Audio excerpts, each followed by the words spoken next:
Right, karibu sana. This is Morning Cafe. It's a Thursday, Matters Law, and we do have, as always, an advocate helping you understand the legal things around you. And for today's conversation, something that you might probably have had in a whole family setup around your neighborhood, even in your workplace.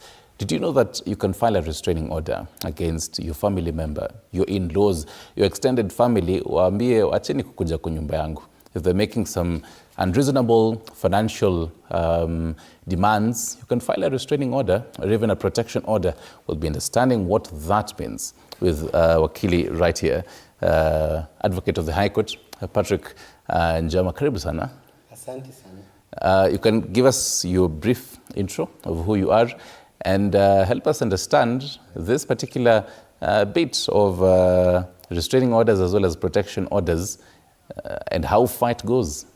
Okay, my name is Patrick Njama Maina. I'm an advocate of the High Court of Kenya, practicing in the name and style of Maina Kemumu and Company Advocates. On the issue of abuse on the domestic front, the law has come up with mechanisms to address that, and one of the tools available is a restraining order. The umbrella is called a protection order, which covers much more than just a restraining order. A restraining order basically is an order of court prohibiting someone from taking a certain action, like contacting someone or being around them. However, a protection order covers much more. It can order the removal of an abuse victim from the vicinity of the abuser, or order the removal of the abuser if they are living in the same house, tell them to vacate and leave the victim to reside there alone. Interesting. How far can this be even to an immediate family member, yes, an extended family? This starts at the very basic stage, because our constitution says that the family is the basic unit of the society. That is the nuclear family, which ideally should be the father, the mother, and children. So any of those members, a person can take out an order against their spouse or against their children, and or vice versa. Children can also take out orders against their parents. Interesting. So even as you watch us this morning, have you ever done that? Have you ever filed a restraining order against your family member or someone close to you, and you are maybe probably just getting a whole verbal abuse? We'll be getting to understand what kind of the grounds on the whole restraining orders as well. And just to help us, because you mentioned family, and we want to understand what even family really means according to the Constitution. So under the Protection Against Domestic Violence Act of 2015, there is Section 5, it says, a family, a spouse, a child, including an adopted child, a stepchild and a foster child, an adult son or daughter, a parent, a sibling, or any other relative of that person who in the circumstances of the case should be regarded as a member of the family. So in the final sentence, Wakili, yes, what does that mean? In the circumstances of the case, should be regarded as a member of the family? Sometimes we have people who are living together without having a formally recognized domestic partnership. Boyfriend, come we stay, boyfriend, girlfriend who visit each other for extended periods, or even friends who are basically living under the same roof. How do you convince the court that you are family in that case that you're explaining? These cases are determined based on the circumstances purely. It's dependent on the facts that will be presented in support of your case. Right. So Section 8 says a person who is in a domestic relationship with another person may apply to the court for protection order in respect of that other person. Yes. This means that the person applying has to be the person who is either in danger of abuse, undergoing abuse, or has been subjected to violence in the form of words, actual physical violence. There's a section in the Act, the Prevention of Protection Against Domestic Violence Act. It gives a description of whatever amounts to acts of violence. That is, I think, in section is it 3. 3, yes. Yes, section 3. Yes. which also in the descriptive part of it, that is section 1, it also gives actions such as threats or use of force, abduction, fraud, deception, abuse of power. Then now section 3 gives the specific instances where actions may be deemed to be domestic abuse. So in this case, as much as you're using the Protection Against Domestic Violence Act, Yes. if, for example, this is a case against me and my colleague, every time I come to work, I feel like my colleague is maybe verbally abusing me. Ama atupelekane vizuri.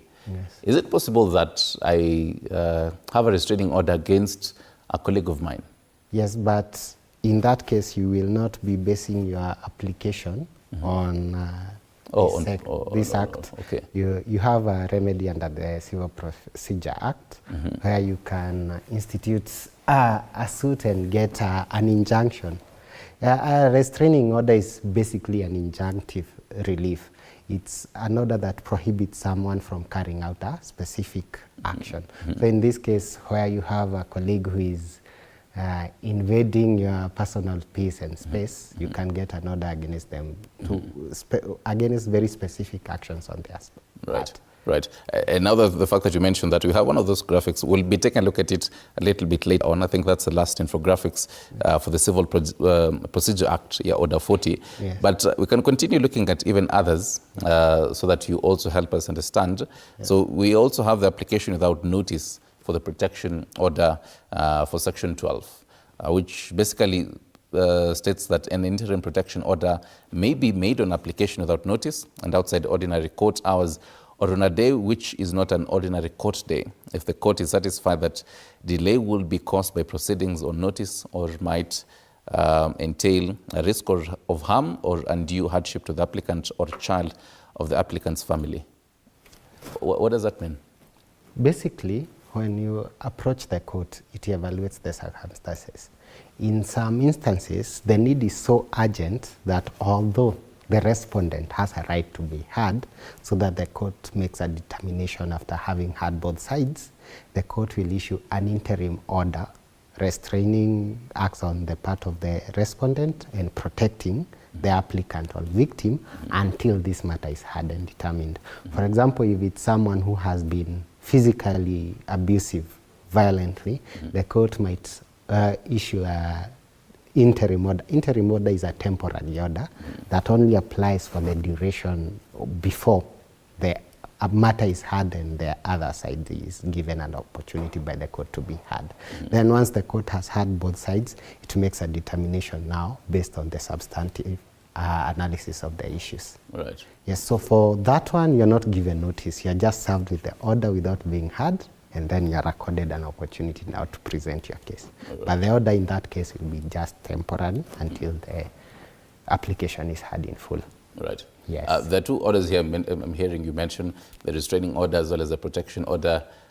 Even as you also give us a wider definition of both of them, yes. What is the process of a hypothetical of a family setup and one of the family members has decided to file one of the orders, a restraining order or the protection order against the other family member, for example? What is the process? Okay, the Protection Against Domestic Violence Act provides for standard forms, and it's important to note that it doesn't limit the applicants to just members of that family. Even if you are a neighbor, a friend who knows someone who has been subjected to abuse or violence, you can go in and fill the forms and apply in court. And it allows you to apply without revealing your identity. It can be kept hidden in cases where you don't, due to existing relationships, you don't want to be seen as meddling in other people's affairs. So you just apply, and the court will then summon both the person you are applying on behalf of and the respondent.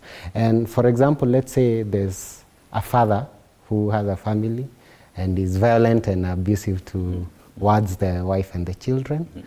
And they are not in a position, saying maybe he's the sole breadwinner, they are not in a position to go against him, and someone decides to apply.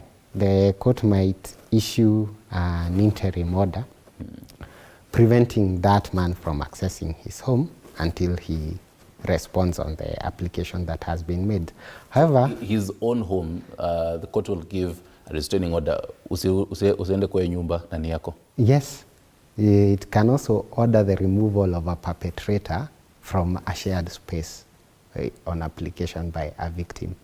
For example, now if the wife is the one who has applied, the court can kick the husband out temporarily to prevent further acts of violence from happening and give the case a chance to be heard in full so that the case can now be determined on merit.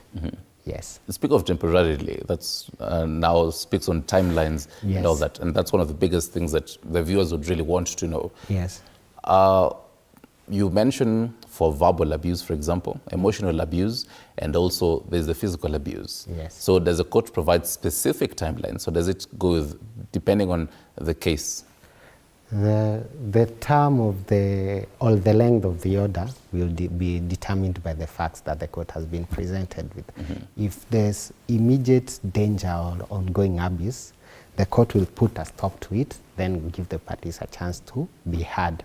In that case, the order will be temporary for protection or restraining certain acts until the matter is heard and determined, and then the court will give a final determination. Right. If it's a case of, for example, verbal abuse, the court will give an order stopping acts of abuse, and then once the parties have been heard on merit, the court will make a final determination, in which case it might now make a permanent order barring the respondent from ever uttering or continuing with those acts of verbal abuse.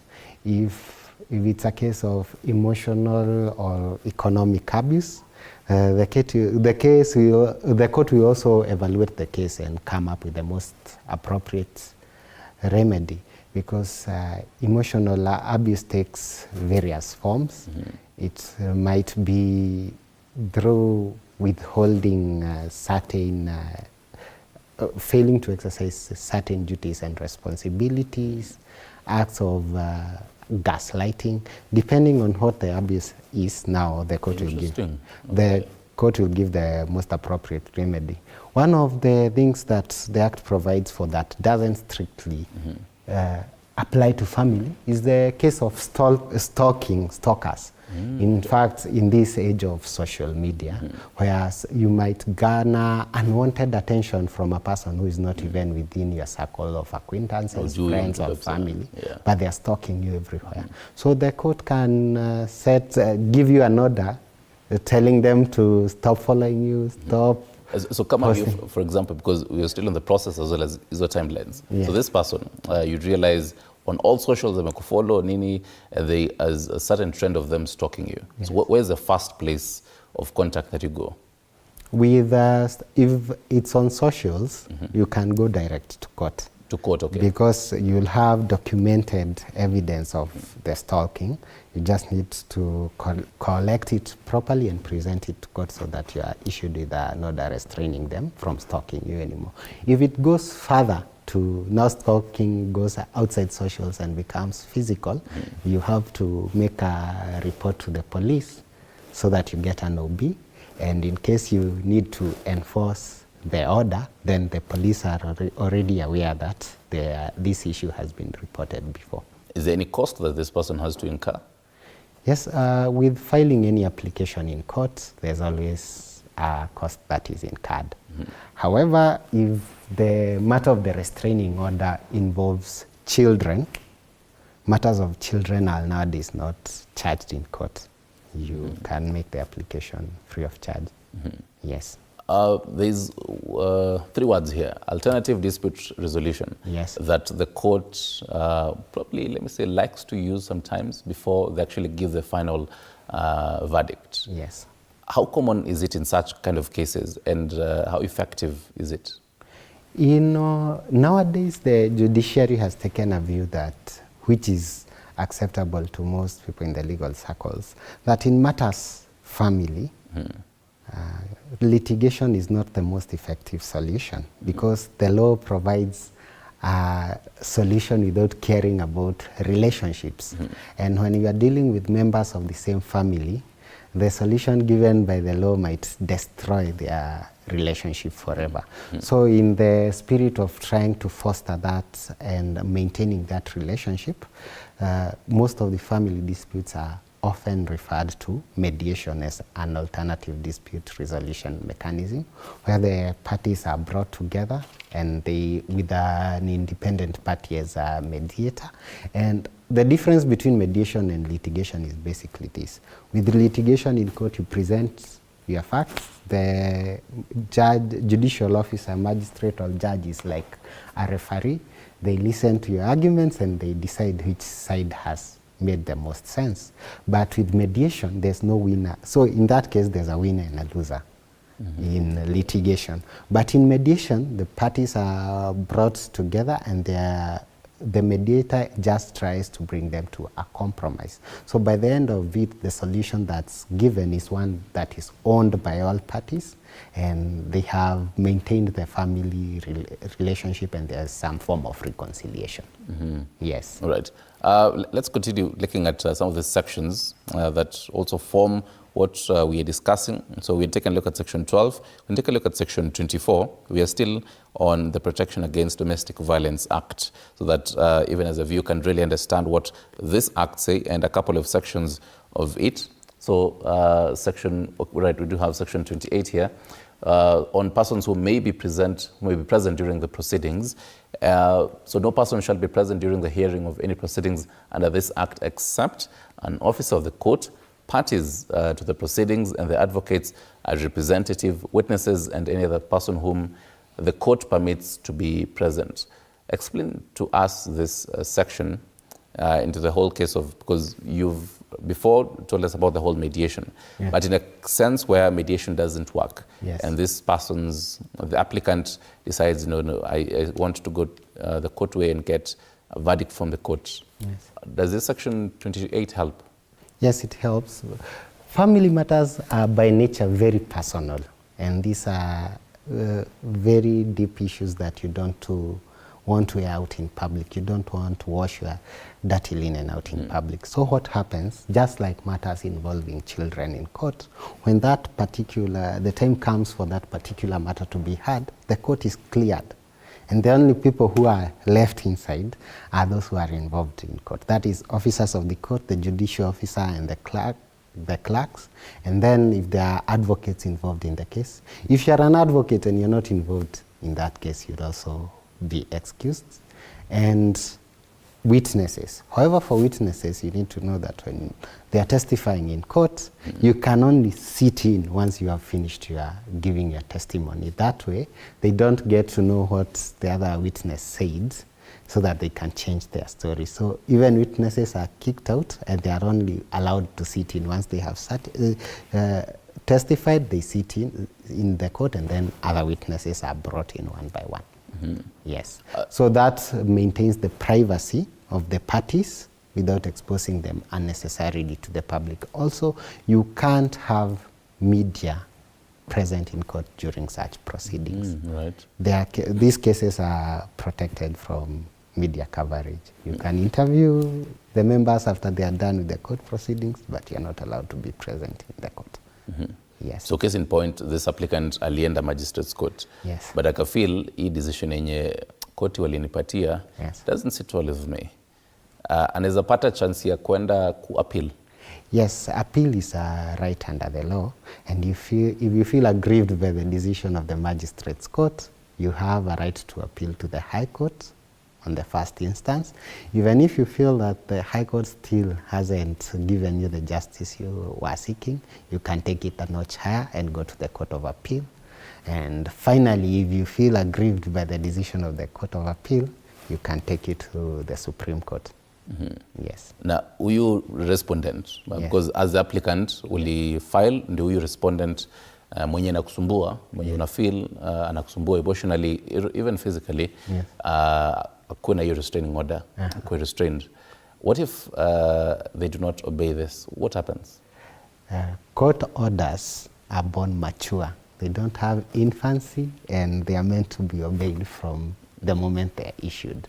So mtu akipewa order akose kuifuata, that's why we have an enforcement mechanism through the police. Due to the nature of these issues, the place of residence of the person against whom the order is being issued is known. And if they are living in the same locality, there's a police station nearby, and the order will be served on the OCS around the same time it's served on the respondent.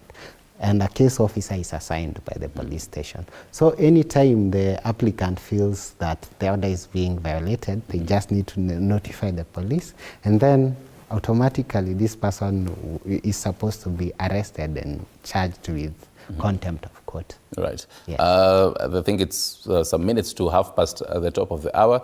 Remember, you can always call us live, 0795 045864, and just tell us. But then a reminder, remember early on I had been told, we had told you that we're going to be following up on that particular vetting of cabinet secretaries' nominees. So we'll be following up on that. And also just to inform you, we'll definitely have naturally close this at around 9 a.m. So to them being advised that we're going to be having to close this, probably crossing over to the county hall. So stick around for all these particular events. But then, meanwhile, before we close, use this particular opportunity. Upigie simu, wakili yako anakujibu hii maswala yote.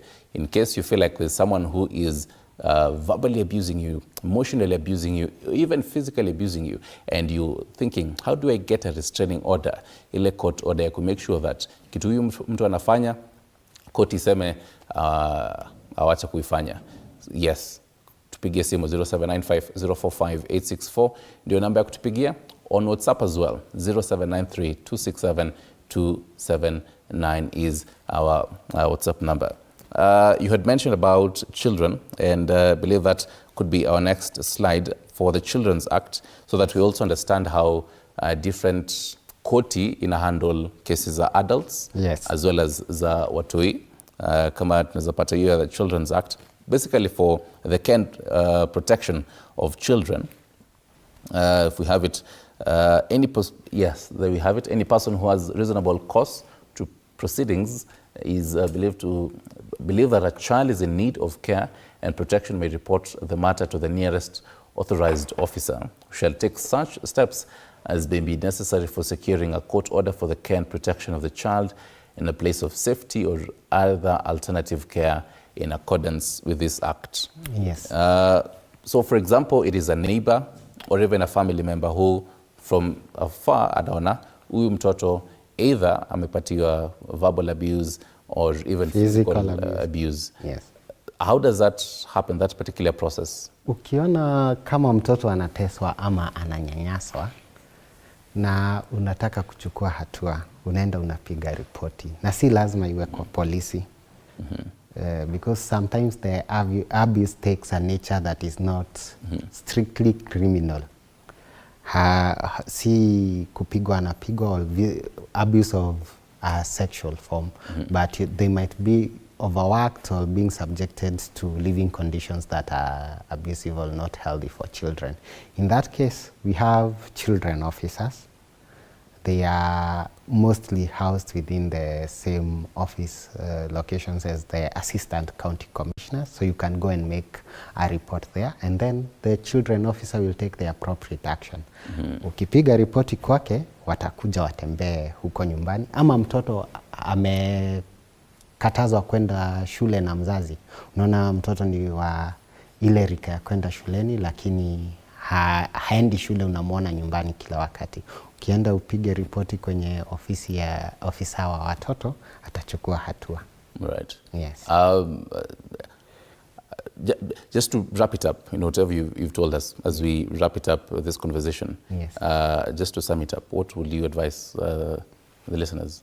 Okay, I would advise our listeners this, that abuse in any form is abhorred by the law. And our laws in Kenya are very good. They have given us avenues for protecting ourselves. So if you find yourself in a situation where either personally or someone you know or close to you is being subjected to abuse, or is at risk of violence, please take action. You can reach out to advocates, police officers. In the case of children officers, make a report so that appropriate action is taken. And you can protect them by obtaining a protection order or a restraining order. Right. Thank you very much for hosting. Thank you very much, Advocate of the High Court of Kenya, Patrick and Jama, for helping us have this conversation. I hope you've learned a thing or two on this. We'll definitely be ensuring that you have and learn from this every single Thursday from around 8 a.m. Tunakupatia some low tips on this. Being advised right now, crossing over to the County Hall, Morning Cafe continues. Examination of the question of whether such a nominee is suitable for reappointment rests solely with the National Assembly. After the conclusion of the approval hearings, the committee shall table its report in the House with recommendations either approving or rejecting the nominees for appointment. In conclusion, the Committee on Appointments shall conduct the approval hearings guided by the Constitution, the Act, and all other relevant laws. I thank you. We'll now invite the Sergeant to administer the oath to the Honorable Professor Kithure Kindiki.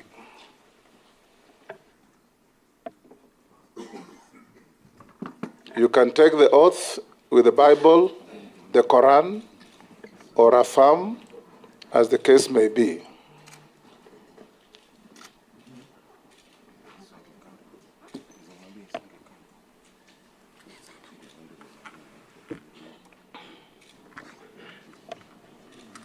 I, Kithure Kindiki, do swear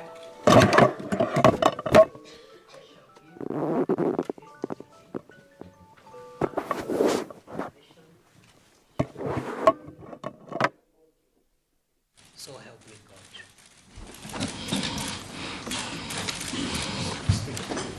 Yes, Owen?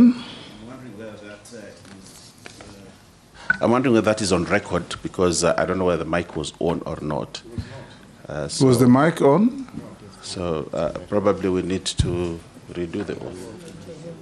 It was on, I think. I thought it was on, but for avoidance of doubt, Professor, you may repeat the oath.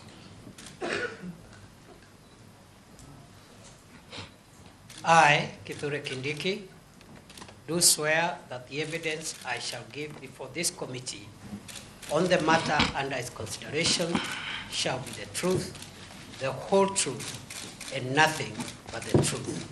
So help me God.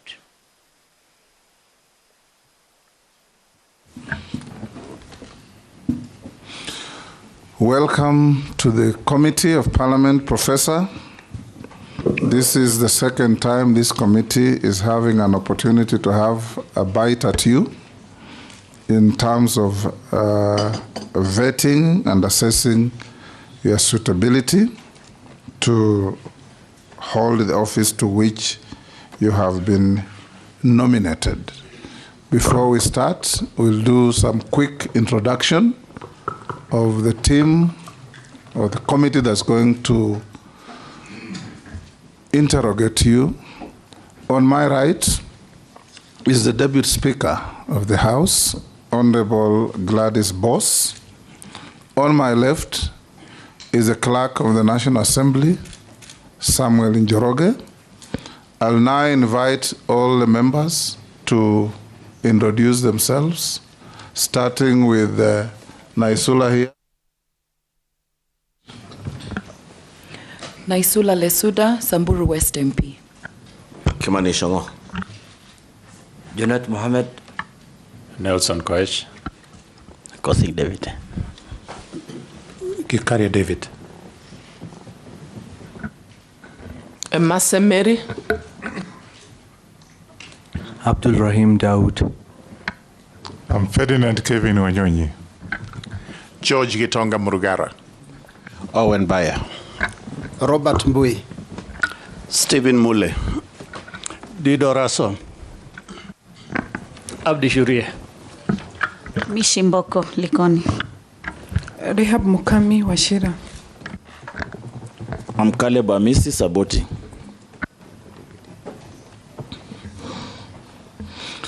We also have the Secretariat that is supporting this process, led by the Deputy Clerk, Sarah Kyoko, where is she?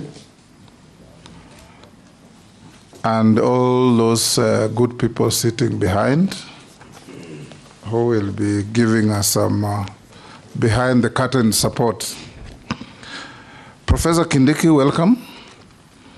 Thank you, Mr. Speaker. We'll start by asking you the obvious questions to introduce yourself briefly, stating your name, family background, education background, work and employment experience, your present engagement, and your status of compliance with all the relevant agencies of government that we passed on to you.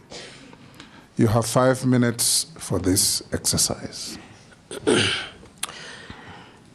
Thank you, Mr. Speaker and honorable members of this committee. Mr. Speaker, my name is Kithure Kindiki. I am 52 years old.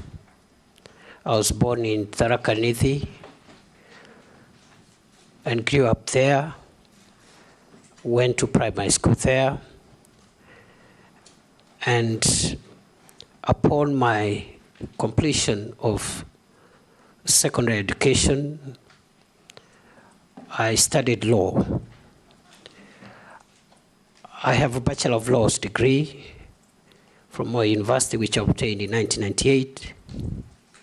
I have a Master of Law from the University of Pretoria, and I have a PhD in International Law from the University of Pretoria, which I obtained in 2002. I am married. I have 3 children. And I have worked in the last 25, 26 years in various capacities. I'm an advocate of the High Court of Kenya of 24 years standing. And in the process of my career, Honorable Speaker, I have worked as a lecturer. I taught at Moi University for 3 years, and later on at the University of Nairobi for 9 years. I rose from the position of assistant lecturer until I became Associate Dean of the Faculty of Law at the University of Nairobi. In between, I was head of Department of Public Law. I have been licensed to practice law in Kenya, but also before international courts and tribunals, including the International Criminal Court, where I still remain in the list of Defense Counsel. Mr. Speaker, sir, I've been consulted for many organizations, including UN agencies, regional organizations like IGAD, COMESA, African Union, East African Community, and also I am a member of a number of professional organizations, including the Academic Council for the United Nations System, the International Association on the Study of Forced Migration, the International Commission of Jurists, the East African Law Society, and the Law Society of Kenya. I submit. Thank you. Status of compliance. Mr. Speaker, sir, I have filed to Parliament through the clerk my compliance with the Higher Education Loans Board, my compliance with the Kenya Revenue Authority in terms of tax compliance. I also have filed my compliance with all the other statutory bodies, including EACC, as well as the clearance from a recognized credit bureau as was guided. And therefore, I want to submit, Mr. Speaker, that I've complied with all the statutory requirements as was guided by this House. And you have all the documents? Yes, I do. You'll pass them on to that sergeant next to you to give to Sarah Kyoko to have a look at? Does that include the certificates? Yes, yes. Okay, all right. She'll compare with the copies that you sent to Parliament.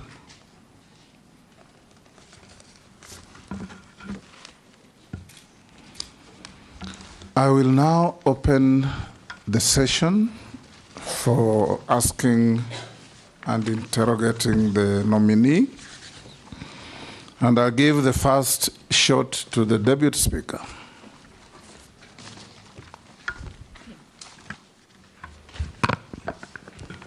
Professor Kindiki, I know this is within your knowledge that the Maraga Task Force on Police Reforms identified many challenges in the National Police Service, the Kenya Prison Service, and the National Youth Service as underfunding, endemic corruption, poor handling of human capital and development. So could you highlight for us some of the police reforms that you undertook during your just ended tenure as Cabinet Secretary for Interior Internal National Administration? And also, if approved, what are some of the measures that you will put in place to implement some of those recommendations? Thank you. Thank you very much, Mr. Speaker. I forgot to say between 2022 and 11th July 2024, I was the Cabinet Secretary for Interior and National Administration. Mr. Speaker, in response to the question by the Deputy Speaker, I respond as follows. That the task force that was established to recommend legal, policy, institutional, and other reforms in the National Police Service and the Kenya Prison Service made far-reaching recommendations on a number of issues, including welfare issues, leadership and accountability issues, career progression and succession management in the National Police Service, and also operational capabilities, equipment, and so forth. Mr. Speaker, sir, that task force recommended 221 recommendations that require administrative action.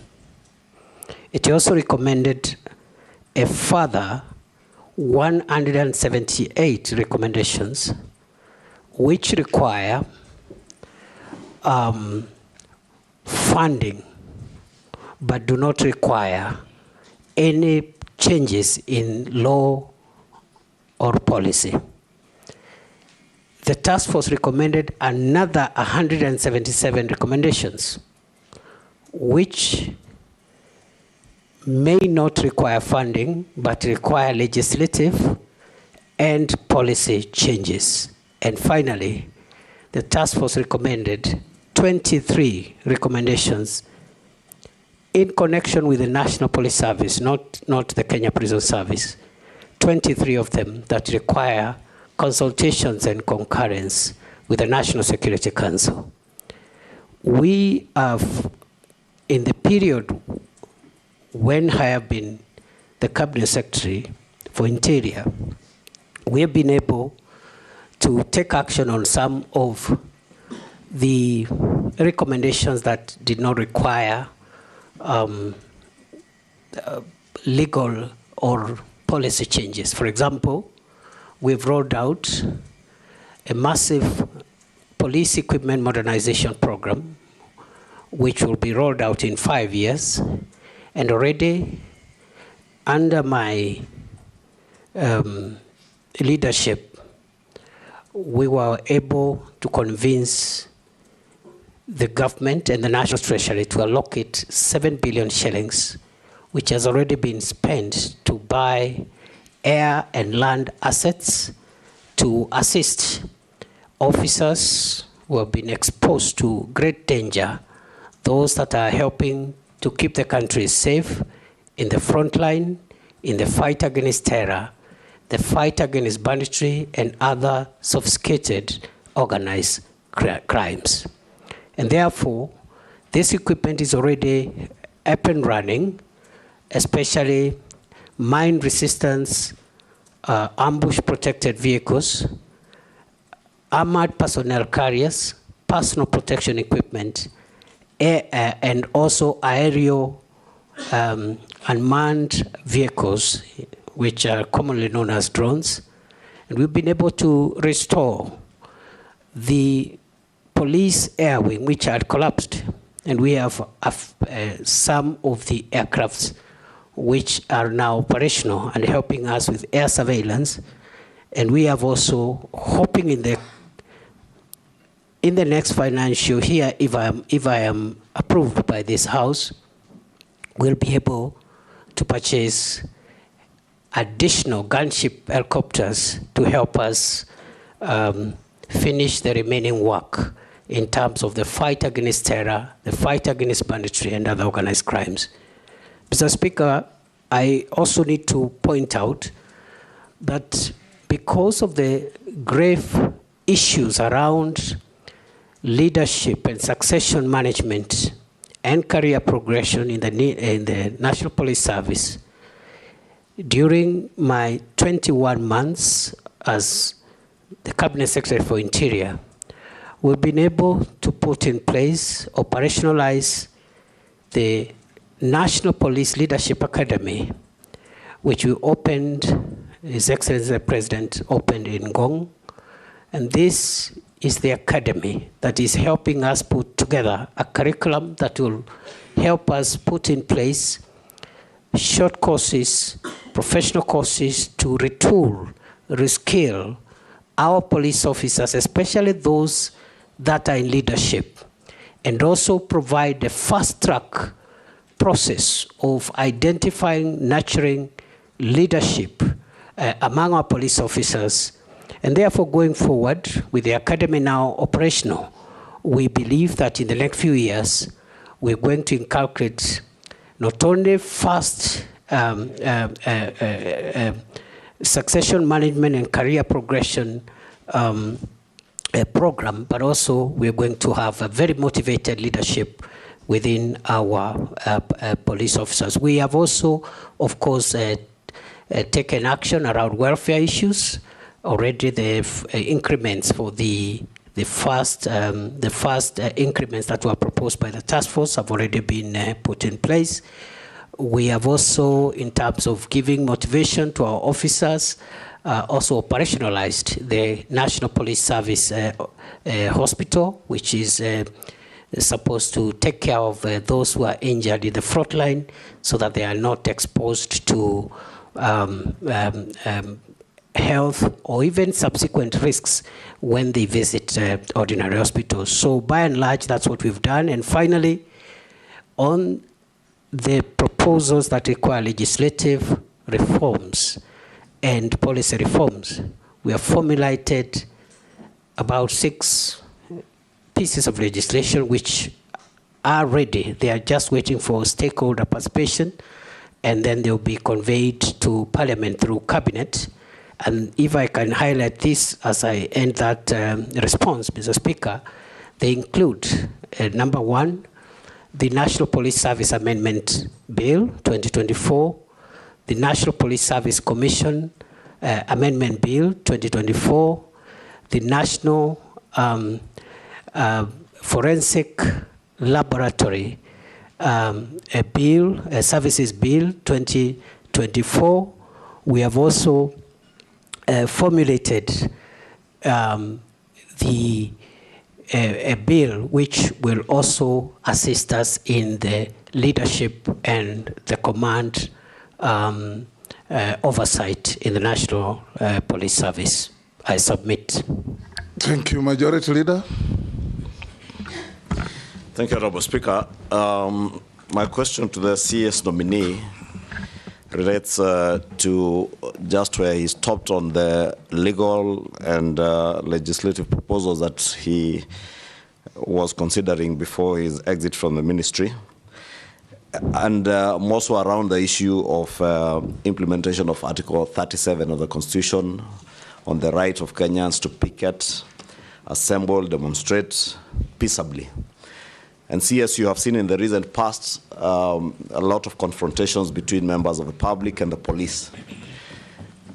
And it's my view that principally why this has been so is because you have failed to designate picketing corners. And Kenyans imagine you can picket anywhere and everywhere, including in some areas that you consider restricted areas. I would want to hear what is it that you would intend to do if you are reappointed and approved by this committee to ensure that there are no more confrontations between members of the public who want to peaceably assemble and picket and the police.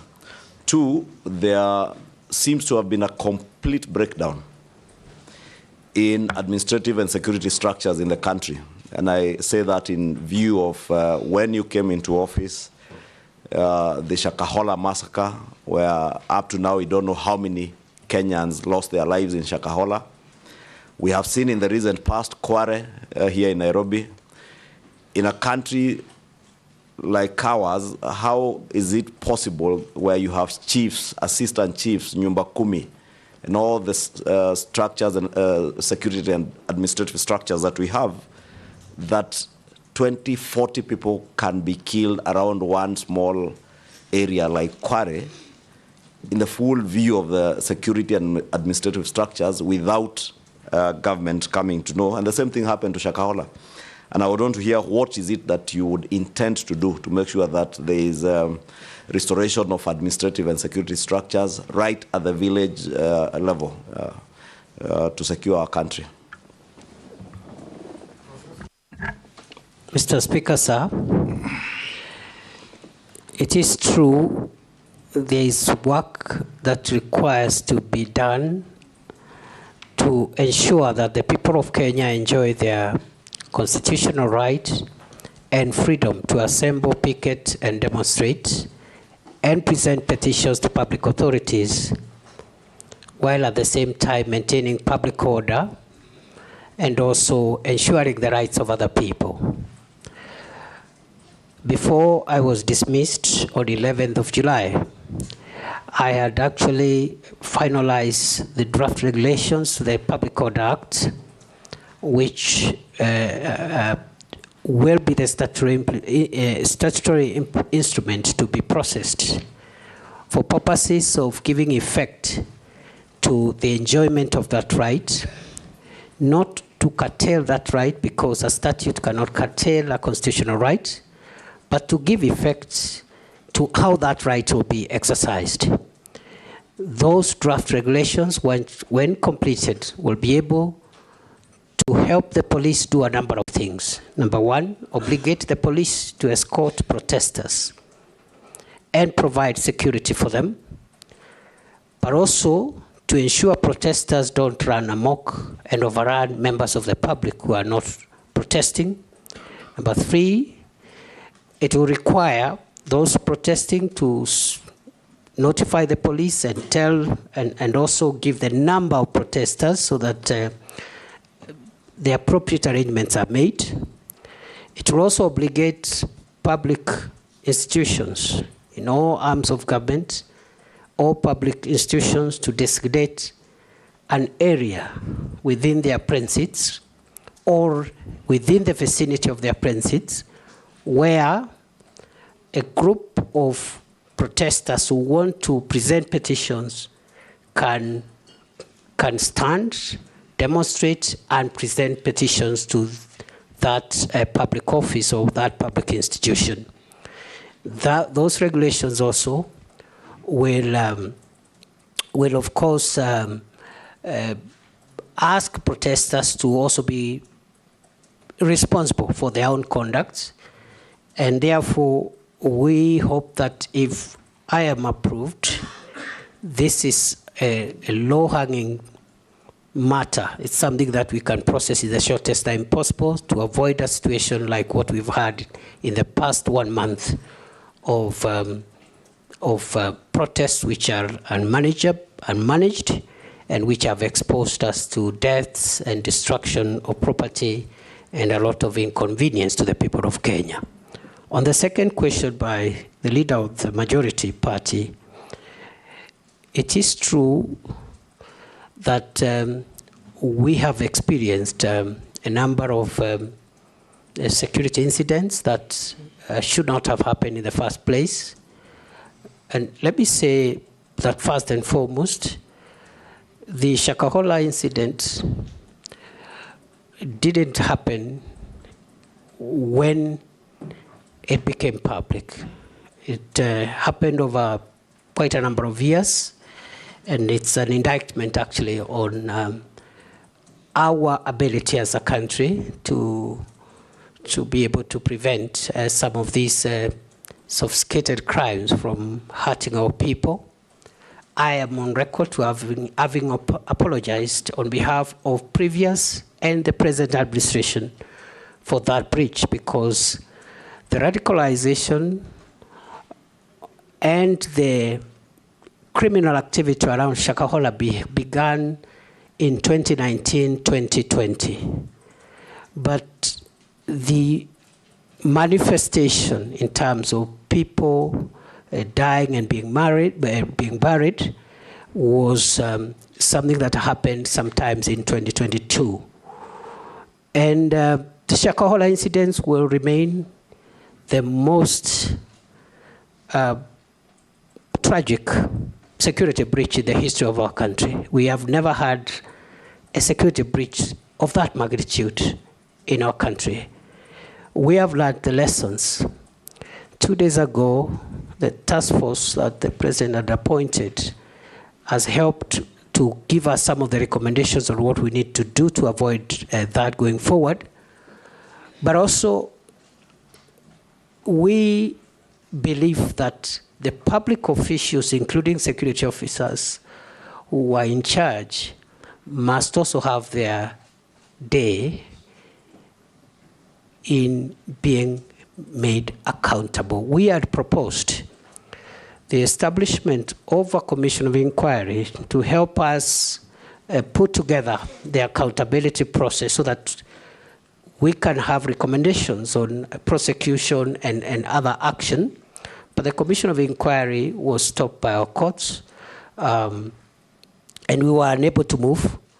But with or without the commission of inquiry, I want to assure the people of Kenya, if I am approved, one of my priorities will be to make sure that the accountability for the crimes in Shakahola by public officials, including security managers of all arms, of all agencies of the state, must proceed as a way of making sure that we do not have this kind of thing happening again. It is true also recently we had an incident actively under investigations around Kware area. Again, the same reasons, gaps in the Ngao and Nyumba Kumi structures, and also our intelligence collection ability. And I just want to say that now that we have finalized the proposals and we know what we need to do to reform our National Police Service, my next assignment, if I am approved by this House, will be to initiate far-reaching reforms in the national government administration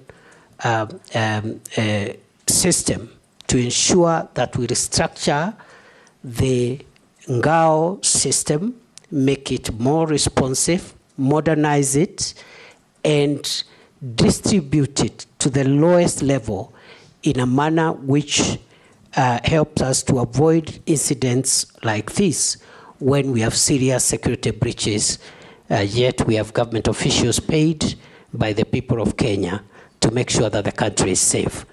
So I want to admit those were very unfortunate incidents, and national security being a work in progress and a perpetual project, we have learned the lessons, and we are going to make sure that we strengthen and seal the gaps to ensure that we make our homeland safer than it has been before. Thank you. Minority Leader. Thank you, Mr. Speaker. Mr. Speaker, I would like to ask the nominee, Professor Abraham, that, Mr. Speaker, Mr. Chairman, he is one of the two people who have been reappointed to the cabinet to the same docket that they were serving previously, the last 2 years. I want to ask you a question, Professor, that what do you think makes you feel that you can serve in that docket again? Because why I'm asking that question is because if you look at what happened in the last 2 months in this country, the demonstrations and the kind of thing that happened, in my view, you look like somebody who was lost. Your presence was not being felt. Your omnipresence was not being felt, if I may say so, because you could see abductions were happening, human rights abuses were happening, but the minister's voice was not being heard in that situation. What do you think, what makes you think that you can serve again in the same docket? But the next question is that you have also seen widely, you have been widely accused the last 2 months or the last 1 year that you've presided over human rights abuses from time you've been appointed CS till last month. Particularly what happened, for example, on 25th of July 2024, and also during the Azimio demonstrations last year. More than 75 Kenyans lost their lives. And last month also, more than 50 Kenyans lost their lives. So there's a feeling that the national police response to protest is stuck in the old way of doing things. So the question is, to what extent do you think ministerial responsibility for the brutality meted on Kenyans by security organs? At what level do you think you can take responsibility for that? What new ways are you going now to do to stop that? So my question is, in spite of all these abuses that have happened, in spite of all the problems that Kenyans have encountered, what is this new idea that you will employ this time if you are approved by this House? Because one of the things we are looking at, Professor, Chairman, is the suitability of the person to hold that office. What makes you think you are suitable in spite of all those problems that you have encountered the last 2 months? Thank you, Chair. Professor, proceed. Thank you, Mr. Speaker, sir, and honorable members. I was in office for 21 months, 623 days. I can account for each and every day of my stay in office. I woke up every day, and my focus has been to ensure that our country is safe. I have risen before dawn, every day including Sundays, and gone to sleep very late, simply because of the demands of our homeland security. I believe that I am suitable for reappointment because during those 21 months, during those 23 days, I have been able to keep the country fairly safe, especially in the fight against terror. Previously, we had an escalation around 2021-2022 of terror attacks in northern Kenya and the Boni Enclave. And in the past 2 years, approximately, we've had in northern Kenya and Lamu. I believe I am suitable, Honorable Speaker, because the crime of banditry has been reduced significantly, in my estimation, by more than 75%, even if pockets of insecurity continue to be experienced. And we do know where the gaps are and what needs to be done to even bring this problem to a complete end. Mr. Speaker, I have visited all the 47 counties, some of the counties numerous times. I've been to Lamu 21 times in 21 months. I've been to Samburu 8 times. I've been to Baringo 13 times. I've been to many other counties. And therefore, I have not been lazy. I've been diligent. And I've conducted myself within matters of Article 73, which requires me to conduct myself in a manner that brings honor to the nation and dignity to the office I hold. I have worked with officers at the headquarters, but I've also sat down in numerous meetings to work with officers at regional, county, and sub-county levels to make sure that we share decision-making processes and decision implementation processes. I believe, Mr. Speaker, the question has been directed to the events of the recent weeks. And I want to respond as follows. That the reason that I didn't talk every day is because the events the Honorable Member is referring to were mainly operational issues. The work of the Minister, the Cabinet Secretary for Interior, as envisaged in Article 245 of the Constitution, is to give the organs of national security that fall under that ministry policy direction and policy guidance, and in particular because we are talking about the police. Mr. Speaker, the police is under independent command, Article 245, paragraph 2. There are only 2 people who can give the Inspector General of Police directives. First, the Cabinet Secretary for Interior, but only on policy issues. Number 2, the the Director of Public Prosecutions in matters in investigations of criminal activities. Other than that, operational matters are handled by the command of the National Police Service, and therefore the Minister doesn't give operational directives.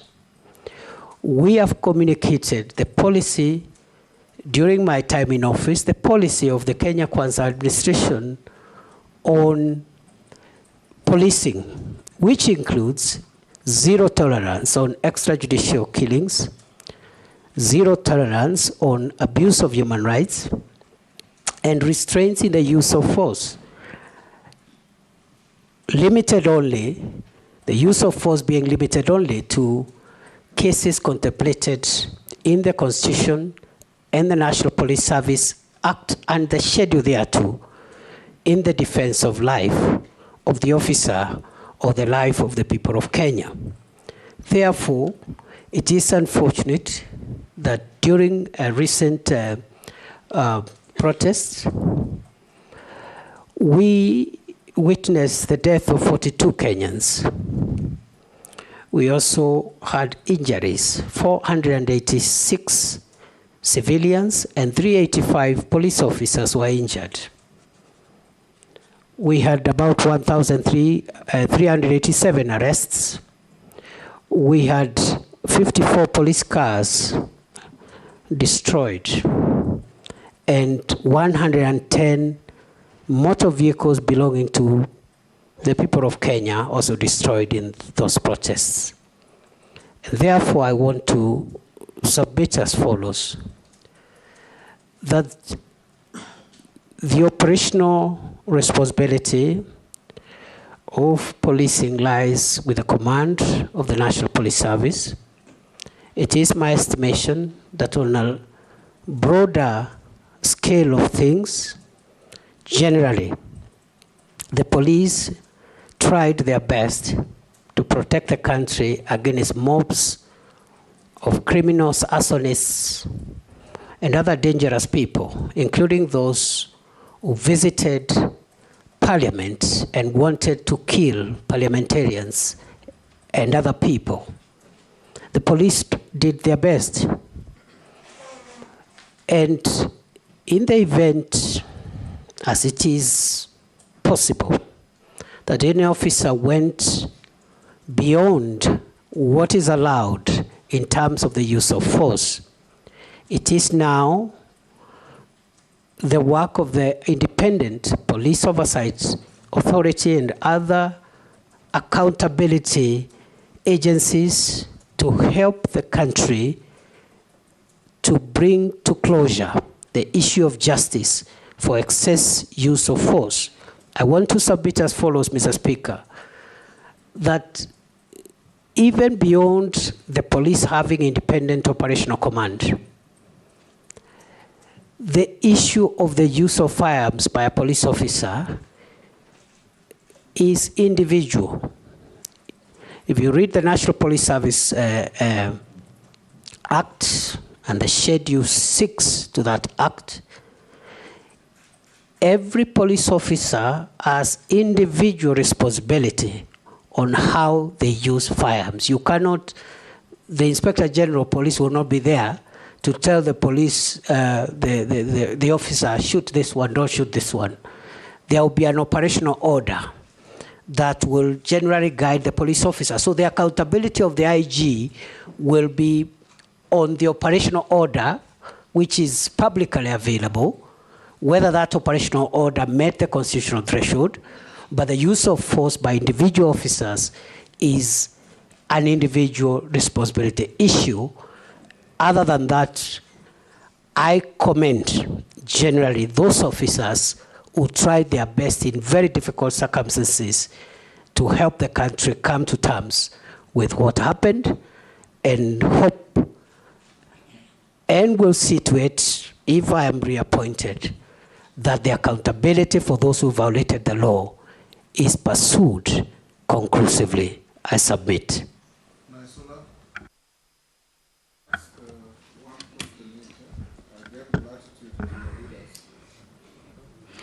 Thank you, Mr. Speaker. This question will just require yes or no. So then I'll be able to ask the next one. So Professor Kindiki, are you aware that for the last 2 years, we have internally displaced persons in parts of the North Rift, that is Samburu County, parts of Baringo, Elgeyo Marakwet, and other parts of the North Rift? It's a yes or no? Yes. So if this committee finds you suitable to hold this office again, what measures will you put in place to see that these families go back to their homes, and especially going children will go back to school and people can go back to their homes and live peacefully? Mr. Speaker, allow me to ask the last question, which is also, are you aware that there are people in the North Rift who were killed in broad daylight, in marketplaces, in towns, for example, in Samburu West, in Suguta town? There have been abductions, and this current administration, which you served in, during its campaigns and has continuously said that you will not have issues of abductions, issues of extrajudicial killings, but I want to put it across to you that it has been happening. There are people in those counties who are missing to date. They have been abducted. I want to ask you whether you're aware, and we have sufficiently been informed that it is alleged that it is security officers who have abducted these people. Is that one of your measures of ensuring insecurity is settled in these areas? And do you think, as a professor of constitutionalism and ensuring we follow the Constitution, is that the right way in ensuring fair justice even to those who are accused? Professor? Mr. Speaker, now that the kinetic operations that we launched in February 2023 has yielded significant fruits, the issue of the North Rift will not be complete until those that were displaced because of the violence meted upon them by bandits, groups, and gangs are returned to their homes.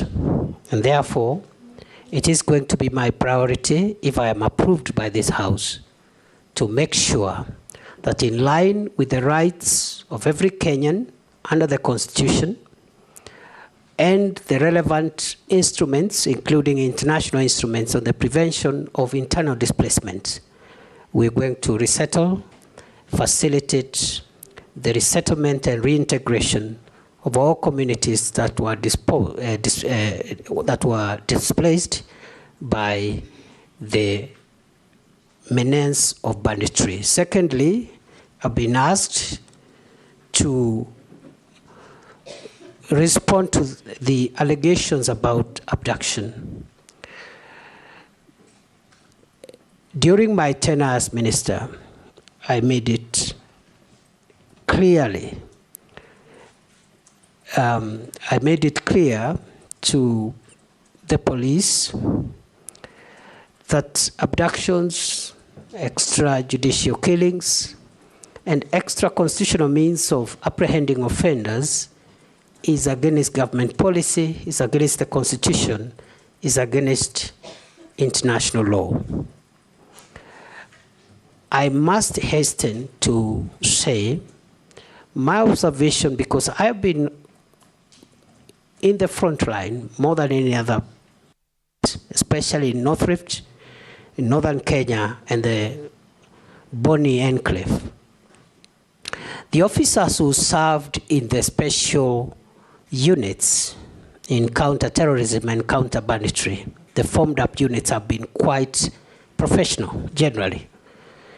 But just as I've said in the previous question, in the event there are any infractions, there are any reported infractions and excesses by the special forces that are helping us to fight banditry, again, IPOA and other accountability mechanisms must be put in place to ensure that we do not spoil the very good work that is being done by our officers in the front line. Some of them have died, others have lost limb, officers have been destituted. Point of order, Chairman, I was saying that, the nominee is a professor, and professors teach in the university, so he can answer questions like somebody who's in class teaching us. I was requesting through the chairman that he can do faster, Chair. Professor, be concise and precise and to the point. I submit. Thank you. Nelson, we'll just come around. Yes. Thank you, Honorable Speaker. Professor Kindiki, it's unprecedented that twice in 2 years we've had to apply Section 241 of our Constitution in deploying our officers, our military officers, to back up the police, both to quell the protest and initially sent to the North Rift. What exactly is the state of our police force? There are so many things that are flying around, gossip, that number one, our officers, police officers, could be demoralized. Number two, is there a situation that you feel the police at some point are very hesitant to execute some of the assignments they are given because of lack of morale? And you as a CS, the accusations that you've not helped in boosting the morale of our police officers. What exactly is the state of our police force? Professor? Mr. Speaker, yes, we have applied Article 241 twice. And I think there is nothing abnormal with that, Mr. Speaker, because that is why that article exists. So that whenever there is need, the National Police Service may request the support of the Kenya Defence Forces to handle either an emergency or a disastrous situation. On the case of the North Rift, it was important to get the support of the KDF because at that time the National Police Air Wing had collapsed. Right now it's operational. We didn't have air assets. We didn't have adequate long-range unmanned aerial vehicles, and therefore we needed the support of the military. But the effort in North Rift is police-led. In fact, the military has been supportive in the periphery. It's police-led. Even in terms of numbers, we have 4,500 police officers against less than 1,000 KDF officers. With regard to the recent emergency we had, again, what we had on 25th of June was unprecedented. And our calling of the KDF was simply to put them on standby should they be needed. And you've seen they have not been needed. But it was a precaution because the criminals who wanted to burn Parliament were also threatening to burn State House and other critical installations.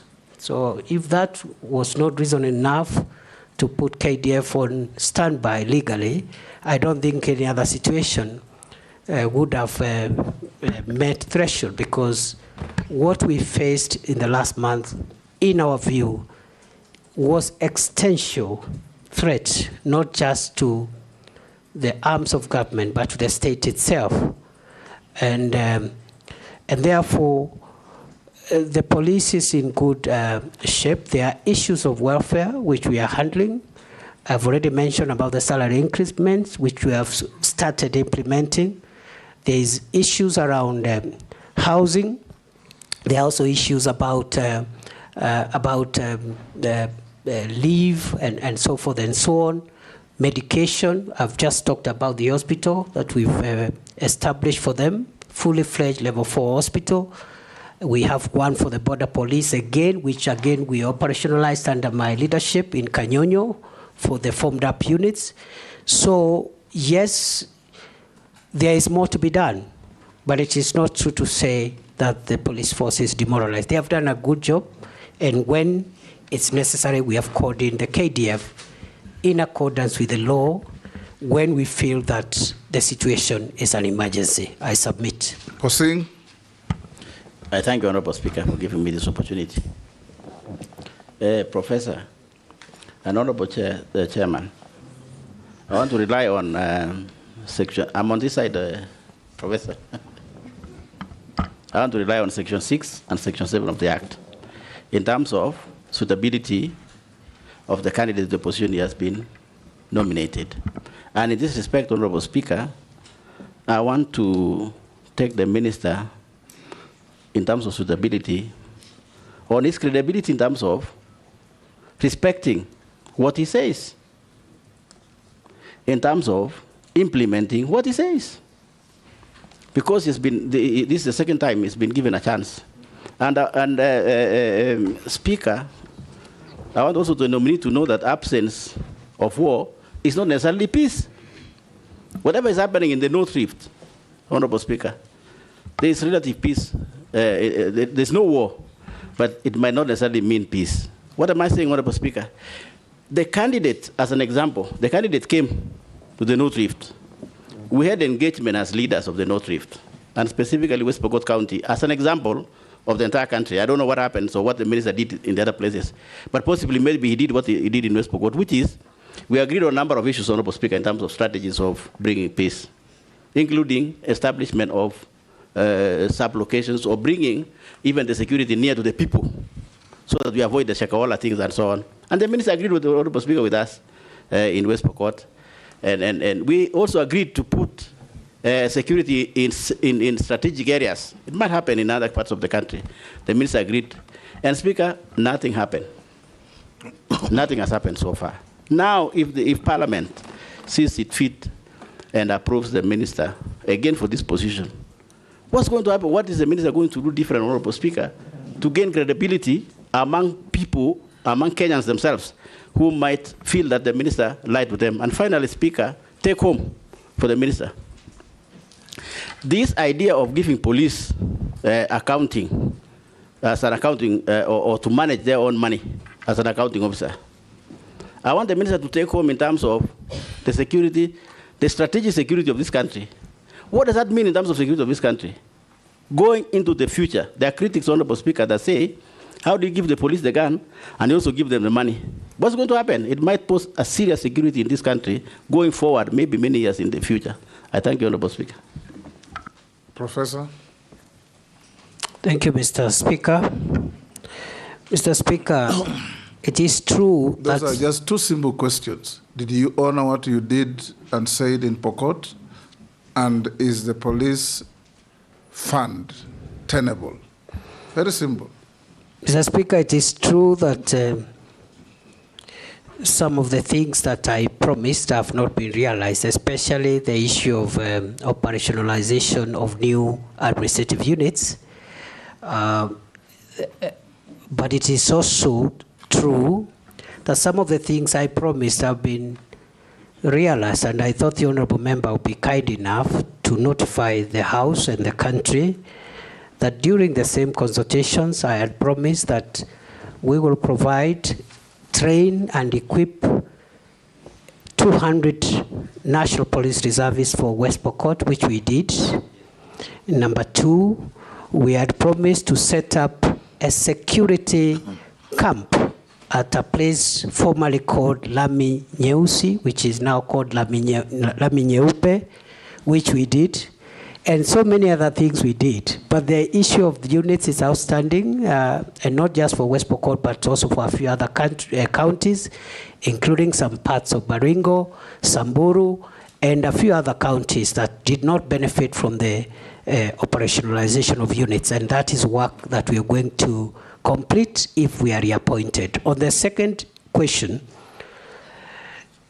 I do not think there is a problem with giving the National Police Service money and control over resources relating to their operations. The operational budgets of the police must be run by the National Police Service themselves, and not by the ministry, not by the Office of the President. And in my view, if there are issues of lack of effectiveness, it is not because the police have their own budget. If anything, it should help them even work more efficiently. Therefore, the question should be, now that the police have their operational budget, what prevents them from serving the people of Kenya in a better manner? And those are issues that we'll be looking at if we are reappointed. In any case, Parliament oversights the use of that money. Gikaria? Thank you, Chair. Professor Kindiki, in the recent past in this demonstration, two young men, Michael Kihunga Nyagodhie and another young man called Kevin Maganga, were shot dead in Nakuru. The family has been trying to get some information from IPOA. It is alleged that the IPOA is not receiving required information from the police service. This has posed a great challenge to IPOA executing its oversight mandate. If approved for this appointment, Honorable Kindiki, what steps will you take to ensure that the two institutions work seamlessly for the benefit of Kenyans? And secondly, how will you strengthen IPOA so as to execute its mandate? Second, the Honorable Chair, is about urban criminal gang activities. In the urban areas, particularly in Nakuru, a criminal gang called Confirm, which by what the citizens claim has brought about 5 deaths in every month and hundreds of injuries. Maybe if you're approved and confirmed, what are the steps that you'll take to reduce the increase of criminal activities in urban areas, and particularly in Nakuru, specifically the confirmed criminal gang? Thank you, Chair. Professor. Mr. Speaker, on the first issue, the relationship between IPOA and the National Police Service is an ongoing conversation, and it's not unusual. It is it happens all over the world that the police and the bodies oversight them have normal institutional tensions. We have, during our tenure in office, we have encouraged these institutions to work together because each one of them is playing an important role. It is the same problem we had between the police service and the Police Service Commission. And we did a lot of work and around that and were able to get a win-win situation where the commission and the police service are working together. So we'll apply the same methods if we are reappointed to make sure that IPOA gets the support it requires from the NPS. And going forward, we will support IPOA in terms of more resources, more capacity, but also just brokering the institutional goodwill between themselves and the police. The second question, Mr. Speaker, is on the criminal gangs. It is true. We have had a gang in Nakuru known as Confirm. And urban crime is a major issue. When I took over as CS for Interior, October 2022, there was a lot of gang violence and gang crime in Nairobi. We've been able to reduce and suppress the Nairobi urban criminal activity significantly. We hope that the Nakuru matter could also be resolved. And before I was dismissed from office, I had had a meeting with the leaders of Nakuru County, and we had agreed that according to the feedback the leaders gave us, we needed to change the command because sometimes many of these performance issues are based on the right command. So we are going to work on it to ensure that we eliminate that gang and other urban gangs in Mombasa and a few other towns that are suffering the same problem. Robert Mbui. Thank you, Mr. Speaker. Professor, Kenya's constitution borrows very heavily from the US one, particularly issues to do with the Bill of Rights. And you swore to uphold this constitution and protect it. Recently, you saw in the US that a gunman tried to shoot a presidential nominee and was actually brought down. But despite that, and even missed, but despite that, the head of Secret Service resigned their post. Now in Kenya, during your tenure as CS, over 100 Kenyans have been killed, murdered by the police. You know that maybe over 1,000 people have been injured, and property worth billions of shillings has been destroyed. Not to forget that a lot of Kenyans have also been abducted, and as we are talking, there are still people, families that are still looking for their loved ones. Now, we did see that the Inspector General of Police resigned. Do you think that as a CS, you should not also have taken responsibility, political responsibility for that failure that the resignation confirms, and also either resigned or declined the appointment? It's also important to note that during these demos that were held, a lot of people were shot. And there is clamor and request and, for justice. In fact, I've attended, one of them was a constituent, Erickson Mutisia, and we've gone to those funerals, and the families are asking for justice. You have forensic evidence because you have the bullets, and you know that every bullet that comes from a gun can be traced. Why have we not seen arrests and arraignment in court of the police officers that are accused or that were involved in these shootings? Because that would appease the public a little bit. Allow me, Mr. Speaker, to also point out that the CS has had, the nominee has had a very illustrious career. And, PhD, you've done consultancy all over. And when you are here for the approval hearings in 2022, after all those many years of working, your wealth was at 544 million. Now, 2 years later, your wealth now is at 694 million. That is a whopping 150 million shillings more. Maybe you could explain to us, is this increase probably related to the office that you hold. It would be important for us to know. And finally, Mr. Speaker... Too many questions, Robert. Mr. Speaker, just one last one, because we are doing very well with time, Mr. Speaker.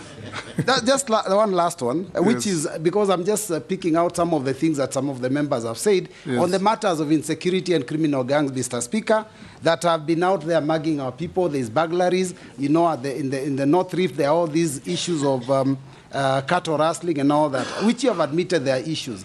Now, my question is, when you know that we have such insecurity in the country, what was the logic behind making a decision to send 1,000 police officers to go and secure Haiti when Kenya has a problem? Thank you, Mr. Speaker. Professor.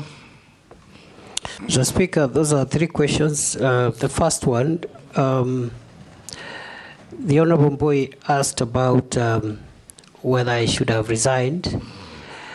The example the member gave about US, where the candidate for presidency was nearly killed, raises a number of issues. One, he says the person who attempted that was killed. That demonstrates use of force, even in our local context, is allowed, because nobody raised issues with that criminal who was wanted to kill Donald Trump. He was shot dead without questions. Number two, the honorable member has said that the director of the Secret Service resigned, but also drew a parallel and said our IG also resigned. The minister did not resign in the US. I don't know why the Kenyan minister must resign. And nobody asked the minister to resign, because ministers don't instruct operations, they instruct policy. I can only resign if my policy instruction is unconstitutional or illegal. Then, on the question of those unfortunate incidents when Kenyans lost their lives and the quest for justice, I strongly believe that there must be justice, and every death that occurred must be accounted for. However, Mr. Speaker, the process of putting together criminal investigations, including forensic evidence, is not something that can be done, can be rushed. It takes a bit of time all over the world, not just in Kenya. I believe IPOA should help the country to get closure, and I have promised, if I am reappointed, I'll encourage the collaboration and support and goodwill between IPOA and the police in terms of providing information so that justice is served. I have also been asked about my wealth, which has increased from 544 million to 694 million. It is true because first, let me start by saying that I have not benefited from any improper business. I have not done any business with government. Let's start from there.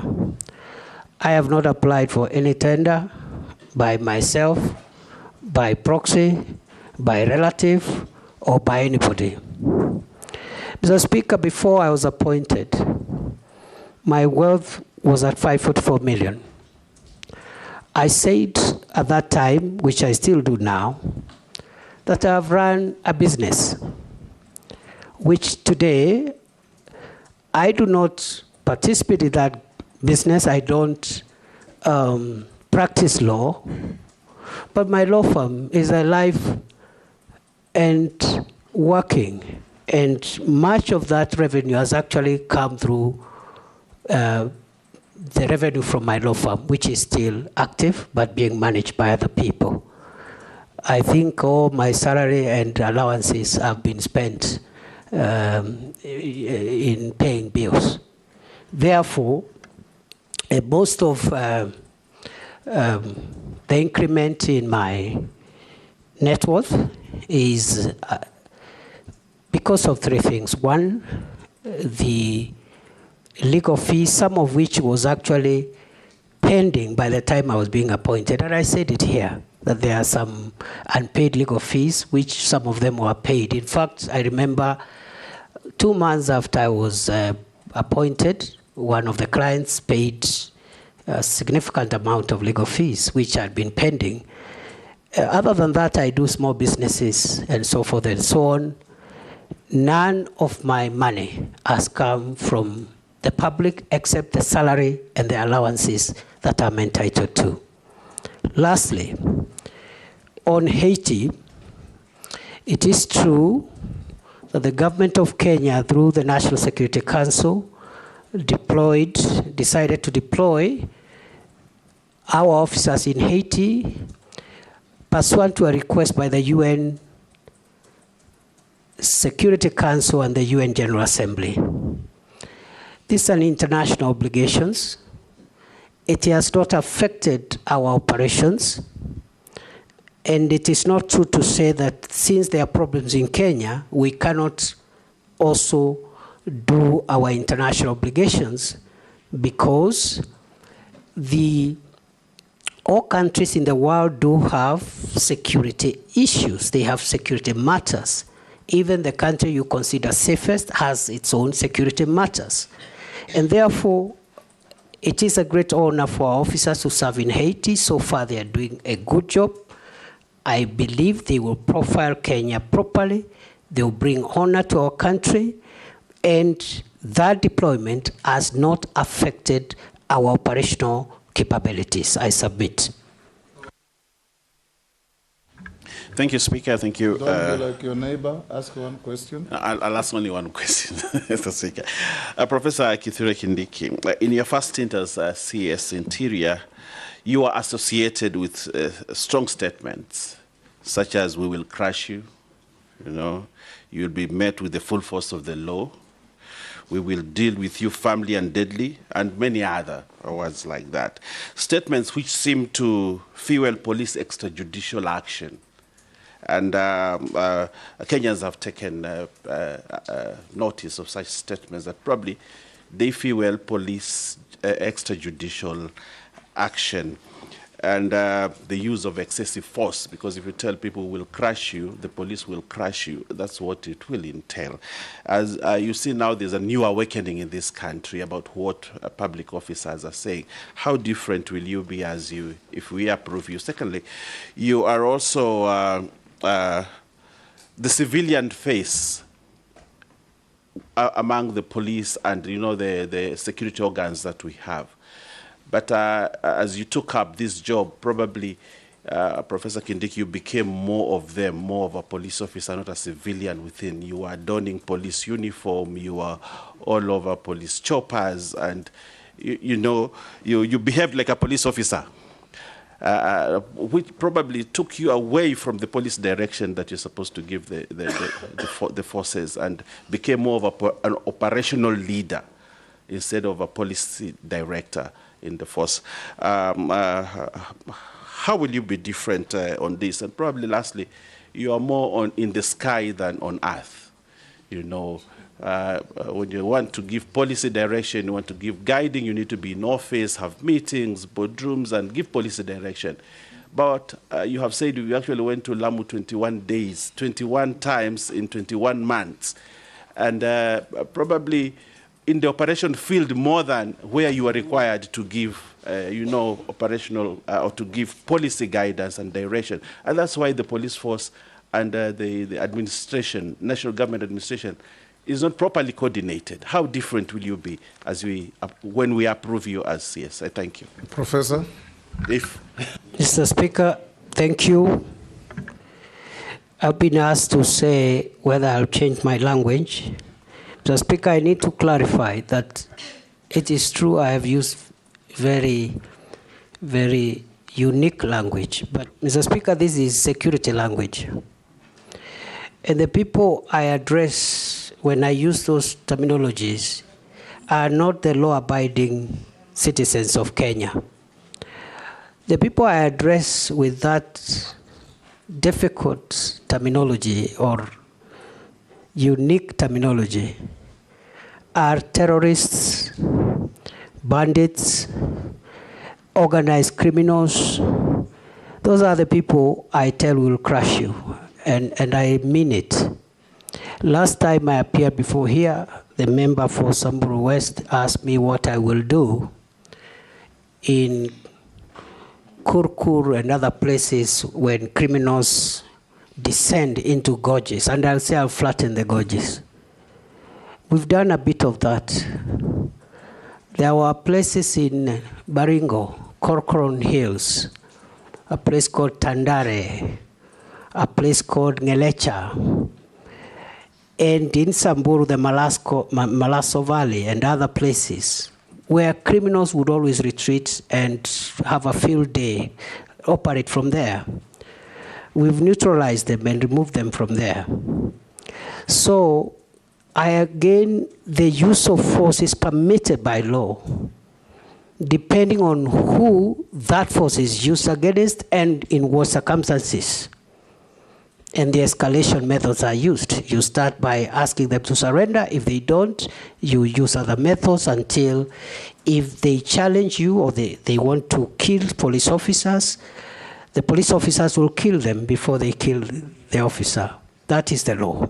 Mr. Speaker, on the second issue, I have been there at headquarters driving policy in boardrooms, Arambe House. I've had so many meetings in our campuses in Kiganjo, in Embakasi, Roiro, Police Leadership Academy.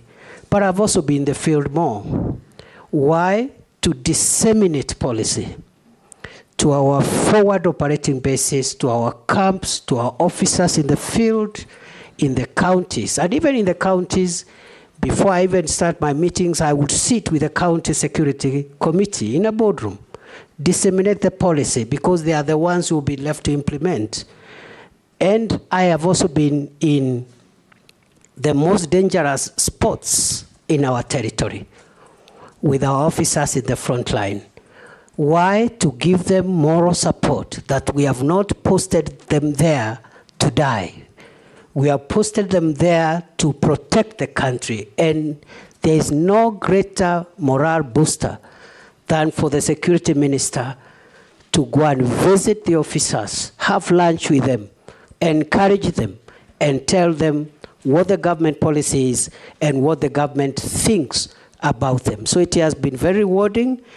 I will be back in the normal manner, but I will, of course, balance between my headquarters work and also the field work. Lastly, I've been asked to land. I have always landed. For every flight, I have landed. And finally, on the issue of uniform, what I wear is tactical attire, because there are some things which protective clothing that you need tactical wear to be able to have protective clothing and protective facilities, because you're in a dangerous situation. I don't wear that on the streets of Nairobi. And also I have been in not just police helicopters, but military helicopters, because the law provides that the security minister be facilitated when he is in dangerous situations. The Minister for Interior, the Minister for Defense must be facilitated, because the nature of our work is we are exposed to risk and danger by virtue of office. Otherwise, I do not fancy it's only that it's all in a day's job. Morugara. Thank you very much, Mr. Speaker. On a CS nominee, let me take you away from the police officers, the bandits, and all these other insecurity matters you're dealing with, back to national government administration. I recollect very well that when you were here, we actually questioned you on it lastly during the vetting, and emphasized that the nerve center of the national government administration is in the villages. That we do have very serious workers in the villages who possibly are not recognized by the national government, but who play a key role in the service and security provision and everything else so that we can avert incidents like the Shakahola and the quarry incidents we've talked about. Here I'm talking about the village elders and the Nyumba Kumi workers whom you use extensively 24 hours every day, every month and every year, and in a form of service which is very similar to servitude or some form of modern day slavery. These people are not remunerated. Your response that time was that a policy was going to be put in place immediately and that they would actually start getting a form of remuneration. The question I have to you is, how far has that gone and when should these people expect their paycheck? Whether check, whether M-Pesa, whether whatever is going to be, when should they expect to be paid?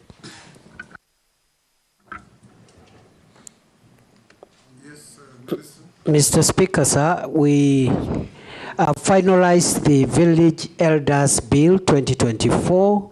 It is one of the 12 pieces of legislation that are awaiting cabinet approval for transmission to Parliament, and therefore that matter will be sorted out in the shortest time possible. I submit.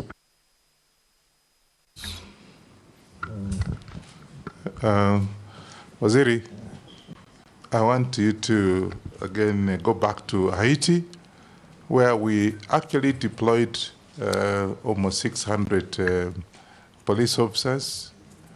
My fear now is that with what is happening around there, the fact one of my voters at home has one of his son actually deployed. And the question is, how secure? Do you have special security, insurance for this particular, just in case something has happened? Of course, that has led to a deficit of police officers. That's why when you had demonstration here, you had to get in the army because we don't have enough police officers, so because some of them are away. Secondly, I also have had a case in North Rift. In fact, my colleague is just walking in. The North Rift, where you have this police reservists have been disarmed, and yet we have problems in North Rift. And those are my borders, and we have that problem. And yet you have actually disarmed the police reservists. What are you doing about that? Professor, we'll take Dawood, note the questions. Thank you, Mr. Speaker. The CS nominee, you have promised regarding passports a couple of times, and you know passports are the most important. You initially said within a day, within a week, within 2 weeks, but apparently the passport issue has not been sorted out. The other issue is regarding the IDs. Your department has rolled out that IDs will be 10 years, whereas we have known all along IDs did not have an expiry date. What informed the decision for that one? Because now we've got Maisha number, which has been already declared unconstitutional. But what was the point of launching Maisha number when we had a Huduma number which did not work? So now, first was we've got the original ID, now Huduma number, now Maisha number. So aren't we confusing everything? Can't we have just one, the ID to be upgraded instead of all those, and data protection? Thank you, Mr. Speaker. Professor, you can answer those from Ferdinand and Rahim. Mr. Speaker, with regard to the question by the member for Kwanza, Haiti is a United Nations mission. Therefore, our officers are covered, insured, paid for by the United Nations, and therefore there is no cause of alarm. But it's also good to report good progress so far, because the officers there have been able to get part of the critical infrastructure, the port, the airport, the main police station, have been recovered, and the hospital have been recovered from the gangs. And some of the gang leaders who were taunting us before have even signed for peace and are willing to engage. So they are doing a good job. We are praying for them. We hope there will be no untoward incidents. With regard to the second issue from the member for Kwanza, it is true we disarmed 400 National Police Reservists who were serving in Trans Nzoia. And there was a reason, because the NPRs were being misused. Number two, Trans Nzoia is fairly peaceful, except along the border, small issues. So we will be vetting and returning on a needs basis a smaller number of NPRs, but the number of 400 NPRs in Trans Nzoia was disproportionate with the challenge that we have in that county compared to other counties that are a little more needy. Then finally, the member for Imenti North asked about passports. When I assumed office, passport was a crisis like no other. Kenyans were waiting for a year, 6 months, 3 months, 8 months. They were bribing. They had to bribe to get passports. We had no printers, and so forth and so on. Today, we have not only paid the pending bills to the suppliers, we have enough printing equipment for personalization of passports. We have even upscaled our system, that is the ICT system, and we have cleared the backlog from 784,000 when it was at the highest, and today there is no backlog. We are issuing passports within 7 days, starting 1st of August, today. That was our deadline. We complied with that deadline 4 weeks ago, at the beginning of July. Our next deadline is therefore to bring the passport waiting period to 3 days by 1st of November this year. And we are on course. I am very happy. This is one area where we've made a lot of progress. Of course, there are small challenges here and there. We believe that we've not eradicated corrupt staff completely. We have a new crop of staff, about 120, but we are not sure that corruption has been eradicated from that directorate. And we are working on that to ensure, we'll be working on that if we are approved, to ensure that we clean up the whole place. With regard to IDs and Huduma number and Maisha number, the reason for the 10-year limit is because of technology. Because unlike the ID that we are used to, the second generation ID we have, the third generation ID is a technology card. And technology keeps on growing old. And therefore, that's why we have a 10-year period. And that's why even passports, they normally have a time frame. You cannot have a passport for life. That is the idea. It is not to punish Kenyans. The card has a bit of technology chips, and we want to upgrade that chip based on the security threats that will be identified by that time. The Maisha number issue is before court. We hope we will vacate the orders that were issued 2 days ago, because the problem we are having with delays with issuance of IDs is because of court orders. Last year, between November and March this year, there was a court injunction against us issuing IDs, which brought a huge backlog of almost 600,000. We cleared that backlog. We were actually left with 92,000 with those in the waiting list. And then another court injunction was issued again 2 days ago. We hope we'll be vacating it by Friday, hopefully, so that we can be able to move on with issuing IDs to the people of Kenya. I submit. Mercy. Thank you, Honorable Chairperson. Let me take you to the budgets. following the recent government budget cuts across all sectors, what innovative ways will you use to mitigate the negative impacts of the budget cuts in the Ministry of Interior and National Security? Secondly, what will you prioritize if approved? What programs will you prioritize, and what will be the impact of implementing those priorities? And Kenyans are also asking, because of the unemployment situation in the country, is the recruitment of police officers affected by the budget cuts?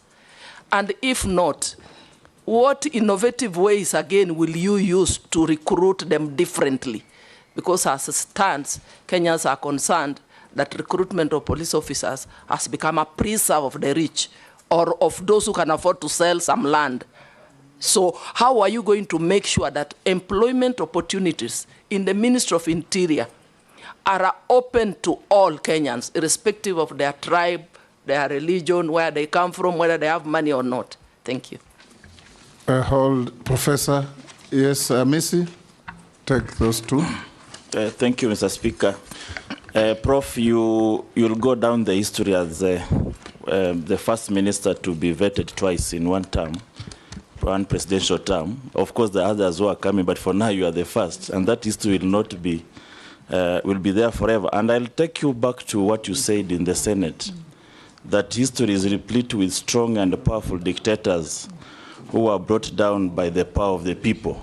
And I dare say you've been brought back here to this vetting by the power of the people. I want to refer you to an event because you are a member of the National Security Council. This is the core of the security of this nation. I want to refer you to an event in history in 1962 during the Cuban Missile Crisis, something I know you are much aware of because you are an international law student or professor. During this time, the then president of US, J.F. Kennedy, had a standoff with the Soviet Union, Nikita Khrushchev. And there was an ex-com committee members, comprising of 14 members, almost akin to what we have here as the National Security Council. All those 14 members agreed that to deploy. It took J.F. Kennedy brother's advice to do otherwise. I'm not asking you to be consulting your brother, but if it were not for the brother's advice, then we could have experienced the first nuclear war to the destruction of the world. Now, I look at the events that have happened here as a result of either good or bad decision of the National Security Council. And just like somebody said that there is always an inclination towards consensus, even if a decision is bad, that the committee of people could easily incline towards psychological consensus to the destruction or to the results of a bad decision. Does National Security Council of this republic also suffer from groupthink? Groupthink in a way that there is no devil advocate, decision making that can save the country. Then, Speaker, if you may allow me the last, very brief. You've tried to explain the donning of the uniform, the police uniform. What surprises me, Prof, is that you give instructions to police, you give press conferences, you are adorned in the uniform of the police. But when it comes to the crimes committed against humanity by the police, that's where you say the police are independent. How independent is your uniform? Professor. Thank you, Mr. Speaker. Mr. Speaker, with regard to the budget cuts, we will prioritize what we consider the 5 biggest national security threats in our programming. And those are the threats of terror, organized crime, drugs, the need for drug controlling narcotic drugs, the fight against climate change, and also extremism in its various forms, religious, political, or whatever extremism, because extreme behavior can annihilate the nation. With regard to recruitment, going forward, we will ensure that each and every Kenyan, boy or girl who is recruited, can be accounted for. Because in the past, we've had so many claims of corruption and so many claims of favoritism, and therefore going forward, it's going to be demanded from the police that they account for every recruitment slot that they fill. We have a big problem of corruption in the country, and we hope the National Police Leadership Academy and the programs we want to put there as we look for succession management and new managers of security will be able to fight corruption in the National Police Service. Mr. Speaker, the Honorable Amisi asked me, I think the first was just a comment. He said, I've been brought here by the power of people, and I want to say happily, yes. Happily, yes. With regard to the second, and I say happily because it's important for public officials to be put under scrutiny and be measured using the highest possible threshold. So I have no issues, I have no problems. Even if I'm brought here 20 times, I will happily come back and try and explain myself to the people of Kenya and to the representatives of the people of Kenya. I've been asked, the second one, the last one, from the Honorable Amisi, was on whether the National Security Council is suffering from groupthink, and the answer is no. I submit. Mukami. Honorable Mukami. Thank you, Honorable Speaker. Honorable Speaker, I want to ask our Waziri one question from a police officer who is concerned. I understand there is a court battle in the court since 2018 between the police constables. There are those who are earning higher salaries than the others. That means there are those who are in job group J, they are earning more salary, and that is why they had gone to the court, because they want to understand why there is a discrimination. The other question, it's about our police officers. Waziri, as you know, our officers really do a lot of work. What policy are you going to put into place to motivate our police officers? Because there are those officers who have stayed in one station for over 20 years. They've never been promoted, they've been never transferred, they are just there in that station. So we need to motivate them. Thank you, Honorable Speaker. Mishi, Honorable Mishi. Thank you, Honorable Chairman. Honorable Chairman, I want to ask Professor one question. Professor, as the women of this country, we are shocked and we are sick to see the rising number of femicide cases. In fact, we are really shocked when we saw the bodies which were discovered at the quarry, because all the bodies were for ladies or other women. I don't know what is the root cause of this. What contributes to all this? Who slept on the job? We need to know some answers on these issues.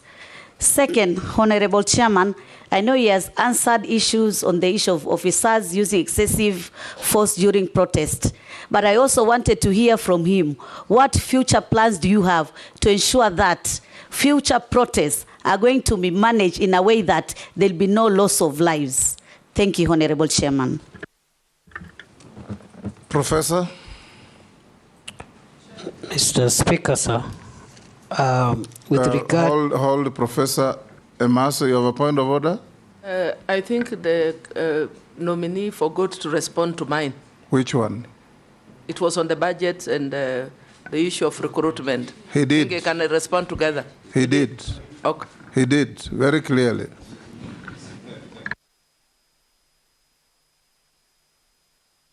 I know was misleading you to raise that issue. Mr. Speaker, with regard to police officers who have been in court about salaries. Mainly these were graduate police constables, people or officers who joined at constable level. During their time, they went to school and studied for a degree. They have been arguing that they need to be taken straight to inspectorate. And there has been a long court battle. As soon as that court matter is settled by the apex court, we'll implement whatever decision will come from our judiciary.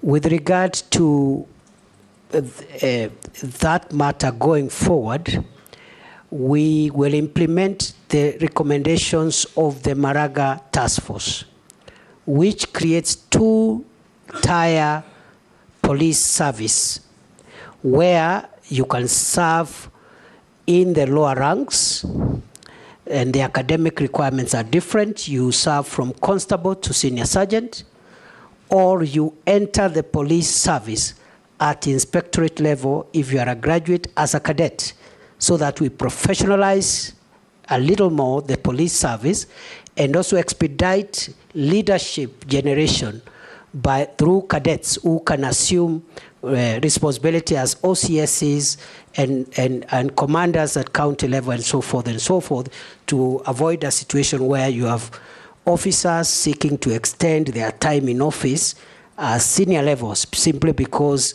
of a lack of generation of younger commanders. With regard to the motivation, we are working with the National Police Service Commission, and if I am approved, I will proceed with this discussion to provide a clearer policy on promotions, transfers, and some form of reward system which will help motivate our officers. At the moment, before I left office, we were implementing the 3-year transfer policy. I think we were at 45% compliance because of the logistical and the financial implications. If I am reappointed, if I am approved by this House, I will complete that 3-year transfer policy to make sure that it happens. And also, we will have a fast-track promotion arrangement for officers who do very well. For example, if you're a county police commander, you help in reducing crime, you help in fighting femicide, you help in fighting you have certain targets which you meet. You should be promoted faster than somebody else who is in the same level, but their performance indicators are in the negative. Finally, I've been asked 2 questions by the Honorable Mishimboko. The first one is on femicide. It is true, the cases of femicide we are seeing are worrying for the country, and it's also true we have critical gaps, especially at the lower levels of our policing and security apparatus, both the National Intelligence Service, the National Police Service, and also Ngao. And those are things that we need to work on to avoid situations like what we are seeing. The incident that happened in Kware is quite devastating, quite a grave breach of the security of our women. And it's something that I'm taking with all seriousness. Finally, what plans will I have if I am approved by this House to ensure that we do not have loss of life when citizens exercise their right under Article 37? I will be finalizing for publication the guidelines under the Public Order Act, the one I explained earlier, not to take away the light, but to facilitate, to create an environment where it can be enjoyed, to create responsibility on those who are having protests. Because if you say you have a protest to Parliament, for example, and the designated area for protest can only accommodate 1,000 protesters, you cannot say, I want 2 million protesters outside Parliament, because it's not feasible. So we'll have to give those guidelines so that as Kenyans can enjoy these rights while respecting the rights of others in accordance with the Constitution. I submit. Sharia. Thank you, Chairman. CS nominee, in the court of public opinion and in some independent surveys done in this country, the Ministry of Interior and National Administration has been identified as the one with the highest prevalence of corruption in this country. How do you intend to address this menace if approved? Let's take Honorable Russ also. Thank you very much, Honorable Speaker. Professor, when a Kenyan reads a Gazette notice of Kenya Gazette, they will tend to believe that is the true reflection of a policy direction from government. In March this year, you closed the Ilo gold mine in Moyale, that it will be closed for 30 days following the skirmishes that had taken place. But since then, over 30 lives have been lost, including that of security officers. That particular area has turned out to be a black market for mineral entrepreneurs, and the citizenry have generally lost faith in government and also in the security agency. My question to you, if the House approves your nomination, what is it that you are likely to do to reaffirm the community's faith in that the government does what it says it will do, and also that the security of that area, because Dabel has the inhabitants community, that the security is restored. Secondly, Honorable Speaker, those of us who come from the border areas, we have very porous borders. There's influx of arms, contraband, drugs, and also illegal immigrants. But what we are experiencing also is so many roadblocks and checkpoints. Some actually are rent seekers as opposed to for purposes of security. Professor, if the House approves your nomination, what is it that you are likely to do to ensure there is security for Kenya, but also the communities that are traversing or traveling on those roads are not, to an extent, inhumanly disadvantaged? Thank you, Honorable Speaker. Thank you, Professor. Mr. Speaker, with regard to the question by the Honorable Sharia, it is true corruption is a big cancer in the National Police Service, in the public sector of our country, the 2 levels of government, and the 3 arms of government. In our assessment of national security threats that are existential in nature, I have said earlier we have identified 5 existential threats to our country's future. Terrorism and violent extremism is one of them. Banditry and other organized crimes is the second. The third one is the problem of narcotic drugs, psychotropic substances, and all that goes with that. The fourth one is climate change and how it is creating disruption of livelihoods and breeding conflicts among communities. The fifth one is corruption.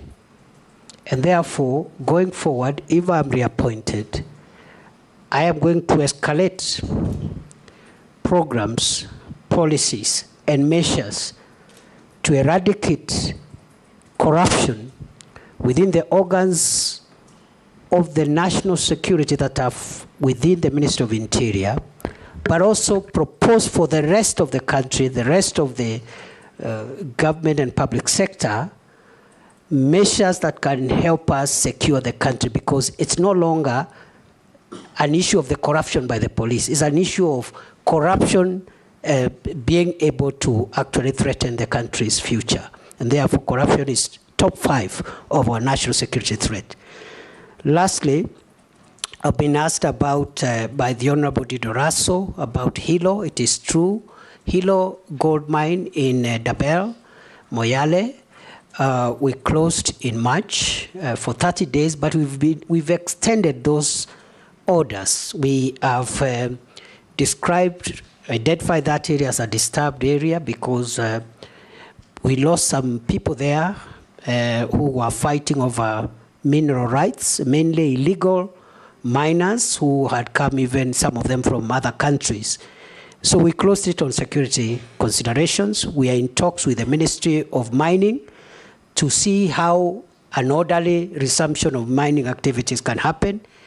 I was there physically in June.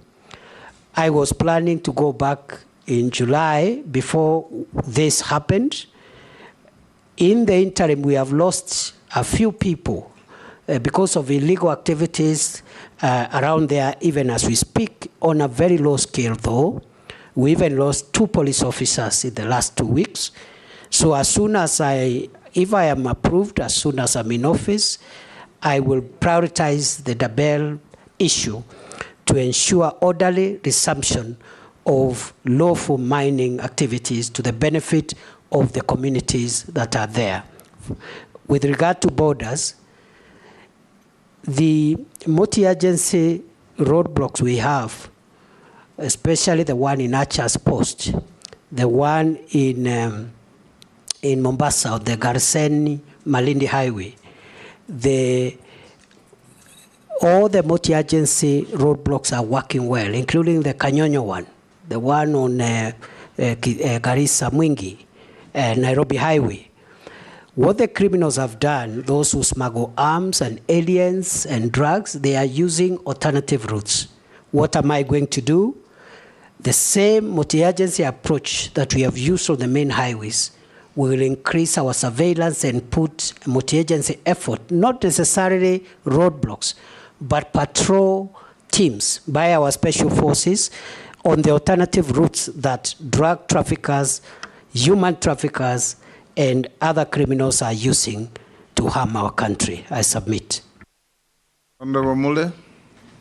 Thank you very much, Chair, and thank you very much, nominee.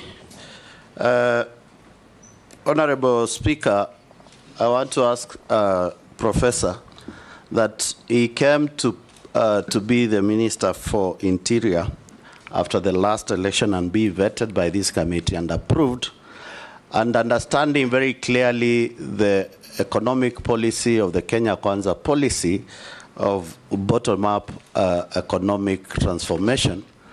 You have been in office, and I want to bring you to your attention that the National Assembly put up regulations for private security firms to be regulated properly.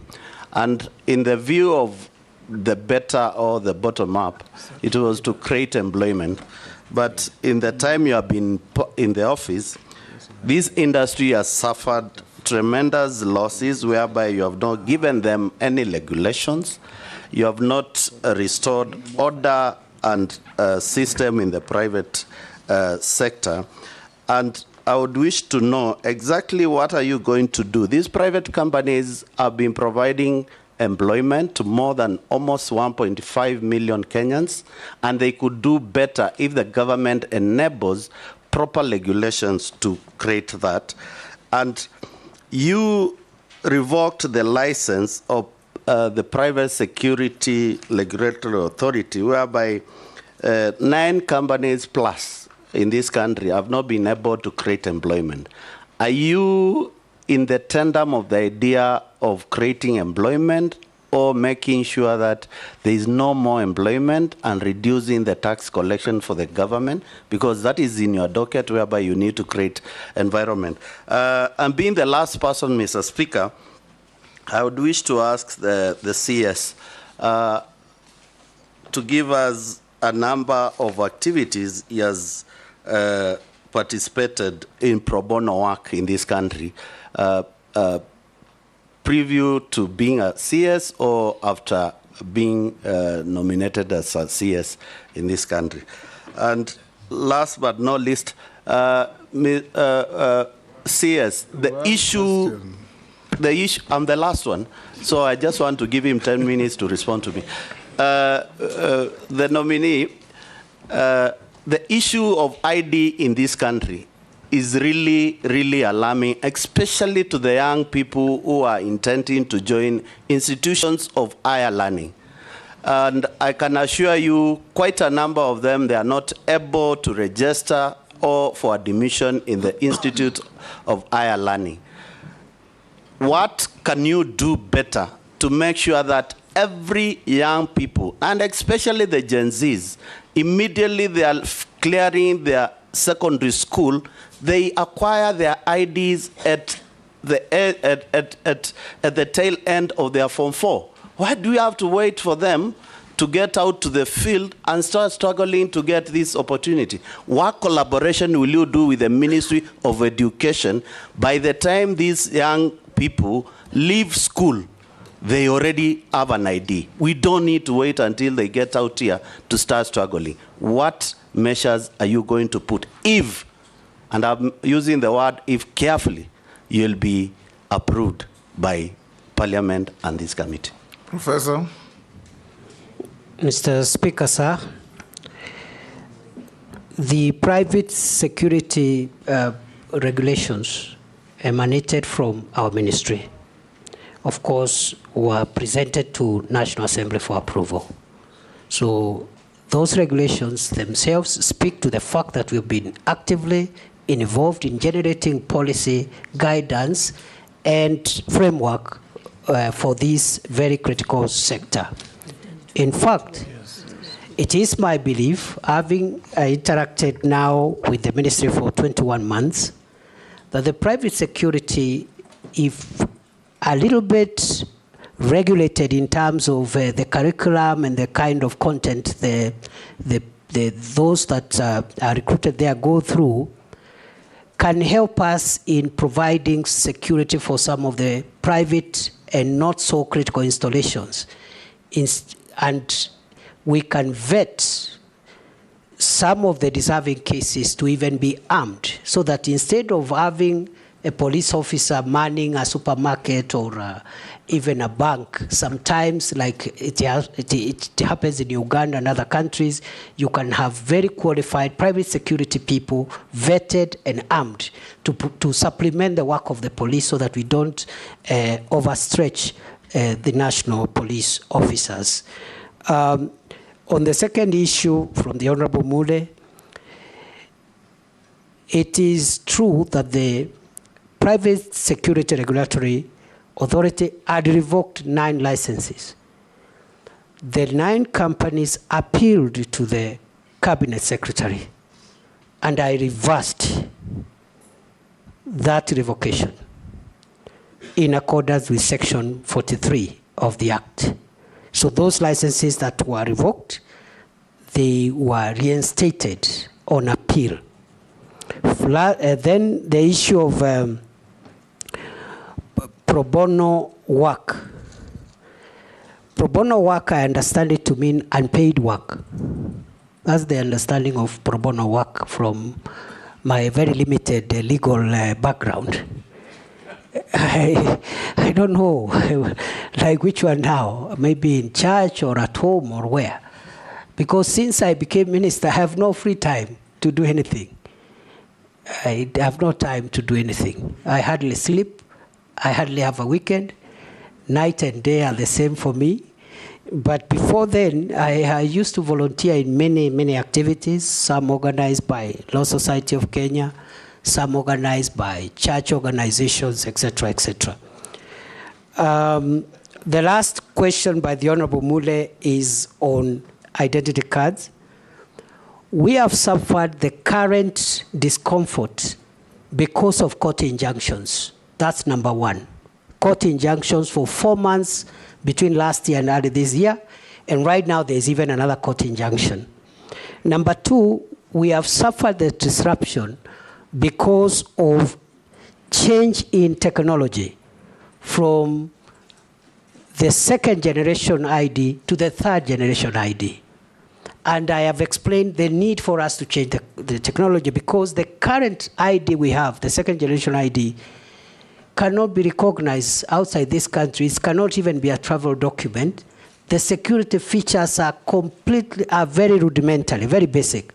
And therefore, the move to new technology, better technology, more secure document has caused disruption. Court injunctions have also caused destruction.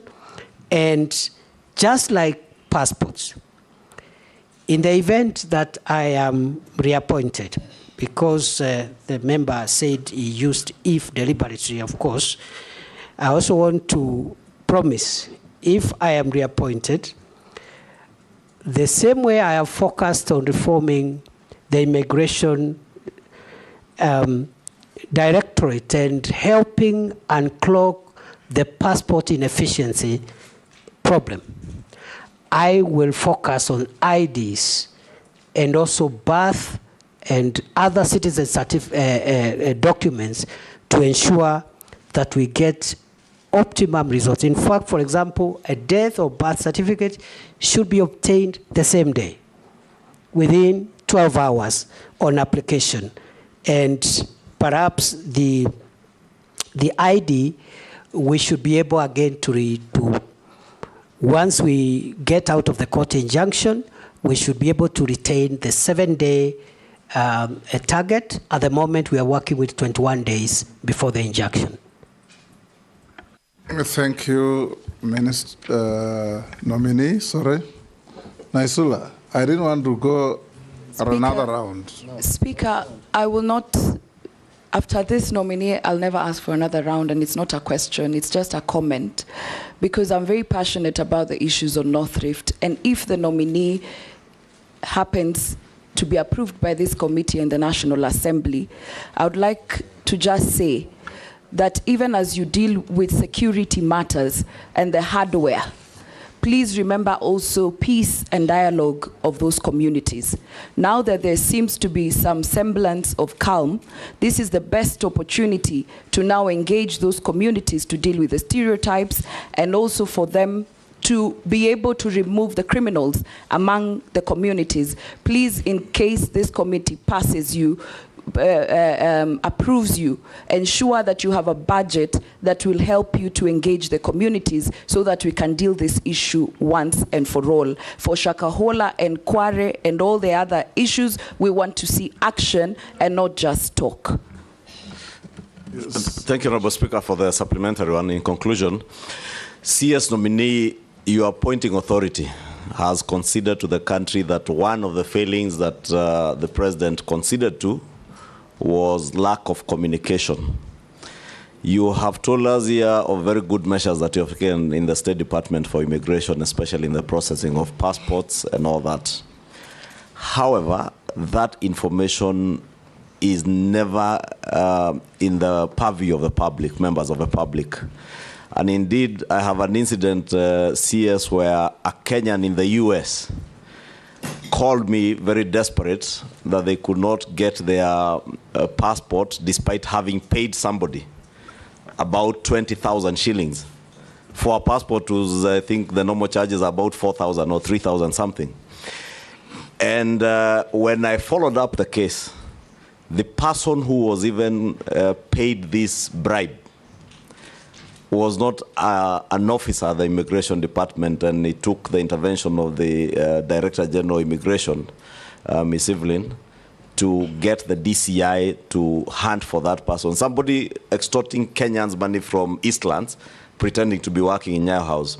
And therefore, the lack of communication aspect in your ministry is what I want you to address. Should you, or if you are approved, what are you going to do to ensure that there is proper communication to the public so that the public are not taken advantage of by criminals out there in these lands and elsewhere who are extorting bribes from Kenyans on the pretext that they are working in Nyayo House? And just like Owen Bayer said, you once declared Nyayo House a crime scene. That crime scene now seems to have moved from Nyayo House to the periphery of Nyayo House and other areas. I would want to hear what specific measures you intend to take to make sure there is proper communication. Kenyans know how much they ought to pay and to who, and so that they're not taken advantage of, because you are also aware that has been very rampant. Chairman, thank you. Chairman, I just wanted to ask the CS, this issue of the IDs. Professor, you say the IDs will expire after 10 years. Have you put into consideration the vast areas, people like in North Turkana, how far they travel to get IDs? Because IDs are not like passport, they're essential documents that people must have all the time. After, you know, it will be cumbersome for them to go to those centers to go and get IDs. And secondly, on this unrest, you have seen that, as you have said, the ID resigned. But are you aware, in your absence while you are away, we used to have BAMBA while you are away, but while you are away, that a new IG was appointed? He's still away, he can't answer that. No, but that, what is your take? That we were told away. 60 years, Mr. Speaker, I'm putting it in a better way. Yes. We were told when somebody reaches 60 years, he should leave the public service. Are you aware that a new IG has been nominated who's 64 years or 63 years, who has retired, who is being recycled? I don't know what extra thing is going to bring. And my last question is on illicit brews. The Interior Ministry has been accused by the Deputy President of sabotaging the war on illicit brews. Is the war on illicit brews only being waged in Mount Kenya? What aspects of this war are being undertaken in the Interior Ministry, and what is being done by the Office of the Deputy President? How much funds have been used in this war in the last 2 years when you were the Interior Ministry, before you were fired? Nominee, on the issue of the IG, I direct you not to answer the question, because I've received communication from the President nominating the nominee, who will be vetted by a committee of parliament, and those questions can be raised there. If you answer that here, you'll be prejudicing what is coming to parliament. Answer the other questions. Thank you. Mr. Speaker, Honorable Naisula was a comment. We've taken it on board. Honorable Kimani Ichung'wah's issue was about communication. When I assumed office in October 2022, I began a habit of every 3-4 months updating the country on the status of our homeland security. We've not had one in a while. I had planned one for June, which was postponed and thereafter disrupted. We will use our public accountability updates on security matters to communicate more on what we are doing. And the next, if I am approved by this House, the next public accountability address will feature more on the reforms we have made at Immigration Department, because I think there we've made a lot of success. People concentrate on the banditry thing, but I think also on the passport issue we made a lot of success. Where we still have problems is the IDs and other aspects of citizenship documents. With regard to the ID, the question by the Honorable Junaid Mohammed, the reason for the 10-year limit, there are two reasons. It's actually one reason. It's because of changes in technology. Unlike the ID we have, which has no security features, and therefore it can be timeless. But we'll find a way of making it convenient to the people of Kenya to renew after the 10 years, so that you don't create a crisis. by people, and we can do that by even having a phased out renewal process to ensure that, again, we don't inconvenience masses of people. So the problem is technology and the security features in the third generation ID, which is going to be physical, that is the Maisha card. It is going to be also digital, the digital ID. You can have it digitally. So all those are options for the third generation ID, quite sophisticated in tandem with the current trends in security on identity documents. With regard to the issue raised on Bruce, I would be hesitant to respond to the comment associated with the Deputy President for obvious reasons. But I think, to the best of my knowledge, the Minister of Interior was not cited as frustrating the war. If there are specific officers in the ministry, I think that is something that needs to be looked into to make sure that all of us are reading from the same script. The government policy is to make sure that illicit brews, toxic substances and drugs are not provided to our kids, not just in central Kenya, but everywhere in the country. With regard to how much money the Deputy President Office has used, again, I am not privy, and I think that is the office that can answer that question. How much funds have we used in the fight against brew? We have not allocated any special budget in the Ministry of Interior in the fight against illicit alcoholic drinks and drugs. We have used our normal budgets, our normal security operations budget, to carry out that program as part of the normal programs. I submit. Professor, I'll ask you one or two questions. The first one is a furtherance on the issue of IDs. As you introduce a 10-year ID, just take into account that an ID in this country is everything. You can't enter a supermarket. You can't open a bank account. The old and PWDs cannot access social safety net funds without an ID. Now, if you are going to have that ID last for 10 years, then you must put in place a seamless renewal process so that people don't suffer because of failure to renew an ID card.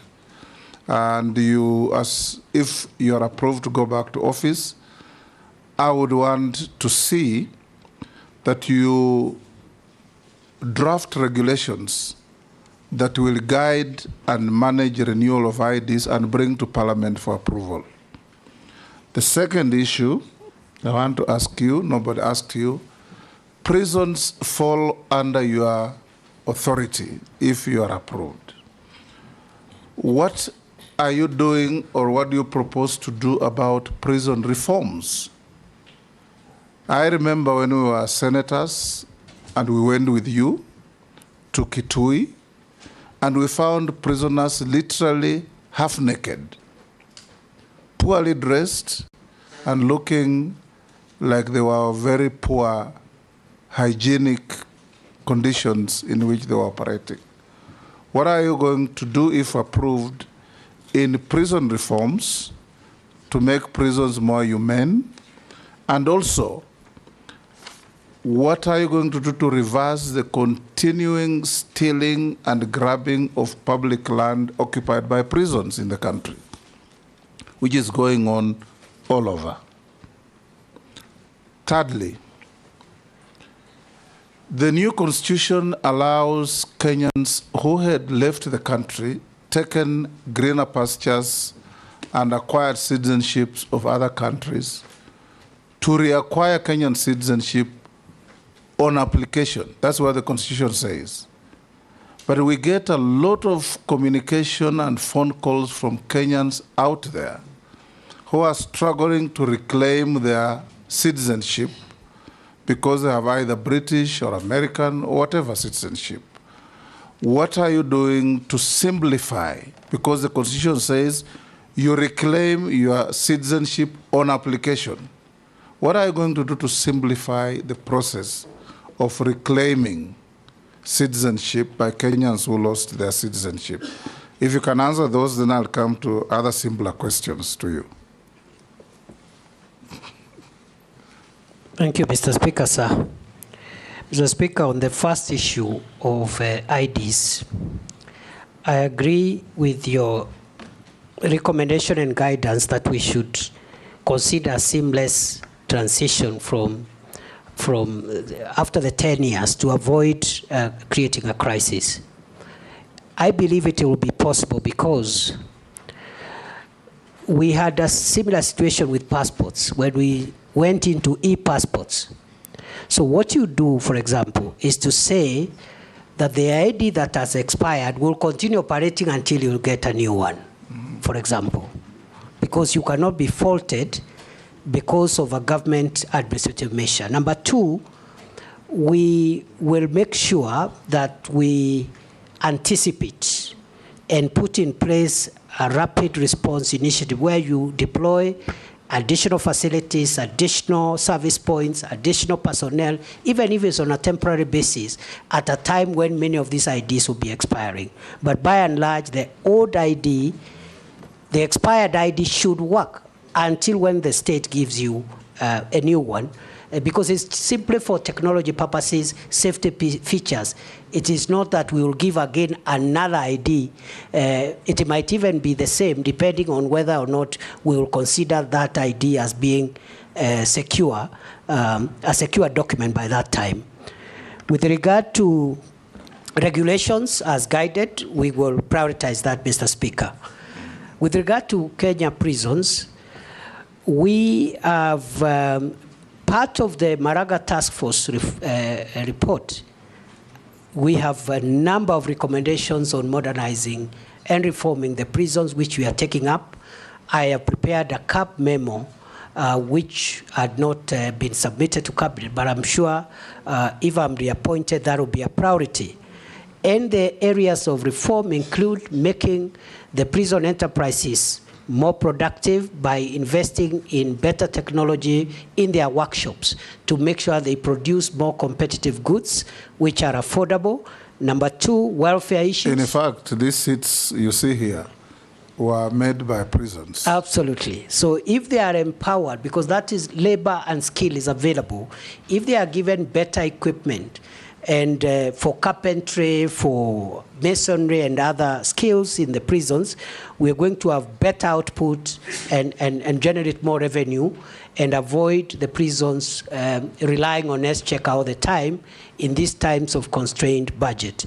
We also want to make sure that we improve on welfare issues, including the terms and conditions of service of prison wardens. It's part of the Maraga Task Force recommendation in consultation with the SRC.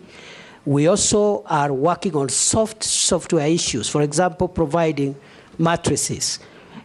We have a program called One Prisoner, One Mattress program, where up to now we have provided 10,000 from our budget, but also with the support of other partners.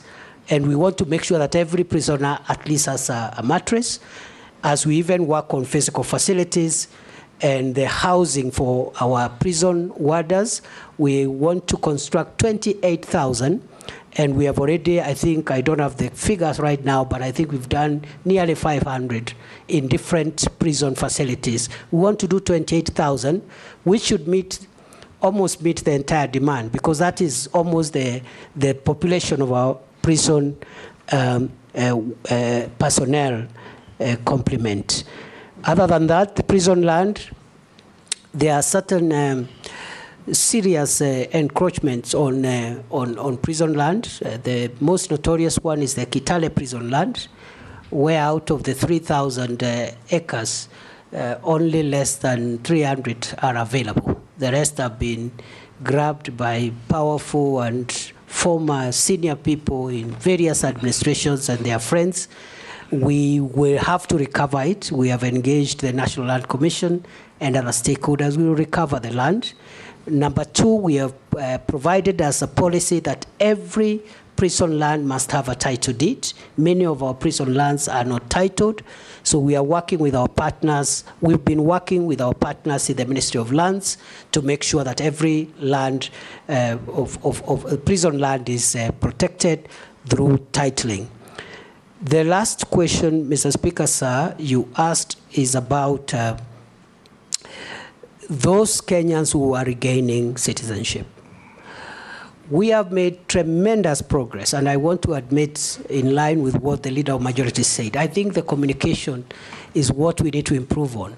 We have made tremendous improvement and reforms in the processing of citizenship applications by foreign nationals who want to be Kenyans, but also by Kenyans who had lost their nationality before the 2010 Constitution and are now entitled to reapply. When I came to office, there were 2,700 pending applications.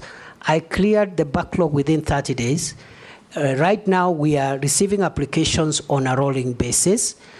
I had directed the Directorate to ensure that from the time of application to the time the minister signs off that application for regaining citizenship, it should not be more than 21 days. And I think that is work in progress. Lastly, how do we simplify? We will reduce the paperwork. There is a bit of paperwork in that Directorate, and we want to reduce it and go digital and make sure that we even bring the timelines from 21 days to 7 days to possibly 3 days on application. I thank you, Mr. Speaker. Lastly, nominee, do you hold any leadership position in any political party? No. Have you ever been adversely mentioned in any integrity-related reports? No. On investigations? Do you hold citizenship of any other country? No. What is your worth? 694 million. Made of?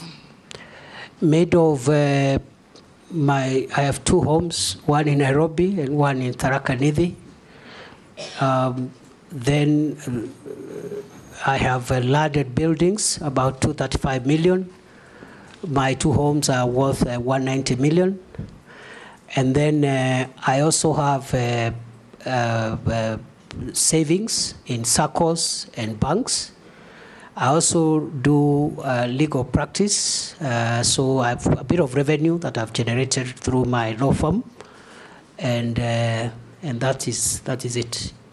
And I forgot, Mr. Speaker, when I was filling in, I forgot to add, I have vehicles of about 17 million, which are not part of that report. I apologize. I remembered after I had submitted the questionnaire.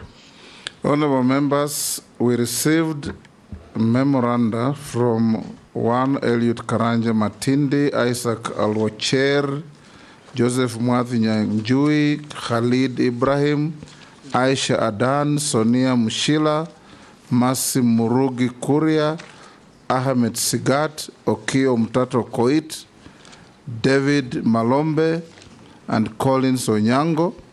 We forwarded them to the nominee, and the nominee responded to all of them in writing. We have them on record. Professor, we allocated 2 hours. We've done with you 2 hours and 10 minutes. We want to inform you that this brings to an end our interaction with you. The clerk has checked all your documents against what you submitted. They have been found to be correct and in order. And unless you are lawfully held, you are now released to go to your other businesses. Members, I'll give you a 10-minute health break. Let the CS go alone first so that you are not accused of causing with a nominee. Yes. Yes. How many? Robert Mboy is asking for 15 minutes. It is so directed.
Hey there, friends. Welcome to Kids on the Block, where fun and imagination come alive. We dive into magical world filled with exciting adventures and awesome friends. What position were you in? I was number 2. What position were you? Number 1. He decided to cross the bridge by his house and look for food on the other side. We're going to do half cup of chocolate chips, and the other one, we're going to do half cup of the blueberries. So, grab your imagination hats and get ready to explore with us. Join us every Saturday at 9 a.m. for new friends, amazing stories, and tons of laughter.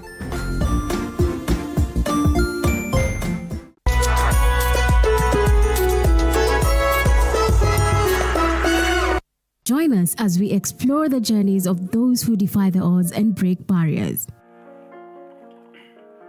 We dive deep into the stories of triumph. Sometimes when parenting a child with a special need or whatever disability, family life becomes a bit complicated and you may end up raising the child on your own. Here, we inspire. I have a farm which one we showcase with other dyslexic youths and autism how to farm. Motivate. It's never easy, but what we do, the best thing is to work with another parent who has an elder child than yours. And break through the barriers one story at a time.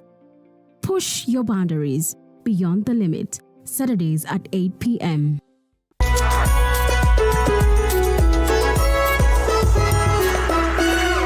The Grind, where business meets brilliance. It's not just about the ideas. I was working as a shampoo boy. I used to wash clients' hair on the sink. It's about making them happen. From big wins. In primary school, when we would be asked what people want to be, I was categorical that I want to be a nurse. To hard lessons. The consoles change, the gaming equipment keep changing. We cover it all. Tune in to The Grind, where every episode is packed with insights. The person who is serving customers, always be a customer-centric. Strategies. When you pay attention to detail, you get luxury items. And stories to fuel your ambition. Don't just dream it, grind it. Mondays at 7:30 p.m.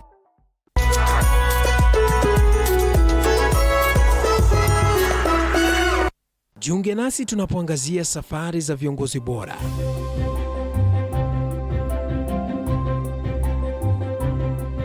Kutoka kwa ushindi mkubwa hadi masomo magumu. Wakati wetu kwamba wasichana si wa kusoma, ni wa kuolewa, ng'ombe ipatikane, wazazi wakuwa watajiri. Tunashughulikia yote.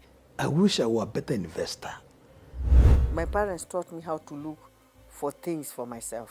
Tazama Mfahamu Kiongozi, ambapo kila kipindi kimejaa maarifa, mikakati na hadithi za kukuza azma yako. For me to succeed, I have to fight. Kila Alhamisi saa 1:30.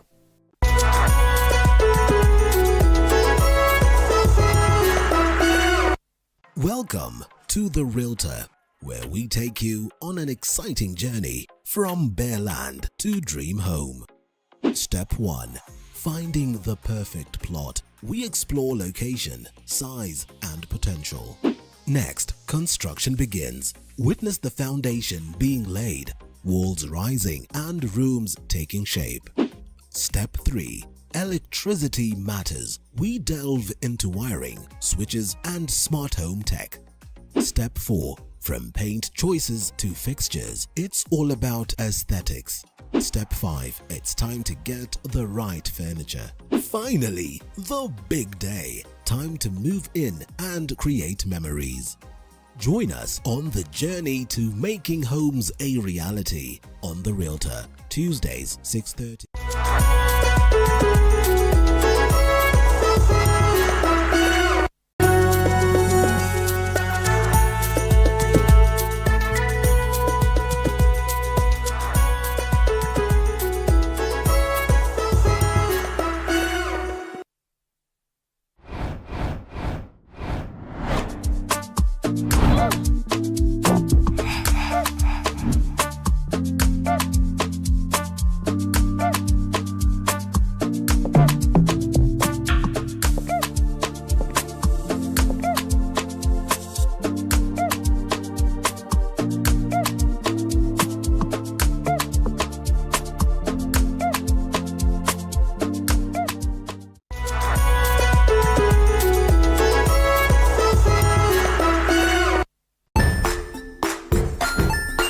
Hey there, friends. Welcome to Kids on the Block, where fun and imagination come alive. We dive into magical world filled with exciting adventures and awesome friends. What position were you in? I was number 2. What position were you? Number 1. He decided to cross the bridge by his house and look for food on the other side. We're going to do half cup of chocolate chips, and the other one, we're going to do half cup of the blueberries. So, grab your imagination hats and get ready to explore with us. Join us every Saturday at 9 a.m. for new friends, amazing stories, and tons of laughter.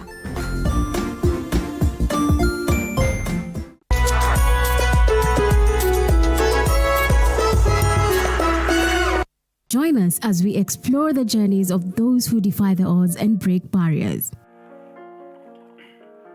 We dive deep into the stories of triumph. Sometimes when parenting a child with a special need or whatever disability, family life becomes a bit complicated and you may end up raising the child on your own.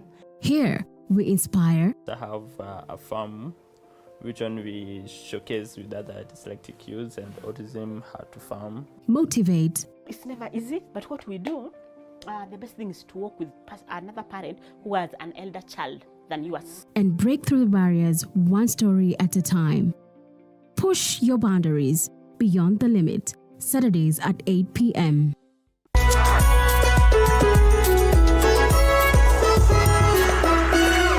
The Grind, where business meets brilliance. It's not just about the ideas. I was working as a shampoo boy. I used to wash clients' hair on the sink. It's about making them happen. From big wins. In primary school, when we would be asked what people want to be, I was categorical that I want to be a nurse. To hard lessons. The consoles change, the gaming equipment keep changing. We cover it all. Tune in to The Grind, where every episode is packed with insights. The person who is serving customers, always be a customer-centric. Strategies. When you pay attention to detail, you get luxury items. And stories to fuel your ambition.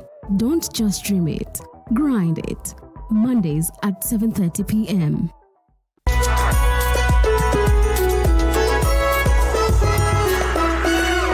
Jiunge nasi tunapoangazia safari za viongozi bora.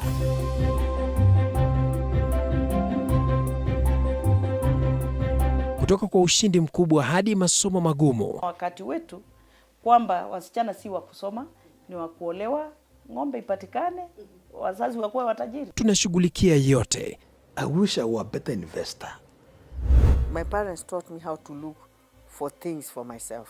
Tazama Mfahamu Kiongozi, ambapo kila kipindi kimejaa maarifa, mikakati na hadithi za kukuza azma yako. For me to succeed, I have to fight. Kila Alhamisi saa 1:30.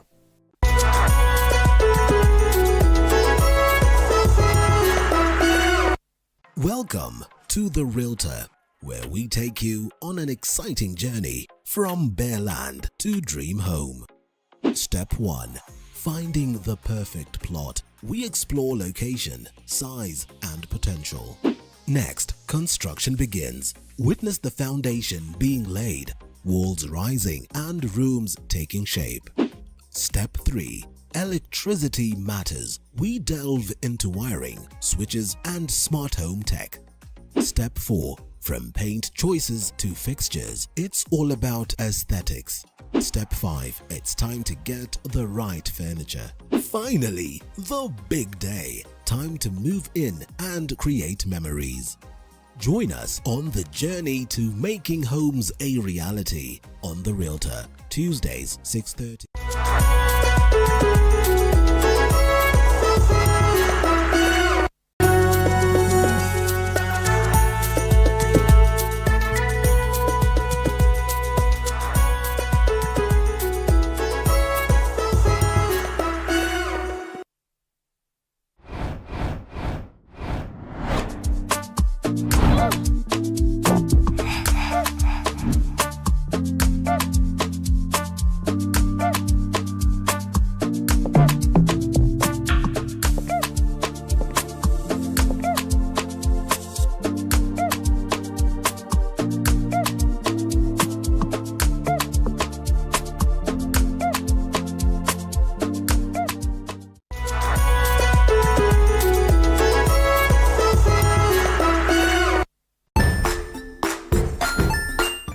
there, friends. Welcome to Kids on the Block, where fun and imagination come alive.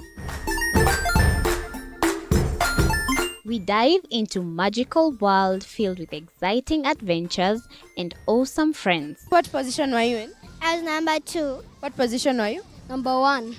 He decided to cross the bridge by his house and look for food on the other side. We're going to do half cup of chocolate chips, and the other one, we're going to do half cup of the blueberries. So, grab your imagination hats and get ready to explore with us. Join us every Saturday at 9 a.m. for new friends, amazing stories, and tons of laughter.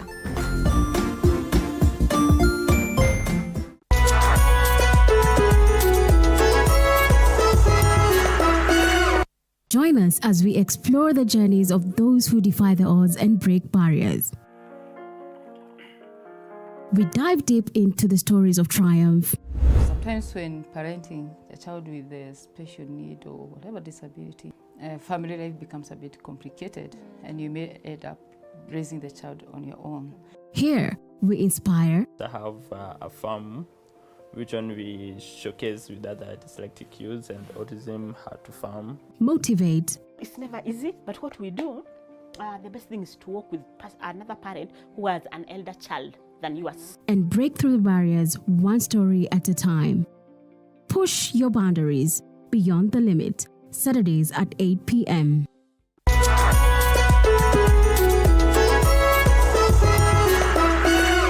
The Grind, where business meets brilliance. It's not just about the ideas. I was working as a shampoo boy.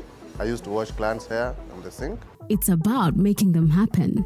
From big wins. In primary school, when we would be asked what people want to be, I was categorical that I want to be a nurse. To hard lessons. The consoles change, the gaming equipment keep changing. We cover it all. Tune in to The Grind, where every episode is packed with insights. The person who is serving customers, always be a customer-centric. Strategies. When you pay attention to detail, you get luxury items. And stories to fuel your ambition. Don't just dream it, grind it. Mondays at 7:30 p.m.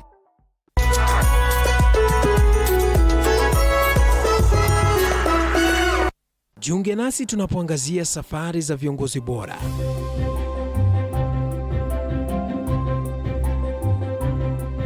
Kutoka kwa ushindi mkubwa hadi masomo magumu. Wakati wetu kwamba wasichana si wa kusoma, ni wa kuolewa, ng'ombe ipatikane, wazazi wakuwe watajiri. Tunashughulikia yote.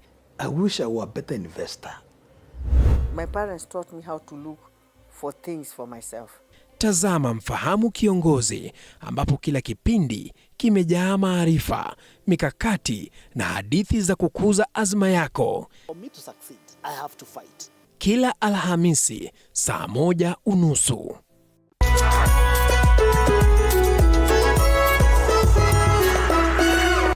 Welcome to The Realtor, where we take you on an exciting journey from bare land to dream home.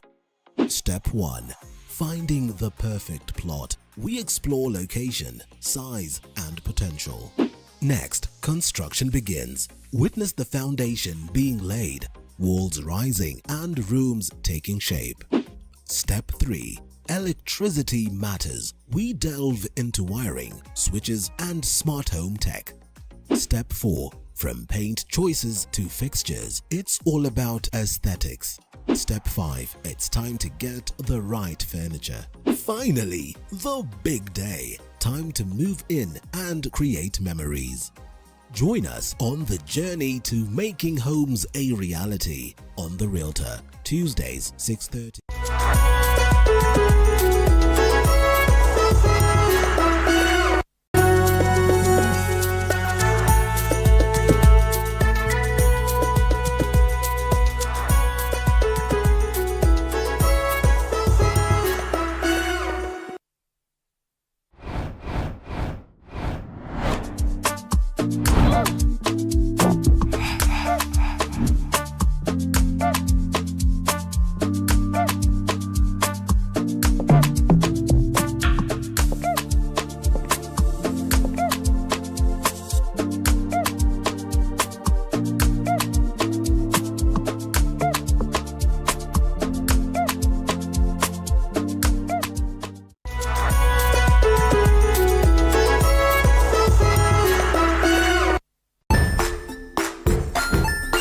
Hey there, friends. Welcome to Kids on the Block, where fun and imagination come alive.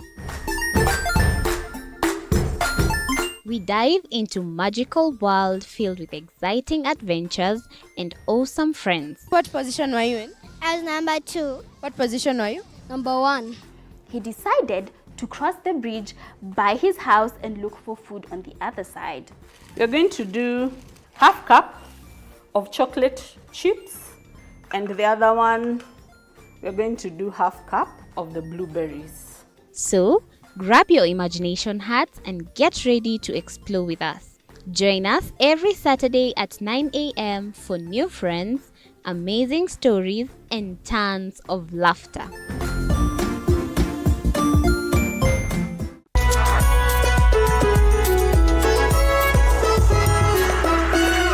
Join us as we explore the journeys of those who defy the odds and break barriers. We dive deep into the stories of triumph. Sometimes when parenting a child with a special need or whatever disability, family life becomes a bit complicated and you may end up raising the child on your own. Here, we inspire. I have a farm which one we showcase with other dyslexic youths and autism, how to farm. Motivate. It's never easy, but what we do, the best thing is to work with another parent who has an elder child than yours. And break through the barriers one story at a time. Push your boundaries beyond the limit. Saturdays at 8 p.m.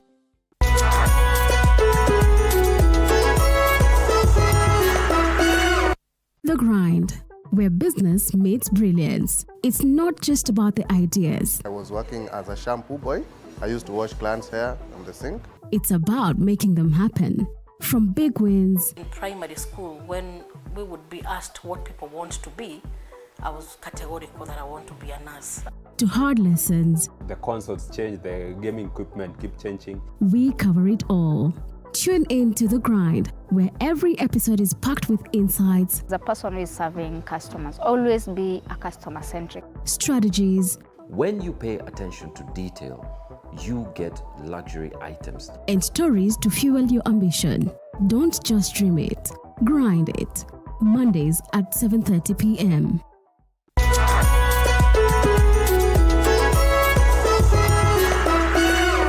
Jiunge nasi tunapoangazia safari za viongozi bora.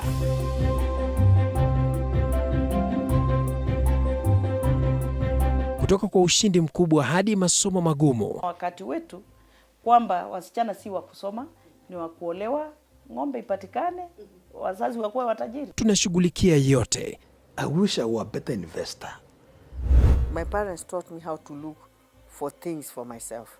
Tazama Mfahamu Kiongozi, ambapo kila kipindi kimejaa maarifa, mikakati na hadithi za kukuza azma yako. For me to succeed, I have to fight. Kila Alhamisi saa 1:30.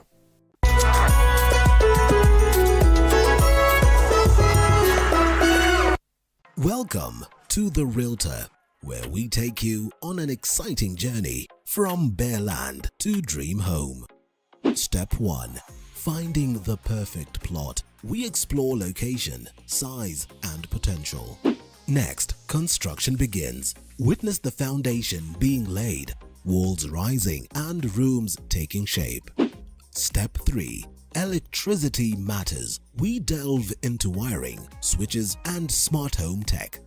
Step 4. From paint choices to fixtures, it's all about aesthetics. Step 5. It's time to get the right furniture. Finally, the big day. Time to move in and create memories. Join us on the journey to making homes a reality on The Realtor, Tuesdays 6:30.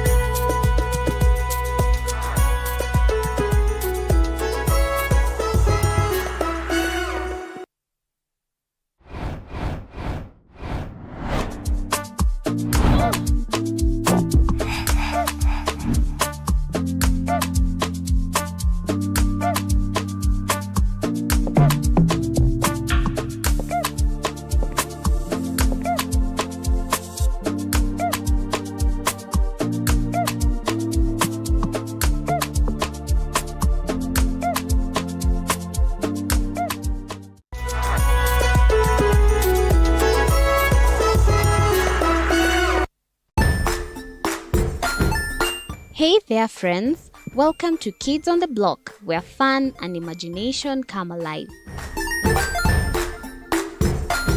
We dive into magical world filled with exciting adventures and awesome friends. What position were you in? I was number 2. What position were you? Number 1. He decided to cross the bridge by his house and look for food on the other side. We're going to do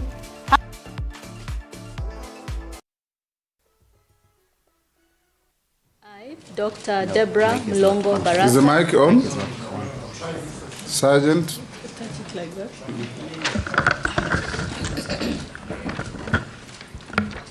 I, Dr. Deborah Mlongo Barasa, do swear that the evidence I shall give before the committee on the matter under its consideration shall be the truth, the whole truth, and nothing but the truth. So help me God.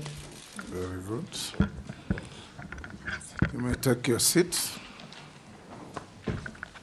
Dr. Baraza, welcome to this session of vetting your suitability to hold office to which the President has nominated you.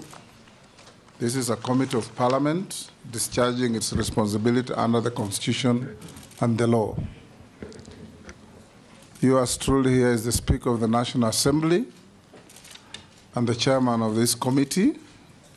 With me on my right is the distinguished Deputy Speaker of the National Assembly, Honorable Gladys Boss. On my left is the Clerk to the National Assembly, and I'll invite all members to introduce themselves. Kemani Shongo. Junet Mohammed. Nelson Koech. I'm David Kosing, MP, Poko South. Vicaria David. Mary. Mary Emase. Abdul Rahim Dawood. I'm Ferdinand Kevin Wanyonyi. Owen Bayer. Robert Mbui. Stephen Mule. Didoraso. Abdi Shurir. Mishimboko. Caleb Amisi. Excellent. Dr. Baraza, we'll start by inviting you to make a brief introduction of yourself in not more than 5 minutes, telling us your name, your educational background, your work experience, and any key competencies that you have that you think is suitable for your appointment as a cabinet secretary. Go ahead. Honorable Chair, honorable members, I'd like to take this opportunity to appreciate His Excellency the President, as well as the nominated committee, to give me this opportunity to present myself as the nominated Cabinet Secretary for the Ministry of Health. Thank you so much for your invitation and consideration. That is your name, your education background, work experience. I am Dr. Deborah Mlongo Barasa. I am a qualified medical doctor. I have more than 18 years medical expertise and public health professional background. I'd like also to say that I am a wife, a mother, and has 4 lovely children. I'm also a twin. So I have a vast experience in terms of policy advice, strategic direction, technical advice, and clinical practice. I have worked in the public sector as well as the private sector. I have worked from the primary care level, the community health programs, up to national level at the Kenyatta national level. I have also worked with the national technical working groups within the ministry. Equally, I have served with multiple Ministry of Health focal points within the Eastern Southern Africa region.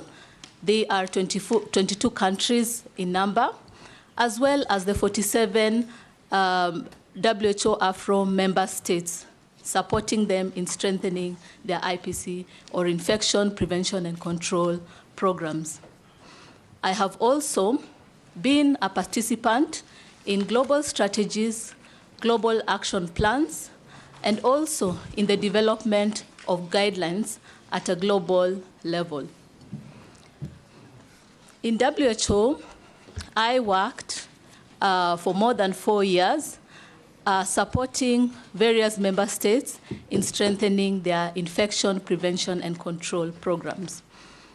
I supported them in matters policy advising, in strategic direction, and in technical advice. Implementing activities including development of guidelines, facility assessment, among others. My key achievements in the span of my medical practice include the strengthening of programs. At the beginning of COVID-19, we had only 4 programs within our 4 countries with infection prevention and control programs within the Eastern, Southern Africa region. And at this time, I'm proud to say that we have 22 countries within the Afro region which have strengthened their infection prevention and control programs. So I supported in matters of development of their strategic, their national action plans, and also in developing guidelines, facility assessment, monitoring and evaluation framework, among others. Equally, I supported in emergency response, in emergency preparedness, readiness, and response pillar. That will do. I will now invite the Deputy Speaker to be the first to ask your question. When questions are asked, to expect precise and concise answers. Deputy Speaker. Okay. Dr. Barasa, as you're aware, the health financing strategy of 2020 to 2030 notes that Kenya's health financing is inadequate, incomplete, and inconsistent, and poses a challenge to the establishment of a universal health coverage. And now, with the shift from NHIF to SHIF, the effectiveness of the transition is being debated by Kenyans. So, what are the primary gaps and challenges that you perceive in the implementation, and what do you do to address them if confirmed as Minister of Health?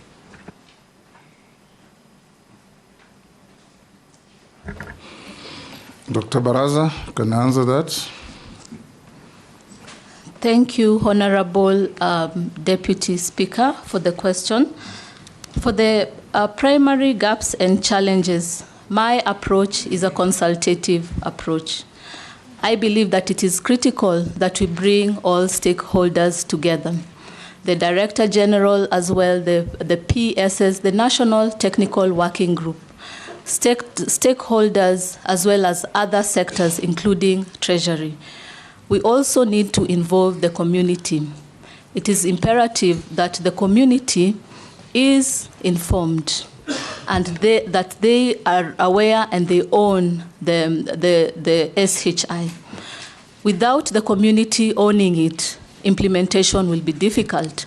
And so we need to strengthen communication, receive feedback, and analyze.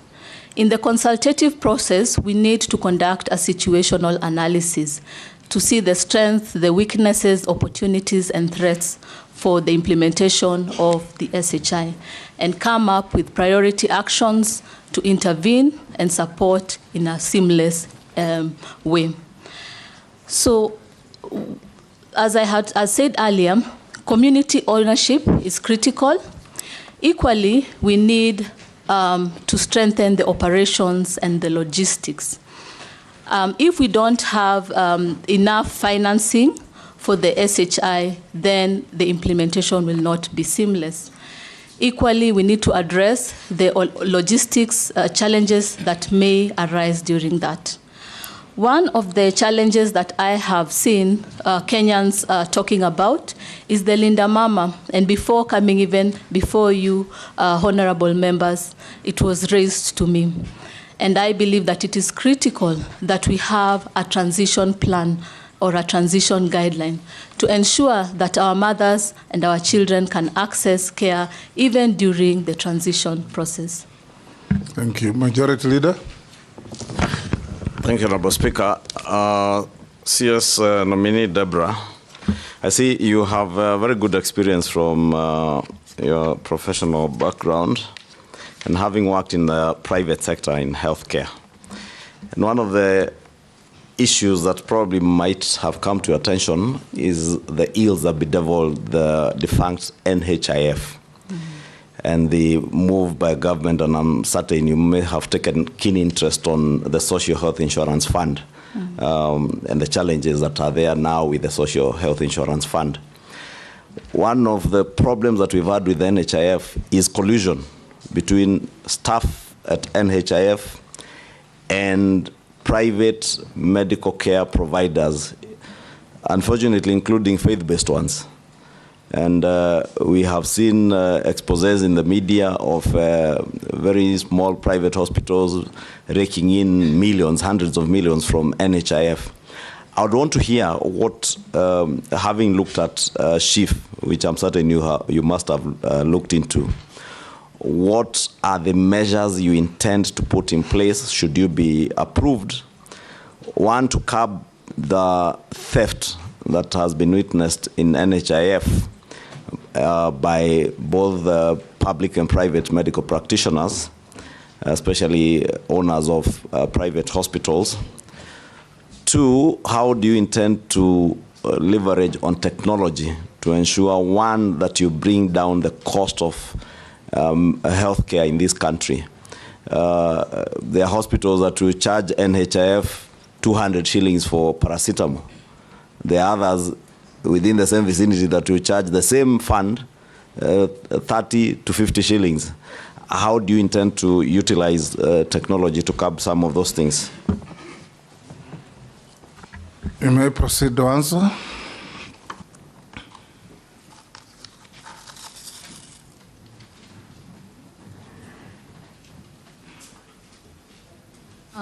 Thank you, Honorable Member, for raising the concerns, and indeed I understand and have interacted with various Kenyans that have raised the very same concern. First of all, my approach is a consultative approach involving the multiple stakeholders, from the PSS, Director General, the National Technical Working Groups, the NHIF, among others, including the community who are receiving the services. And with this, we need to conduct a situational analysis to understand the challenges, and from there, come up with interventions and action plans. But from an outside view and working in various organizations, I have seen the strength of having processes and procedures, of which I believe the government has, and we need to strengthen this. One of the ways is using a digital platform that will reduce the human-to-human interaction and will be able to monitor challenges. And this needs to be implemented first on a phased approach, but ultimately at a national level. And that way, we'll be able to monitor various services that have been given. We'll be able to monitor the quality. We'll also monitor the prices, the stockouts, etc. So I believe it's critical that we embrace the digital platform as Kenyans. Again, transparency and accountability frameworks are critical. So we need to look into this. And I believe that the National Technical Working Group is really competent, having interacted with them in the WHO environment. And I think we can work together with the multi-sectoral approach to ensure that we have transparency and accountability, open tenders, among others. We may also consider using external bodies to monitor and ensure that we have no challenges in that. And leveraging on technologies, I believe it's time that Kenyans embrace telemedicine and also embrace the digital platform as discussed earlier. Junet. Thank you, Chairman. Chairman, my question to Dr. Deborah is, Madam Nominee, as you are aware, health is majorly a devolved function. Health matters happen at the county level. But the problem this country has encountered for the last 10 years or so, since the new constitution and that devolved health functions, is because there is no seamless working system between the national government and the county governments. It is devolved, but you'll see a lot of things are happening at the national level. All the complaints are at the national level, and these things are supposed to be at the devolved, because the dispensary at the village there is what matters. So how do you intend to make sure that health is really devolved and resources are taken to devolved units so that people can get the services at the road there, I mean at the village there? And my last question is, you can see health, the number of medical students also are increasing. And the number is becoming big. There are more health workers that are being trained, even as doctors. But the institutions that are training them now are becoming deplorable, in a very bad state. Do you think that will compromise the quality of healthcare or the quality of services Kenyans get? Thank you very much. You may proceed to answer. Through you, Honorable Chair, I would like to respond to the Honorable Member regarding the health, the devolved government. So again, a consultative approach.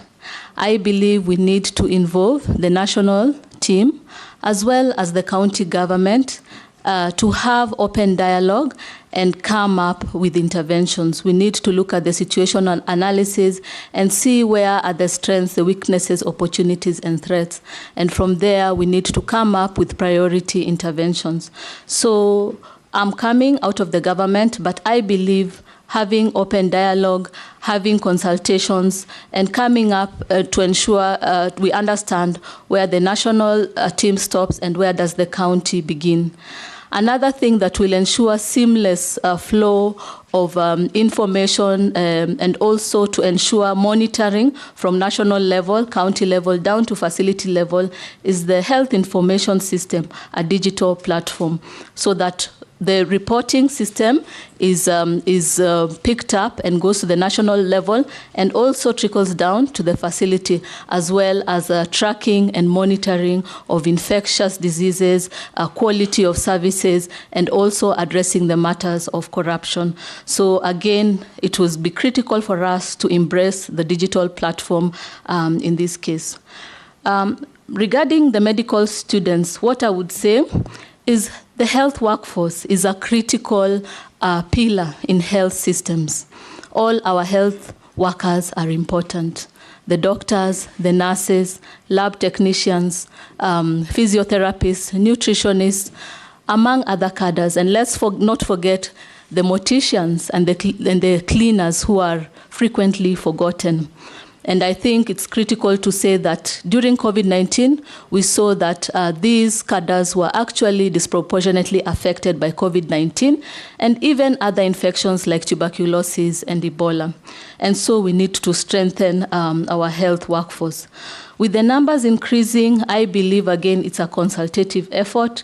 We need to bring unions on board. We need to bring professionals on board, the doctors on board, and come up with strategies and areas of improvement. We also need to strengthen our regulatory system to ensure that we are bringing out doctors and other health workers or professions who are qualified, because we are also thinking of these doctors or nurses and other professions working outside Kenya. So we need to ensure that we are providing quality, top-notch quality and highly experienced health workers that are able or capable to work in other international spaces.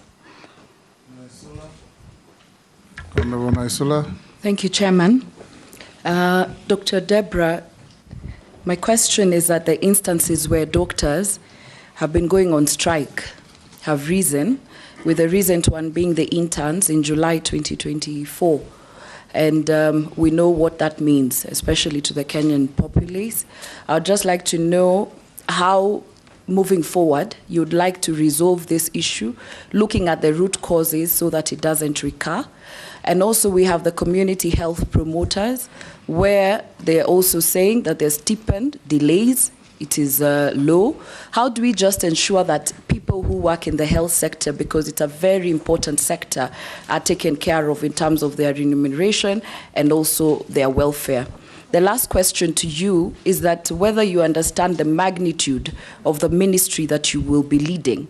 You have very critical departments and areas. We have KEMSA, you have the malaria control, you have the AIDS Council, you have the ministry itself, you have a chief, you have all that.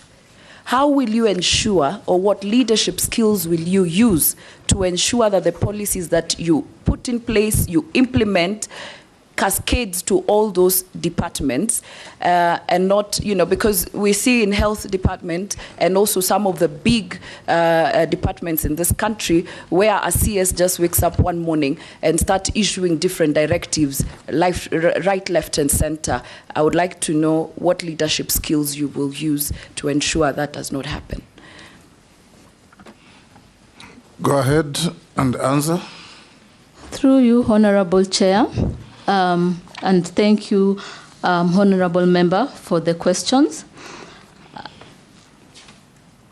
So indeed, the doctors' strike has been a challenge over time in immemorial, and every cabinet secretary has dealt with that challenge. And so there's need to look for long-term solutions. I believe that the long-term solutions are with us. So we need to work together with the unions, the doctors themselves, the interns. We need to work with the bodies, the Ministry of Education, among other stakeholders, to come up with a solution. I don't have a solution, but what I am saying is we need to have a situational analysis and be able to develop action plans following that. There is a Doctors Interns Act that I believe is ongoing, and I think that is one of the areas we can start with and strengthen. Equally, there are the return to work formulas that were given to the doctors, of which we can implement with support from Treasury and other sectors. Regarding the multiple departments, I would want to run the office with high integrity. I have seen that we have wonderful national technical leads in the office. We have DG, we have the PSS.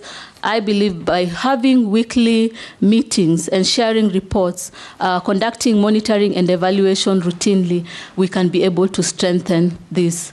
But we need to align it with the national strategy and the MTP plan, identify the priority activities, the timeline, and the budget. And if the Treasury is able to provide the budget, then we can implement. And also based on outbreaks that are at hand. As you are aware, there is a monkeypox outbreak, and also we need to ensure that we are prepared and ready to respond to such outbreaks.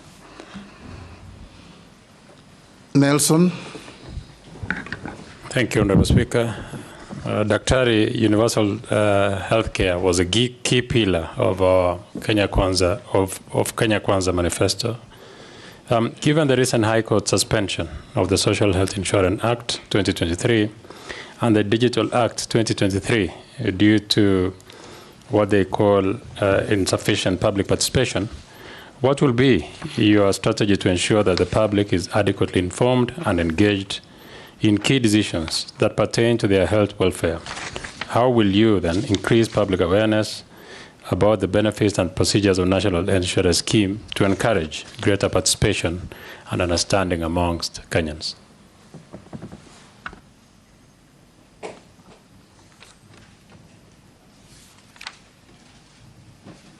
Through you, Honorable Chair. Thank you, Honorable Member, for the question.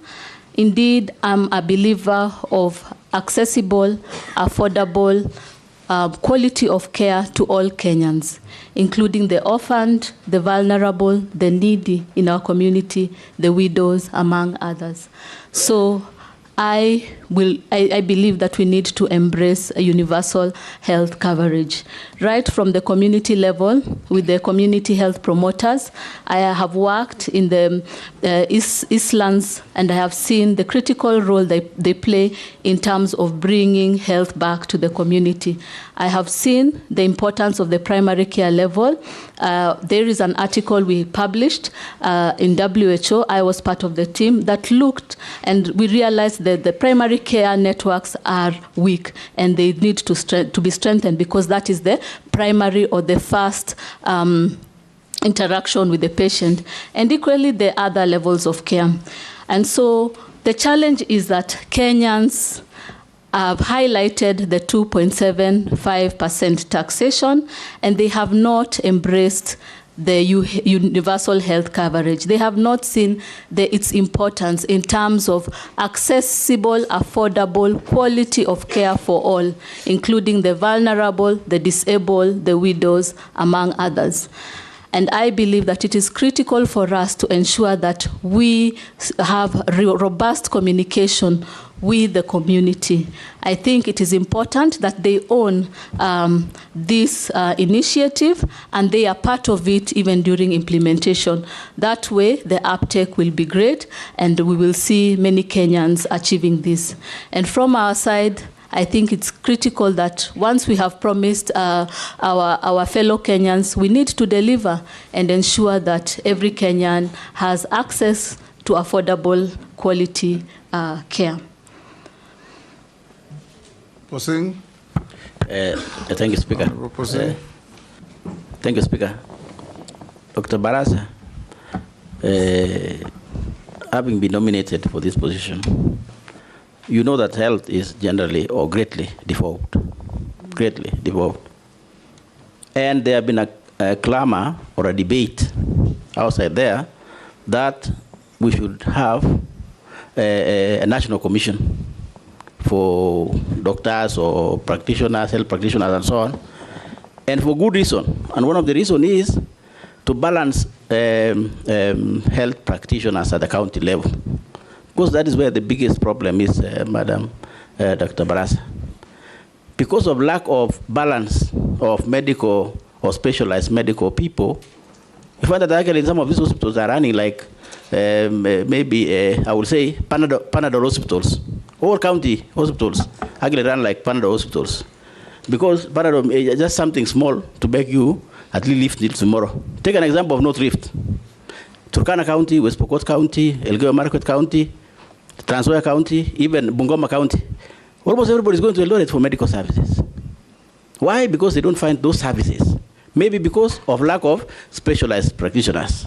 So my two questions. One, will you support the clamor for the constitutional amendment to have this commission to be able to work out on that balancing of medical practitioners so that our people can get medical services at the right places at the county level? Or if that's a long term, what will you do if Parliament approves you, working together with governors, to be able to increase or help that health specialist at the county level so that at least we can have our people at local level receiving medical services?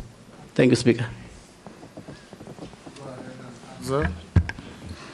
Through you, Honorable Chair, I would like to answer the question by the Honorable Member. Indeed, with the devolution, we've seen a lot of challenges. My approach, again, would be a consultative approach involving the counties, involving the National Technical Working Group, the DG, the PS, and all the stakeholders involved, including partners. And in this case, we need to have these consultations in routine basis to discuss the HR capacity. Additionally, we need to come with strategies, action plans, including regulations, to ensure that all the counties have the appropriate specialists. And we can monitor the presence and the activities of the specialists using a digital platform, of which I strongly advocate for. I can also say that I am a member of the Eastern Central the Eastern Central Southern African College of Physicians. And in this program, I was the initial group of trainers that was trained in Entebbe.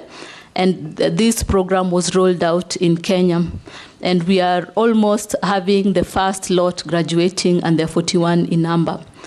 Additionally, there are other specialist training going on for gynecology and obstetrics as well as surgery. And these are areas that we can engage with the programs and see how to support the various counties so that they can have specialists trained within the facility. Vicaria. Thank you, Chair. Sorry. Daktari Debra, nitauliza kwa Kiswahili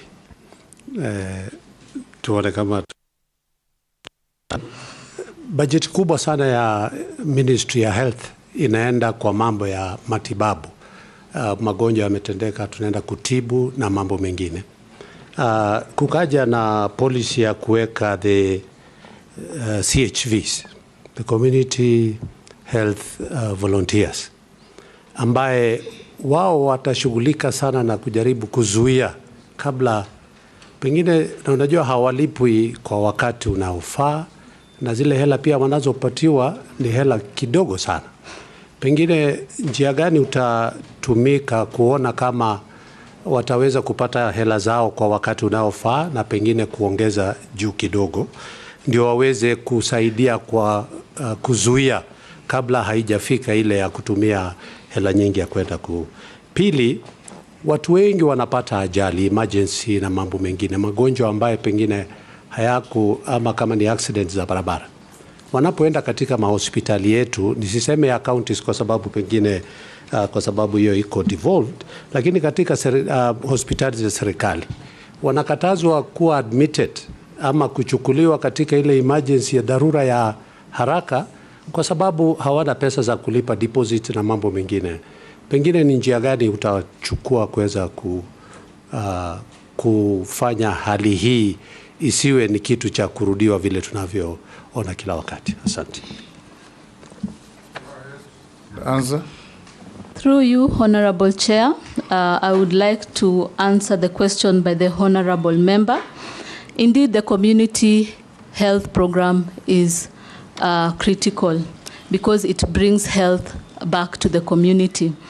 And community health workers are a strong pillar in health system strengthening. And so we need to embrace them and support them. Working in Fikiria Jamii, which has 17 clinics in the Eastleigh region, the eastern side of Nairobi. It covered Shauri Moyo, Huruma, Mathare, Kariobangi, part of Korogosho up to Kayole. We were able to strengthen the community health program. And what we did is ensure that they were bringing mothers for antenatal care, bringing children for immunization, distributing disinfectants, providing preventive promotion care and rehabilitation because they were part of the community. And the work was marvelous, and I'm happy that the country is embracing the community health program. And so we need to support them, and again, a consultative effort involving the multiple stakeholders so that as a team we can come up with action plans and interventions. Equally, we need to involve other sectors like the Treasury and see if we can have funds to allocate for their support. Additionally, partners are critical as well as the CSOs. So we need to involve partners to collaborate and synergize our efforts in order for us to have the fruitful implementation of community health programs and universal health coverage in general. For the emergencies, again, even as we transition, we need to ensure that they are covered, and we need, even in the UHC program, part of what is covered is emergency conditions. And so I believe that by incorporating this, all Kenyans will be able to access care even in emergent situations. Honorable Robert Mbui. Yeah, thank you, Mr. Speaker. Nominee, corruption cases have been a major problem in the health sector. Some time back, there were those clinics that were bought,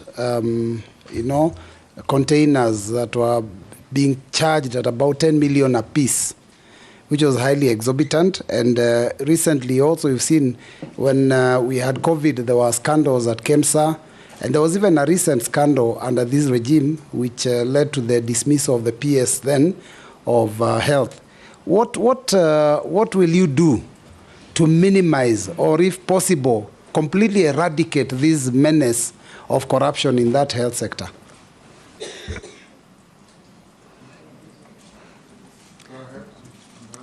Through you, Chair, I would like to address the issue of corruption by honorable member. Again, a consultative effort.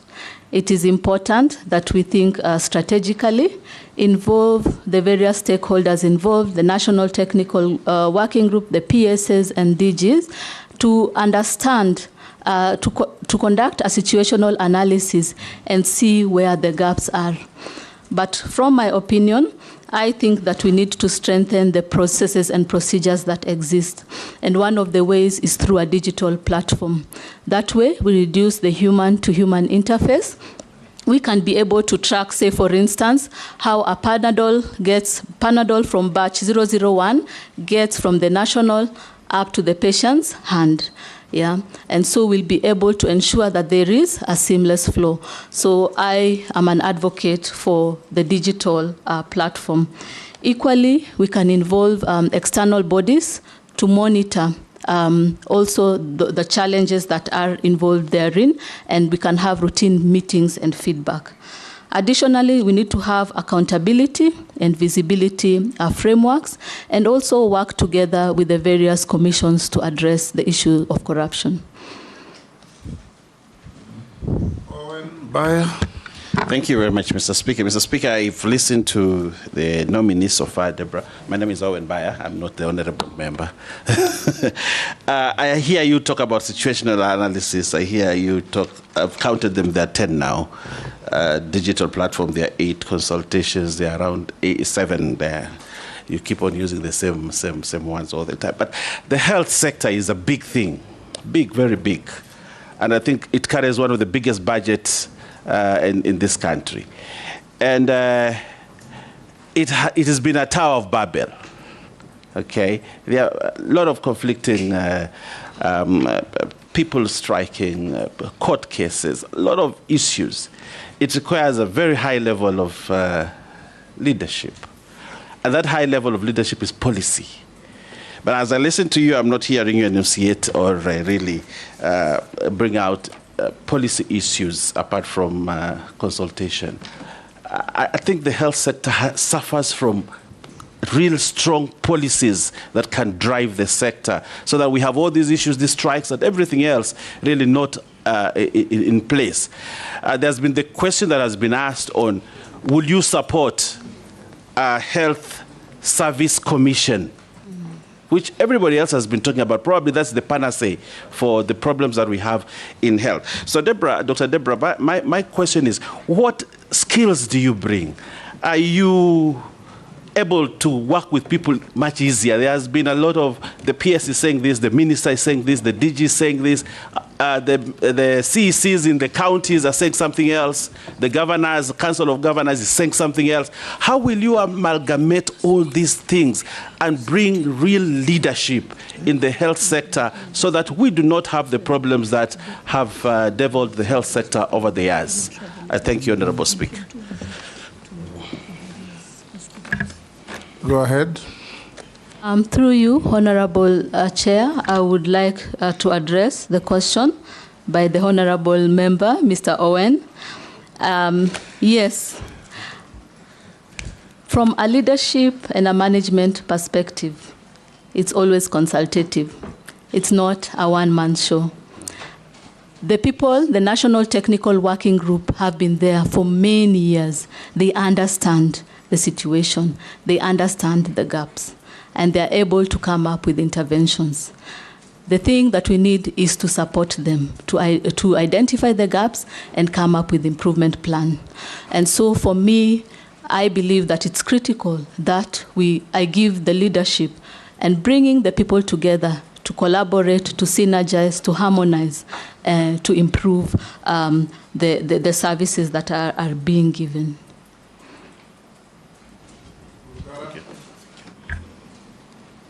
Thank you very much, Mr. Speaker. Dr. Deborah, two very quick ones. Ministry of Health is one of the most important ministries in the country. It's for the rich and the very poor, it's for everybody. And what is bedeviling people living in the villages is we have small dispensaries which have no drugs because county governments are not able to stock them. And Kenyans are crying over whether really we should have this under the county governments or we should actually revert the entire ministry to the national government. If a law ever came to revert the ministry to the national government, would you, if approved as the CS for health, support it? Number one. Number two, again from the same scenario, everybody goes to a hospital. As soon as God helps you recover, you have no money to settle your bill, and even through Arambes, you have all these problems, and eventually hospitals, including public hospitals, start detaining patients. And the converse of that, sometimes you may die, and the hospital detains the dead body. What policy would you put in place to ensure there is a balance, that you cannot be detained in hospital forever when you've recovered, or you can't have your body if you're there? Your relatives cannot have your body detained forever. At one point, there must be a stop to that. What sort of a policy would you put in place? And answer? Through you, Honorable Chair, I would like to address the question by the Honorable Member.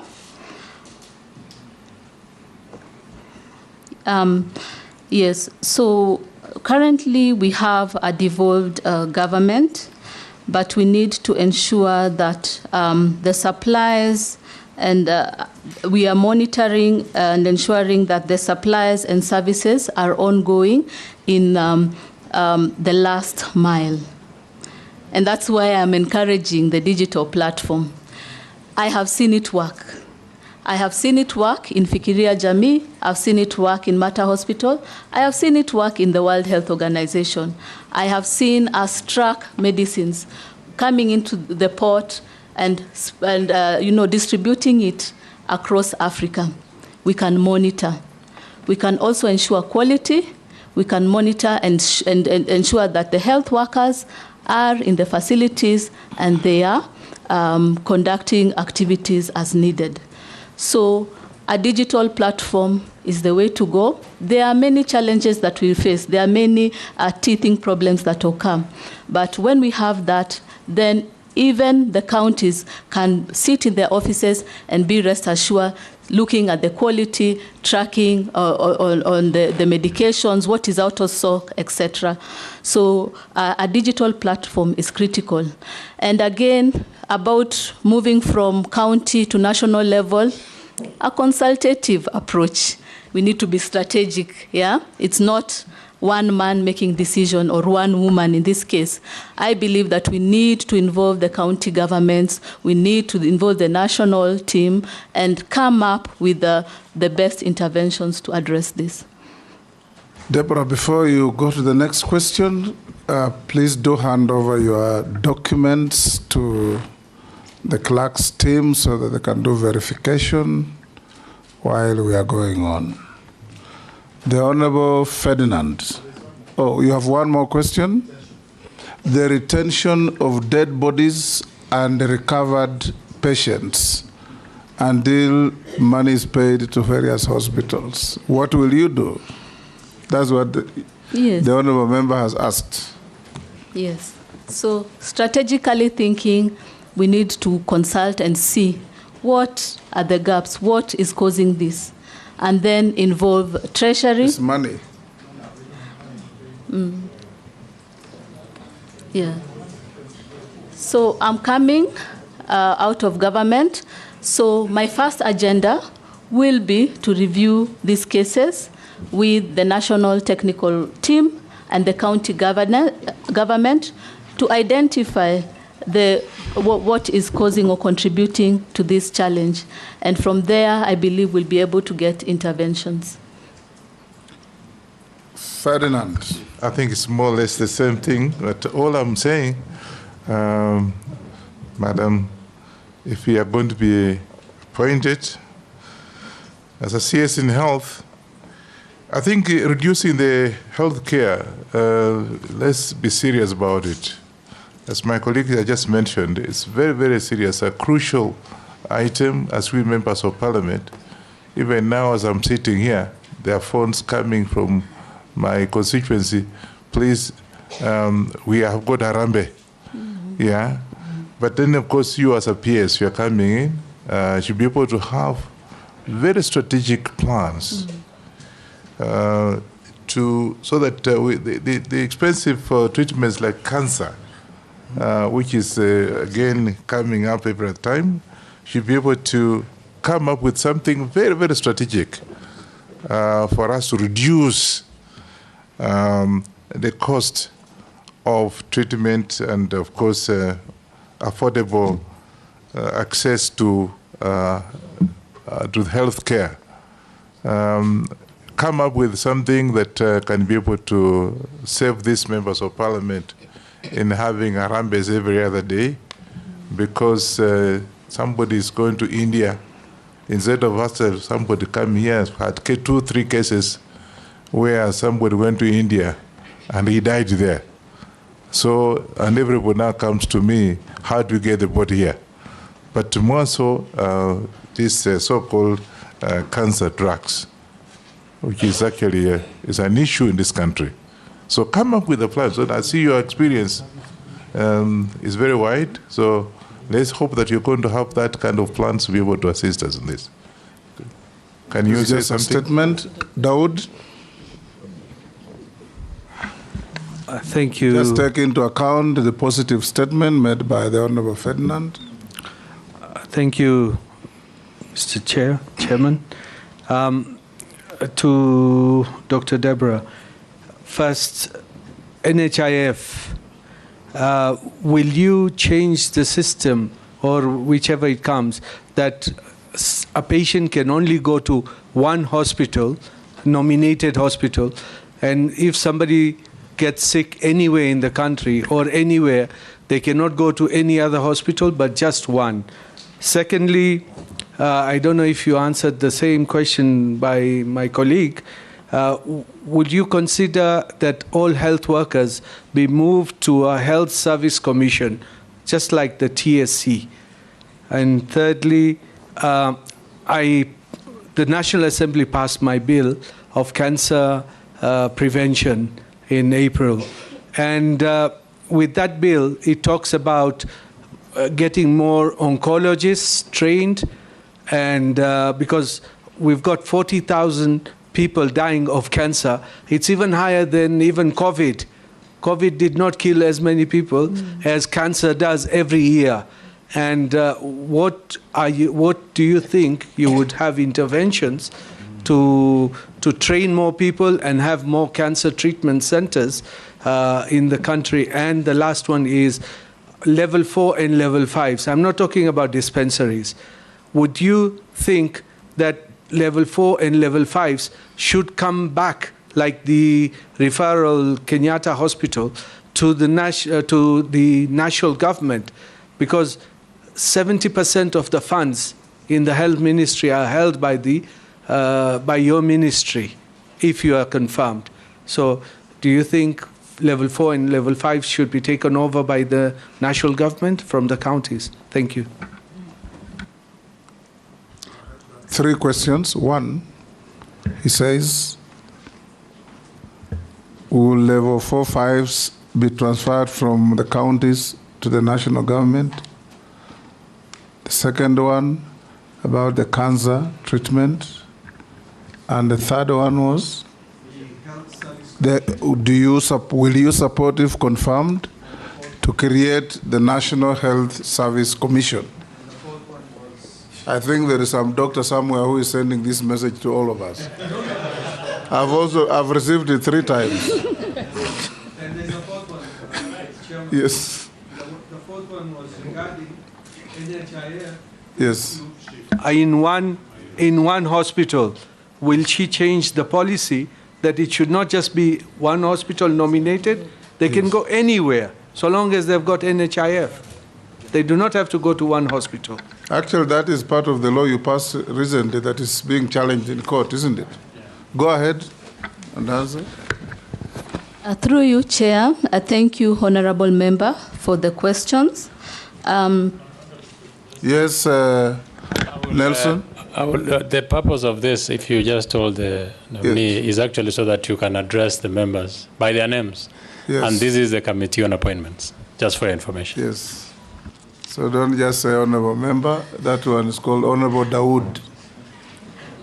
Okay, My humble apologies for that. Yes. I will address them by the names. Go ahead. Thank you, Honorable Dawood, for the wonderful questions. First of all, I would like to talk about local production of medicines and consumables. I think that Kenya, we need to embrace this. Local production of medicines, the health products, is really one way to reduce the costs of medication. And so it's an area that we need to embrace as Kenyans, and based on the budget, then we can consider strengthening this. In addition, regarding the NHIF, the universal health care looks at offering accessible care, affordable care, and quality of care to all Kenyans, including the vulnerable and those with disability, among others. And so the issue of only being able to be seen in one hospital is not part of the universal health coverage. And hence, I believe that once we have implemented the UHC, first of all, the community health promoters will be able to improve the prevention, promotion, rehabilitative interventions within the community. So even for cancer cases, they'll be educated on preventive measures, and those who are having terminal illnesses, rehabilitation will be ongoing. Equally, strengthening the primary care networks is critical because it's the first contact and it filters the mild cases, ensuring that the severe cases are the only ones going to the other levels of care, and hence there's reduction in the overwhelming of other levels of care. And so I believe that we can have this as accessible, affordable, quality care by strengthening our community health promoters or the community health programs, as well as the primary care networks, and ensuring that we are offering quality care across all levels of care. So regarding the specializations such as in oncology, as discussed earlier, we have the East Central Southern African College of Physicians, which is a program that is running in multiple hospitals within the country, supporting doctors to specialize. We may also consider having this for other specialists, including the nurses, and see how to see how they can grow career-wise as the health workforce, and that way we can also have access to care. For the doctors at the national team, I believe it will be a consultative approach. I cannot make that decision myself. I believe that it's critical that I involve the whole team, the stakeholders, the partners, and other sectors to be able to see how to address this issue. Point of order, Speaker. Which issue? And I thought if it is about the commission, health, what is your opinion, nominee minister? If you say consultative, what is your opinion as a leader? Do you support? You don't support? Even before you do consultation, what is your input? What is your mind? Yeah, you are running away from being personal. Yes. We want to get your suitability, you, not a group, but you. Thank you, Speaker. Go ahead. So the question is, if you are confirmed, yes, will you support the creation of the National Health Service Commission? There is some doctor somewhere sending this to all of us. As part, ask you. Thank you, Honorable Chair, and thank you, Honorable Members. As part of the doctors' fraternity, I support the National Health Service Commission. Thank you. Go ahead, Mary. The one for level 4 and 5 to move. I'll help you to answer.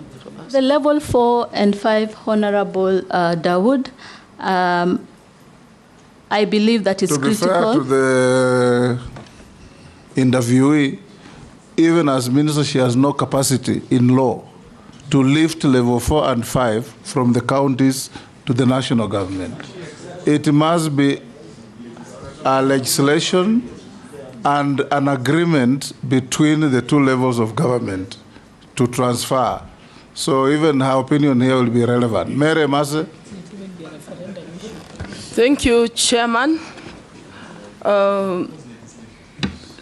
Deborah, I put it to you that for you to be able to realize your policy objectives, you must have adequate or sufficient financing. But when you look at the Ministry of Health, and especially health research, it remains significantly underfunded. And when you look at the budget of the ministry, there's notable dependency on donor funding, especially on research, disease control and management when it comes to control of malaria, HIV, AIDS, name them. My question to you, from your experience in the health space, what are the barriers to achieving optimal funding in health research? Secondly, there are a number of hospitals, if you are approved by Parliament, there are a number of hospitals across the country that have been built through World Bank funding, GOK, and have remained unoperationalized for a number of years. Beautiful structures. Case in point is in my constituency, Amukura. Beautiful structure. They are not been operationalized, no furniture, nothing. So if you are successful, please do an audit of all such hospitals across the country, ensure they have been operationalized so that there's value for money, and before you start building others or advise for others to be put up. I think that the last one, just a comment. Thank you.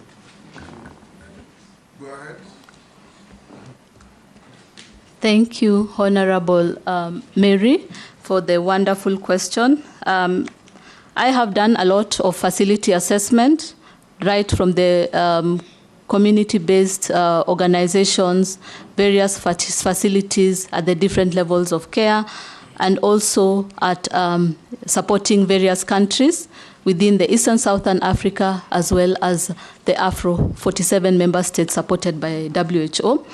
And I'm an advocate for facility assessment. We need to have good capacity, offer quality of care for our patients. And so that will be a top priority for me, to ensure that routine assessment is conducted and that our hospitals are offering quality services. Again, a digital platform would be good to ensure that we are also monitoring and looking at the processes. Yes. So regarding research, indeed, we need to have policies to support research and regulatory. We need to have a regulatory body to look into this. We need to work with the ethics board, among other boards, to ensure that this is aligned. And we have multiple partners who are willing to support in matters research. And so it will be open dialogue, consultation and discussion and see who can join us to support in the agenda of health research, this being another activity that I wish to undertake.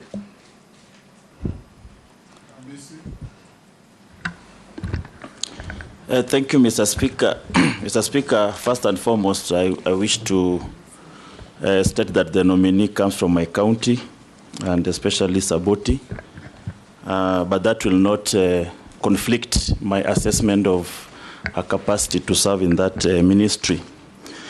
And I am comfortable from where I sit of her competence, but what I'm worried is that the ministries, especially the Ministry of Health, is a theater of politics. And, you know, the previous minister also hailed from my Saboti constituency. I don't want a brain drain of my sisters coming to Nairobi and being swallowed by the politics of the town. How are we kept in terms of interpersonal relations and the politics that goes around and the cabal of corrupt individuals around the ministries? How will you deal with it? Then secondly, the shift, NHIF transiting to SHA. I think a segment of it is called shift. Is it prudent? Why not revitalize the NHIF in terms of digitalization, prudent utilization of resources, instead of transiting, which means you could also transit corruption? Lastly, Speaker, it is my view that Kenya is ripe to be a medical tourist destination, just like Turkey, just like Malaysia is a policy on tourism. The biggest is India. Yes, thank you. And now being a regional hegemony, you know, we can start with the region, not even beyond Africa, but just as a region. Do you believe that we are ripe to be a medical destination? If so, how? And if not, why?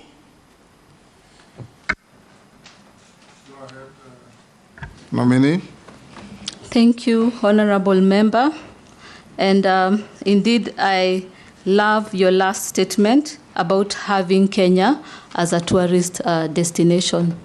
Having worked with the World Health Organization, Eastern Southern Africa, that covers the Eastern and Southern Africa region, it's actually based here in Nairobi. It's in the Kenyatta University Teaching and Referral Hospital. It is a regional office.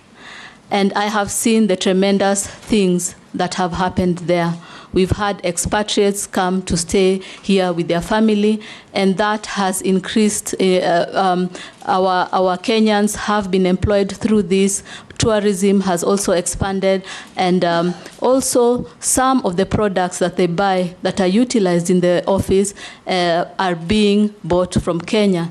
Equally, as they look into developing infrastructure, most of the time they're using local products. And if they also want to transport these health products, they can consider us. So first of all, I believe that we need to embrace regional partners, not just the country office, the country representatives, but regional partners such as the African Union, World Health Organization, among other partners, because they are bringing expertise from abroad, and these are the ones that will strengthen, build capacity, and also mobilize resources. Equally, we need to think about becoming centers of excellence in Kenya. This may not be achieved maybe this time, but it can be a long-term vision so that we capacitate our facilities. A lot has been done in the KU TRRH hospital, among other hospitals, and I think that is the momentum or the way to go in terms of building a capacity and becoming centers of excellence for Africa. Just to, if you allow me, Honorable Speaker, on the question of medical tourism, You've dealt much on the aspect of expatriates coming into the country. India is one of the countries that receives the most number of patients who go to live there, stay in their hotels, use their... So it's a big beneficiary of medical tourism. Tanzania, across the border here, there's so many people from the coast who go to a hospital that is called Muhimbili or something. And many of them go there, and they benefit a lot in terms of revenue because of patients going out there. Kenya has just been sending away patients. It has not been receiving. In terms of policy framework and legislation, what would you propose if you are given this opportunity to develop Kenya as a medical tourism destination so that we can reap big in terms of our giving out medical services and also in terms of bringing revenue into, in the form of tourism in the country? What policy and legislative frameworks would you propose? That you combine with Caleb and Mrs. question about medical tourism. Go ahead. And the speaker also the transit from NHIF to SHIF or Russia. Go ahead.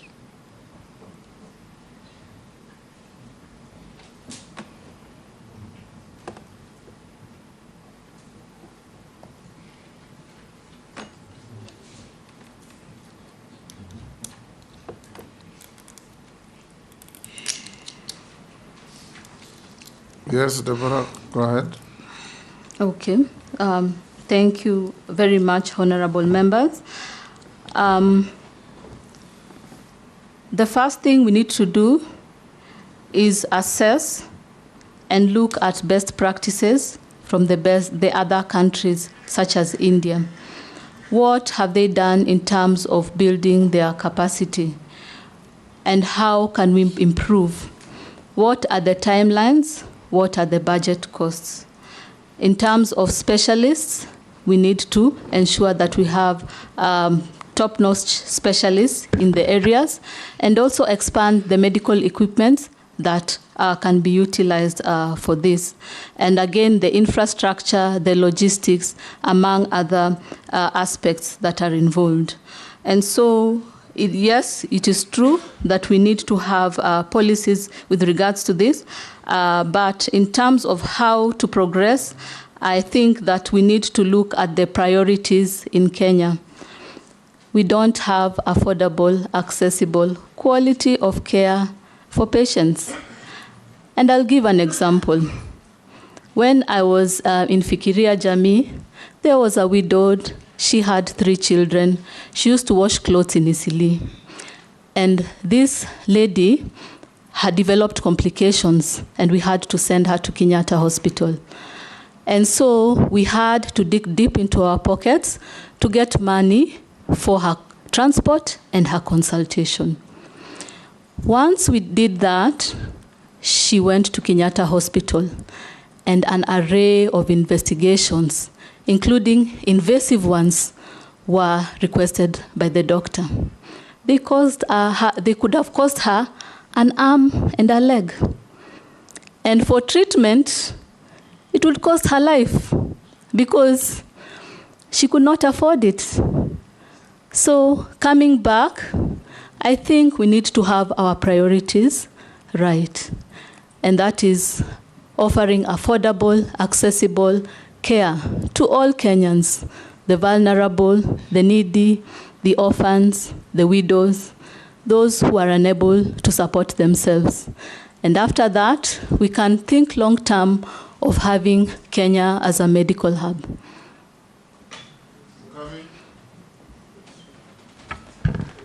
Thank you, Honorable Speaker. Dr. Baraza, considering the recent reports of vaccine stockouts and the shift in policy regarding donor-funded programs like those provided through GOtv, the Vaccine Alliance, what are your plans for ensuring sustainable financing and reliable procurement of vaccine and essential health products during your tenure as a Cabinet Secretary for Health? Another thing is about, and I think Honorable Kareb has asked you, it's regarding the transfer from NHIF to SHIF. To tell you the truth, majority of our people, they are not getting it. and they are not even registering. So I would like to hear from you, if you happen to get this chance, what are you going to do about it? Thank you. Go ahead, nominee. Thank you for those wonderful questions. And I will start with the last one, transfer from NHIF to SHIF. The service is to the people of Kenya. And so we need to engage them. They need to own it. They need to understand it. We need to embrace and have community feedback, and then work on it to see how we can intervene. And I believe that that was one of the challenges, that the community was not involved. We did not have robust communication with the community. I think it is critical for us to engage the community so that they understand the vision of SHIF, and they also contribute to see how this vision can come to fruition. Equally, it's important for us to involve the stakeholders, the counties, the county government, partners, among others, to make this come into fruition. So the dialogue is really critical when we are looking to transfer patients. And then we can come up with appropriate interventions. Regarding vaccine stockout, pooled procurement can be done amongst various countries, say for instance in Eastern African region. And then we can also consider talking to the Treasury and see if resources can be allocated, as well as discussing with partners in terms of supporting in the area of vaccine. Mishimbogo. Honorable Mishimbogo. Thank you, Honorable Chairman. Honorable Chairman, my first question, it is on the issue of the program dubbed as Linda Mama. This program used to facilitate free delivery by our expectant mother in this country. But right now it has been faced with quite a number of challenges, making women suffer, especially those who are expectant. I don't know if you're appointed, what mitigation measures are you going to put in place to ensure the Linda Mama program or a replica of Linda Mama program is enshrined so that our women will no longer suffer? My second question, it is about the rising mental health burden in this country, where some studies have shown that in every five people, one is suffering from health disorder. And this has been witnessed in our learning institution, especially in our universities, in our secondary schools, where we have seen love triangles cases, we have seen some suicide cases, some reckless killing, and so many other issues. And this issue is compounded by a fragile mental health system, socioeconomic challenges, and cultural attitudes. Given the existing mental health policies and action plans, what are the key challenges facing the mental health system? If appointed, what policies will you put in place to address these challenges? That is the immediate, the medium term, and the long term. And also, is the mental health integrated in the UHC? My last question, Honorable Speaker. No, I have the last one. This is last one. The other time I asked only one question, Honorable Chairman. I just want to ask the last question. Kenya right now has a deficit in terms of doctor to patient population. Now with the government directives, which frees new employment and term wage bill, what strategy are you going to ensure that we have more health provided, and especially for those dealing with chronic diseases such as cancers, because we have free oncologists. Also in the mental disorders, we have free psychiatrists. What are you going to ensure that at least we have more specialized doctors? Thank you. You followed 3 questions. Linda Mama, will you bring it back in its same form or another? What do you do with mental patients and mental health care? Okay. Yes, through you, Honorable Chair, I'd like to address the concerns. I am a beneficiary of Linda Mama, and my daughter is a beneficiary of Linda Mama. And so I'm an advocate of it. and I will ensure that it's incorporated if SHIF is rolled out. Now, during transition, the transition period, at times such activities may, fall through the cracks, but funds have been allocated from the discussions we were having while I was in WHO with the national team. So we need to have a transition plan or guidelines to ensure that some of these critical covers like the Linda Mama are always there when we are transitioning. So this is an area that we look to and ensure that all mothers and the children are covered. I will combine the mental health and doctors to patient population. Indeed, this is not just the doctors, but the health workforce in general. We need to look at how we can protect them and how they can grow in their career.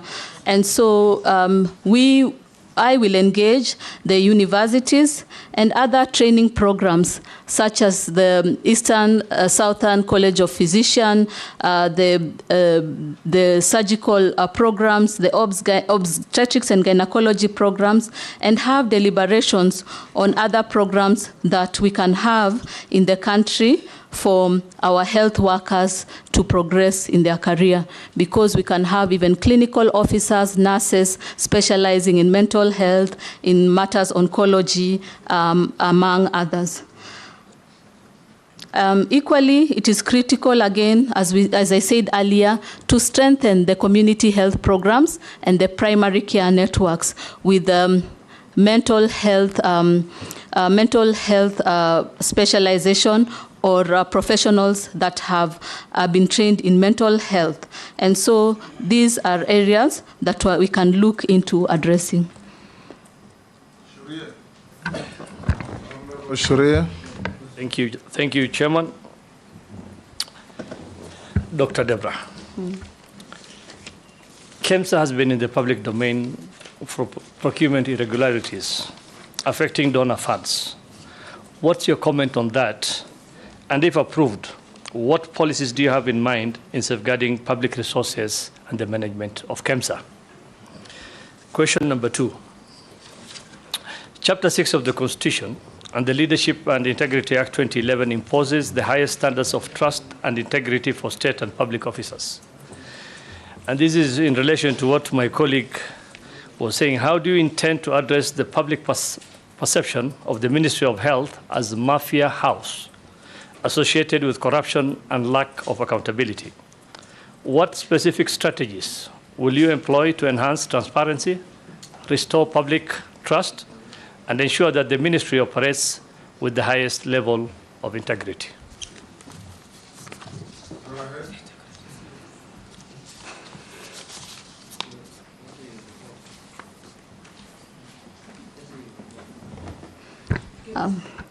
Thank you, Honorable Member, for the wonderful question.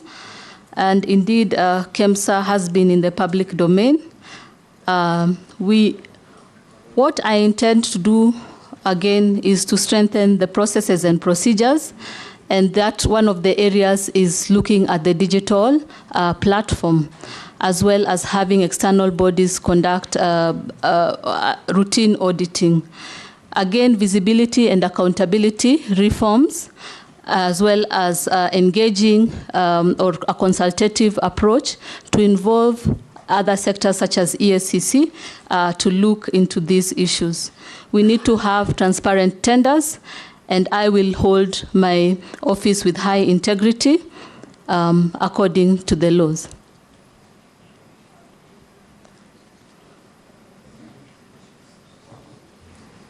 Yes, Didaras. Thank you very much, Honorable Speaker. Dr. Deborah, a healthy nation is a wealthy nation. And I want to echo my colleagues what they have said. The health docket is a big docket. It's a very serious docket. And also is a docket with a lot of contestation and a lot of conflict. Having said that, almost 4 years ago, we sent many doctors to Cuba, and also Cuban doctors came to Kenya. We never had any feedback. I really want to hear from you what has been that feedback, whether positive or negative, and if there are any positive things, what is it that we have been able to borrow from the Cuban health system?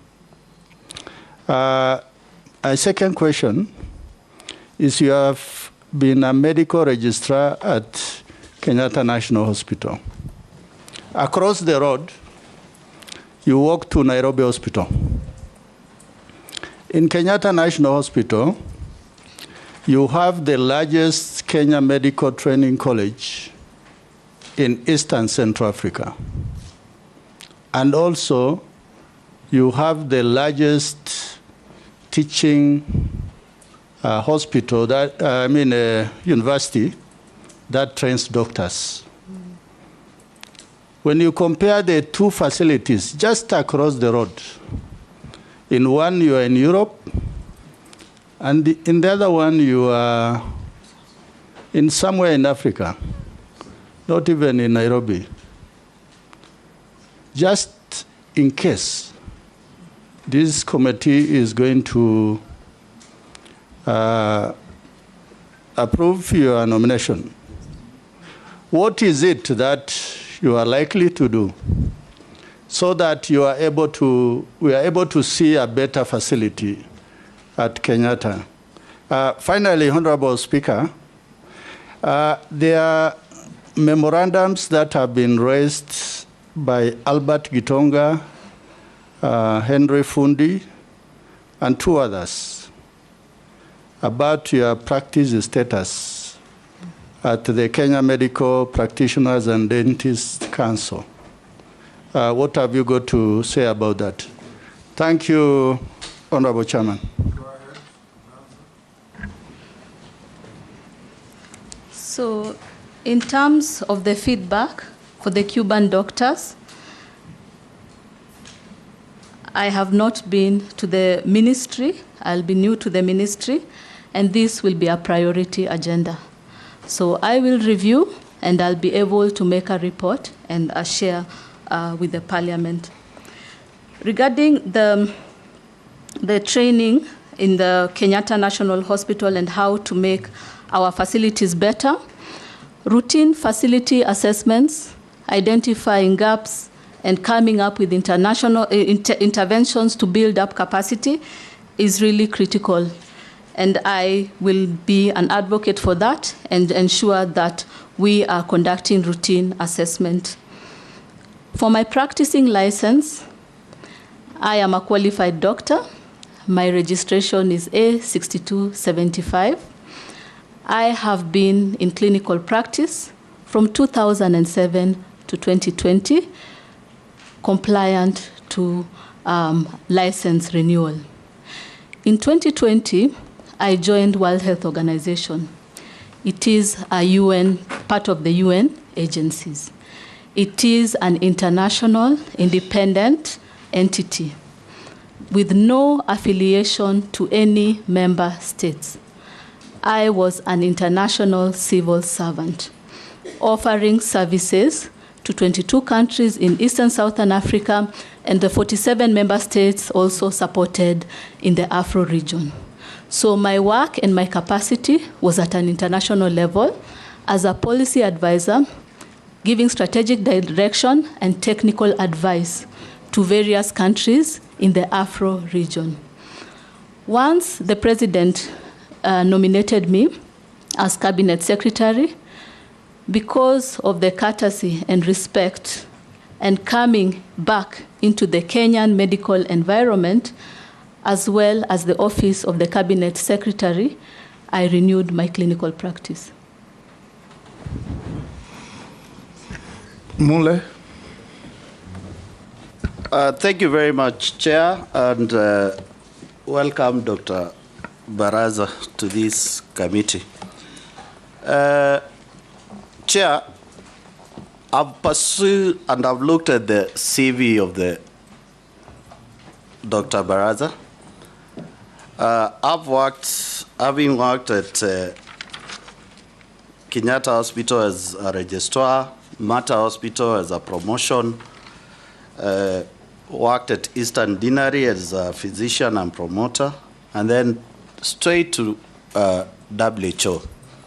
I have no doubt on your experience, but I have a serious concern of where you are coming from and where you are getting into. And I think Kosin alluded to that. We want to hear you, how you will transit. Having been in the medical fraternity for the last 20 years, where you are coming from is where things are done as the policy of the institution. You are joining government whereby complex law, interest, politics carries the day.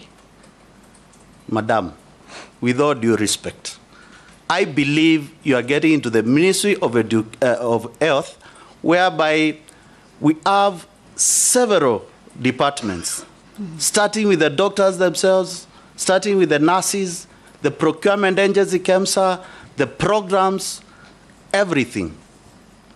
I want to hear from you your management skill, or now you'll transit from that set mind of a straight line of thinking, and no wonder you are telling us every time consultation. Here, it is whereby the law applies. The law which is applied at KEMSA is not the same law which is applying with the doctors, enumeration and hiring. So, my question starts with, how do you tell Kenyans you'll streamline supply and demand of health communities in this country to the grassroots level, putting in mind we still have a devolved government? Secondly, from the international community where you are coming from, there are those policies and guidelines which are being given to this country we must adhere to. One, Honorable Mukami talked about Gavi and vaccines. You know very well Gavi has been supporting this country for many years to provide vaccines and other commodities. But as a government, we have always delayed to pay these supplies, yet endangering the young newborns and the future of this nation by not being vaccinated and exposing them to diseases like polio. What is your take to how to progress on that? Thirdly, as a country, we are binded by all international commitments, starting with the United Nations Convention on on health policies. And I want to hear from you, how do we get out from donor-funded health programs in this country to a government-funded programs in this country on TB drugs, TB diagnostic tools, HIV drugs, HIV diagnostic tools, vaccinations and distribution of vaccinations to the country, malaria drugs and malaria transmission diagnostic tool. And last, how do you coerce the seamless working relationship between the Ministry of Health and the county government, putting in mind the largest budget within the ministry remains at the national government, and what is required to be transferred to the county government, it is transferred. And lastly, what policy are you going to use on relationship on working with the county government and the CECs at the county level to ensure that Kenyans does not suffer anymore for lack of health services in this country? Thank you. Quite a mouthful. Can you answer that? Thank you, Honorable Member. Honorable Mule. Honorable Mule, my sincere apologies for that. And indeed, I sense a lot of passion in matters health. And if hopefully given the opportunity, I believe we'll work together to address some of these pertinent issues. Yes, so again, this will be a priority in my agenda to understand the situation and come back with interventions, seeing that I will be new to the ministry. So the issue of supply and demand, again, we need to strengthen the information system. I think my mind has been focusing on that because I have seen it work. I have seen it work in various organizations that I have worked in. I have seen it being rolled out. I've seen the teething effects, but I have seen the impact it has had. It has reduced on costs, it has improved quality, and it has enabled people to track and see where their stockouts, among others. So we can be able to track the supply of commodities up to the last mile. Yeah? And then we can be able to also monitor other services. So I am an advocate of the digital platform because the human-to-human interface is what is bringing challenges, I believe, in our country at the moment, among other things. So for the vaccines and commodity delivery, yes, we need to allocate budgets to support this, and then we can have pooled procurement of vaccines. We'll also deliberate with the vaccine programs that are currently here, the vaccine production, and see on their effectiveness and their efficiency and the cost implication. So coming from my background, I know the concerns, the teething effects of vaccine production, and I know the members, the nominated committee wanted me to talk about vaccine production, but I think it is important that we go in depth and identify all these things before making commitment. In terms of health policy, for the dwindling donor funds, one of the areas we can consider is health insurance, but again, we need to have community ownership. The community need to embrace it because, you know, there are taxes involved. So we'll need to educate them and make them embrace it. With your support, with the county government support, the stakeholders, the partners, I believe we can make this successful. And equally, there are some programs which are again feeding into the universal health coverage, including maternal to child health programs, the TB programs, and so on. So we can see how to work as a team and synergize our efforts for improvement of services in Kenya. As we sit here, there are Kenyans who are watching, and they have been sending some SMSs to almost all of us.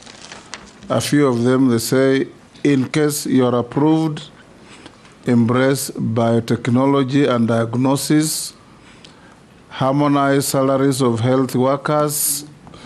They earn different salaries while doing the same job. Somebody else says there's a program called Edu Afia for students. It was suspended because of fraud instead of punishing the fraud. Another one says advise her to solve UHC staff menace. They get only half salary for full work. Another one says Linda Mama must come back. That's what Mishi was saying. Another one says ensure SHIF covers ICU costs which are unaffordable by all Kenyans. Another one says how will you handle monkeypox disease if you are confirmed? And you had answered that. Yes. Yes, Mule. Chair, I didn't hear touch on the issue of diagnostic tools as recommended by the UN on the TB, HIV, and also supply of vaccines and drugs for malaria and the diagnostic tools for malaria, please. Yes, go ahead. Yes. The ones I've given you are just comments extracted from SMSs. Can you answer the members? Thank you, Honorable Muli, for the question, and through you, Honorable Chair. Yes, this is an agenda that will also be priority in my list to be able to identify the situation and the gaps and the interventions therein. Regarding monkeypox, I'm happy to say that within this year, we've had multiple countries within the Afro region that have had monkeypox. And I have been part of the team that has been supporting the countries. And so I believe that this, with the support from the National Technical Working Group, we will be up to task to support the country to address monkeypox in terms of readiness and response in Kenya. Daud, what was it? Thank you, Mr. Speaker. I want to follow up what my colleague, Honorable Imase Mary, asked about facilities which have not been opened. A case in point would be even Meru, where there is a 5-story building which was done by Honorable Kiraito. He was the governor. 3 years down the road, it's never been opened, and there's congestion in Meru level 5. So there are many places like those. Do you think once you get in, you will say it is not national government, it is county government? What would your position be on those unopened facilities? Take also from the Deputy Speaker. Dr. Deborah, also some concerns that have been raised by members of the public who've sent me messages. They are saying that the community health promoters are being paid timely from the national government, but the contribution of the county governments comes in very late. I think they've said that Isiolo County, they are currently on strike because they have not been paid. Nyamira County have not been paid for 9 months. So how will you ensure that the county governments are also able to make their payments as government does, national government does its contributions? Thank you very much, Speaker. Dr. Deborah, just 2 quick questions. One, there has been worry of staff of NHIF transitioning to SHA or SHIF. They are worried about losing jobs. We have a law that is in place, but they're worried. What is your take on this? Are you going to transit all of them? Are you going to ensure all of them have jobs, or others will lose jobs? This is a concern of NHIF staff. How do you respond to them? And secondly, what legislative proposals do you have to strengthen the health sector as you take over, if approved by this committee? Do you have any legislative proposal you want to make here? Because these are legislators and they would support your agenda. Do you have any legislative proposals going forward so that we can strengthen the health sector? Or what gaps are there in the law that you may want to fix to make health a better sector?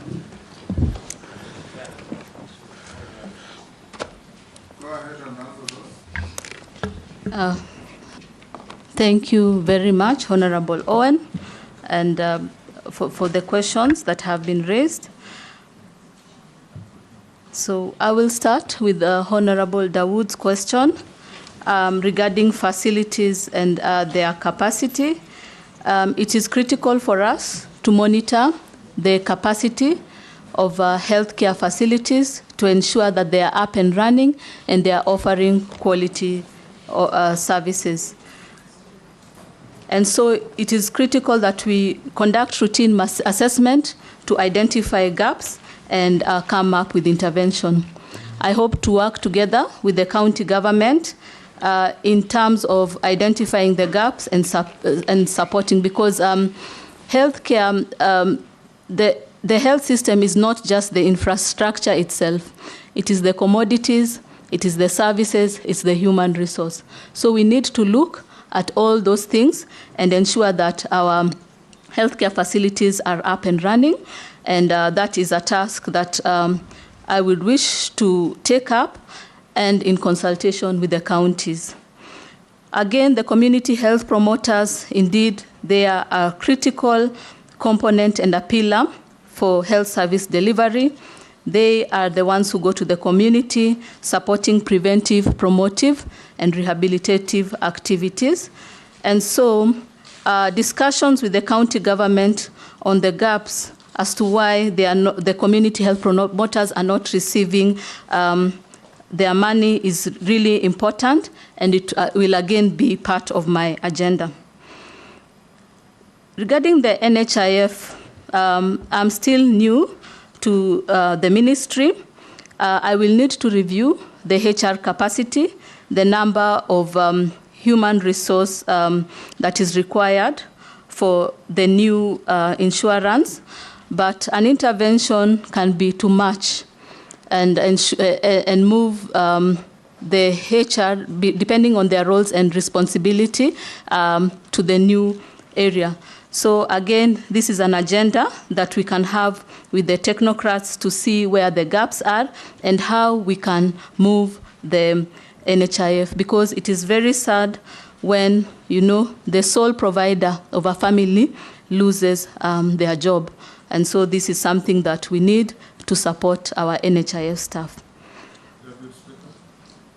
Saying that the law that was actually passed in Parliament on the social health insurance and social health authority says that they will all be assessed, and if you have the skill set for the new system, you will be taken. So there is no guarantee. Don't set yourself up. When you get there, you'll get into trouble that you promise you'll hire them. They will be all reassessed, and if they are suitable, yes.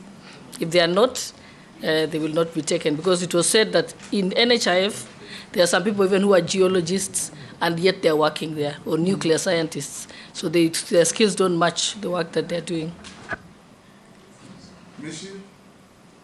Thank you, Honorable Chairman. You will be the last. Honorable Chairman, Kenyans have really been crying on the issue of public participation, and that there's so many decisions made in terms of Ministry of Health without their knowledge.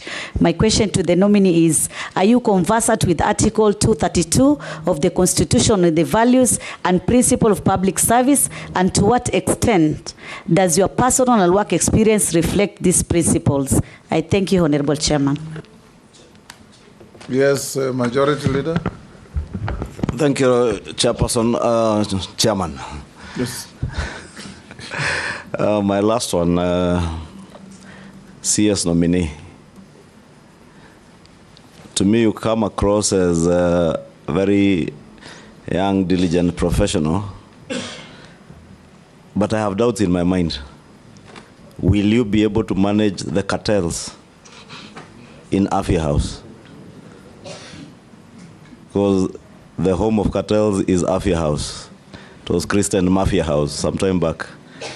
Do you have what it takes to fight the corruption cartels in Afia House, in NHIF, the cartels in KEMSA? Do you have what it takes? Go ahead and answer.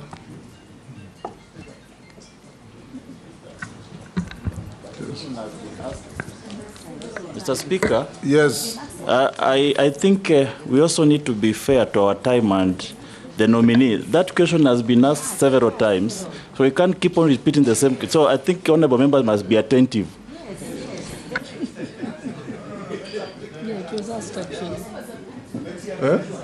Speaker. Yes. Speaker. Yes. The question of the mafias and corruption was asked, but I think to be fair to the majority leader, he's asked about what he thinks in terms of demeanor. I think it is just more in her direct strategy. And even as you respond to that, I would tell you that the mafias always also say, we have seen many come and go, including the most recent one. So I think as much as that question has been asked, she can respond to it. Isula is taking over my job. Women power. Let's take Raso. Let's not do another round. Raso, just you'll be the last. And the question being asked is very pertinent. It was asked before, as Amisi said, in fact, 2-3 times. Do you have the capacity, the ability, the will, and the strength to fight and resist the mafia at Afia House? That is the question. To have thick skin. Thank you very much, Honorable Chairman. Daktari, maybe mine is just one quick question. You have worked at the WHO, and there's prescribed number of doctors per patient within a population. What is the standard And how far are we as Kenyans? Because the UN says 1 policeman to 400 Kenyans. What do they say in terms of doctors, both at the national and the county level per population? Thank you, Honorable Chairman.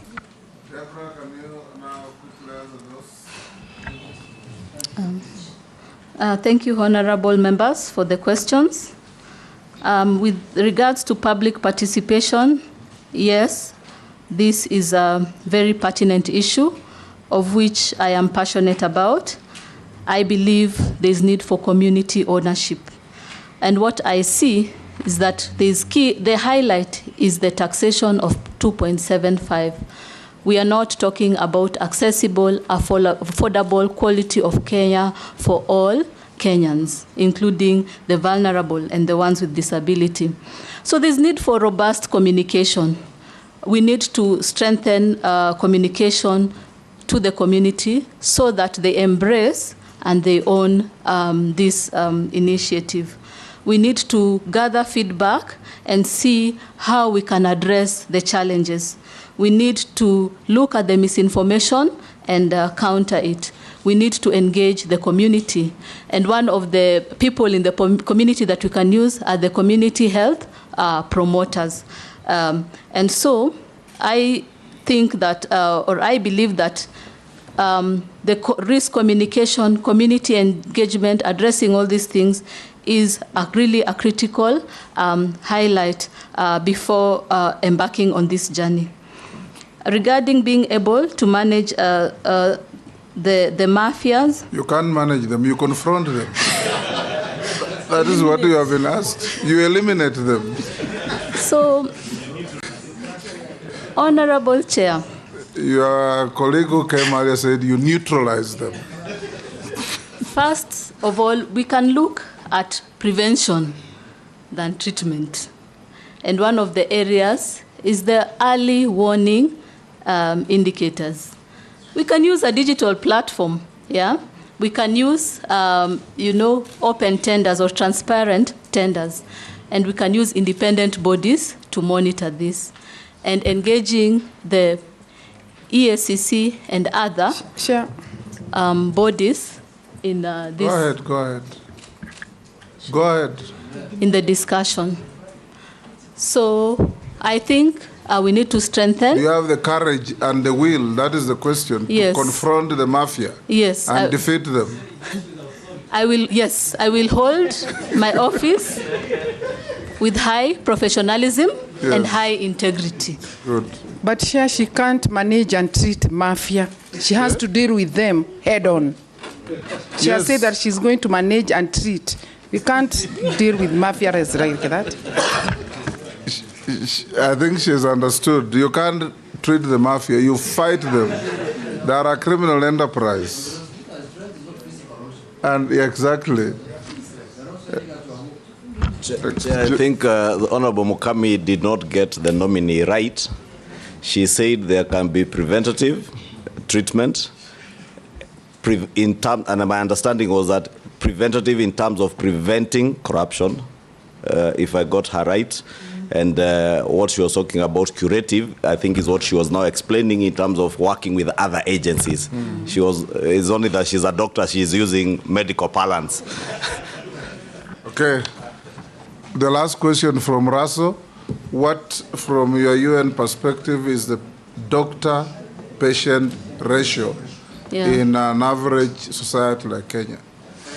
No, we are not quite there, but we are doing well compared to other countries in Africa. So we need to look at improving the HR capacity, not only for doctors, but other cadres such as the nurses. Yes. What are the numbers? The ratio. What's the ratio? I will have to confirm the ratios. Yes. Yes. Okay. Now, a few formal questions. Other members, a few formal questions.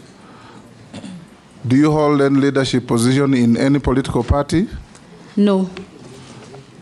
Have you ever been adversely mentioned in any integrity-related report or investigation? No, Honorable Chair. What is your net worth in terms of wealth? Okay. So my net worth is a combination of mine and my husband, and it's 455,845,320. You and your husband? Yes. Honorable members, that is Mr. Speaker. Yes? That's the Speaker. Mr. Speaker. I think because yes, Caleb. Yeah, because this is a House of Records, so I propose we divide into two. Chairman, it is not necessary to be divided into two. It can be another way. Don't break families. Yeah. If they own it jointly, if there's a dispute, the courts will decide.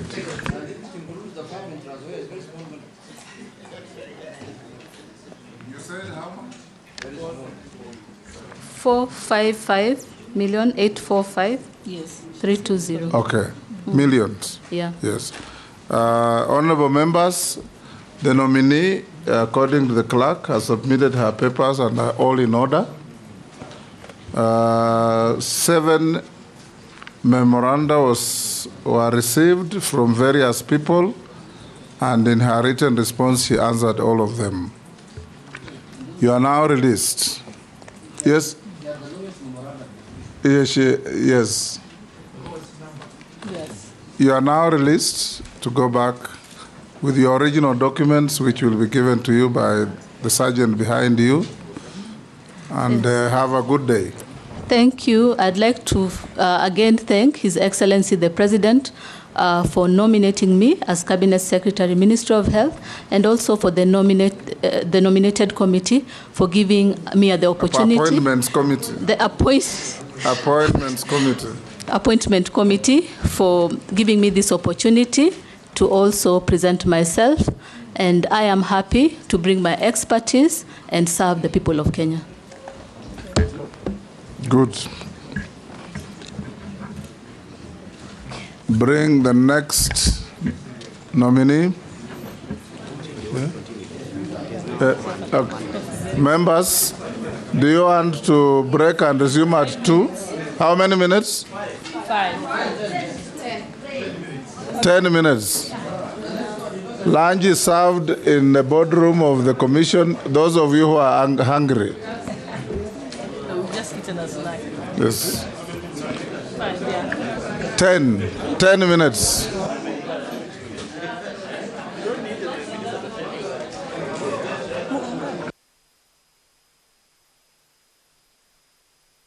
We'll do lunch after the next nominee.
Hey there friends, welcome to Kids on the Block, where fun and imagination come alive. We dive into magical world filled with exciting adventures and awesome friends. What position were you in? I was number 2. What position were you? Number 1. He decided to cross the bridge by his house and look for food on the other side. We're going to do half cup of chocolate chips, and the other one, we're going to do half cup of the blueberries. So, Grab your imagination hats and get ready to explore with us. Join us every Saturday at 9 a.m. for new friends, amazing stories, and tons of laughter.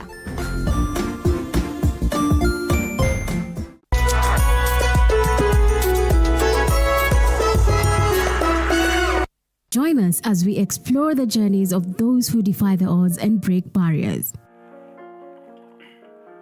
We dive deep into the stories of triumph. Sometimes when parenting a child with a special need or whatever disability, family life becomes a bit complicated and you may end up raising the child on your own. Here, we inspire. I have a farm which one we showcase with other dyslexic youths and autism how to farm. Motivate. It's never easy, but what we do, the best thing is to work with another parent who has an elder child than yours. And break through the barriers one story at a time. Push your boundaries beyond the limit. Saturdays at 8 p.m.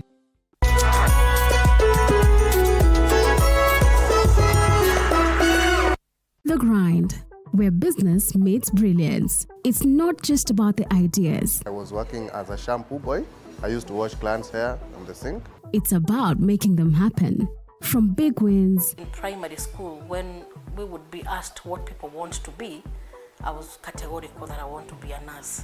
To hard lessons. The consoles change, the gaming equipment keep changing. We cover it all. Tune in to The Grind, where every episode is packed with insights. The person who is serving customers, always be a customer-centric. Strategies. When you pay attention to detail, you get luxury items. And stories to fuel your ambition. Don't just dream it, grind it. Mondays at 7:30 p.m.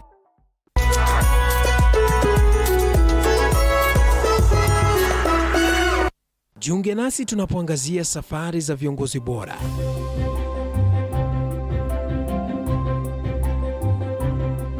Kutoka kwa ushindi mkubwa hadi masomo magumu. Wakati wetu kwamba wasichana si wa kusoma, ni wa kuolewa, ng'ombe ipatikane, wazazi wakuwa watajiri. Tunashughulikia yote. I wish I were a better investor. My parents taught me how to look for things for myself. Tazama Mfahamu Kiongozi, ambapo kila kipindi kimejaa maarifa, mikakati na hadithi za kukuza azma yako. For me to succeed, I have to fight. Kila Alhamisi saa 1:30.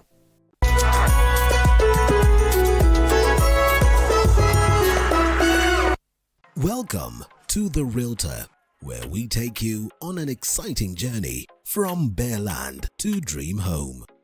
Step 1. Finding the perfect plot. We explore location, size, and potential. Next, construction begins. Witness the foundation being laid, walls rising, and rooms taking shape. Step 3. Electricity matters. We delve into wiring, switches, and smart home tech. Step 4. From paint choices to fixtures, it's all about aesthetics. Step 5. It's time to get the right furniture. Finally, the big day. Time to move in and create memories. Join us on the journey to making homes a reality on The Realtor, Tuesdays, 6:30.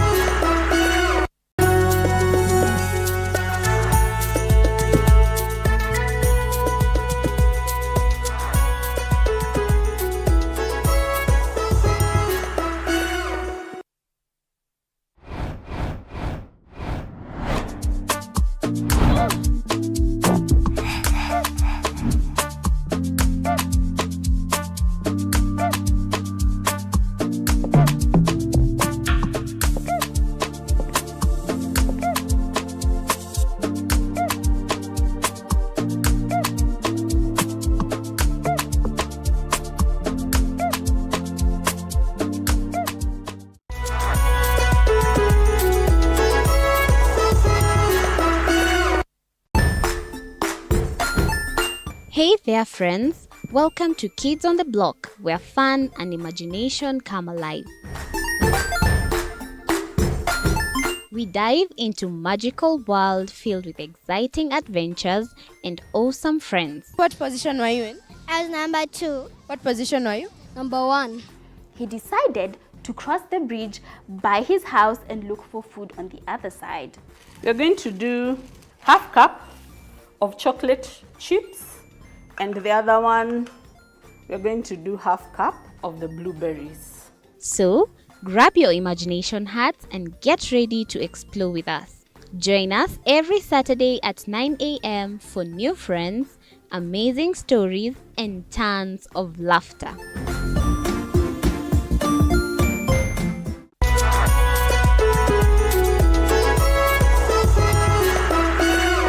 Join us as we explore the journeys of those who defy the odds and break barriers.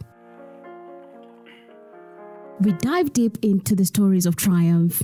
Sometimes when parenting a child with a special need or whatever disability, family life becomes a bit complicated and you may end up raising the child on your own.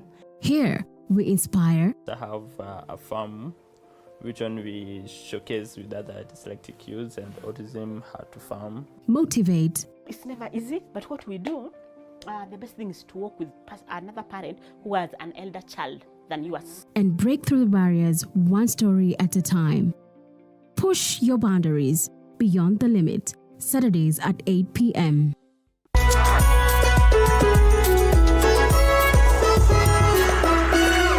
The Grind, where business meets brilliance. It's not just about the ideas. I was working as a shampoo boy. I used to wash clients' hair on the sink. It's about making them happen. From big wins. In primary school, when we would be asked what people want to be, I was categorical that I want to be a nurse. To hard lessons. The consoles change, the gaming equipment keep changing. We cover it all. Tune in to The Grind, where every episode is packed with insights. The person who is serving customers, always be a customer-centric. Strategies. When you pay attention to detail, you get luxury items. So dada kabisa mtazamaji, ikiwa ni siku ambayo wale mawaziri wateule ambao walikuwa wameteuliwa na Rais William Ruto bado wangali wanapigwa msasa na bunge la kitaifa. Ikumbuke kwamba ambaye amekuwa akipigwa msasa muda mfupi ni Debra Mlongo Barasa ambaye alikuwa ameteuliwa kama waziri wa masuala ya afya, na ambapo amezungumza hapo muda mfupi akielezea bunge hilo kuhusiana na baadhi tu ya masuala ambayo anaweza kuidhinisha iwapo tu atapatiwa nafasi ya kuhudumu kama waziri katika wizara ya masuala ya afya. Na ikumbuke kwamba kuna masuala ambayo ametaja, ambapo Debra alipofika mbele ya kamati ya bunge ya kitaifa alikuwa anajibu maswali kuhusu kustahiki kwake na utayari wake kushughulikia masuala yaliyoko katika wizara ya afya, na ambapo ni pamoja na jinsi atakavyoshughulikia masuala ya ufisadi na kashfa mbalimbali ambayo imeendelea kukumba wizara hiyo, ambapo alisema kuwa iwapo atapitishwa kuwa waziri wa afya, basi mbinu yake itakuwa ni mashauriano ambayo yatashirikisha washikadau katika sekta ya afya, ambao watakuwa na kazi ya kutathmini na kujua mapungufu yapo wapi katika wizara hiyo, pamoja na kuanzisha jukwaa la kidijitali ambalo litaweza kupunguza utangamano wa watu na kuweka uwezo wa kufuatilia jinsi dawa zinavyosambazwa kwa wagonjwa kote nchini. Kumbuka kuna mawaziri kadha wa kadha ambao watakuwa wanapigwa msasa siku ya leo, akiwemo Alice Wahome ambaye alikuwa ameteuliwa kama waziri wa masuala ya ardhi. Na ikumbuke kwamba wizara ya ardhi imekuwa ikikumbwa na kashfa, na ambapo kumekuwa na unyakuzi wa ardhi katika maeneo mbalimbali, hasa maeneo ya pwani, na hili ni swala ambalo litakuwa linamsubiri iwapo bunge la kitaifa litaweza kumuidhinisha.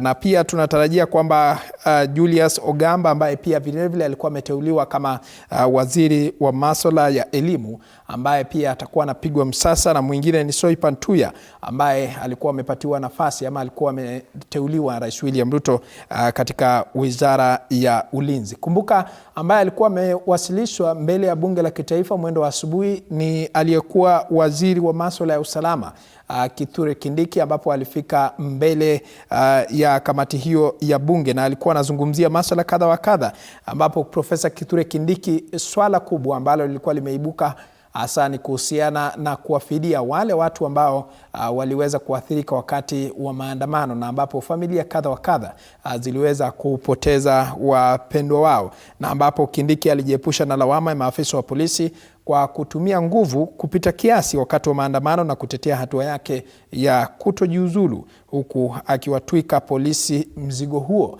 Na ikumbukwe pia Kindiki pia aliguzia swala la usalama kipindi ambako kumekuwa na ufukuaji wa miili katika eneo la Kware katika kaunti ya Nairobi, ambapo ni taarifa ambayo ilikuwa imegonga vichwa vya habari hivi majuzi, na ambapo Waziri Kithure Kindiki akaweza kusema kwamba wizara yake itawajibika. Lakini kwa sasa, mtazamaji, wacha nikupashe tu baadhi ya taarifa ambazo tumeweza kuandaa katika chumba cha habari. Tukianza na taarifa ya kwanza ni kwamba waziri mteule wa usalama Profesa Kithure Kindiki amejiepusha na lawama ya maafisa wa polisi kutumia nguvu kupita kiasi wakati wa maandamano na kutetea hatua yake ya kutojiuzulu, huku akiwatwika polisi mzigo huo. Kindiki aliyekuwa akihojiwa na kamati ya bunge la kitaifa kuhusu uteuzi alisema kazi yake ni sera wala sio kuagiza utendakazi wa polisi, jukumu ambalo ni la Inspector General wa polisi. Kindiki aliwahakikishia haki itatendeka kwa Wakenya waliopoteza maisha yao, huku akisema kwamba maafisa wa polisi waliowapiga waandamanaji risasi watawajibika kisheria. During your tenure as CS, over 100 Kenyans have been killed, murdered by the police. You know that maybe over 1,000 people have been injured, and property worth billions of shillings has been destroyed. Not to forget that a lot of Kenyans have also been abducted, and as we are talking, there are still people, families that are still looking for their loved ones. Now, we did see that the Inspector General of Police resigned. Do you think that as a CS, you should not also have taken responsibility, political responsibility for that failure that the resignation confirms, and also either resigned or declined the appointment? It's also important to note that during these demos that were held, a lot of people were shot, and there is clamor and request and for justice.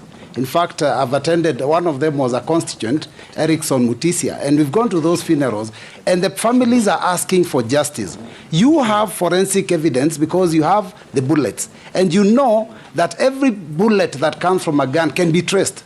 Why have we not seen arrests and arraignment in court of the police officers that are accused or that were involved in these shootings? Because that would appease the public a little bit. Because ministers don't instruct operations, they instruct policy. I can only resign if my policy instruction is unconstitutional or illegal. Then on the question of those unfortunate incidents when Kenyans lost their lives and the quest for justice, I strongly believe that there must be justice, and every death that occurred must be accounted for. However, Mr. Speaker, the process of putting together criminal investigations, including forensic evidence, is not something that can be done, can be rushed. It takes a bit of time all over the world, not just in Kenya. I believe IPOA should help the country to get closure, and I have promised, if I am reappointed, I'll encourage the collaboration and support and goodwill between IPOA and the police in terms of providing information so that justice is served. I have also been asked about my wealth, which has increased from 544 million to 694 million. It is true because, first, let me start by saying that I have not benefited from any improper business. I have not done any business with government. Let's start from there. I have not applied for any tender by myself, by proxy, by relative, or by anybody. Naam, tukisalia papo hapo ni kwamba waziri mteule katika wizara ya usalama wa ndani Kithure Kindiki ameahidi kuweka sheria kali ili kusaidia katika kudhibiti maandamano na kuhakikisha kwamba usalama wa waandamanaji na mali za watu wakati wa maandamano. Akizungumza wakati wa usaili mbele ya bunge la kitaifa, Kindiki amesema kuwa atahakikisha waandamanaji wanapeana idadi yao kamili, huku akieleza kuwa tayari alikuwa ameandaa kanuni mpya za sheria zinazohusu utulivu wa umma kabla ya kuondolewa kwake, na ambapo alikuwa akisubiri tu idhini ya baraza la mawaziri kabla ya kuziwasilisha kwa bunge. Ameeleza kuwa atahakikisha kuwa maafisa wote wanaodaiwa kuhusika katika kutumia nguvu kupita kiasi na kusababisha mauaji na majeraha wamewajibishwa na sheria, huku akiahidi kuhakikisha kuwa waandamanaji na polisi wanazingatia katiba kwa ukamilifu. The Public Code Act, which will be the statutory instrument to be processed for purposes of giving effect to the enjoyment of that right, not to curtail that right, because a statute cannot curtail a constitutional right, but to give effect to how that right will be exercised. Those draft regulations, when completed, will be able to help the police do a number of things. Number one, obligate the police to escort protesters and provide security for them, but also to ensure protesters don't run amok and overrun members of the public who are not protesting. Number three, it will require those protesting to notify the police and tell and also give the number of protesters so that the appropriate arrangements are made. It will also obligate public institutions in all arms of government, all public institutions, to designate an area within their premises or within the vicinity of their premises where a group of protesters who want to present petitions can stand, demonstrate, and present petitions to that public office or that public institution. We hope that if I am approved, this is a low-hanging matter. It's something that we can process in the shortest time possible. Huyo ni aliyekuwa waziri wa masuala ya ndani Kithure Kindiki, ambaye ameteuliwa tena katika wizara hiyo ya masuala ya ndani. Na kumbuka alikuwa amejiwasilisha mbele ya bunge la kitaifa hapo mwendo wa asubuhi, na mojawapo ya swala tata ambalo linamkumba kwa sasa ni kuhusiana na ufukuaji wa miili ambayo ilipatikana katika eneo la Kware, na ambapo Kindiki aliweka wazi kuhusiana na swala hilo.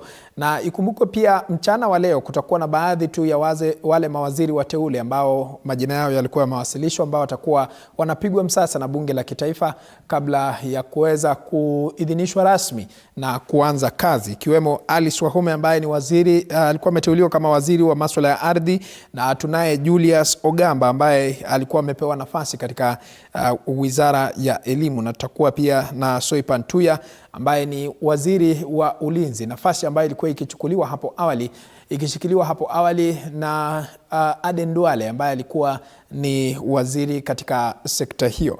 Na ikumbuke kwamba pia mchana ya leo kuna mengi ambayo yatakuwa yanatarajiwa katika bunge la kitaifa, na kumbuka hili swala la mvutano ambalo limekuwa likifanyika hasa kuhusiana na waandamanaji ambao wamekuwa wakishinikiza kwamba ni lazima serikali ihakikishe haki inatendeka.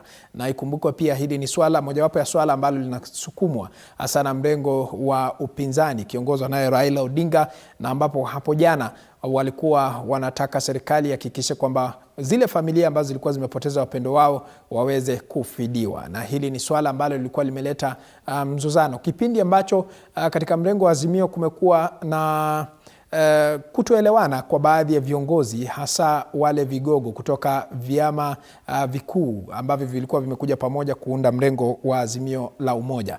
Na ikumbuke kwamba mchana wa leo shughuli nzima ambayo itakuwa inaendelea katika bunge la kitaifa ni kuwapiga msasa wale mawaziri ambao walikuwa wameteuliwa na Rais William Ruto. Na hapo awali tumeona waziri Kithure Kindiki akiweka mambo bayana kuhusiana na mikakati ambayo ameweka katika wizara ya masuala ya usalama, na pia tumeweza kusikiliza kutoka kwa Debra Mlongo ambaye alikuwa amepatiwa nafasi kama waziri wa masuala ya afya, na ambapo akawa ameelezea bunge kwamba ataweza kuhakikisha kwamba anatokomeza swala la ufisadi ama kukabili ufisadi na kashfa mbalimbali ambayo imekuwa ikishuhudiwa katika wizara ya masuala ya afya. na swala tata la uagizaji na usambazaji wa dawa ambayo KEMSA ambayo ni shirika ambayo lilikuwa linashughulikia hilo swala lilikuwa limetajwa kwa kina zaidi. Na kumbuka ni taarifa ambayo tutakuwa tunazidi kufuatilia, lakini kwa sasa mtazamaji, naarifiwa kwamba bunge linaendelea na shughuli nzima ya kuweza kuwapigia msasa baadhi ya mawaziri wateule. Hebu tuvuke moja kwa moja hadi katika bunge la kitaifa, kisha tutazame ni kipi ambacho kitakuwa kinajiri.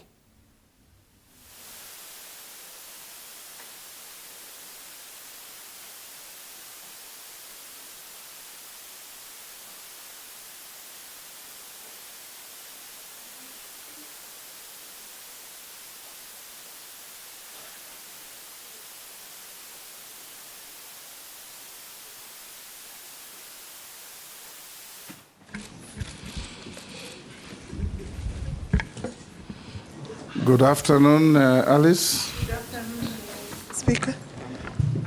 Maybe I should not call you Alice, I should call you good afternoon, nominee.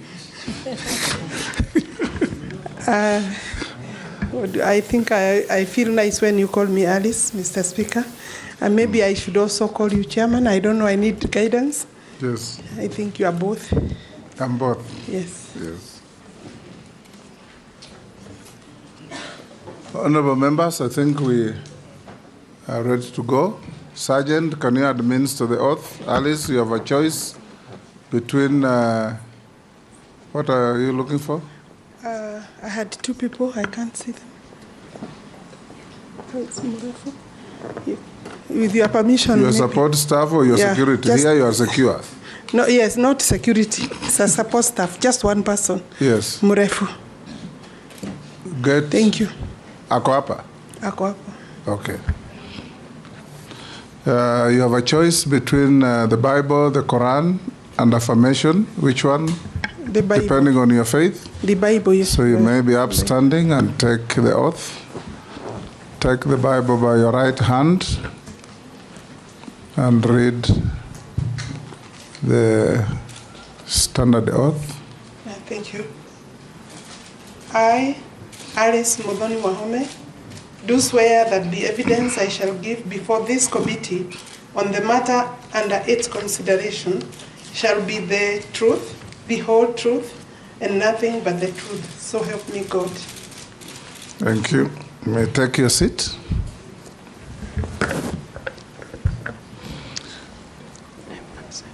Alice, if you have your documents, pass them on to the clerk so that as we proceed with the process, they'll be verifying your originals against what you submitted.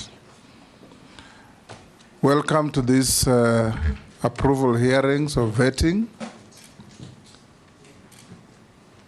I'm the Speaker of the National Assembly and Chairman of the Appointments Committee. On my right is the Honorable Gladys Boss, Deputy Speaker. Sarah Kyoko is our Deputy Clerk. I will invite all members to introduce themselves, starting with Naisula. Naisula Lesuda, MP Samburu West. Nelson Koech, Belgut. Kosing David, Poko South. Gikaria David. Masemeri, Teso South. Abdul Rahim Daud. Ferdinand Kevin Wanyonyi, mjumbe wa kwanza Trans Nzoia County. George Gitonga Murugara, MP Tharaka, Tharaka Nithi County.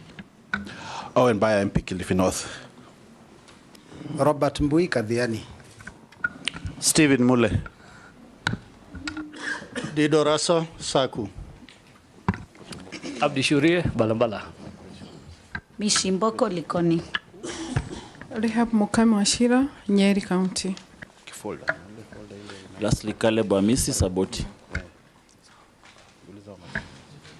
Welcome, Honorable Alice Wahome. This is a distinction for you to be vetted twice by the same committee within the same political term. We vetted you some time back in 2022, and we have received communication from the President that he has nominated you to the Ministry of Lands, Public Works, Housing, and Urban Development, the same ministry that you were before you were dismissed. Here before the committee, we invite you to introduce yourself. We are conscious of the fact that you are a former colleague in the House, but for the record, introduce yourself, your name, your educational background, your experience, your key competences, and your suitability for appointment as Cabinet Secretary within 5 minutes. Thank you, Honorable Chair, to this appointment committee. Sorry? Chairman or Speaker? Not Yes. Chair. I'm sitting on a chair. Chairman, although I would prefer chairperson, but I'll go by the chairman. Thank you very much. I think it's awkward. I think I just prefer to use the speaker. Thank you, Speaker. My names are Alice Muthoni Wahome. I'm an advocate of the High Court of Kenya. I have served as an advocate before, prior to the nomination in 2022. My last certificate as an advocate was for the year 2022. I'm a graduate, therefore, of the Nairobi University Law Faculty. Since then, I have served as an advocate in practice and served in When I last checked, it was called University of Nairobi, not Nairobi University. The University of Nairobi. Yes. I had said the university, and I take the correction, the University of Nairobi, where I finished in 1984, and then went to the law school in 1980 up to 1985. I got admitted as an advocate, and therefore, since then, I have had the opportunity to practice both as a state counsel in the Attorney General's office and also as an advocate in practice. I've done a lot of advocacy, human rights defense, and activism, you could call it that. I have served as a member of the Law Society of Kenya, served also as an advocate, as a vice chair for FIDA and other women rights organizations. I have then had the privilege to work as the Member of Parliament for Kandara for 2 terms. I served from 2013 to 2017. Then I got another privilege to serve 2017 to 2022. And then I still got the opportunity to be elected a 3rd term in 2022 August when this government came into place. I got the privilege, as you have rightly said so, to be nominated as a Minister for Water, Sanitation and Irrigation in September 2022, where I served until 5th of October 2023. And then I was moved from that ministry by His Excellency the President in the exercise of his mandate to the Ministry of Lands, Public Works, Housing and Urban Development. I have served since then until the 11th of July this year, when I was dismissed under Article 152(5)(b). I think I will say that in terms of my competence, I am a team worker. I take a lot of pride in working within the team. I have had the privilege, I have talked about advocacy and training and litigation as a litigation lawyer, but within the Ministry of Water, I did various matters, various things in terms of the work, which was new to me that time, And my handover report speaks for itself. It talks about non-revenue, reducing non-revenue, coming up with frameworks for reducing non-revenue water. In water, we also were able to come up with a framework for water purchase agreements to work within the framework of PPP. We did several boreholes, several strategic plans to raise funding to the tune of, by the time I was leaving, we had about a total, including the Kenya budget, we had a total of about 80 billion for water. I was able to understand the mandate very fast, and we raised the water coverage from 65%, the national water coverage from 65% to 72% by the time I was leaving within that short period. And then sanitation from 26% to 32%. Now, in the Ministry of Lands, where I have then served for those other 10 months, now I believe this was my 10th month, we have various programs that are running, and therefore I would say that in terms of the work that I have been doing, and I'm very thankful to His Excellency the President for returning me back by way of this nomination back to the ministry that I have been for the last 10 months. I find that as a confirmation in one way or the other, or expression of confidence that I did my work for those few months properly, and subject to the approval, I'm willing to serve the country in that capacity. There are a lot of challenges in the ministry, but in terms of competence as a lawyer, I do not find myself as a stranger. For example, in the State Department for Lands, where obviously there are matters that I had done before.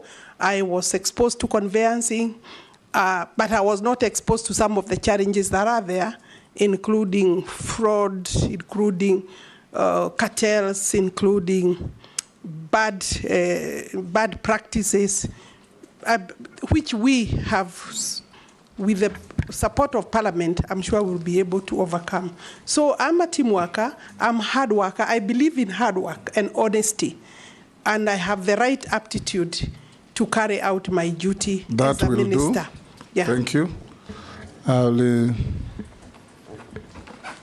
invite the Deputy Speaker to fire at you the first question.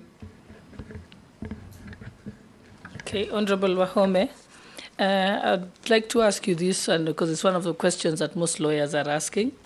There's been the ongoing digitization of land transactions and records to curb corruption. There's been the rollout of Ardhi Sasa, which was having a challenge, and I know that also you had the ministry's strategic plan 2023-2027. Could you tell us what you are already doing in regards to these three areas, but also what you would do, and that you feel that there's still challenges going forward if your confirmation of your nomination is made? Thank you.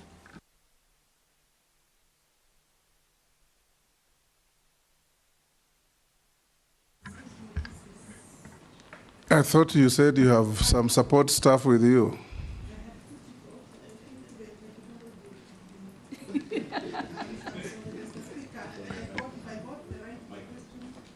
The question is what we are doing in respect of the Ardhi Sasa, the digitization and digitalization system within the ministry, the Department of Lands.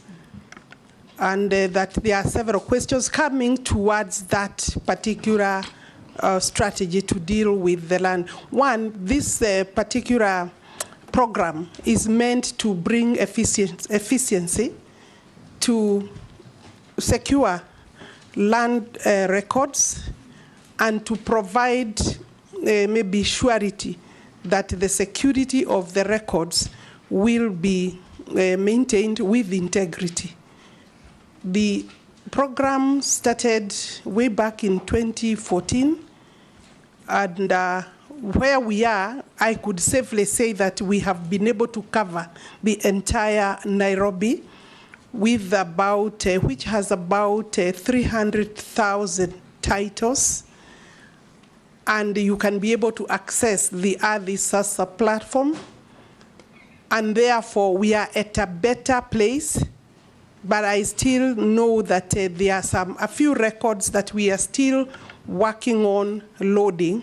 And of course, with the huge developments that are coming up, we will still require to have a bigger space in terms of that platform so that we can capture land in real time, be able to give records to the public in real time, and accessibility becomes easier and more assured. The story of missing files should be one of our bad history, so that this is a system that we should encourage, embrace as an information management system. We have moved now to Murang'a, to Isiolo, to Mombasa with the same system, and we are already working in another 27 registries where we have been able to take our scanners, because the first exercise you do is to network within provide the infrastructure. Then you do the scanning of the records. You know, our records have been manual. We want to, of course, to get rid of the manual records. Not completely throw away the records, but be able to know that we have the information system properly secured. But then the records are put on, on board, loaded. With that, then we can be able to say that I want to be very honest with the Parliament, because I'm at the right place. We needed a better budget, a bigger budget, to the tune of between 35 and 40 billion to be able to secure all our records under the digitization system. And of course, the country needs to be able to have fiber networking in those other places. And therefore, another maybe 5 years, we can safely be able to do this, provided that we get sufficient budget as a country to cover it. And yeah. Majority Leader. Honorable Speaker, yes, nominee. Your gadget is not working. No, it's working now.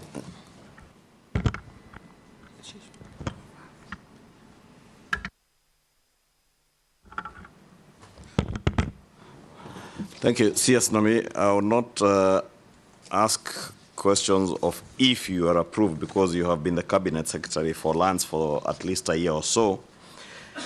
And you are aware there have been very many cases of land grabbing around the country.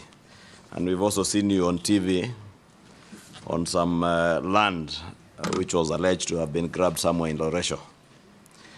And you also know of many other cases that have been brought to your attention, or the attention of your office, your former office at the Ministry of Lands, around Windsor and other areas.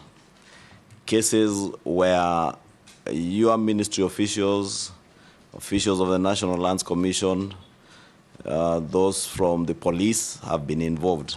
I would want to hear what you would do, if approved, or what you have been doing to curb the rampant cases of land grabbing, and especially considering the recent court judgment by the Supreme Court that a title by itself is not prima facie evidence that you are the owner of, legitimate owner of land, that one needs to go beyond that face value of the title to check how that title was acquired from the initial first owner.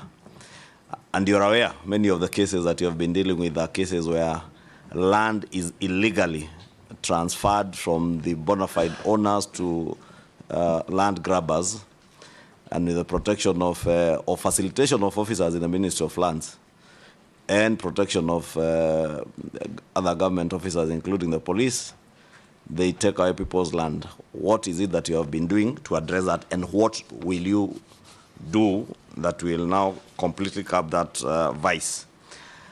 lastly, is your engagements with the National Lands Commission. I would want to hear your firm commitment to respecting independent constitutional commissions like that of the National Lands Commission, knowing their boundaries between the work of the ministry and independent commissions like the National Lands Commission. What is your position on the role of the National Lands Commission vis-a-vis the role of the ministry that you have been working in? Thank you. Go ahead. Thank you very Answer. much, Honorable Ichung'wa, for those questions.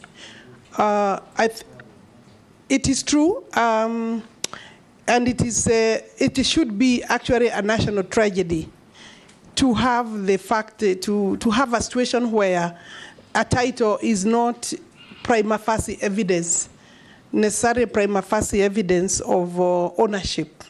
When I was going through my university law course, I knew that title and the land law that was taught is that title is sacred. The title deed is almost absolute, but it's no longer the case because, as you have rightly pointed out, we are aware of very many cases of fraud being carried out by Kenyans with the support of sometimes unscrupulous... You mean Kenyan criminals? Because not every Kenyan is carrying out fraud. Kenyan fraudsters. Yes. Kenyan fraudsters and cartels. And they are not just, when we say cartels, I want to clarify.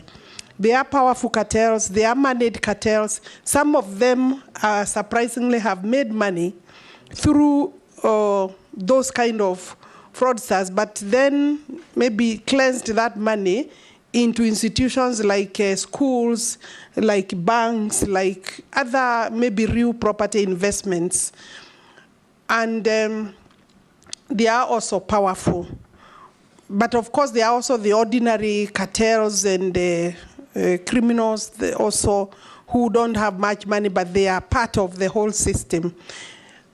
And I have come across very many, and some are very sad cases, because people have, the cartels have reached a point where they don't respect the title deeds, and sadly, many times, or quite largely, the officers of the ministry have been, in numerous cases, part and parcel of procuring those kind of titles.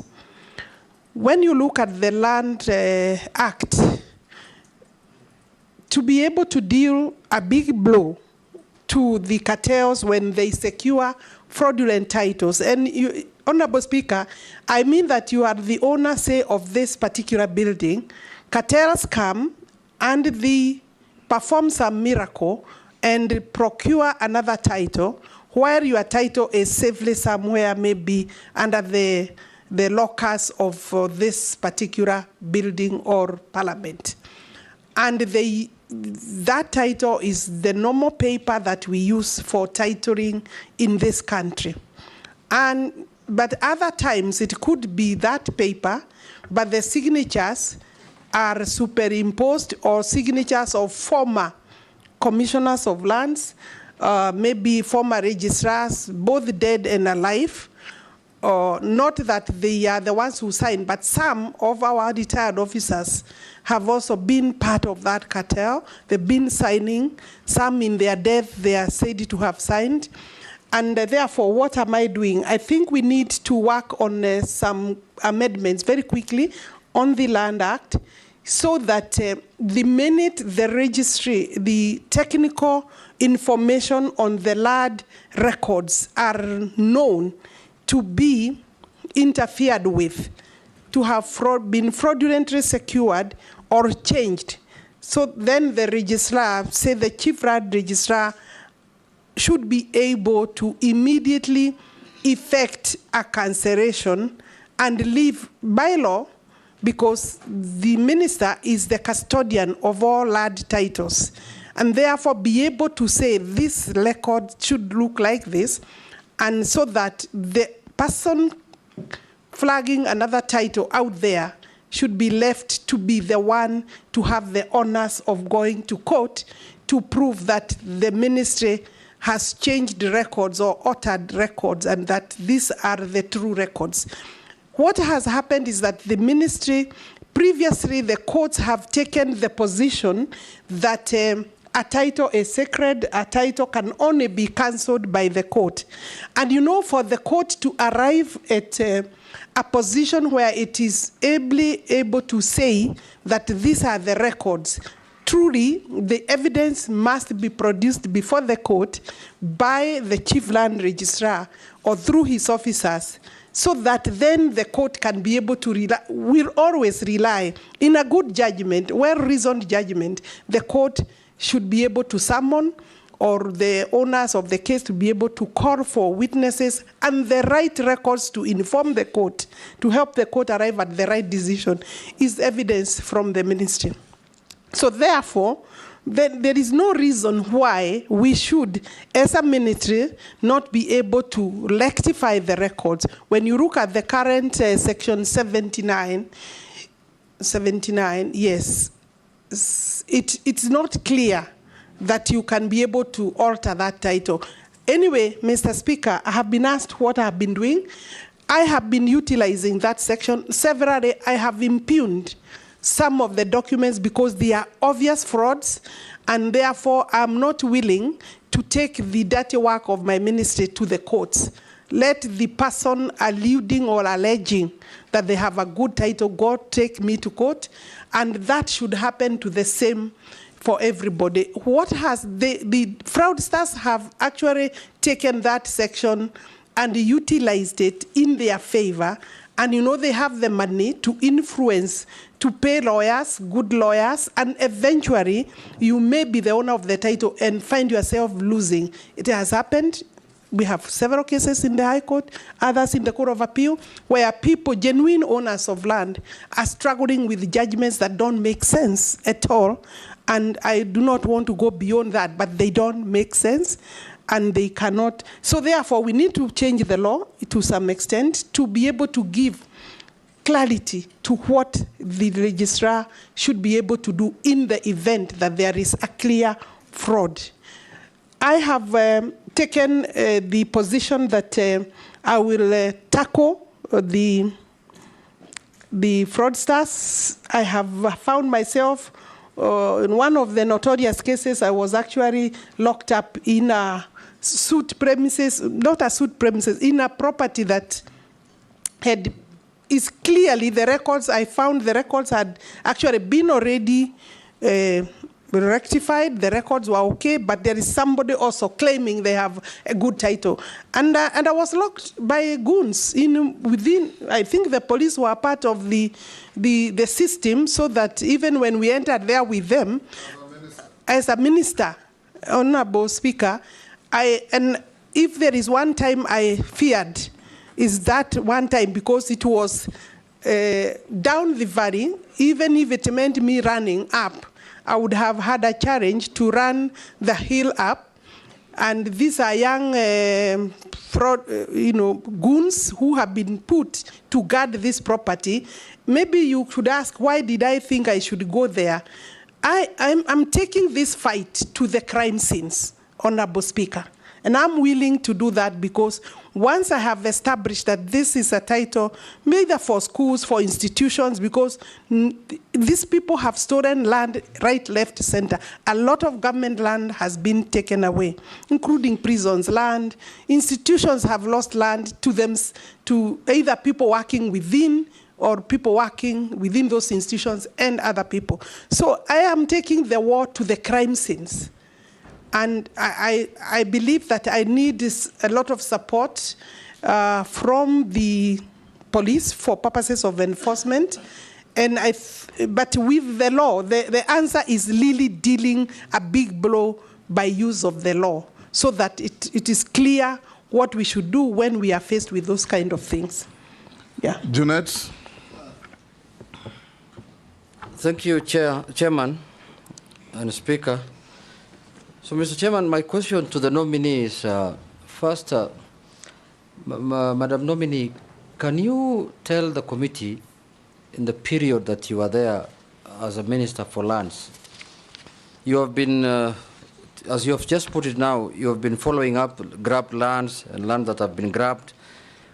Can you mention which public land can you say you have recovered from grabbers as of now?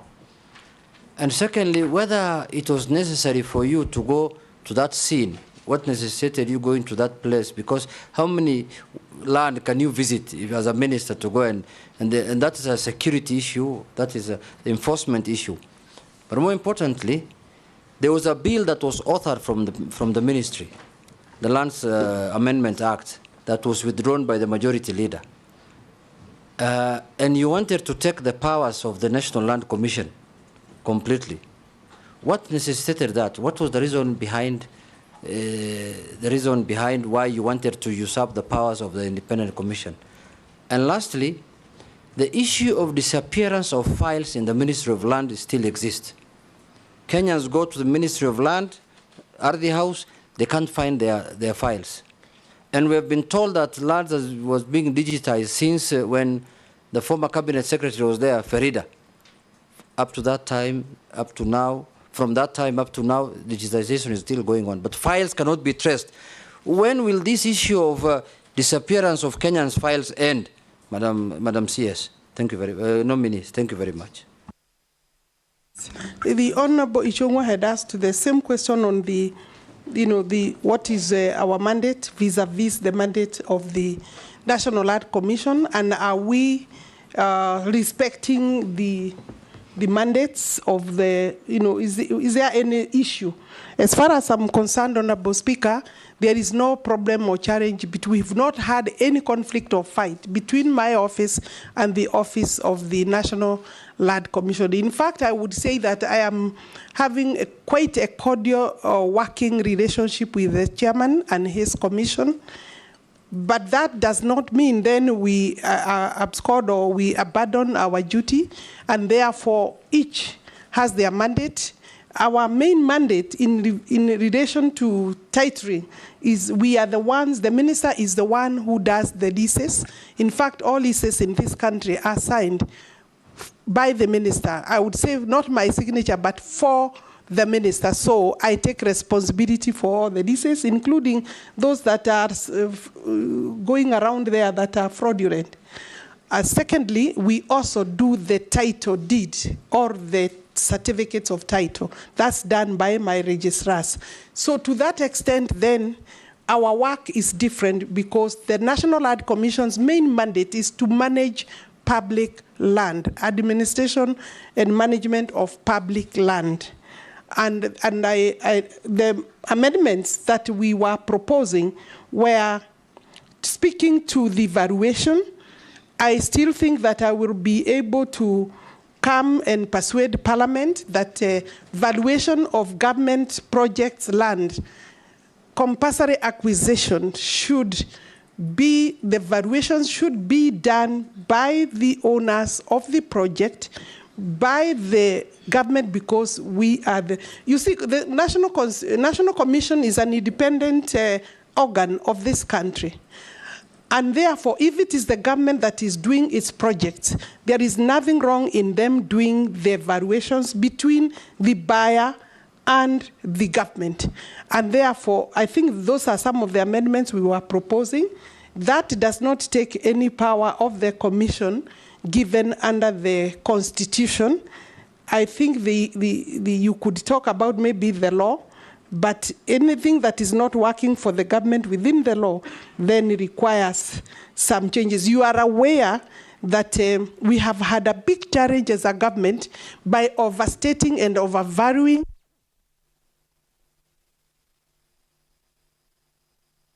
you may not be able to confirm in terms of the valuations, the integrity and the authority of that valuation. The chief government valuer is under my ministry, and therefore that is something we've been in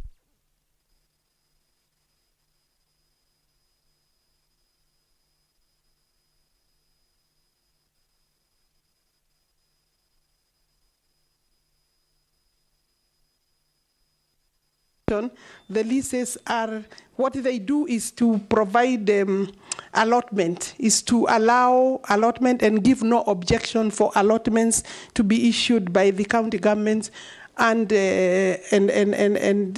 therefore ensuring that public land is granted to only those who deserve to be granted the public land. And we have no dispute in respect of allotments of land between ourselves and the national government.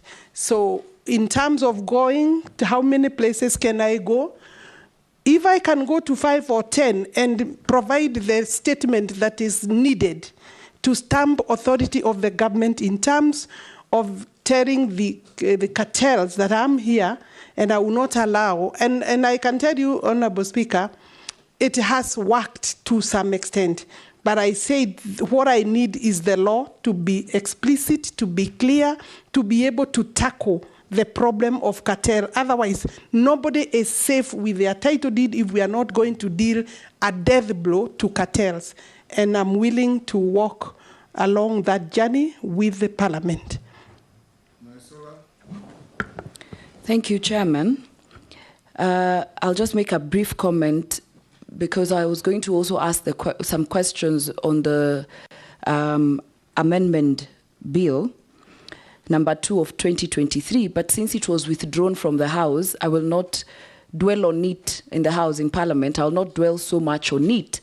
But just to let you know, in case this committee approves you and the National Assembly, if you rethink of bringing it back, please look at some of the clauses that I need.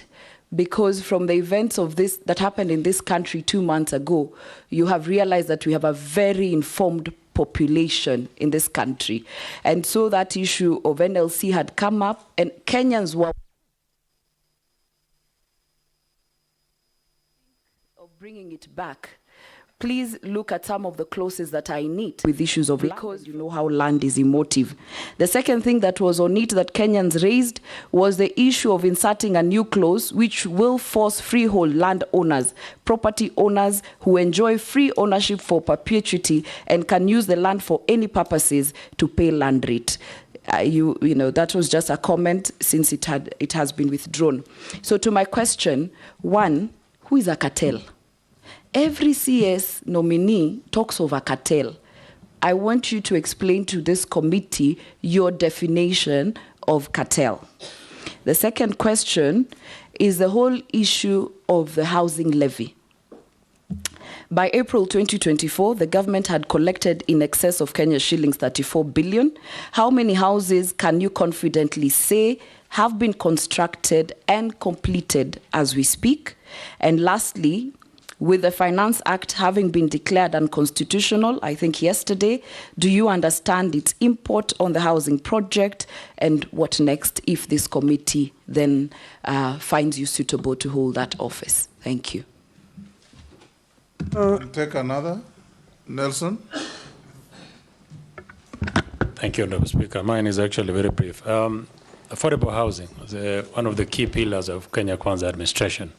In fact, the president has been many times quoted as saying it was a deliberate way of creating employment. I want to ask you, Honorable nominee, how many young people have been employed by this program? And number two, do you think this program is sustainable and is it working? Go ahead. Thank you, Honorable Speaker. I think it is important that even though Honorable Lesuda has not come by way of a question, for me to make 1 or 2 clarifications in respect of the authority and the mandate of the National Land Commission. Because many times there is misinformation or misunderstanding of the mandates. And I believe that there is no misunderstanding between ourselves and the National Land Commission. Sometimes it's just propaganda. If you look at Article 67, the functions of the National Land Commission are to manage public land on behalf of the national and county governments. 2, to recommend a national land policy to the national government. Indeed, I have 1 document already recommended, and we are working on the national land policy, reviewing it since 2009. the review is supposed to take place every 10 years. Then to conduct research related to land and use of natural resources and make recommendations to appropriate authorities, to initiate investigations on its own motion, that's regarding complaints, historical injustice, and all that. And then finally, then there is to encourage the application of traditional dispute resolution mechanisms to assess tax on land and premiums on immovable property in any area designated by the law, and to monitor and have oversight responsibilities over land use planning. So I believe that the bill, one of the bills was Honorable Leader of Majorities, and the other one was my bill. There was the very sticky issue that was floating around, which was actually an incorrect position, that we had planned to change freehold title to leasehold titles. One, it is practically not possible within the law for me sitting as a minister or any of my officers to change land tenure from one regime to the other, meaning from leasehold, freehold to leasehold. But with the application and consent of the owner, it is possible. So there was no provision that we had brought to do that. What raised maybe concern is the proposal to levy some charge or some fee on freehold ownership within our cities. Let me clarify again. The levy that we had proposed in the bill that was withdrawn was levy on freehold land within cities. So far, by the description of cities under the Urban Areas and Cities Act, we have Nairobi, Mombasa, Kisumu, Nakuru, and Eldoret is soon coming on board because it has been approved. So 5 cities. But the... Chair, sorry to interrupt the CS, but because you are a House of Records, and she has mentioned a bill that I have sponsored, which what she has said is not accurate. The bill that I had sponsored initially is what then became the Owen Bayer bill, amending the National Lands Commission Act on Section 14 and 15 of the National Lands Commission Act to vest powers to the NLC Act. What Honorable Lesuda was asking is regarding the bill of the Land Amendment Bill number 2 of 2023, which I withdrew, which came from which was the ministry. our bill, yes. And the issue she has raised is the issue of rates on freehold land. And in the bill, again, it was not clear whether it was in cities. It is actually the Committee on Lands of the National Assembly that, in their report, proposed that you limit that to cities. So I think it's good. Yeah, the process was ongoing. I agree and I accept. What came from the ministry is not what you are saying. The bill was ours, but there were many proposals to amend even that bill. And so far, maybe the argument is, I'm making this for clarification, that there was no proposal for rates because rates are not payable to the national government or the Ministry of Lands. Rates are payable to the county governments, and they are doing their own review of rates. We were proposing a levy or a charge on freeholds because freeholds within the cities then therefore are enjoying facilities and they are paying nothing. And maybe I could say here that if you look at where the freeholds in this country and in this city, for example, using Nairobi, Honorable Speaker, is that the freeholds are within the Karen, the Muthaiga, the Lavington, and it's important that I say maybe some areas of Kirereshwa, Kitisuru, Kiuna, those upmarket areas.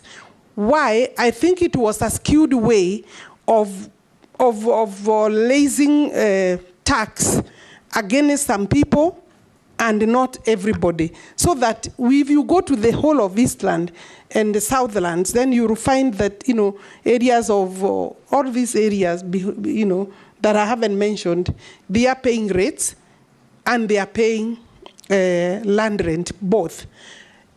And therefore, in other countries, what is happening is that if you have a freehold, then you pay including any other land, you pay some development tax because the land that you are sitting on is actually has been developed to equal. In this country, then, we are having some people paying and others are not paying. And I think that is a conversation that we'll be able to bring back to the National Assembly for debate and discussion, and also robust public participation and debate. And I don't think there is nothing wrong in saying that, but we must understand that in other jurisdictions, what is happening is that there is payment of, against charge against land where developments have come and they were not there before, because anyway, these developments must be funded by either the land or by a taxpayer. So, and I think that is what was taken to mean that we are charging a charge on freehold, and there is likelihood. Alice Wahome, you are being too wordy. Yeah. You can say what you are saying in very concise terms. Yes. Yes. Yes. The Speaker, I believe I have maybe exhausted. Hold, there's a point of order there. Yeah. The Speaker, it is good to have clarity on this matter, because that bill was as well a controversial bill. It is very important to have clarity here that the proposal that came from the ministry was that all freehold land be changed to leasehold in the whole republic. It is Parliament, a committee of this Parliament, and that's why Parliament must be given credit where they do their work, that is suggesting to them that we should maybe do it in cities. But the ministry, what they brought to Parliament was that they want even the ancestral land that somebody is holding a freehold in Migori.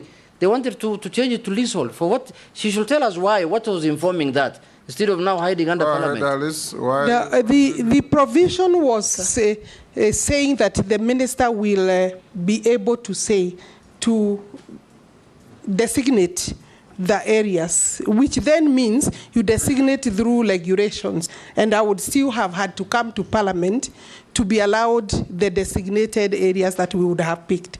So, and therefore, the proposal by Parliament, I commend. I think it helped and it improved the provision. Thank you, Chair, and I'm sorry I didn't want to interrupt. You have interrupted, just go on.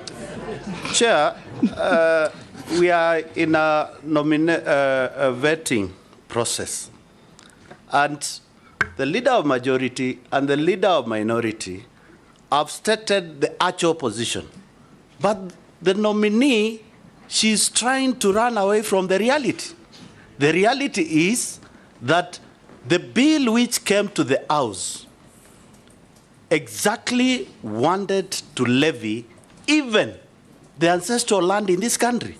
And it came from the ministry. She was the CS. So instead of using too many words, please admit we move forward. Because at the end of the day, Kenyans could not accept your proposal. And it came from you. It did not come from the House of Parliament. Speaker. It did not come from Kenyans. It came from your office. Yes, sure. Yes, Alice. Speaker, I said that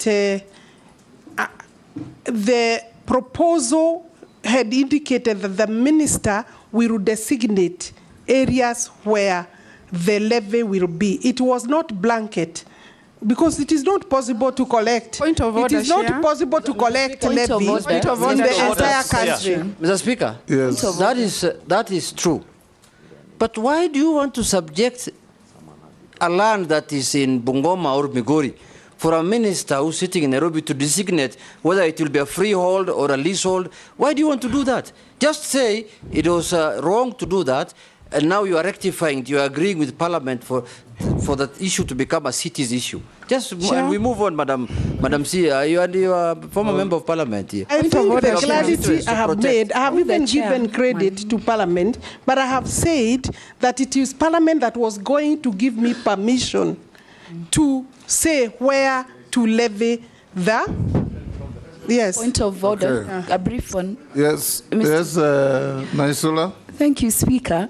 And I just want to put it to the nominee, and from what the majority leader had said to another nominee here, that one of the challenges of the cabinet that was there before is communication.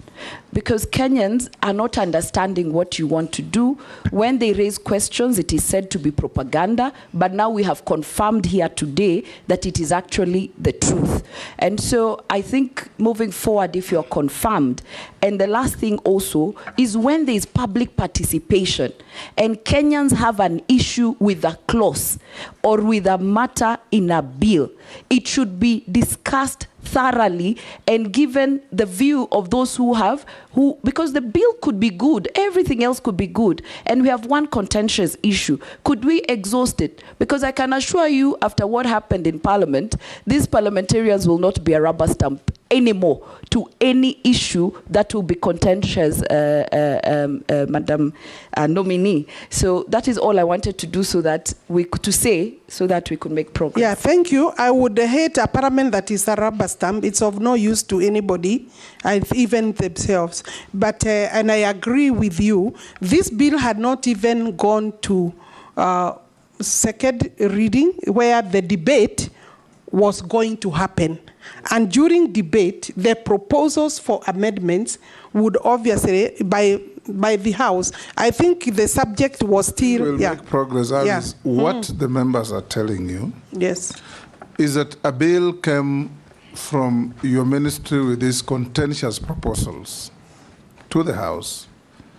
When it was picked up and spread like wildfire, the ministry maintained a conspiracy of silence. Instead of coming up to say, it was our bill, we withdraw it so that you quell the fire, you said nothing. But that is, let's move on. Posing? Thank you, Speaker. I think there is need for better communication. Yes. I agree with you throughout the entire government, including my former ministry. Yes, even His Excellency the President has said, lamented, that one of the weaknesses in the government is poor communication. You are doing good things which nobody knows. And when you do bad ones, you don't own up. Questions on housing levy. Okay. Yes. Speaker. We proceed to the housing levy question. I was asked by Honorable Koech how many people or youth we have employed under the affordable housing levy program. I want to confirm that in our records we have about 106,000 youth, both men and women, and I want to add here that most of them are youthful, below 35, and we ensure also that we include women because we have women who have the skills and artisan skills, yes. Youth has no gender. It's just youth, men and women. Sometimes when you say a man, it is said it is also a woman, but until you say it is both male and female, then there is a problem. So thank you, Honorable Speaker, but I would say the youth, it can be youth, women and youth, or youth men. Yes, so we have ensured that gender is also observed in terms of those who are working and benefiting. Is it sustainable? It will be sustainable if we are able to continue with the housing, affordable housing levy. And I'm aware that it is also still in court. Would I say that up to now we have over 100, we have at least 48,000 housing units that are in different stages of construction, between maybe 20% and 95%, some nearing completion. In fact, we expect that we will be launching several of those units this year. And so it is sustainable because this is one of the best projects and programs that the country can allow to continue. Everything else bad said about it, but there's one in terms of employment and in terms of self-sustaining.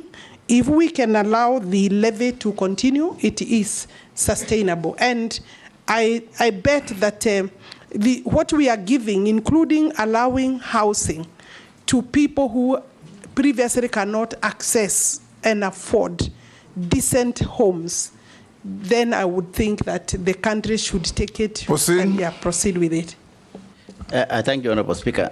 And if we were to be direct to the question and answer, would say we are almost spending 1 hour only for leadership of the House. We have not even had anything ourselves. So, Speaker, what is mine? Mine is this. Nominee, Honorable Alice Wahome. This issue of house levy or house tax, of course, was very controversial, and it is still controversial. However, because it is in place, it is mainly in urban. It's only in urban. And the people who are paying are in the villages. And most of us in Parliament, we represent village constituencies. About 80% of this country is village, or 70% for that matter. And even if, and you know, the government has run to talk about jobs, creation of jobs. My view, Minister, is, if you are confirmed, what will be the housing plan for the rural people who are also paying this tax and paying this levy for people in towns to enjoy houses and to enjoy jobs? Nobody in my constituency or constituency rural who will enjoy those jobs. Nobody will enjoy those housings, right? But we are losing money. So what is it that we are advising even the president or the government in terms of saying, these guys in the rural are paying these taxes or levy, but this is our housing plan for them so that we can actually move as a country. Thank you, Speaker. Gikaria. Thank you, Chair. Me, I will only ask questions that have been raised by Kenyans. The chairman of the IDP camp in Nakuru called New Canaan is asking, after the settlement of the court cases referring to Donga Farm and Kisima Farm, when is the ministry intending to do the titling? Secondly, there is a guy from Joro asking about Ndefo plot in Menengai Slopes and whether there will be titles, whether you will be giving titles to that place called Ndefo plots. Thirdly, is a teacher in my constituency asking about... Point of order, Mr. Speaker. Yes. Mr. Speaker, not to interrupt my colleague, I think those questions can only be answered by the minister when she is in office substantively. Whether she can give me a title or not. She can't give anything now. Honorable Chair. I was about to tell she is jobless. Honorable Gikaria, you are assessing the suitability or otherwise of Alice Wahome being reappointed Minister for Lands. Now you're asking her to issue title. Sorry, let me rephrase. Under what authority? Let me rephrase. Yes. Assuming she's appointed to that, assuming she's appointed to that position, Honorable Chair, because these are pertinent issue on another point of order. Yes. I think Honorable Junet's point of order was very legitimate, because the questions Honorable Gikaria is asking, even if the minister is approved, are the questions that we change our standing orders for, to cause the minister to appear before the House to answer such questions. These are not questions for a vetting process. Alice, answer. I think in Gikaria, you have relayed concerns of your constituents. Thank you very much. Which are not vetting questions. Maybe the last one, and that is related to the affordable housing. Go ahead. Is related to the program. Is a very good program for purposes of employment. But the contractors who are given that do not come and actualize that by adhering to the labor laws, by paying, say, for city rates or the rates that are there in the labor law. Maybe what action will she take to confirm that this will be done? And people if she's confirmed. Thank you. Again, she can't take action unless we say she'll be a minister. Now, but you can answer those. I think largely in terms of titering, I want to say that we are not on course because we need better funding for titering. The total number of, in terms of percentage, the country has about 30% of our land titled. Meaning, Alice, who has asked you that? Because the questions they asked on the titles. Holding. Posing just asked you about how do rural folks in Kenya benefit from housing levy? I'm very simple. Gikaria. The second one of Gikaria was, will titles be given to some 2 farms So it's not titling generally. Let me say that I think you saved me from answering Gekaria's question. Yes. And then we leave it at that. Are you the one I told last time about reading a book of a witness who talked too much? No, not me. It was not you. Not me. Yes. And I'm sure. I think it was Linturi. Yes. So I will leave that question. On the question of IDPs is gone. Affordable housing in rural areas. Yes. This is a new program, Honorable Speaker, Honorable Members. It's a new program. It's just starting, and it has been met by various challenges, including litigation. I believe even the rural folk are entitled to decent housing. I see the program moving there going forward. Mary Amase.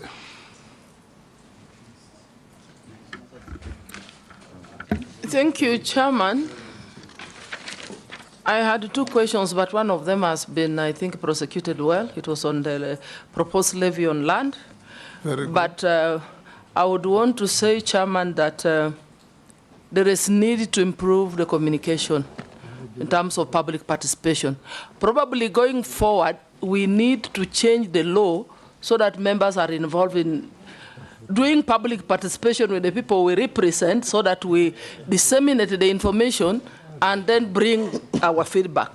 But Chair, I want to ask on collapsed buildings. There are reported incidences of collapsed buildings across the country, which have resulted in injuries and loss of lives and property. Oversight of the construction industry falls under the ambit of the State Department of Public Works. So my question is, what has been done to address these cases and to avoid future incidences? In your view, are these measures sufficient in resolving the issue? Alice? It is true the regulatory authority, that is NCA, has the mandate in terms of ensuring that only people who are qualified are contractors. But the problem is not just about contractors. I think the problem is deeper. We have people taking shortcuts, and some people also, we need to work collaboration with the county governments, because some of the buildings coming up do not even have plans, so that even the issue of the National Construction Authority or enforcement should start at a further place at the county level. And I think that we need to do our work better. We need to strengthen the Public Works Department, Honorable Speaker, and ensure that in terms of national work, both the national work and the private work, because most of the buildings that collapse are public. But also Kenyans need to work better and ensure that they do their buildings using professionals. There is a lot of shortcut in that regard. So that the Kenyans should be also their own watchmen. I mean, the government cannot be everywhere. I think government is doing its best, but Kenyans must also start building with integrity, meaning applying the law and the regulations. Daud? Thank you, Mr. Speaker. I just want to comment on one thing before I ask you a question. From your CV, you have said you are a member of parliament from 2022 to 2027. So does it mean you were not a minister? I know you were elected until 2027, but you had to resign to? No, it's in her CV. That's what I'm saying.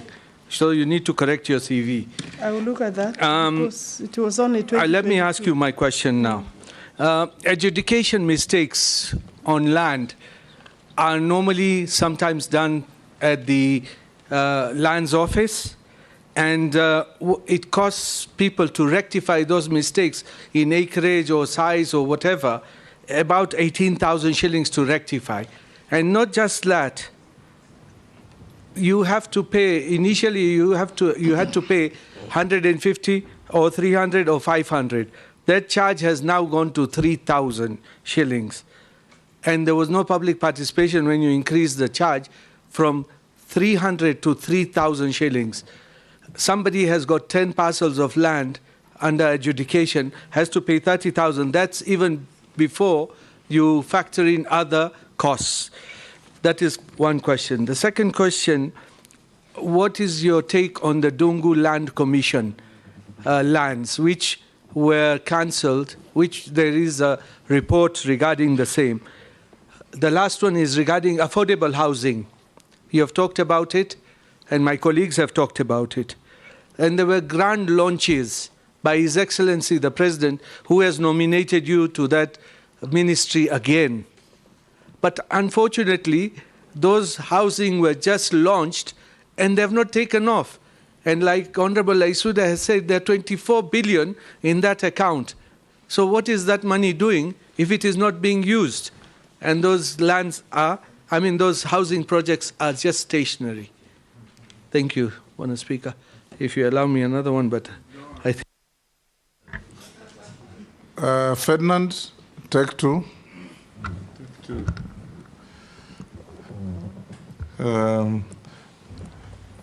If actually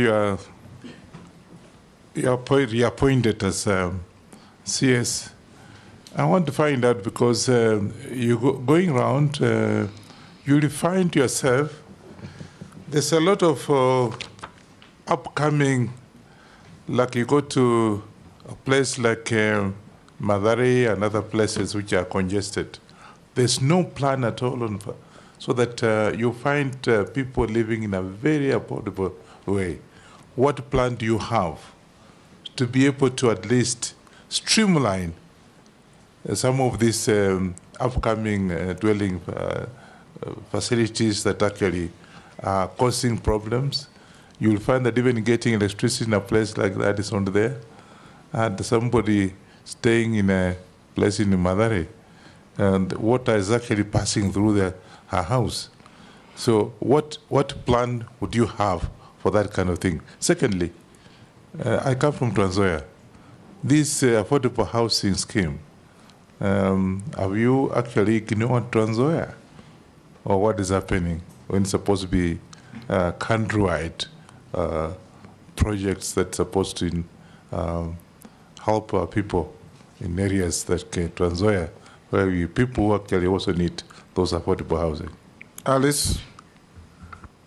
I have not picked, let me start with the Trans Nzoia. I haven't picked this specifically, but if we have no affordable housing program coming, I think I want to assure you that the first entry to the affordable housing program is the 290 constituencies. Every constituency is supposed to be a beneficiary when we roll out fully of a minimum of 210 housing units. So yes, we will be there. And of course, there with the available land, I won't say when, because it's a program that as soon as possible, maybe we don't even have land in your place, so you needed to work with the ministry to get land for that. And I'm not saying there isn't, because I don't have my document with me.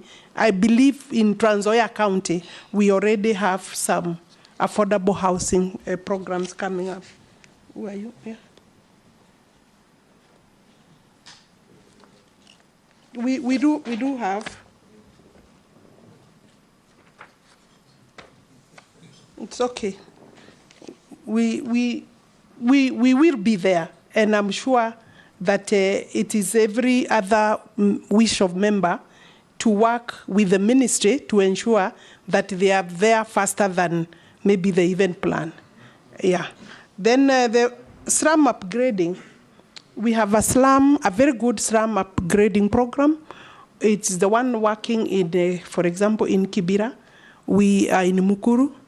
We will be going to Mathare, and therefore, what I can say is that the government needs support for the affordable housing program. The houses for the slum upgrading is even cheaper. Those houses are even cheaper than the social housing, and we have a lot of goodwill in terms of funding. Just hold there. We are now classified as a middle-income country, right? Generally. Kenya. Not generally. We are classified. Yes. We are not a HIPIC. We highly indebted poor country. We are not. Now, when you talk of slum upgrading, is your policy to eliminate slums or to upgrade slums? How do you upgrade a slum?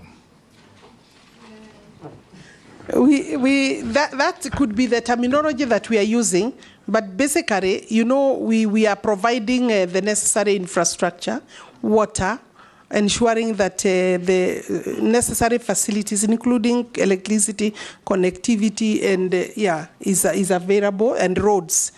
And the program is well funded by the UN, the European Union, World Bank, and also AFD. So I think that the question is, why are we talking of slum upgrading instead of slum eradication?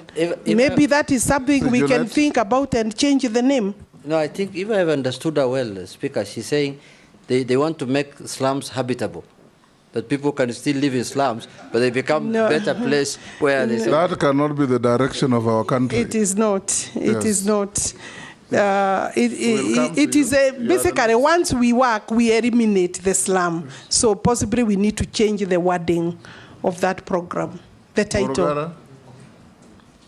I think, thank you, Mr. Speaker. Let's begin by saying maybe that concept of slum upgrading is not our concept. Yes. The financiers, you've talked about them. Yes. Those are the people who brought that terminology, because you build for me nice things up country and a slum upgrading, and it's a misnomer. Two questions. The first one is on housing levy. We are interested in this because we are told we have actually collected lots of money through those levies. And there was a report in the papers that the peers had actually invested the money on treasury bonds. That sounded a little bit odd, but you may need to confirm whether indeed we do have that surplus, and that is the route we are taking, while at the same time, His Excellency the President has taken another route of saying, instead of just affordable housing for people to buy, we will now put up hostels in institutions, which I think is a very good program that would go side by side with the affordable housing. On land, again, if you are confirmed, we have experienced the president going around the country and interacting with the people. They come up to him to say, we do not have title deeds, and we need those title deeds. And he makes generous promises that in 2-3 months, I'll be back here to give you the titles that you need. As the person responsible for policy, are there policies in place where you can actually carry out those premises without having to embarrass the head of state, so that those down there do not say he gave false promises, etc., etc. You're able to carry out to the letter when the promise is made, it's actually executed.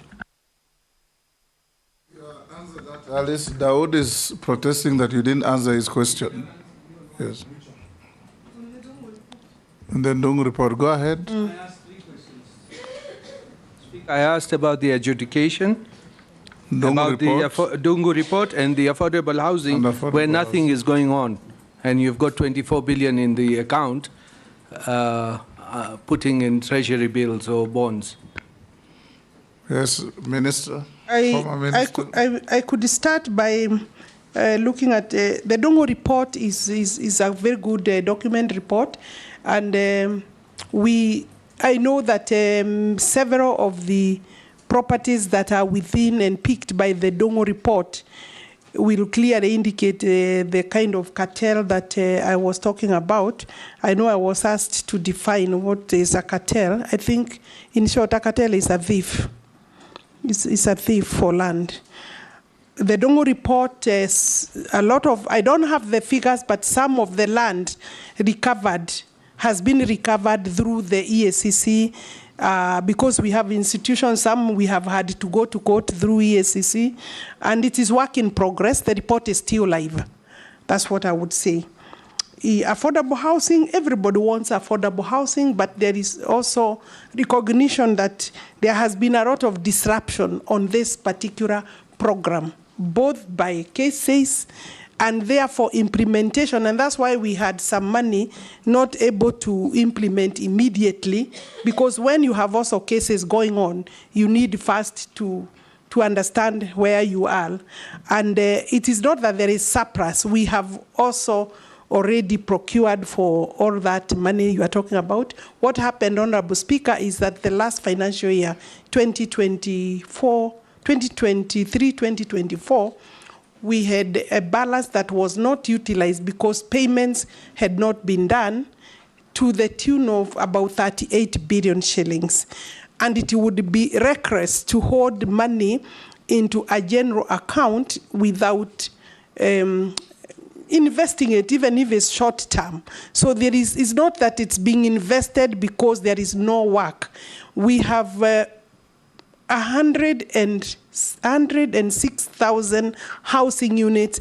Right now we are releasing the newly procured ones, over 55,000, and therefore I want to confirm that that money is already taken up, plus of course unexpected maybe annual income through the levy of about 63 billion shillings if the Kenya revenue does its work properly, and I think that is the amount we expect so per year, about 63 to 65 billion shillings. So the 38 is part of the budget that we presented and will all be spent in this year. So Dawu, I want to encourage you. I believe that I'm here to seek support also for my suitability, and when that happens, then if that happens, I think on my part I should say if that happens, then we should be looking at. Meru is a beneficiary of some of our affordable housing. We've come there with the president, so maybe we have not reached your constituency. No, Speaker, they have launched with His Excellency, put the stone. Your question but is that we have not moved started. Even one way, and they've got the money in the account while she was the minister. That's why I'm not saying if she's confirmed. While she was the minister, it has not moved. Sometimes, Honorable Speaker, I appreciate the concern of the Honorable Member. Sometimes lack of takeoff is because of various things. Maybe documentation perfection is not complete, logistical issues. Sometimes even when we do proper investigation, you find that the contractor who had said that they are able to take off sometimes get a bit of delay, and we are supporting even local contractors. So I don't think it's a case where we are that so strict. We are working with our local contractors, and sometimes logistical issues. And thank you, Honorable Judet, for once. I know it is a very important key issue in terms of implementation. Yes, Owen. Thank you, Honorable Chair. I want to ask one question, one very important question. Cabinet nominee, land in this country is one of the reasons why we had the 2010 Constitution. It's one of the key aspects. And it actually gave birth to Article 67, which formed the National Lands Commission, where people from regions that for a long time had issues on land, especially historical land injustices, that gave birth to Ndungu Report, Njonjo Report, and many other reports, pushed and voted. My people woke up very early in the morning to go and vote for the new constitution, not because of any other thing, but because of land, especially the coast. Today in Parliament, over 80% of the petitions we receive are actually on issues related to land and security. Now, looking at it, it becomes, therefore, it requires leadership, strong leadership to actually finish these issues of land. But the National Lands Commission, I don't want to belabor the issue of National Lands Commission because you've answered many questions, is one of the key planks in resolving the issues of land. People knew there was a ministry, but then they set up the National Lands Commission so that they can solve the problems. So the minister and National Lands Commission must work together to ensure that eventually people get justice in terms of historical land injustice and review of grants. Nominee, I am reliably informed that since you became CS, you have never had a meeting with the board, the National Lands Commission. You know, a formal meeting to actually sit and discuss issues and give leadership in the sector. And I think this is bringing issues as we move forward. But, Honorable Speaker, what I would like to say this. We have moved amendments to amend the National Lands Commission Act so that we can extend their mandate in a review of grants and hearing historical land injustice. But the biggest impediment has been the ministry, including a letter that we received from you dated 24th April, which is signed by you, that you know there are certain issues. When the committee called you for the meeting to discuss these amendments, the committee said that the minister did not make an input. But when we passed the law in Parliament, when it was going now, we are supposed to send it first, and we respected your letter, and actually these were my amendments, and we held back. But the vibes I get, if I can use that word, the vibes I get is that probably the minister does not want the National Lands Commission to exist. She wants absolute power to run whatever she wants, the show in the land sector. And they are making a speech. Can you ask a question?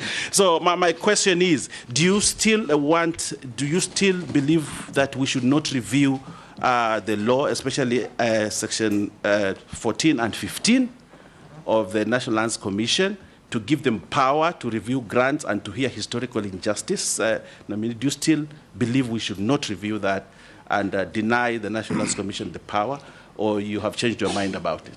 In those many words, he's asking, are you hostile to the National Land Commission? And have you ever met them since you became minister? Maybe I will repeat first that I don't know where your information is coming from, Honorable Member, but I said that I enjoy cordial relationship with Otachi Garrison, the chairman, and his commission. That is one. We have not had any conflict, either by exchange of letter or by verbal exchange. So the source you have could be a very biased or an incorrect source. I am working with them. Remember, they are also an independent commission, and their mandate, they must also not encroach on the mandate of the executive, because their mandate is very clear in the Constitution, and I have no personal interest or ministerial interest or executive interest to encroach on their mandate. But they must also remember there is also the clear mandate they have and we have. I have met them, Honorable Chair, in various meetings, formal meetings. I have met the board, and when the chair also confirmed that the board is coming, some of the members did not come, and I don't want to go into that because the commission, I think you need to summon the commission yourself as Parliament. The commission has its own challenges. I think it's right now maybe a bit. You say you have no problem with them, then continue to list their problems. Not myself, person, at their own challenges, not between me and them, Honorable Chair. Okay, it's that's what them. I'm saying. Okay. Maybe the reason they are not working is the challenge between, but not between me. They have handed over during a formal meeting the national land policy, because as their mandate, they recommend to the ministry the national land policy. We have had a whole morning meeting, the entire board led by their chairman. So, and the chairman also paid a courtesy call. We have had other many meetings for various things with the chair and any other commission that has an issue to deal with at the ministry level. So, I'm okay. Your Speaker. Microphone. Amendment of section 14 and 15. I think my take would be the take of everybody else. I mean, I work for the country. If those provisions, that particular maybe amendment you are talking about, if it is subjected to public participation and debate and other stakeholders and it goes through, then I wouldn't be the one who would hold it. But I don't want to sit here and say that it's okay, because it may not be okay for many other stakeholders. Thank you, Mr. Speaker. Honorable Alice Wahome, this Ministry of Lands has been cited as corrupt from time immemorial.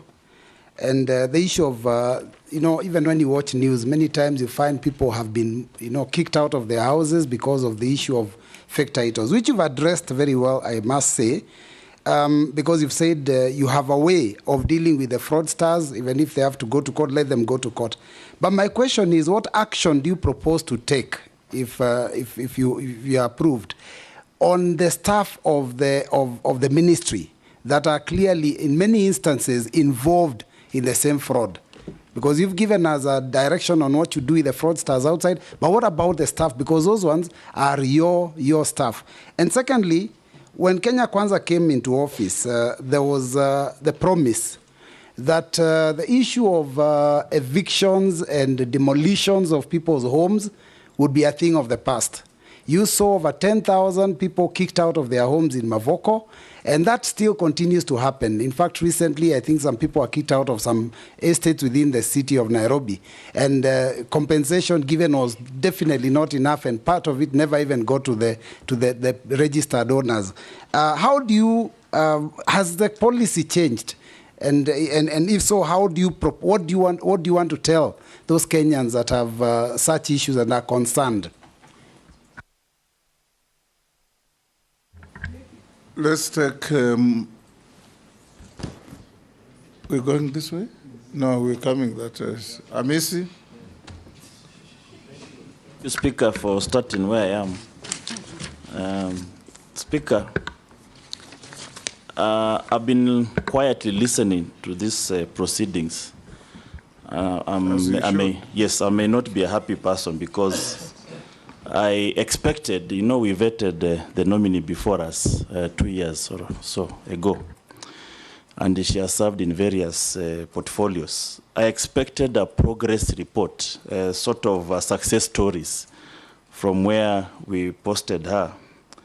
But I can just see a lot of verbosity on this and this. This land issue, land issue, Speaker, it affects even the public offices. If you look at the audit report of parastatos and the government agencies, 90% of the audit is just on land, either ownership, one entity taking another one to court, one parastato, and it consumes a humongous amount of money between legal fees and accounting fees and the surveying fees. So it is an area that you do not just, talk about it in the passing. So I wanted to hear from the nominee.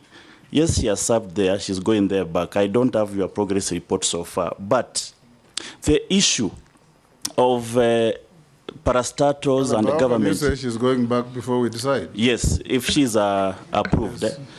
The issue of parastatos and the government agencies taking each other to court on land issues, is there a policy statement that you can solve it once and for all so that we save this country a lot of money that is being used between lawyers and the legal firms in all the parastatos, virtually all of them, and the perennial historical land injustices? I come from Kitale, and I think you've been there. You've tried to come across the land issue of the Kitale prisons, and it is across the country. We are perennially in constant problems with our constituents and the grabbers and landowners and the government entities perennially. Can it stop once for all? Can we have a progress report from your ministry going forward? Answer the question by Robert and Amisi. From Robert, what am I doing with my staff? What have I done with the staff that I have said that sometimes they are part and parcel of the cartels? Since I got into the ministry, we have had 4 arrested officers and charged in court. There is another 3 under disciplinary processes. And therefore, I think to that extent, and have had a meeting with all the registrars in the country to restate the policy and the position of the minister and government in terms of this business of participating in fraud. And they know, and we have many other cases with the DCI, and I think there will be likely other officers that will be taken away by those cases. I think I could say to that, and I have also said that I intend to come back to Parliament to sharpen the provisions that will help to deal with the fraudsters. Then you asked, I think the question on kicked out, I don't understand that one. Demolitions of people who, Madare and elsewhere during the rain season. I think half of those people had already suffered a big blow for being within the riparian and the watercourse area. And even those who were affected because of building along the river were also calling for government intervention to be provided for with homes. We have, I think the estimated numbers, if I'm not wrong, and those would be mainly with the Kindiki, because of interior coordination, was about maybe 20. The rough estimate that came to the cabinet was about 20,000 Kenyans that were affected by the demolitions. I think demolitions are right now not going on, but it was so that they are removed from already insecure space along the river, where in any event they were being devastated by the floods, because we experienced out of the normal, maybe beyond the normal of the floods or rainfall. Therefore, I think going forward, as a government, we need better, maybe, these are emergencies and you require maybe money to be able to settle those kind of people. So I think everything adds up with, do we have funding to be able to resettle them? They were given 10,000 and some, I'm told some, I think there is information that some may not have received, which is still not sufficient, but it was a gesture for people who also, Kenyans must stop also building along the rivers. I don't know, I know and I understand and I believe that these Kenyans don't have maybe better places, but remember some of the people utilizing, some of those people are not the owners of the structures. The structures could be owned by people living elsewhere. I mean, on government parastatal, I think land moving from one maybe person to another, parastatal fighting each other and cases in court.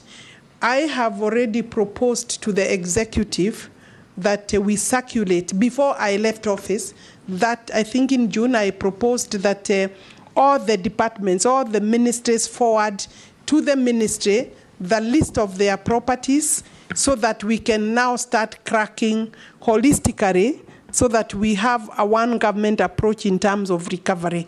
I was given approval to circulate that request to call for departments to forward all land that is said and known to have been grabbed. We will be working on that. Of course, I will require police, I will require the investigative agencies, and I will require the EACC. And I think then it is, whether I'm the minister or not, Kenyans should be prepared to move from government-owned properties because it is public wealth, it is public property, and it is horrible where, as the situation where we are. And I agree with you, we should give it a one holistic approach so that we clear with it once and for all. Thank you, Chair. Honorable Waziri, I just want to ask you one question regarding the pending bills, because I understand there are many pending bills in your ministry. I need to know how you are going to sort it out, considering the current financial state at the moment. The other question is about compensation. There are many Kenyans who have given their ad to the government, and they've been waiting for their money, and it's like it's taking too long. Thank you. Ms. Shimbogo. Asante sana mwenyekiti. Nitauliza maswala mawili, swala la kwanza kwa lugha ya Kiswahili na swala la pili kwa lugha ya Kiingereza.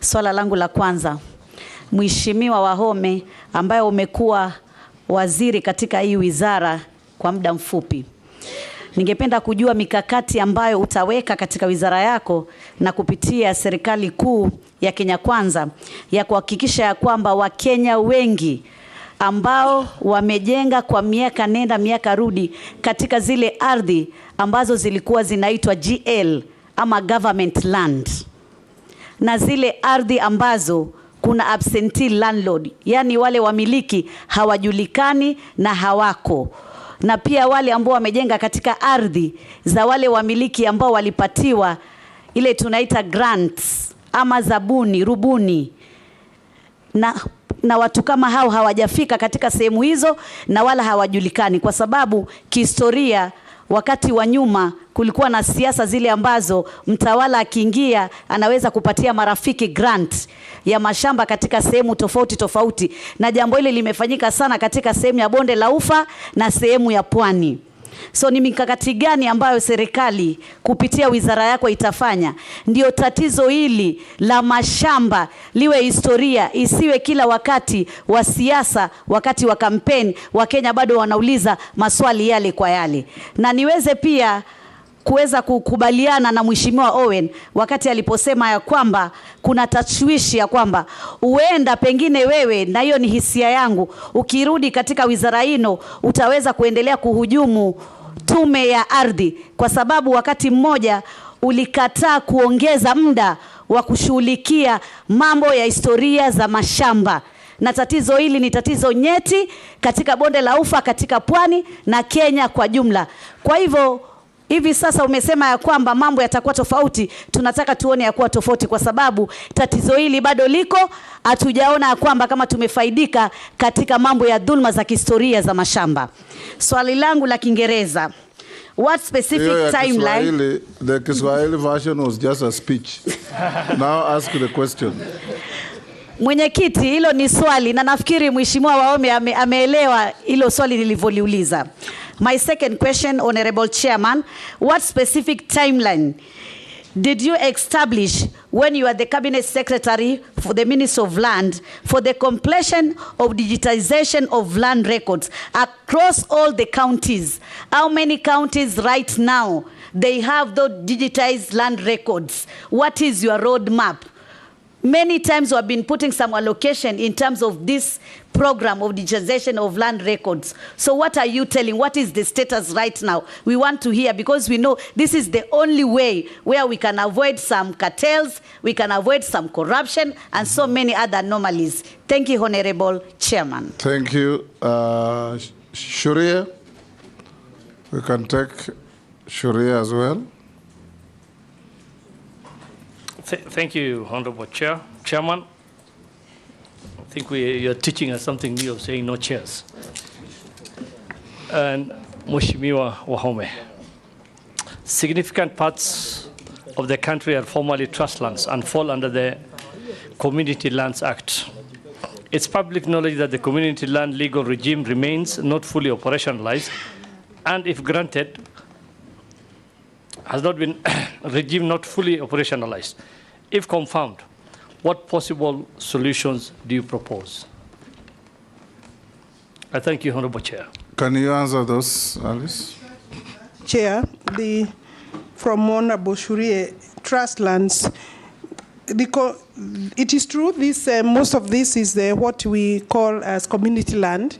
We have the Community Land Act 2016, and the Community Land Act is operational. We are registering community lands everywhere in the country, but it is a slow process because the communities, the members of those communities must sit and agree, prepare inventory, and it's not an easy process because also we have seen that leadership sometimes within the communities is infiltrated by politics, but the preparation of the inventories is quite a tedious task because every member is supposed to sign, agree and sign, and then have that inventory forwarded by the office of the governor under the law so that then you can start the process of registering.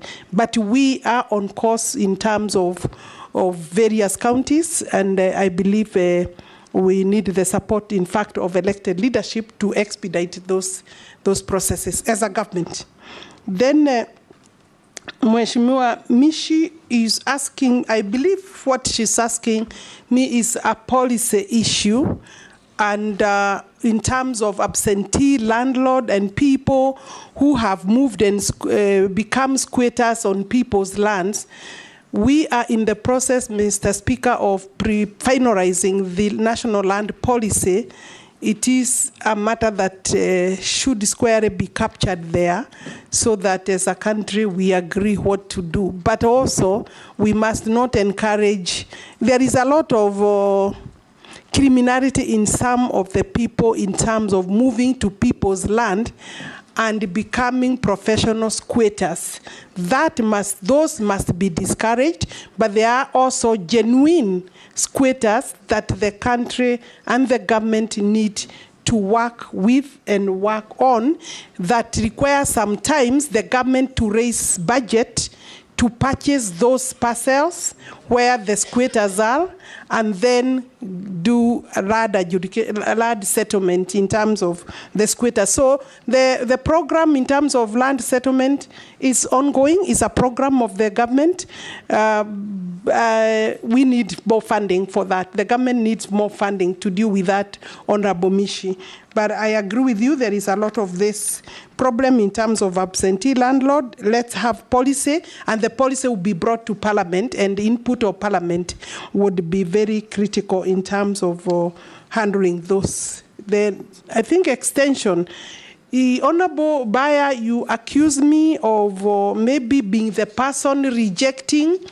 I hope, Honorable Member, you haven't been given the wrong card in respect of my activities in terms. This particular, the Commission has not come to me officially or formally to say they want to extend.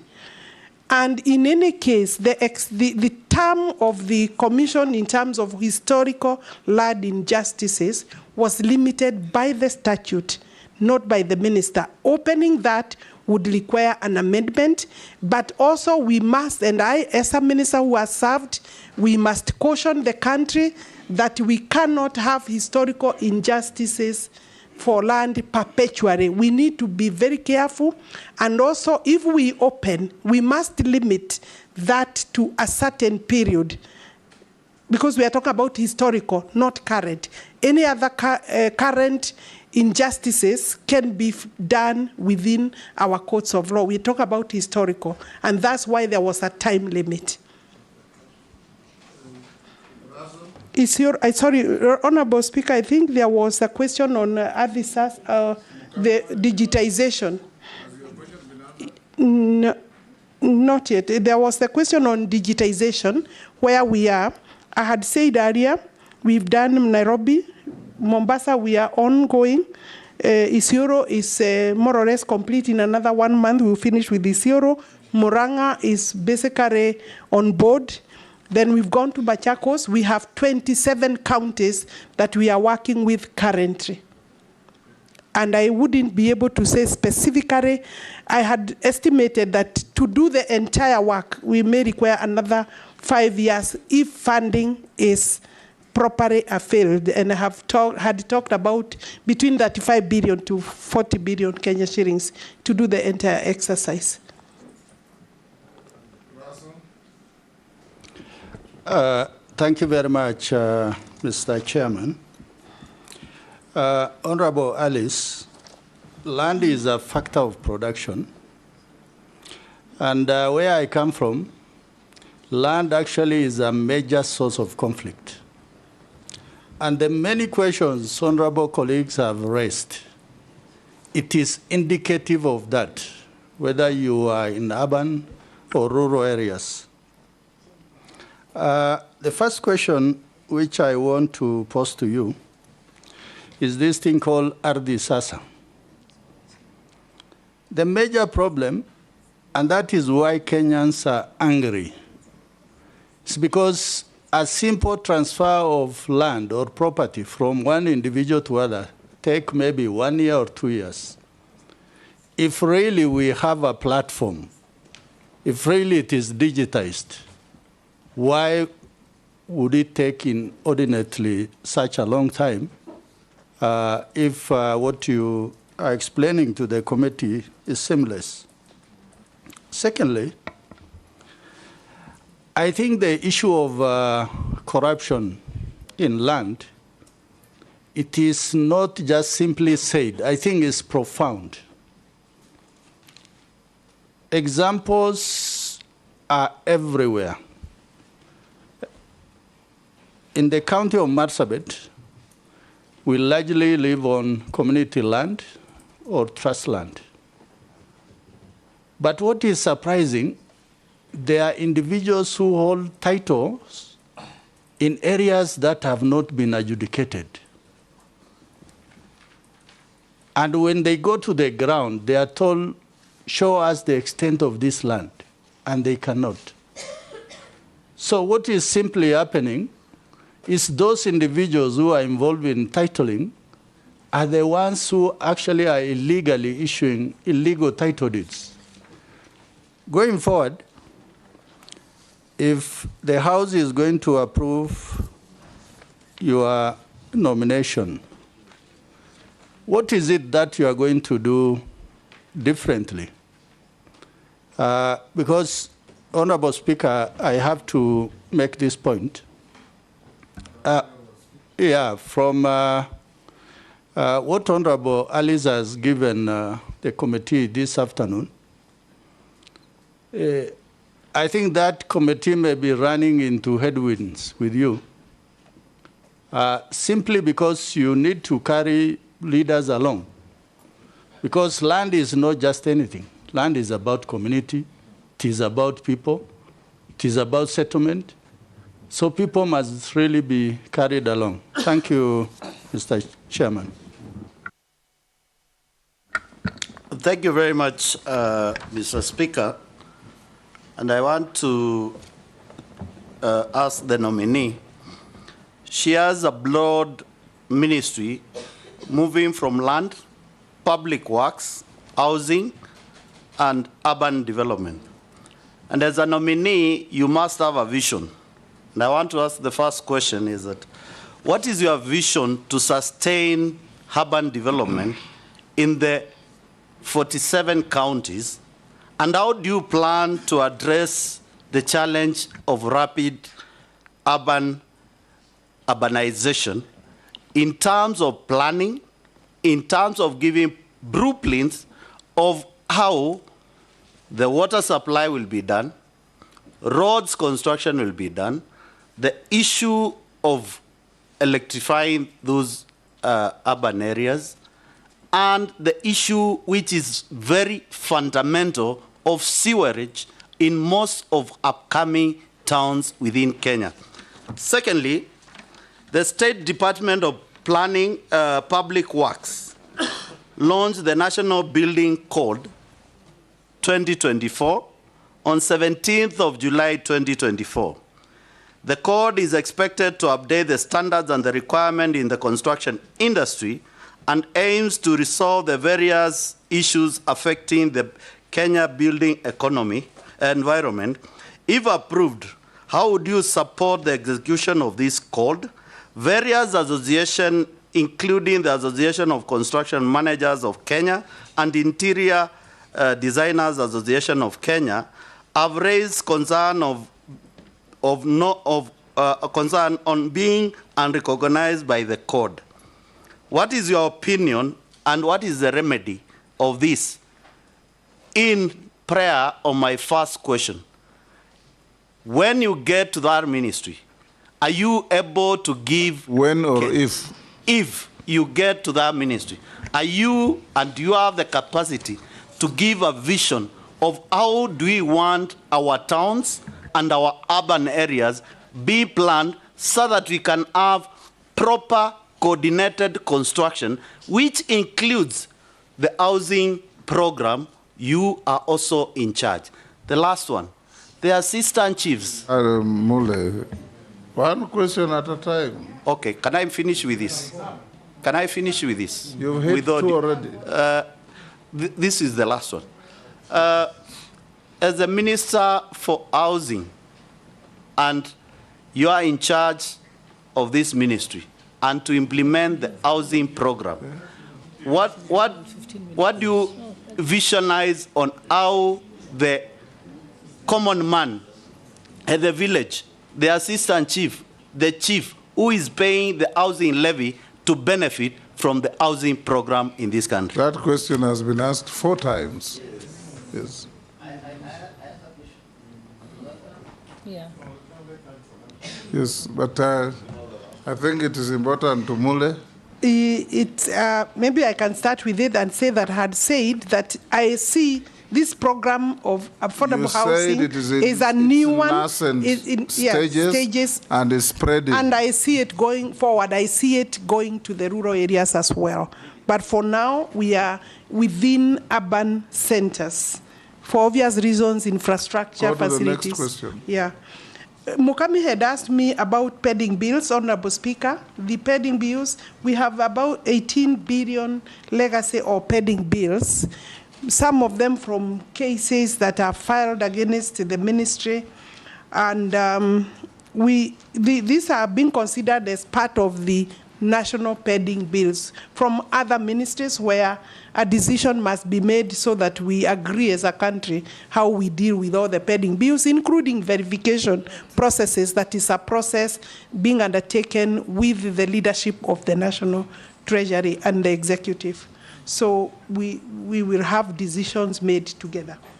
Compensation, I don't understand which compensation, because compensation in terms of compulsory acquisition is done by the National Land Commission, and basically that is not within my mandate. Any other compensation, maybe by judgments, those are pending cases or pending bills. I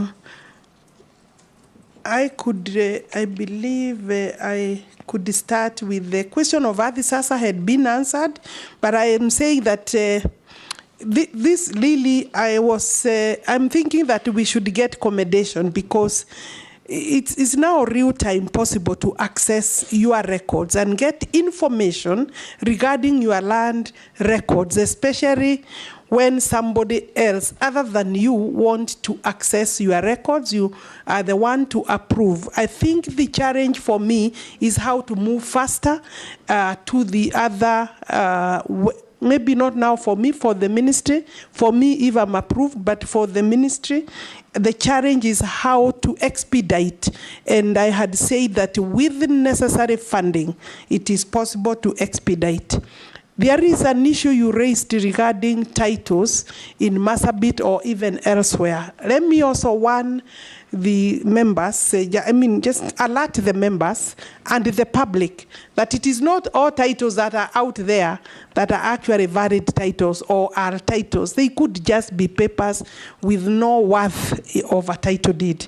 There are many, some are just made at Liver Road, like some of the cases the Honorable Majority Leader was raising, are title papers. When you look at them, they look like they are genuine, but they are made from River Road and they cannot transfer proprietary rights to any property.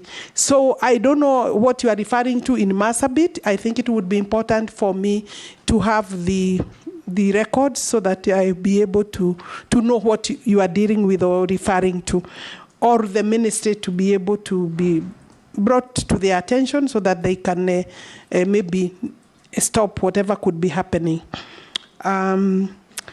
And I agree, it is profound, and the land issue is obviously very emotive. So therefore, community land, be part of the community land processes so that you can help to expedite the community to have their land put in a title because it's private land. Community land is considered as private land for that community. The rights are the same, so they would need to come back together quickly so that there is no land left without title. I think security would be secured by that. Individuals involving in titling from my ministry, I had agreed, and I also said we have a few we are processing in court. My vision is the vision of the ministry. The minister doesn't have a vision personally, but the ministry has a vision in terms of urban development. And in terms of urban development, we have the Urban Areas and Cities Act. And that is specifically addressing the problem of rapid growth of population vis-a-vis the facilities available in our small towns.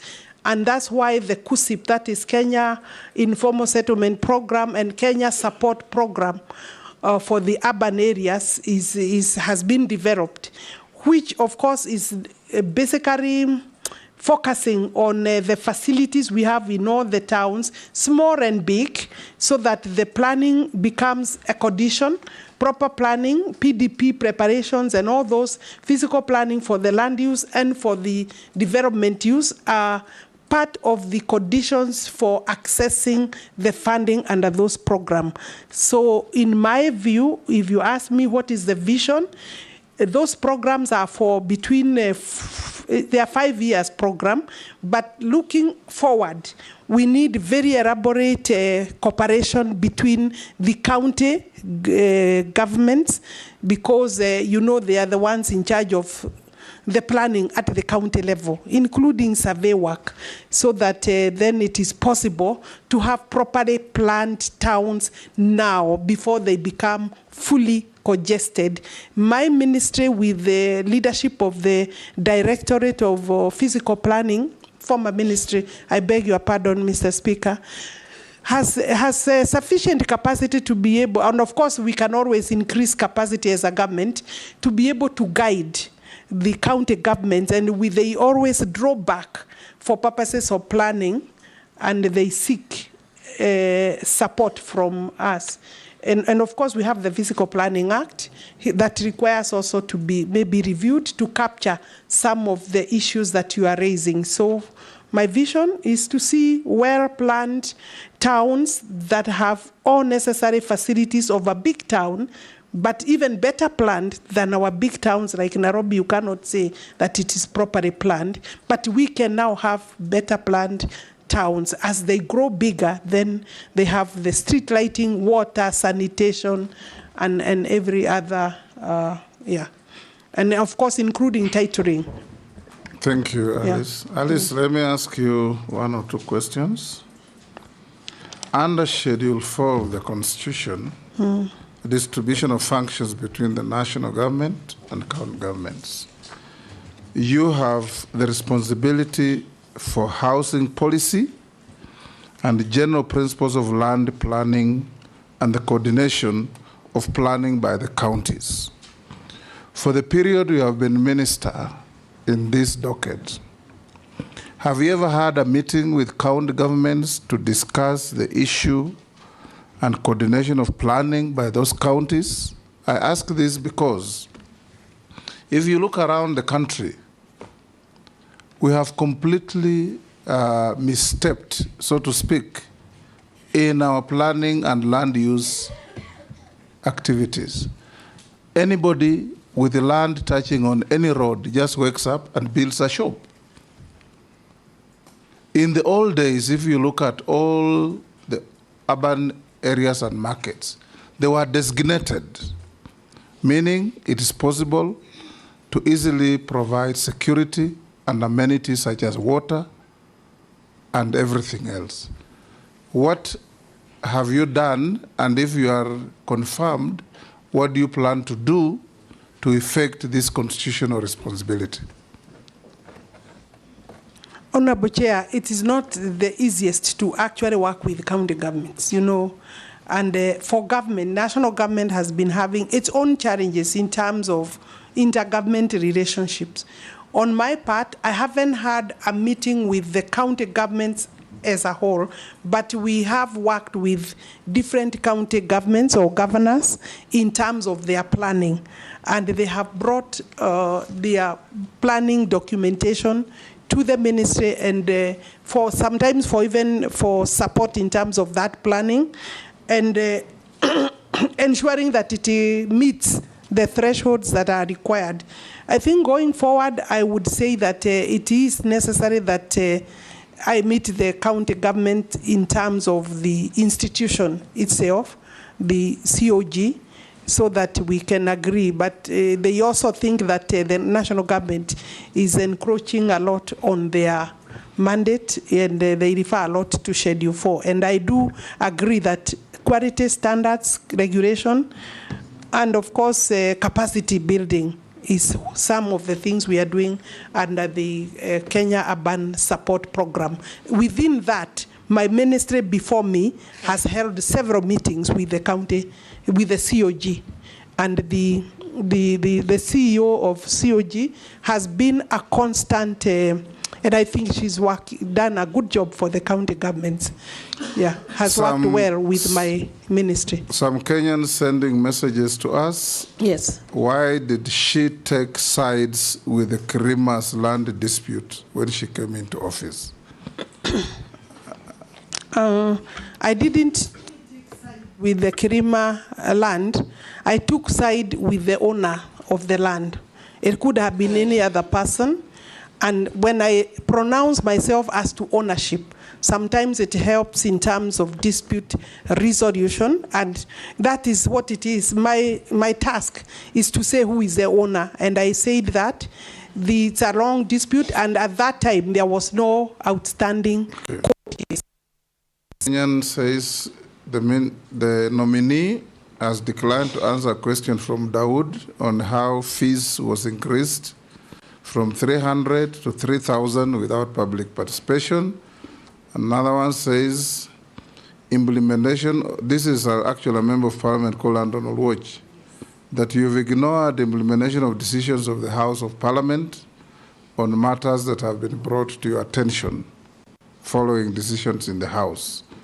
Another person called McDonald Walbengo says, why has the ministry not processed titles to public institutions and schools? Because my grandfather donated land to a school, and to date we are unable to get our own title and give the school the title on the land we donated. That's a very good Kenyan. Other Kenyans would go to grab the land back. Another one says, who are these cartels with government documents that the minister is talking about? Another one says, rich people are buying land from less fortunate people, transferring the land and refusing to pay. What is the minister doing about that?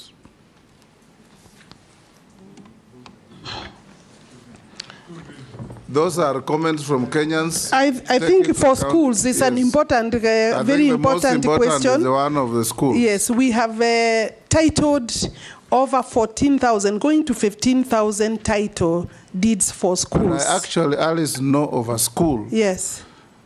That was given land by a generous person, and his grandchildren, over 50 years later, came because the school had no title, took away the land, and kicked out the school.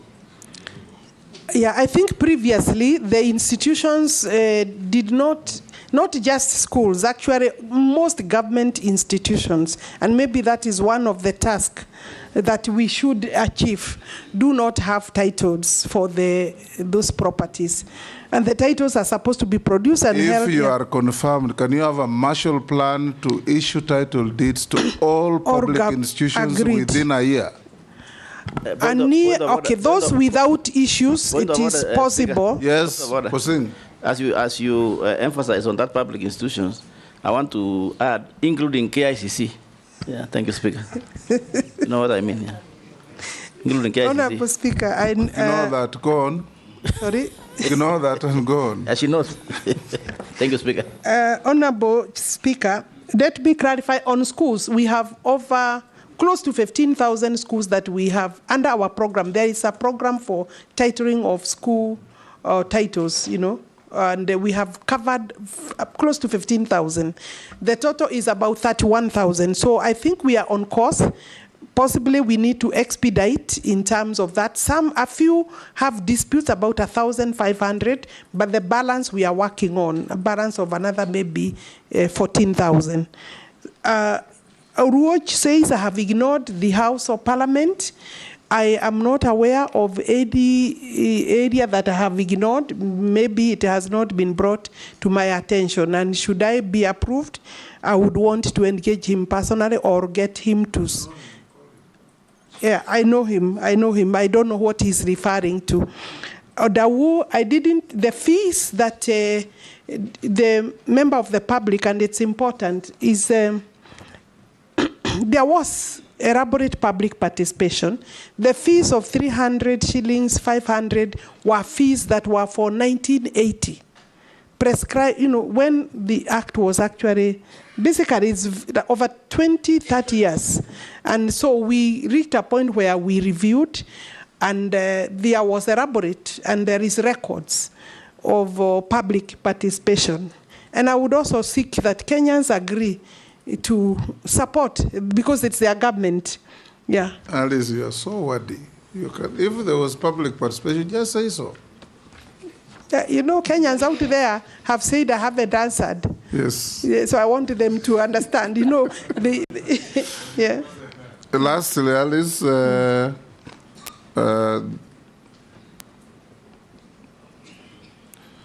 you hold any position in a political party? Not at all. Yeah. Not at all? No. Have you ever been adversely mentioned in any integrity-related report or investigations by any agency? Not at all. Not at all? Do you hold citizenship of any other country apart from Kenya? No, only Kenya. And I have no interest. What is your net worth? That one I need to be my net worth is what did you tell us? About, where is that document? It's about 300.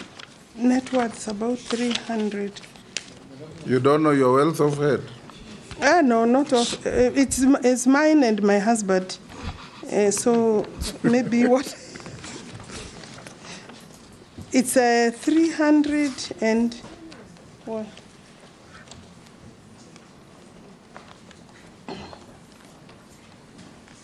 $327,650,000. How much were you worth when we last vetted you? I was worth slightly less. When you vetted me, Mr. Speaker, last time, I was worth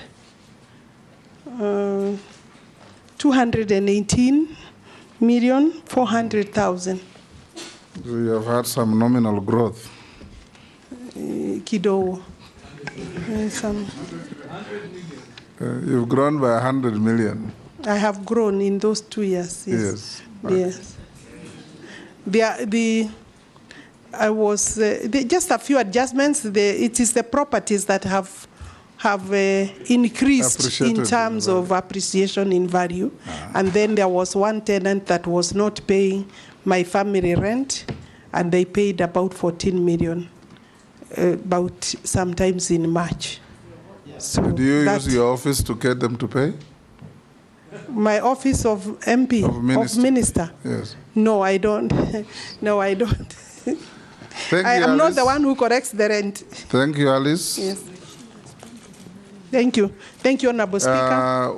We have checked your documents, and we find them to be correct, except you can tell us there were 9 memoranda against in response to you.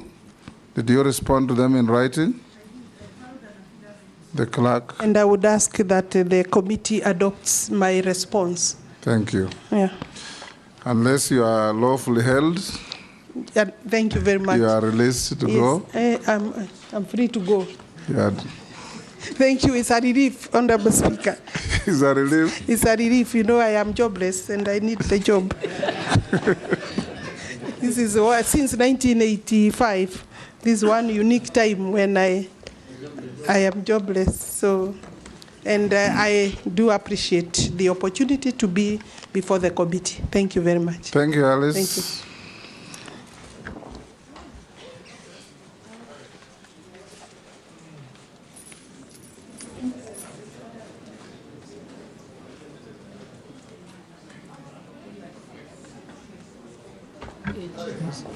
Members, I give you a 20-minute lunch break.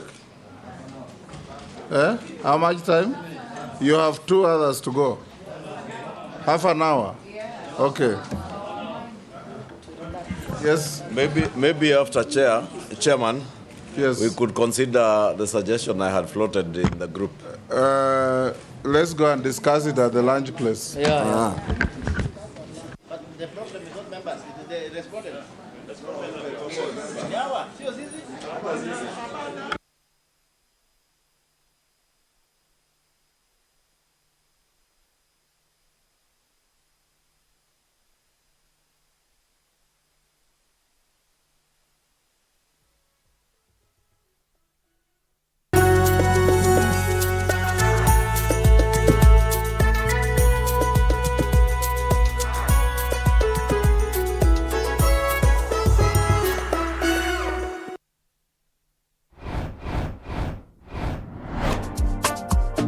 My skin is my identity, my strength.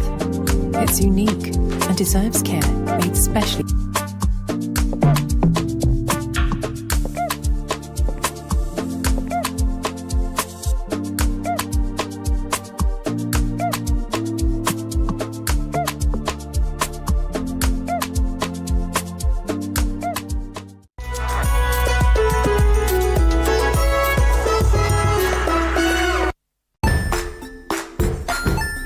Hey there friends, welcome to Kids on the Block, where fun and imagination come alive.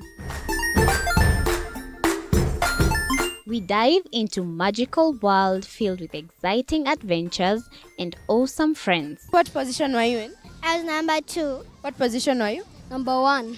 He decided to cross the bridge by his house and look for food on the other side.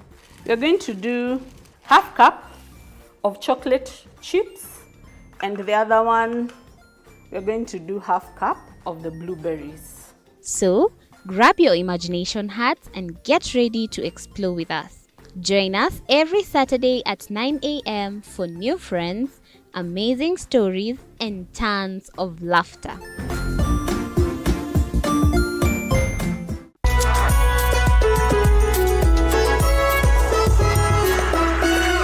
Join us as we explore the journeys of those who defy the odds and break barriers. We dive deep into the stories of triumph. Sometimes when parenting a child with a special need or whatever disability, family life becomes a bit complicated and you may end up raising the child on your own. Here, we inspire. I have a farm which one we showcase with other dyslexic youths and autism, how to farm. Motivate. It's never easy, but what we do, the best thing is to work with another parent who has an elder child than yours. And break through the barriers one story at a time. Push your boundaries beyond the limit. Saturdays at 8 p.m.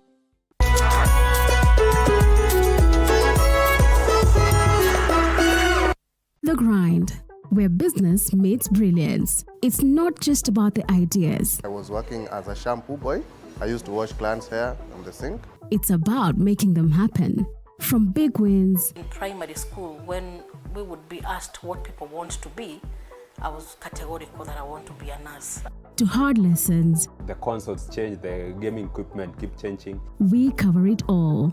Tune in to The Grind, where every episode is packed with insights. The person who is serving customers, always be a customer-centric. Strategies. When you pay attention to detail, you get luxury items. And stories to fuel your ambition. Don't just dream it. Grind It, Mondays at 7:30 p.m.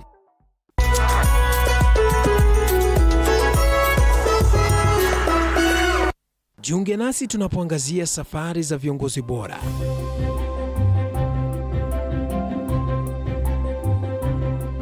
Kutoka kwa ushindi mkubwa hadi masomo magumu. Wakati wetu kwamba wasichana si wa kusoma, ni wa kuolewa, ng'ombe ipatikane, wazazi wakuwe watajiri. Tunashughulikia yote. I wish I were a better investor. My parents taught me how to look for things for myself. Tazama Mfahamu Kiongozi, ambapo kila kipindi kimejaa maarifa, mikakati na hadithi za kukuza azma yako. For me to succeed, I have to fight. Kila Alhamisi saa 1:30.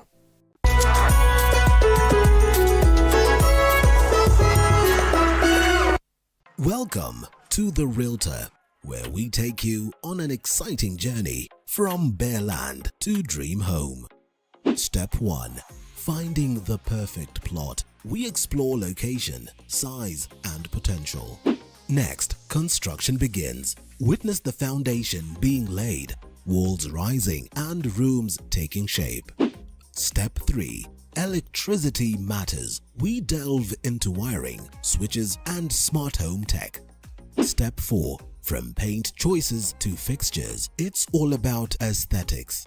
Step 5. It's time to get the right furniture. Finally, the big day. Time to move in and create memories. Join us on the journey to making homes a reality on The Realtor, Tuesdays 6:30.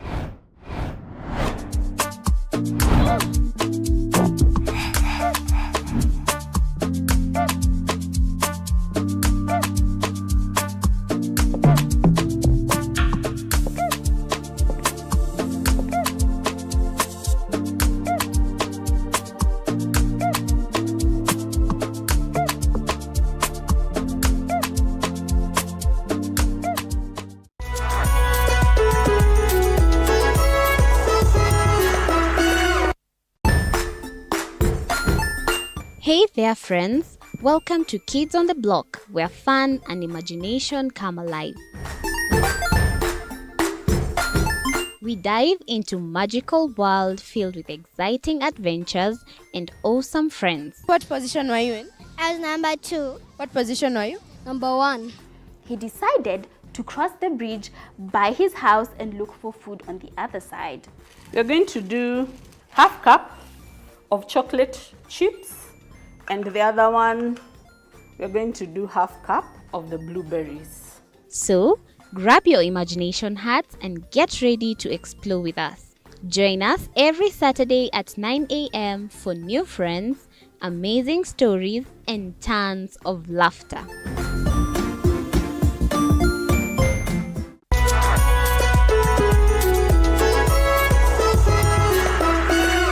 Join us as we explore the journeys of those who defy the odds and break barriers. We dive deep into the stories of triumph.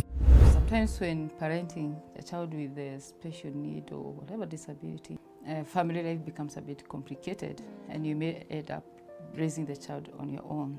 Here, we inspire. I have a farm which one we showcase with other dyslexic youths and autism how to farm. Motivate. It's never easy, but what we do, the best thing is to work with another parent who has an elder child than yours. And break through the barriers one story at a time. Push your boundaries beyond the limit. Saturdays at 8 p.m.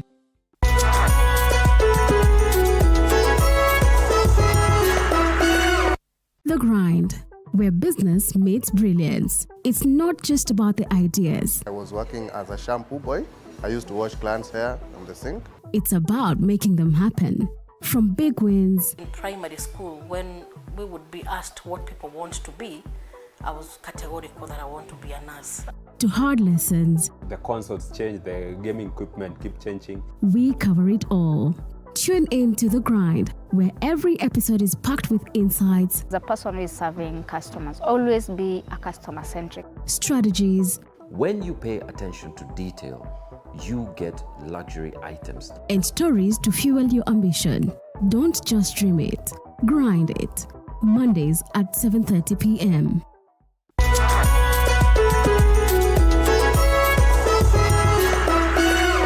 Jiunge nasi tunapoangazia safari za viongozi bora.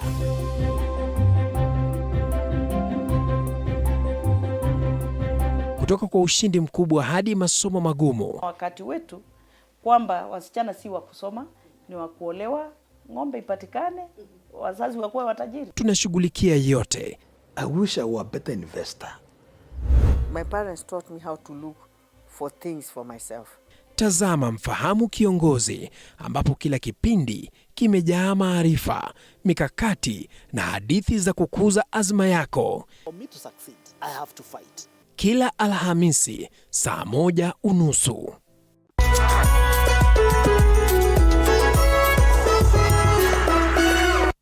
Welcome to The Realtor, where we take you on an exciting journey from bare land to dream home.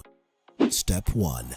Finding the perfect plot. We explore location, size, and potential. Next, construction begins. Witness the foundation being laid, walls rising, and rooms taking shape. Step 3. Electricity matters. We delve into wiring, switches, and smart home tech. Step 4. From paint choices to fixtures, it's all about aesthetics. Step 5. It's time to get the right furniture. Finally, the big day. Time to move in and create memories. Join us on the journey to making homes a reality on The Realtor, Tuesdays 6:30.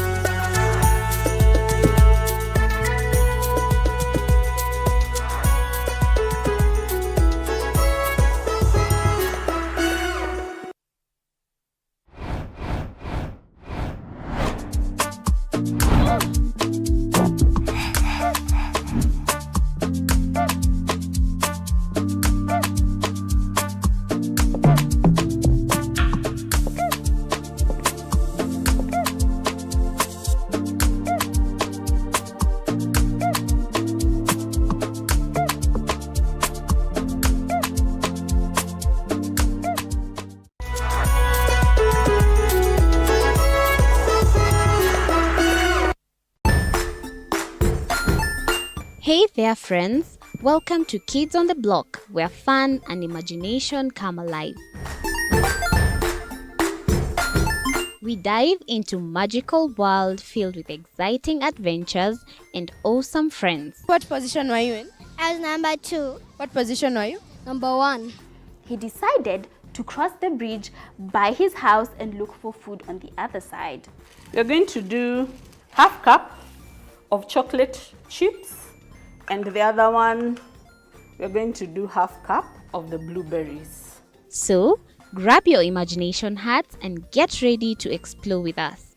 Join us every Saturday at 9 a.m. for new friends, amazing stories, and tons of laughter.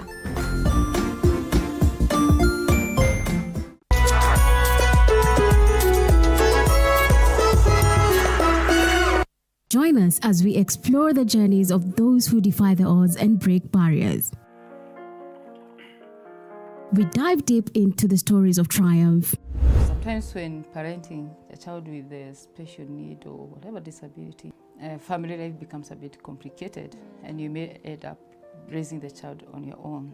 Here, we inspire. I have a farm which one we showcase with other dyslexic youths and autism how to farm. Motivate. It's never easy, but what we do, the best thing is to work with another parent who has an elder child than yours. And break through the barriers one story at a time. Push your boundaries beyond the limit. Saturdays at 8 p.m.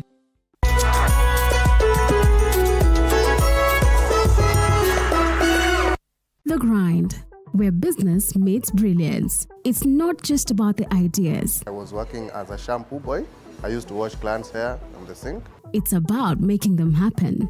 From big wins. In primary school, when we would be asked what people want to be, I was categorical that I want to be a nurse. To hard lessons. The consoles change, the gaming equipment keep changing. We cover it all. Tune in to The Grind, where every episode is packed with insights. The person who is serving customers, always be a customer-centric. Strategies. When you pay attention to detail, you get luxury items. And stories to fuel your ambition. Don't just dream it, grind it. Mondays at 7:30 p.m.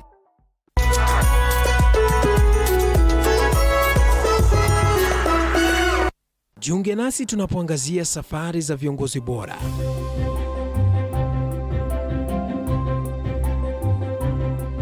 Kutoka kwa ushindi mkubwa hadi masomo magumu. Wakati wetu kwamba wasichana si wa kusoma, ni wa kuolewa, ng'ombe ipatikane, wazazi wakuwe watajiri. Tunashughulikia yote. I wish I were a better investor. My parents taught me how to look for things for myself. Tazama Mfahamu Kiongozi, ambapo kila kipindi kimejaa maarifa, mikakati na hadithi za kukuza azma yako. For me to succeed, I have to fight. Kila Alhamisi saa 1:30.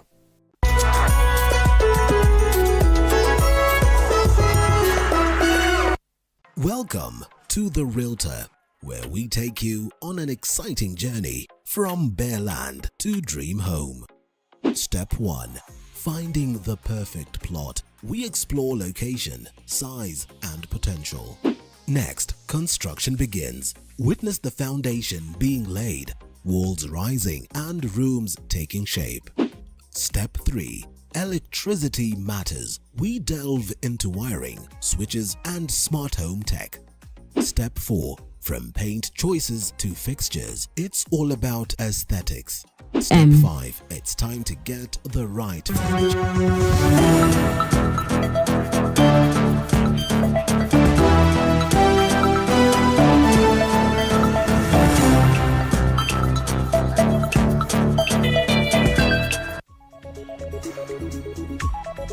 Good afternoon and happy new month on this first day of August 2024, which is also day one of the confirmation hearings of the Cabinet Secretary nominees in the new cabinet that was announced by President William Ruto. Welcome to News Now. I am George Maringa, right here on TV 47, the home of untold stories. And for the next half hour or so, we shall be bringing you up to date with what's making headlines from across the country and beyond. News Now begins right now. And we begin with the nominations, or rather the confirmation hearings, where the nominated Cabinet Secretary for Interior, that is Professor Kithure Kindiki, has promised to implement strict laws which will help control demonstrations and ensure the safety of demonstrators and people's property during protests. Speaking during his interview before the National Assembly, Professor Kindiki stated that he would ensure demonstrators provide their exact numbers, also explained that he had already drafted a new Public Order Act regulations before his dismissal and was only waiting for cabinet approval before presenting them to Parliament. He also stated that he would ensure all officers accused of excessive force causing deaths and injuries are held accountable by the law, while pledging that both demonstrators and police would fully adhere to the Constitution. The Public Order Act, which will be the statutory instrument to be processed for purposes of giving effect to the enjoyment of that right, not to curtail that right, because a statute cannot curtail a constitutional right, but to give effect to how that right will be exercised. Those draft regulations, when completed, will be able to help the police do a number of things. Number one, obligate the police to escort protesters and provide security for them, but also to ensure protesters don't run amok and overrun members of the public who are not protesting. Number three, it will require those protesting to notify the police and tell, and also give the number of protesters so that the appropriate arrangements are made. It will also obligate public institutions in all arms of government, all public institutions, to designate an area within their premises or within the vicinity of their premises where a group of protesters who want to present petitions can stand, demonstrate, and present petitions to that public office or that public institution. We hope that if I am approved, this is a low-hanging matter. It's something that we can process in the shortest time possible. And still on the professor of law, as the vetting of the newly nominated cabinet secretaries proceeds in County Hall today, Interior CS nominee Professor Kithure Kindiki had to answer various questions, one of them being about the Maisha Card ID's implementation, which was terminated by the High Court. Kindiki defended himself, arguing that the termination was due to high technology complication that was involved. Regarding the IDs, your department has rolled out that IDs will be 10 years, whereas we have known all along IDs did not have an expiry date.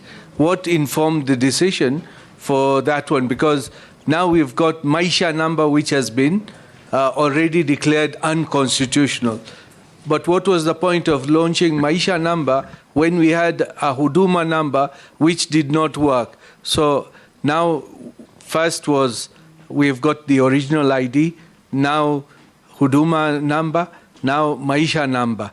So aren't we confusing everything? Can't we have just one, the ID to be upgraded instead of all those and data protection? With regard to IDs and Huduma number and Maisha number, the reason for the 10-year limit is because of technology. Because unlike the ID that we are used to, the second generation ID we have, the third generation ID is a technology card, and technology keeps on growing old, and therefore that's why we have a 10-year period, and that's why even passports, they normally have a time frame. The card has a bit of technology chips, and we want to upgrade that chip based on the security threat by that time. The Maisha number issue is before court. We hope we will vacate the orders that were issued 2 days ago, because the problem we are having with delays with issuance of IDs is because of court orders. Now, the held Cabinet Secretary nominee Dr. Dorcas Barasa has promised to incorporate the Linda Mama program through the Social Health Insurance Fund, SHIF, if she's approved. Speaking during her interview before the vetting committee at the National Assembly, Barasa revealed that she is a beneficiary of the Linda Mama program. She added that there is need for a smooth transition plan in order to ensure that all mothers and children are covered by the Linda Mama program. Honorable Chairman, my first question, it is on the issue of the program dubbed as Linda Mama. This program used to facilitate free delivery by our expectant mother in this country. But right now it has been faced with quite a number of challenges, making women suffer, especially those who are expectant. I don't know if you're appointed, what mitigation measures are you going to put in place to ensure the Linda Mama program or a replica of Linda Mama program is enshrined so that our women will no longer suffer? Okay. Yes, through you, Honorable Chair, I'd like to address the concerns. I am a beneficiary of Linda Mama, and my daughter is a beneficiary of Linda Mama. And so I'm an advocate of it. And I will ensure that it's incorporated if SHIF is rolled out.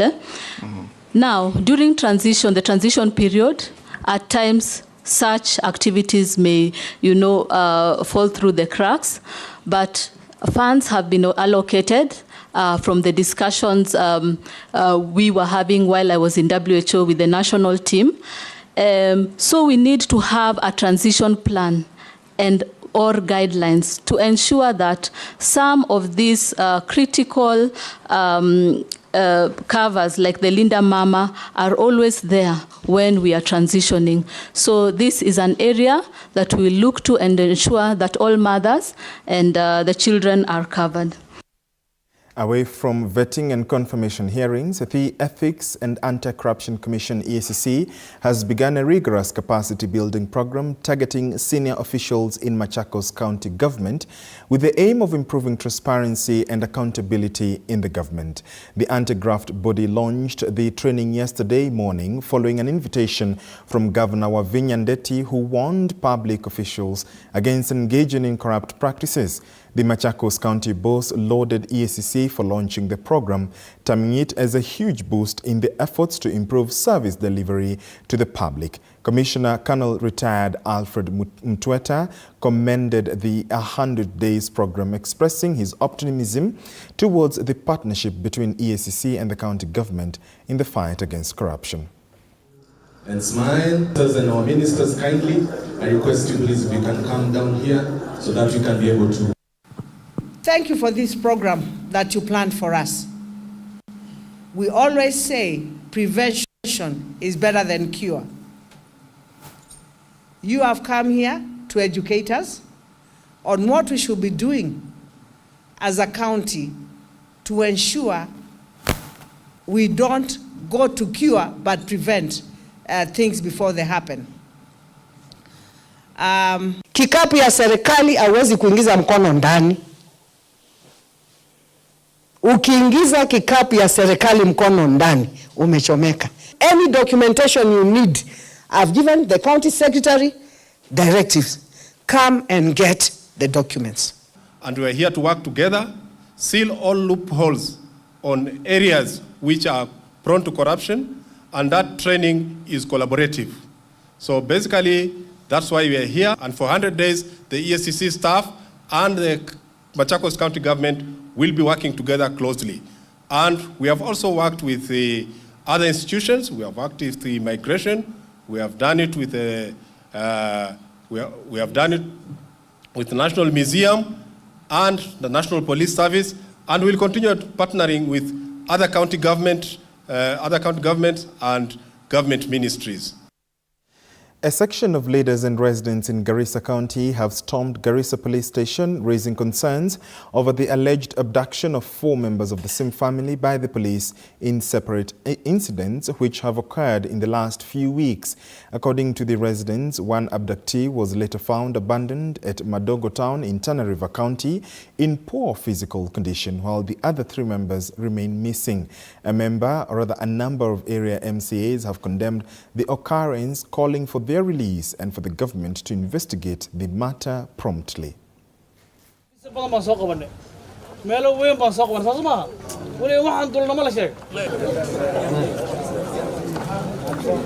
Abduction ilikuwa imefanyika juzi. Kulikuwa na moja wa kwanza ilikuwa imefanyika 4 months ago. A guy by the name Osman alikuwa abducted from his home in Nuno, mpaka saizi hatujui mahali yako. Juzi tena kulikuwa na watu wawili walikuwa abducted, the same family again. Wamekuwa abducted kutoka Nuno, in between Nuno na Odika. Jana kulikuwa na abduction pia ya watu wawili, again ni the same family. Saizi hapo jana kulikuwa na magari mawili ambayo yalikuwa yameabduct wale watu walikuwa huko, lakini wale wamekuwa abducted hawako kwa police station. Hiyo sasa ndio ile kitu inasumbua sisi. Give the police 24 hours to investigate, and I want to ask my people, tafadhalini sana my people, let us remain calm. Up to today we have not had a death of all the 4 which were captured. We only had 3, 1 was returned. And I want to urge you, please, I want to categorically ask you, please, let's be calm. Today there was supposed to be protest in Garissa town where I'm the MCA. But the old men and the imams have also pleaded with the youth that we need to hear the side of the police. And the police, let me be honest, the police, my brother said there were 2 barriers of these 2 people were passed. And neither of them have any information. Kuna mmoja yule wale walikuwa wametegwa nyara alipatikana jana, na tumekubaliana na mheshimiwa huyu mtu akuje aandikishe taarifa yake ili atupee taarifa kamili mahali alikuwa amepelekwa na akina nani, ndio ili tuweze kufuatilia hilo jambo zaidi. Kunao dhana ile tumesemekana polisi ndio walihusika. Nataka kukanusha hili jambo kwa kusema hivi, polisi wako na utaratibu wa kufuata wakati wanakuja kwa area fulani. Polisi yule anaweza toka tu kwa kuja kufanya area ya Garissa, lazima apitie kwa ofisi yetu ya OCPD ama OCS ama county commander ama regional, ndio aweze kufanya nini, kushika mtu ama apeleke mahali popote. Kwa hivyo hiyo dhana isikuwe kwa sisi wananchi, na tuwe na subira, hili jambo litashughulikiwa. Moving on, ubiquitous across Kenya's roads, borders are key to Kenya's transport infrastructure, further bearing critical impact on matters security. Speaking in Narok County, National Chairman of the Border Safety Association of Kenya, Kevin Mubadi, called on his members to collaborate with security forces to ensure safety and sanity on the roads and in the community. Sentiments echoed by Narok Sub-County Police Commander John Mumanyi, who highlighted the joint efforts between the association and government bodies in promoting a safe environment for everyone.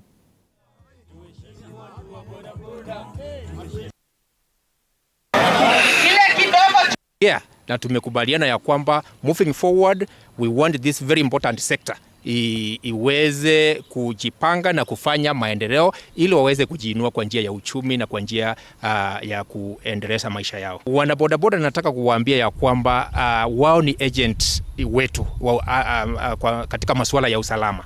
Wanapokuwa pale nje, wanapoona jambo lolote ambalo linafanyika ambalo pengine linaweza kutatiza hali ya usalama, waweze kutupitishia ujumbe, na wao ndio macho yetu wakiwa pale nje. Na tukifanya hivyo usalama sababu ametaka mwenyewe personally kuwashukuru kwa kutojihusisha na maandamano kuweka amani hapa Narok.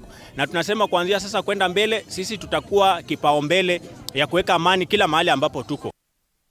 Stakeholders in the education sector from West Pokot have stated lack of discipline among students as one of the key factors that has contributed to poor academic performance witnessed in the county for a while now.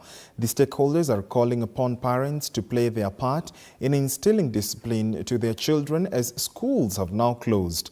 On the contrary, the parents have refuted the claims, stating that lack of schools has posed as the main challenge, urging leaders from this county to give education the first priority in terms of budget allocation and the issuing of bursaries.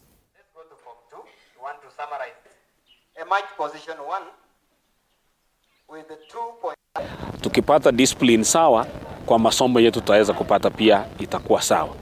Community kwa jumla nataka kuomba pia waweze kutusaidia jinsi ambavyo wawezavyo kuhakikisha kwamba watoto wako shuleni, na wakati tutakuwa tunahitaji msaada wao na kuwaitisha msaada, wawe wakaribu kutusaidia, kwa sababu shule hii ni yao. Shule hii watoto ambao watakaomaliza hapa watakuwa wanaishi pamoja nao. Mwanafunzi kukosa shule kwa hiari yao inamalizia kwamba hatutakuwa na matokeo mazuri, lakini wakitusupport kwamba wanafunzi watakuja kila wakati wanapohitajika, tutaweza kufaulu. Sasa changamoto ni school fees, kwa sababu nchi yetu hii ni kafu. Ndagana wakubwa wetu ya kaunti atusaidie vile bwana Kafa na ametusaidia basari. Tumefurahi hiyo sana, na bado tunaomba watuongezee tena basari ili watoto wapate masomo yetu. The Ministry of Health, through the Public Health PS Mary Muthoni, has today announced that it has already launched the contact tracing and surveillance to deal with any possible outbreak. The PS has highlighted that they have already put in place quarantine areas for any patient who will be discovered. She also praised the preparedness of the medical practitioners at the border for detecting the patient. Monkeypox was detected at the Taita Taveta border yesterday.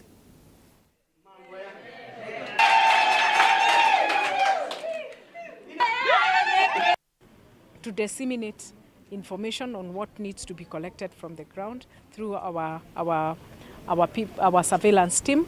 And the ministry is very much committed to ensure that we contain any outbreak, may it be cholera, may it be mpox, or any other at any given time. And we are working very closely with the county governments. We are working very closely with our port health officers at the border. We are working closely with other state agencies like the National Administration to ensure these issues are addressed as early as possible. So the quarantine process will continue for any detection, any individual who will be detected to be having mpox. And that is where we wind up news now for today. We want to take you back to County Hall, where the vetting exercise, that is also the confirmation hearings for the Cabinet Secretary nominees, is currently ongoing. They have just returned from the lunch break. Up next is Honorable Julius M. Ogamba, the CS nominee for the Ministry of Education. My name is George Maringa. Stay safe and be kind to one another. The Speaker is now speaking.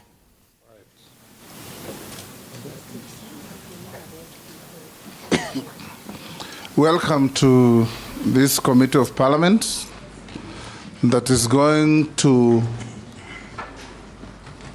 speak to you, interrogate you, to assess your suitability to hold the office to which His Excellency the President has nominated you. I'm the chairman of this committee, Speaker of the National Assembly. Sitting here on my right is the Deputy Speaker of the House, Honorable Gladys Boss. On my left is our Deputy Clerk, Sarah Kyoko. I'll invite members to introduce themselves, starting with Honorable Naisula. Naisula Lesuda, MP Samburu West. Thank you, Mheshimiwa. Rinat Mohammed, MP Suna East. Thank you, Mheshimiwa. Nelson Koech, MP Belgut. Thank you. David Kosing, MP Pokot South. Thank you. Gikaria David, Nakuru Town East. Thank you. Now on this side. Masem Mary, MP Teso South. Thank you. Abdul Rahim Daud, MP North Imenti, Meru County. Thank you, Mheshimiwa. I'm Ferdinand Kevin Wanyonyi, Member of Parliament, Kwanza, Trans Nzoia County. Thank you. George Gitonga Murugara, MP Tharaka, Tharaka Nithi. Owen Baya, MP Kilifi North. Thank you, Mheshimiwa. Robert Mbui, MP Kadhiani. Thank you. Stephen Mule, MP Matungulu. Thank you. Dido Raso, MP Saku. Asanteni. Mishimboko, Likoni. Thank you. Rehab Mukami, Nyeri. Asante. Kaleba Misi Saboti. Thank you. Mr. Ogamba, once again, welcome. Thank you. This committee. You will be sworn. You are going to testify on oath. You can choose, depending on your faith, to swear on the Bible, on the Quran, or to affirm. Which one do you prefer? I'll use the Bible. Mr. You swear on the Speaker. Bible? Yes. Take the Bible in your right hand and recite the standard oath. I, Julius Migos Ogamba, do swear that the evidence I shall give before the committee on the matter under its consideration shall be the truth, the whole truth, and nothing but the truth. So help me God.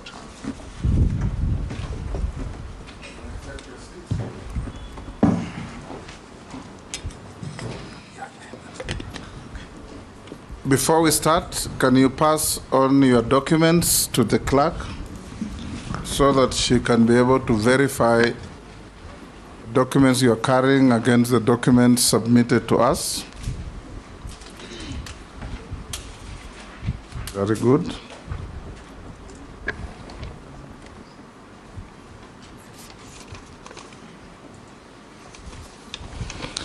For a start, we invite you to give us a self-introduction, briefly, your name, your educational background, your work experience, and your key competences that make you feel appropriate for the position for which you have been nominated.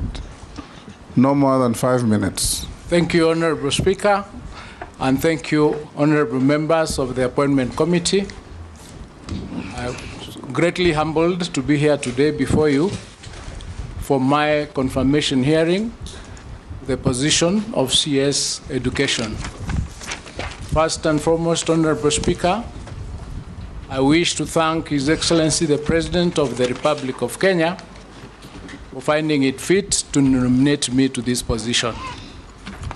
Honorable Speaker, my name is Julius Migos Ogamba. I was born 57 years ago in Kisii County. I went to primary school in a school called Kenyoro, and thereafter I moved to a school called Homa Bay where I did my CPE exams. After that, I was called to Kabarak High School where I did my Form 4, and then I was called again back to that same school for my A levels. Thereafter, I passed, and I was called to go to the University of Nairobi to do the degree in law. Prior to that, I did a stint as an untrained teacher in Buruburu High School under KD Handa schools those days.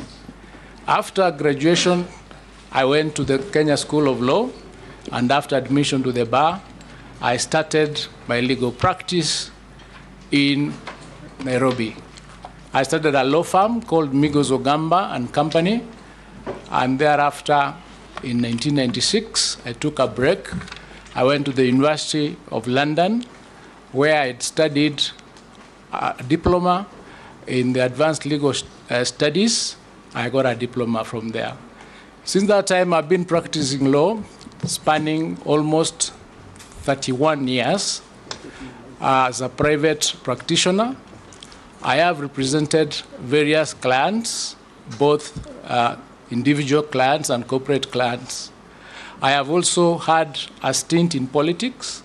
In 2007, I ran for parliament for Kitutu Chache North, and 2017, and also in 2022, I ran for the deputy governor, Kisii County. In the year 2023, Honorable Speaker, I was appointed to chair the KenGen board, where I've had the opportunity to lead the board and the leadership team in that organization. I provided leadership since that time until I'm still a chair there. So I know that in leadership, you learn to lead organizations. You also have the opportunity to study in that organization.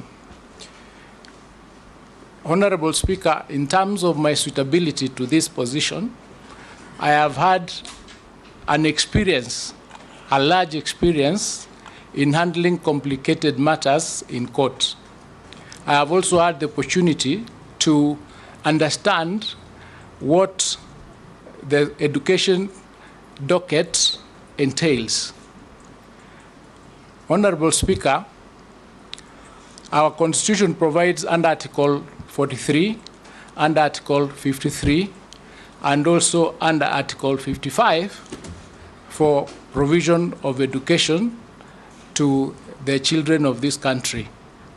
And the Ministry of Education, under the Basic Act, the Basic Education Act, and also the TVET Act, plus the Universities Act, expands that mandate so that the provisions therein are espoused and has to be undertaken by the Ministry of Education.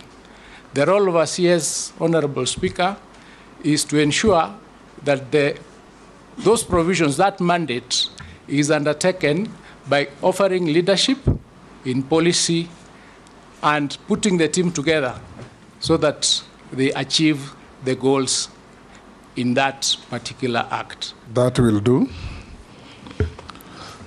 I will invite the Deputy Speaker to be the first to ask you a question. And we expect when questions are put to receive concise and precise answers to those questions. Mr. Ogamba, as you're well aware, many Kenyans have put in a lot of complaints relating to the competency-based curriculum, complaining about the lack of facilities, training of the teachers or sufficient teachers. If you are confirmed, what would you change? What is your analysis of the situation, and how would you handle it if you are appointed to this position? Thank you, Madam Deputy, for that question. I have listened to Kenyans on the issue of the CBC. It's a competency-based curriculum that came about in order to replace the 844 system that was there before. The issues that I have identified as a challenge in the Act and as a challenge in the program are 3 in number.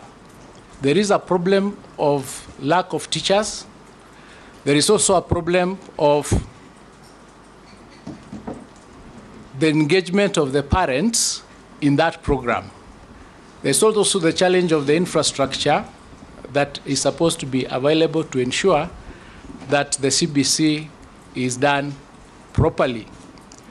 In my view, the CBC, the competency-based curriculum, is a good program that came to ensure that the children who are learning get the benefit from their talents. So therefore, what would be done is to ensure that the parents understand what it's required for them to be able to assist the children when they're undertaking this CBC. Naisula. Thank you, Chairman. To the nominee, I just want to understand from you, what is your take on governments continuing good policies that exist? And why I ask that question is that our cabinet secretaries continuing with the good policies that they find there. In the education sector, we have found and we have seen in the past, every time a cabinet secretary comes in there, they think by changing policies that even are working is showing that they are working. So I want to understand what your take is on that, whether you will continue with the good policies that are working. And my second question is the whole issue of the new university funding model, whether you are aware of it, and what measures will you put in place to ensure that you communicate effectively, especially to the parents and guardians, on what the new university funding model is all about? Thank you. Thank you, Madam Naisula. The question of changing existing policies in an institution that are good is, I think, something that needs to be considered. I do not believe that as a CS, if you went to the institution and you found that there are policies that are working, you need to change them. What you need to change is what is not working. So, because government is one, and you operate on continuity, it's a perpetual succession, so to speak. So if you find that a particular policy is working well, you do not need to change it. What you need to do is change that which is not working. On your second question on effective communication, it is true that there is a challenge with effective communication because some of the policies are complicated. So when they are not unbundled sufficiently for the public to understand them, it brings a bit of a challenge. I think what is not in doubt is that the university funding that you refer to, without a doubt, is a good program. It's a good program because the initial funding that existed was a funding that was going to universities as a block. And in that sense, each and every student was getting it without relating what they are receiving to their needs.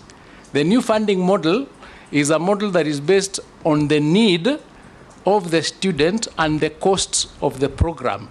So that if, for example, you are able to fund your education then based on the fact that you are able to, you should not be financed by government. And in that sense, the little funds that are available go to meet the needs of those who are most vulnerable. So in a manner of speaking, if this unbundling was done properly, then the public would understand what it is. Because the new funding model is a funding model based on the MTI, where parents are assessed using the means testing instrument, so that we can determine what level are you, because there is a strata of 5 stages or 5 groups of students that get this funding. So the people or the students who are most vulnerable get the highest amount. Those ones who are able to fund or to fund their service, to fund their education, get the equivalent of what they are able to. For example, the most vulnerable students get 95% funding, and the ones that are able to fund themselves or are able to pay for themselves pay a total of about 60%. Majority Leader? You'll skip. Yes. Jeanette? Chairman, I want to ask the nominee that, Okili, I hope you know what you're getting into.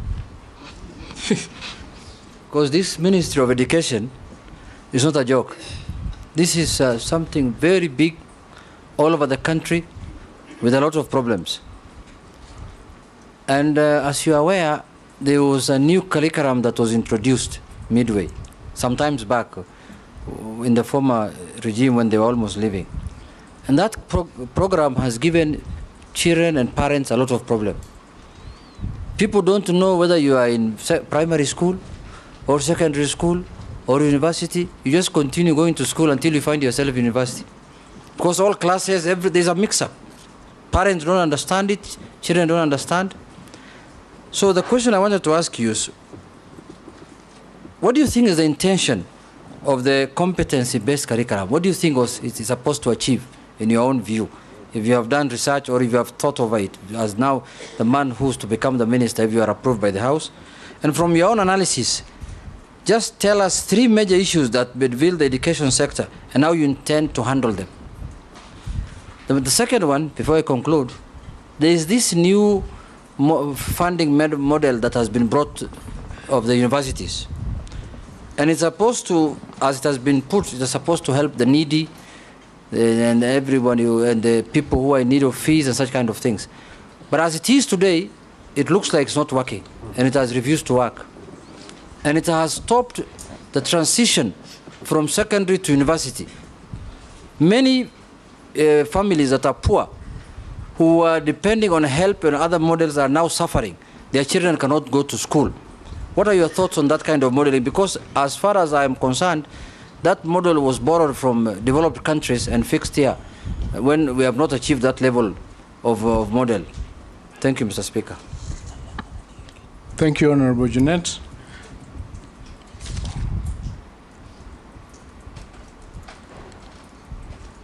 Now, the question that you ask on the 3 main problems that are bedeviling the education sector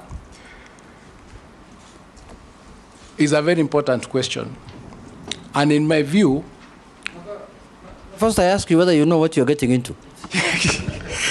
I'm coming into it. I'm coming into it, and that's why I've started with that one.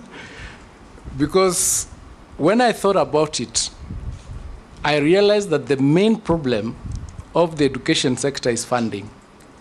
Each and every problem that you can identify in the education sector, its root is funding. Funding in the sense that there is not sufficient money to cover all the programs and all the students in the country. So then I asked myself, just like you've asked me,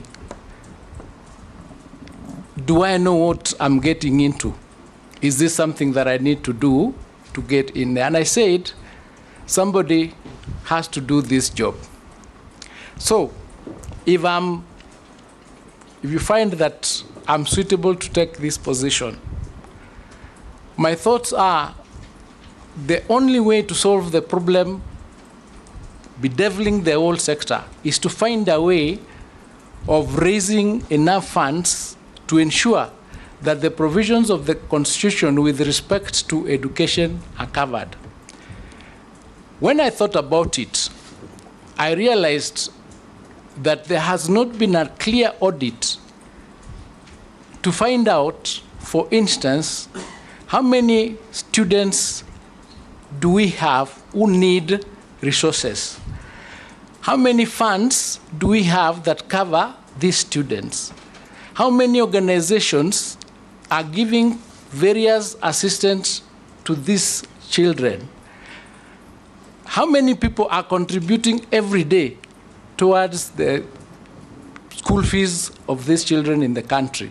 In other words, how much money is the whole country spending on education?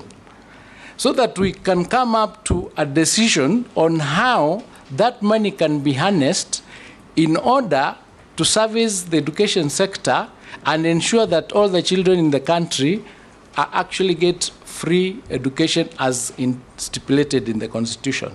So I said I would take up the challenge and work with all the stakeholders to find a solution to the funding problem.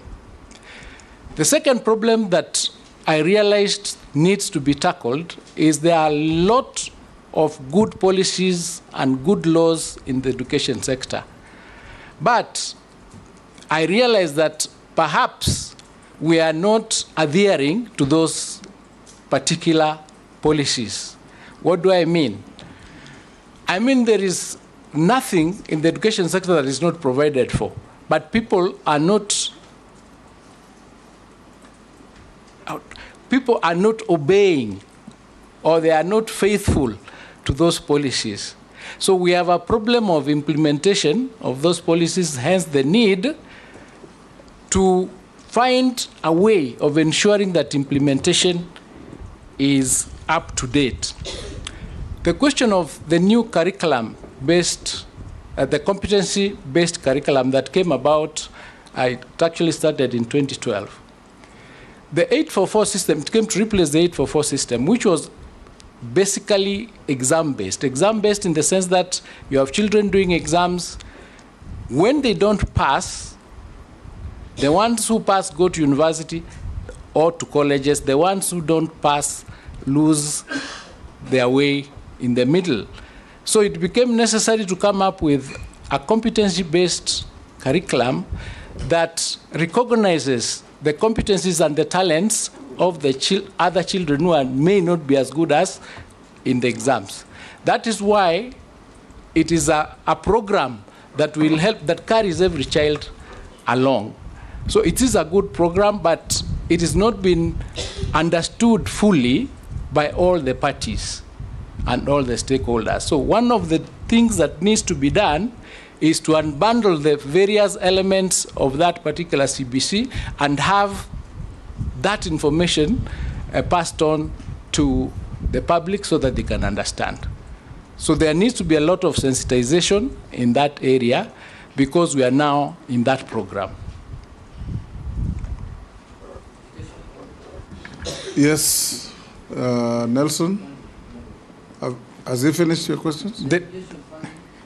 The new education funding model, I'd referred to it earlier. It started last year. It is only 1 year into operation. We are doing the second year now. It has some teething problems. And of course, one of the challenges that it has is the means testing instrument is not wide enough to capture everybody and to be able to identify everybody's level of income in order to know the children from those homes what level of funding should they get from the university. So it is working, and it's work in progress. Nelson, Posing. Thank you, Speaker. And my question, Speaker, this is the most interesting candidate before us on this committee. And this is the reason why I'm saying, Speaker, I've heard him very clearly And for the whole of his life, now he's remaining with 3 years for him to attain retirement age. Only 3 years. He has never worked in public service at all. Anywhere, he's not worked in public service. He's not been motivated or what? And in getting the suitability speaker and following what Honorable Junet said. He's currently the chairman of Kenyan. Just the other day, Speaker. That's something just the other day. In terms of suitability, Honorable Speaker, in accordance with Section 7, which I want the candidate to be able to explain to this committee and maybe to convince me, what motivation has he in public service now, 3 years to his retire, while he was not motivated for the rest of his life, when he was very, very useful. Remember, Honorable Speaker, I'm not saying that he's not useful any longer. But to attain retirement age is only 3 years. Was that a headhunting or was that a reward? I want Mr. Miko to explain to this committee and the people of Kenya. This is not a joke ministry, as Honorable Bujune said. I don't know what to call.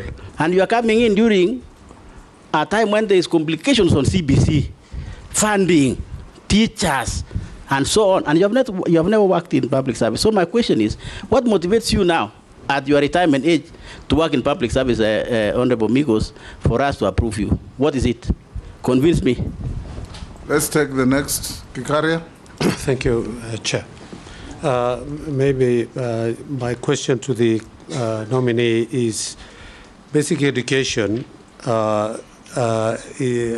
faces so many challenges, one of which is capitation and the additional fee charged by schools.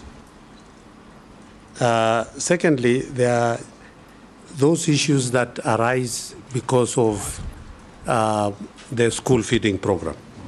How do you plan to address these challenges to ensure timely disbursement of capitation funds and compliance with the Act provisions to eliminate additional fees, thereby ensuring accessible and inclusive education for all Kenyan children? Thank you, Chair. Thank you, Honorable Speaker. Let me start with Honorable Gikaria's question on the basic education issue of capitation. The problem of capitation, or the issue of capitation, is a problem that is of a national nature. It is an issue that arises from the fact that we do not have enough resources in the country. In the capitation model, the government was supposed to do 80% of capitation to the schools. But at no time has it ever been able to give that figure either on time or in total. So there is a challenge in the money coming to the schools for them to be able to undertake their programs on time. So one of the things that may be brought to bear so that that problem is resolved would be agreeing with Treasury through Parliament that the sums of the budget of the ministry be ring-fenced, because it's a sensitive ministry, so that it gets released on time and released in totality.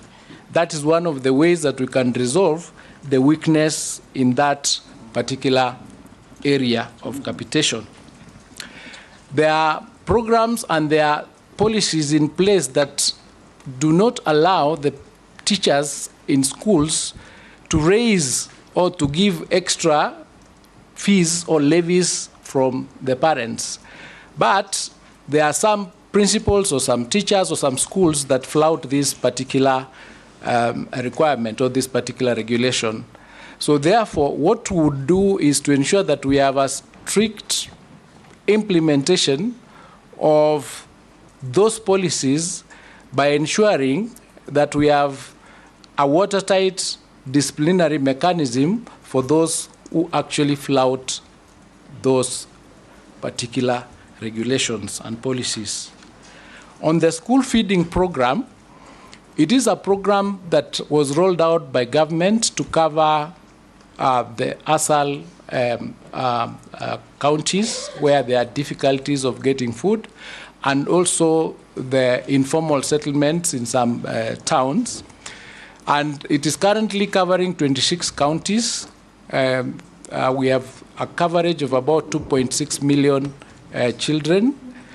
And it is a program that has to be continued because it helps the students to be retained in school, and it helps them to come, and continue being in school. So what needs to be done is to come up with programs and policies that allow intergovernment agencies, for example, Kenya Meat Commission or the Cereals Board, so that we can utilize the amounts of money we have to be able to reach more children. It's a program that the government wants to continue, and it's a program that if I was nominated, I would continue to pursue. On the question of retirement age, I am not yet on that. It's irrelevant. There's no age limit for a minister. There's no age limit. Mary? Thank you, Chairman. I want to pick up from where... Honorable Speaker. That question of age was building my question. And I was asking, what is his motivation in joining public service? Yeah, let me answer about motivation, but not age. Yes. But there's no age limit provided in any law. Exactly, Honorable Speaker, but I'm also aware. On being a minister. That is true, Honorable Speaker, and I don't know whether you got my... You say he has never worked in public service. So I was What is motivating him at this age to accept to be appointed? Exactly. Okay. Yes, thank you for that question. Let me just say that the job that I've been doing as an advocate and working in this country, I have also represented public institutions, so that it can't be argued that because I was in private practice, I have not had any motivation to work for the public. I've also done pro bono work for a lot of public institutions. As I indicated earlier, I've also doubled up in politics, running for parliament, and it's because I wanted to be or to work in the public sector and to assist a lot of the things that I see happening. So it's not true that I have no motivation to work in the public sector. And as I said, I'm currently the chairman of KenGen. We have done a lot of public programs. We've been able to resolve a lot of the issues that were there pending, ensuring that for the last 1 year, our plants have been 95% available, meaning we've been able to produce electricity at that level without it going below 90%, meaning I've been actually doing some work for the public. Mary? Thank you, Chairman. My question to the nominee is on free and compulsory basic education. The Act provides clearly that every child, up to 11, should have free compulsory basic education. And Section 28(2) mandates the Cabinet Secretary, in consultation with the National Education Board, to ensure the establishment of all learning institutions, be it the primary, the secondary, special needs, name them. But despite all these provisions, the Kenyan parent is still waiting to see this provision coming into fruition. I want to ask the nominee, what are you going to do? Because today, even the free JSS, today parents are being charged more money than even the Form 1s. All communication circulars from the ministry have been disregarded. What are you going to do? And we're receiving concerns from Kenyans telling us how we are splashing money at all levels by various institutions, NGCDF, county government, I don't know, there's presidential bursary. There are so many bursaries. What are your thoughts towards probably seeing how those funds are harnessed to ensure that we provide free compulsory basic education to Kenyans? Thank you. Thank you. Daud. Thank you, Mr. Speaker. Mr. Speaker, the nominee has talked about CBC. If he is confirmed, grade 9 is just round the corner. And he is aware, he has said the funds are not there, they are not adequate. So what would be his position when we get to January next year? Where will the grade 9s be? Will they be in senior secondary, or will they still be in junior secondary where there are no classes? Because there are no JSS teachers, there are no interns for that matter. Secondly, there is a problem of all schools which retain exam slips, which there have been many circulars from all the ministers who have been there that they should not be retained. What is your thought on that? And the last one is special needs schools. They have been ignored completely by the Ministry of Education. If you are confirmed, what are you going to do about the special needs schools?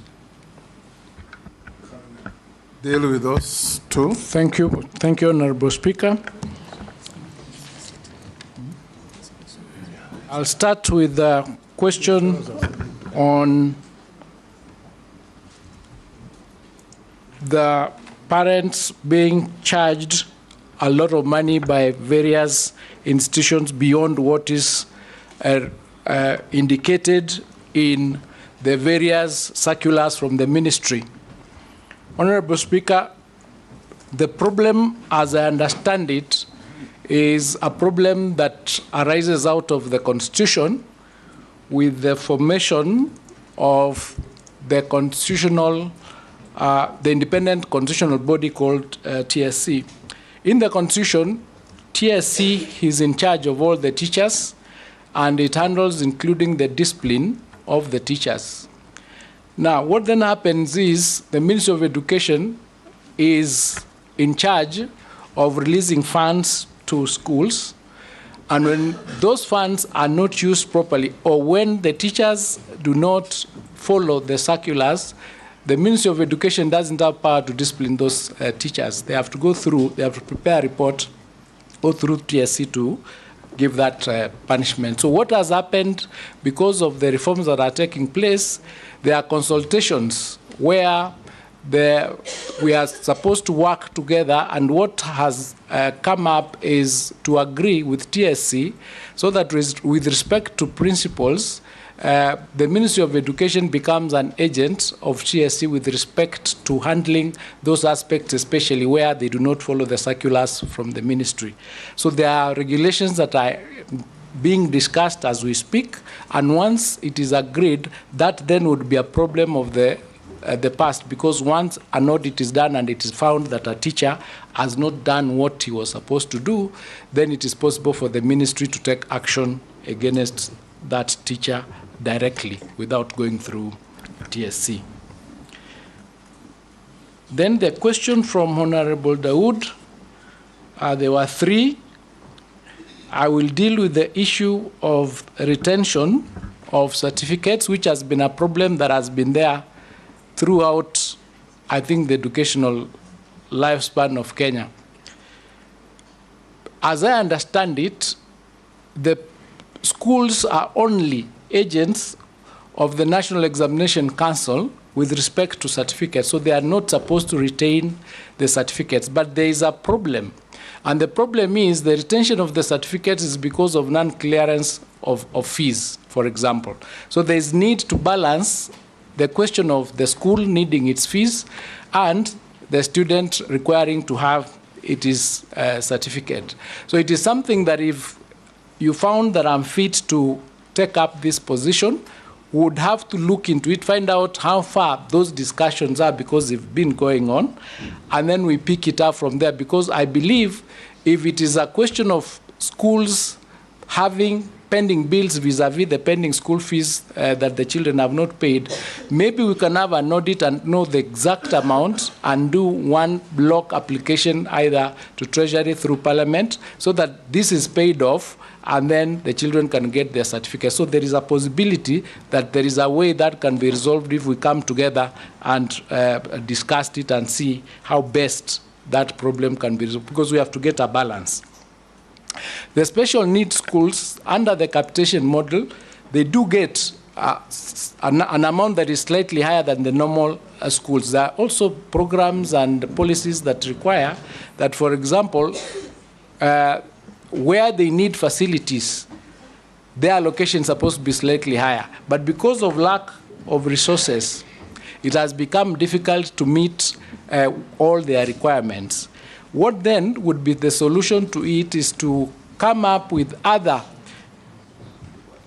programs or other thoughts where maybe we'll get partners to partner with them so that we can be able to handle the other extra requirements as an institution. But it is not something that I can here and now make a decision on what will be done, but I know that it is a problem that needs to be handled.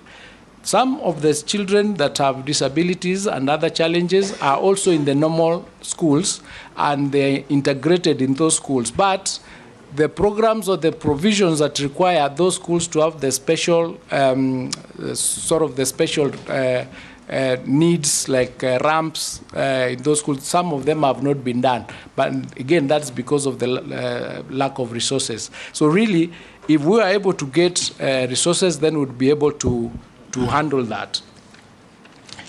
On the question that he asked, Honorable Daud asked about the junior school, where it will be domiciled, I think the Presidential Task Force went through public participation, and they made a recommendation that the junior school needs to be domiciled in the current primary schools, so that and the reasons were two, mainly. The first reason was because it is going to be cost effective, because we have an extra 2 classes, that is standard 7 and 8.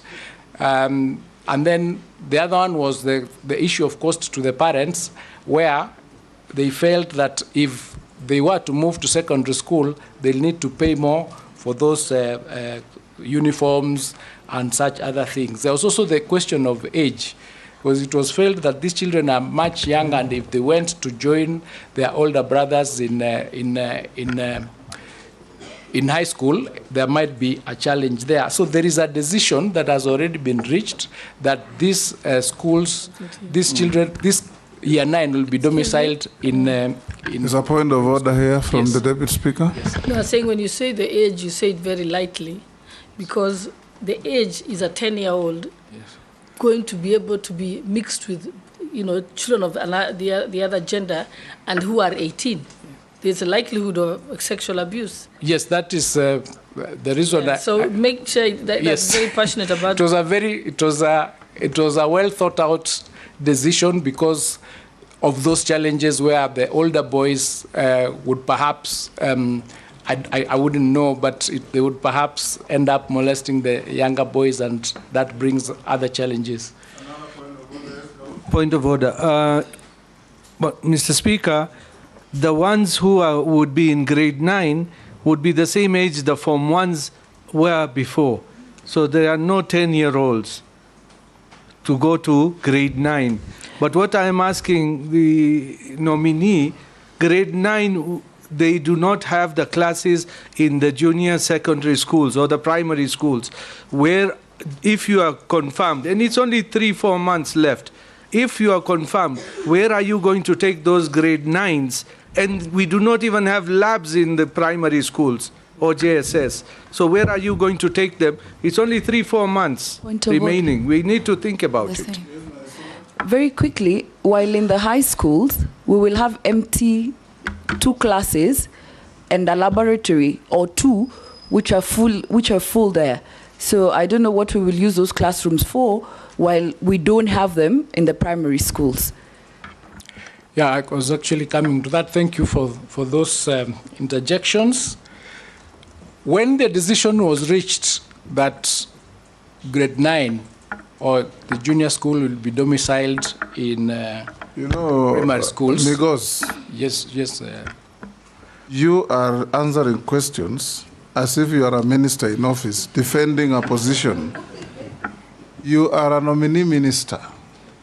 The questions being put to you is for you to tell this committee whether what they're asking you, the vetting members, whether what they're asking you is okay with you, or you will institute changes, and in your view, what you will do if you become the minister. Because you are now talking as if you are defending a position you already hold, which is not the case. Thank you for that guidance. My personal position is the decision to have the junior school domiciled in the primary school is the correct one. And it is a position that if you found it fit for me to become minister, I would enforce. And how would I do that? An audit has been done to determine that there are 16,000 classrooms that are required. So far, 3,500 are under construction, and they're likely to be ready in the next 2 or 3 months. The other 7,500, I understand, are supposed to start in October, and they'll take 3 months. The shortage that will be there then comes to 5,000. This 5,000, then we have to do a systematic check to find out whether the adjacent schools where there will be no Form 1s, the children can go and study in those particular classrooms. So, yes. Yeah. Majority Leader. Chair, I had skipped asking a question because I had wanted to hear the nominee. And now that I've heard him, and you have put the question very well to him, paraphrased what the Honorable Dawood was asking. And he's telling us that he is confident JSS grade 9 would sit well in primary schools, whereas many of us in this room, because we are dealing with these issues on a day-to-day basis, there are members in Parliament who will tell you there are schools that are 20, 15 kilometers apart. So if you tell us that you will have some kids taken to a school neighboring where they'll be hosted, then I can tell you it's going to be very impractical. And I think the direct question we wanted to hear from you, Mr. Migosi, was maybe just let me start from where Kenyans are asking, because they were asking, you are the running mate of the former cabinet secretary, Ezekiel Machogu. Kenyans have been asking, is this the right person for the job, or is he going to just be an appendage of the person he was running as deputy governor for? You are now telling us that you are confident what had been started before you even get to the ministry would work. And we have 8 classrooms, for instance, in a primary school. Secondary schools have at least 4 classrooms in a single stream school. If you take grade 9 to the primary school, you need to construct a classroom and leave a classroom empty in the secondary school. You will have no laboratories in the secondary schools, in the primary schools, whereas you have them in the secondary schools. You are telling us you need 16,000 classrooms. You said here that one of the challenges, or rather any problem that you have identified in the ministry from the briefing probably you have gotten from the PSS and other ministry officials, relates to funding. So if you have 16,000 classrooms shortage, on average a classroom will take 800,000 to $1 million shillings if done by CDF. If done by the ministry, on average it takes about 2 million shillings. So are you telling us you will, within the next 5-6 months before January, to be able to accommodate grade 9 in primary schools, be in a position to raise, is that almost 32 billion shillings for building of classrooms?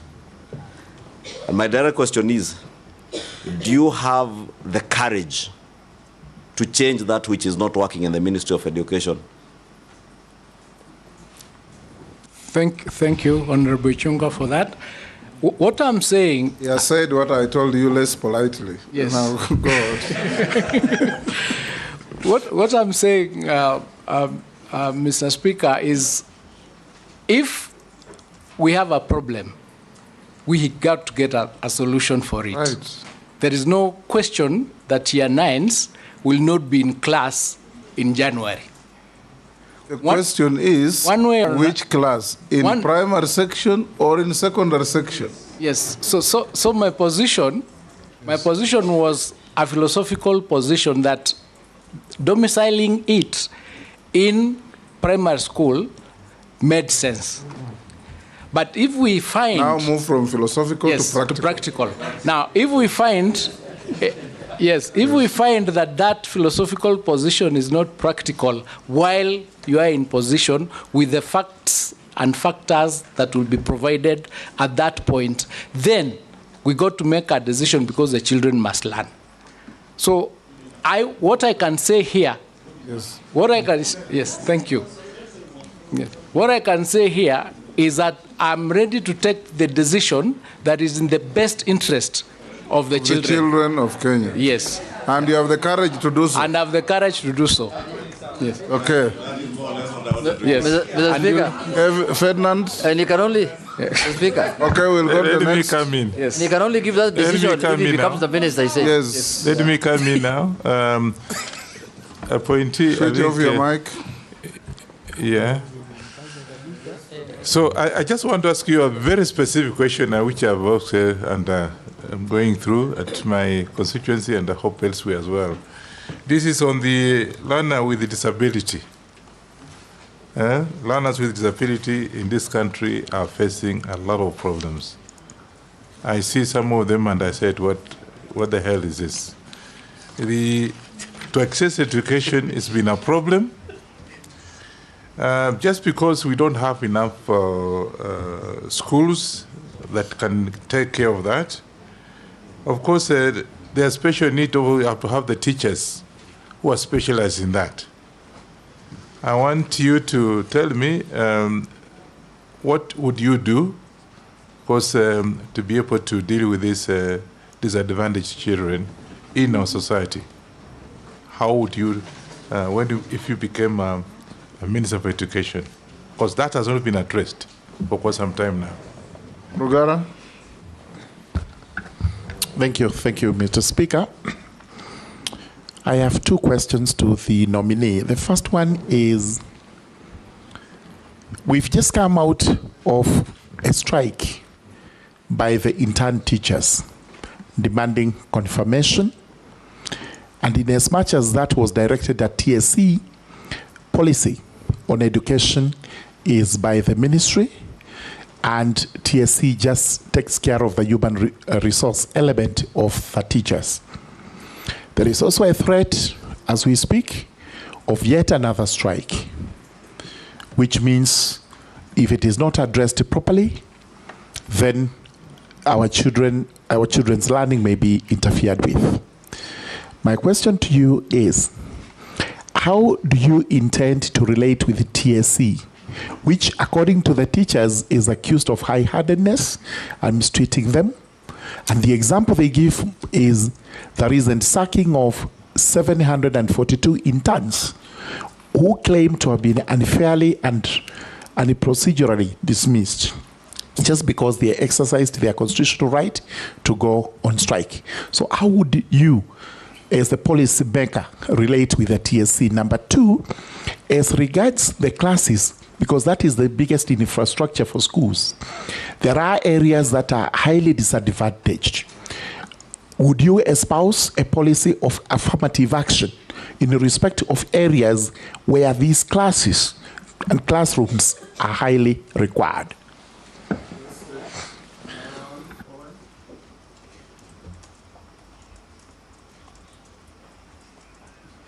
Thank you very much, Speaker. Speaker, I would like to ask the nominee for education the following question. The Minister of Education disbursed a school capitation where each child is supposed to get 1,420 for primary and around 15,000 for per annum for junior secondary school. The NEMI system is based on availability of birth certificate for pupils as full proof for accountability. So you present a birth certificate and the child gets money. Kids without birth certificates end up not being given capitation, and yet they are in school and require funds. There are schools with over 1,500 kids who get capitation for only 350 kids because the other kids do not have birth certificates. This, for me, is a constitutional issue because it speaks to discrimination. That children are being discriminated in school. You're actually growing rich schools, poor schools, because children have birth certificates, others do not have birth certificates. The kids are denied funds for an administrative issue that is not their making. The ministry needs to look for a no punitive measure or a non-punitive measure to ensure schools are capitalized and every student gets his or her fair share. This has resulted to poor schools and rich schools. All schools must get capitation based on all kids in school and not only kids with birth certificates. That's the background I'm trying to lay there. Nominee, I want to ask you this. How will you stop this discrimination if you are approved as a Cabinet Secretary for Education? And secondly, how will you improve on NEMIS to ensure there's no corruption, that it captures all kids without necessarily having a birth, whether the child has a birth certificate or not? The birth certificate is supposed to get funding. I suffer that because I come from a community traditionally that has never looked for birth certificates when children are born, and therefore my schools get a quarter of the capitation they're supposed to get. And this spreads in northeastern Kenya, in other places where birth certificates has not been really a significant thing. How will you handle this, Nominee? Thank you. You can deal with those three. Thank you, Honorable Speaker. Honorable Wanyonyi's question with respect to special schools and children with disabilities, the learners. The only solution to handle that situation is to come up with an affirmative action program. Because in a society where we have a number of our children in that weak position, it is upon us to come up with programs and support them first. So if I was to become the CS for education, I would immediately ensure that an audit is done, find out how many schools are there for these children, how many they are, and what they require, and create a specific affirmative action for them so that they can be able to be brought up to the level of the other children. That's what I would do, to access education just like everybody else. To Honorable Murugara's question with respect to the strikes and the threat that is coming up, this morning when I woke up and yesterday, the Finance Bill 2023 was also declared null and void, meaning we are back to utilizing the Finance Bill of 2022. Which means that the question of resources is shrinking even further. The threat of the strike by the teachers is based on their collective bargaining agreement, which was supposed to be effected, I think, from this July. Now, it is imperative that we arrest that situation by one, ensuring that we have clear and forthright discussions with the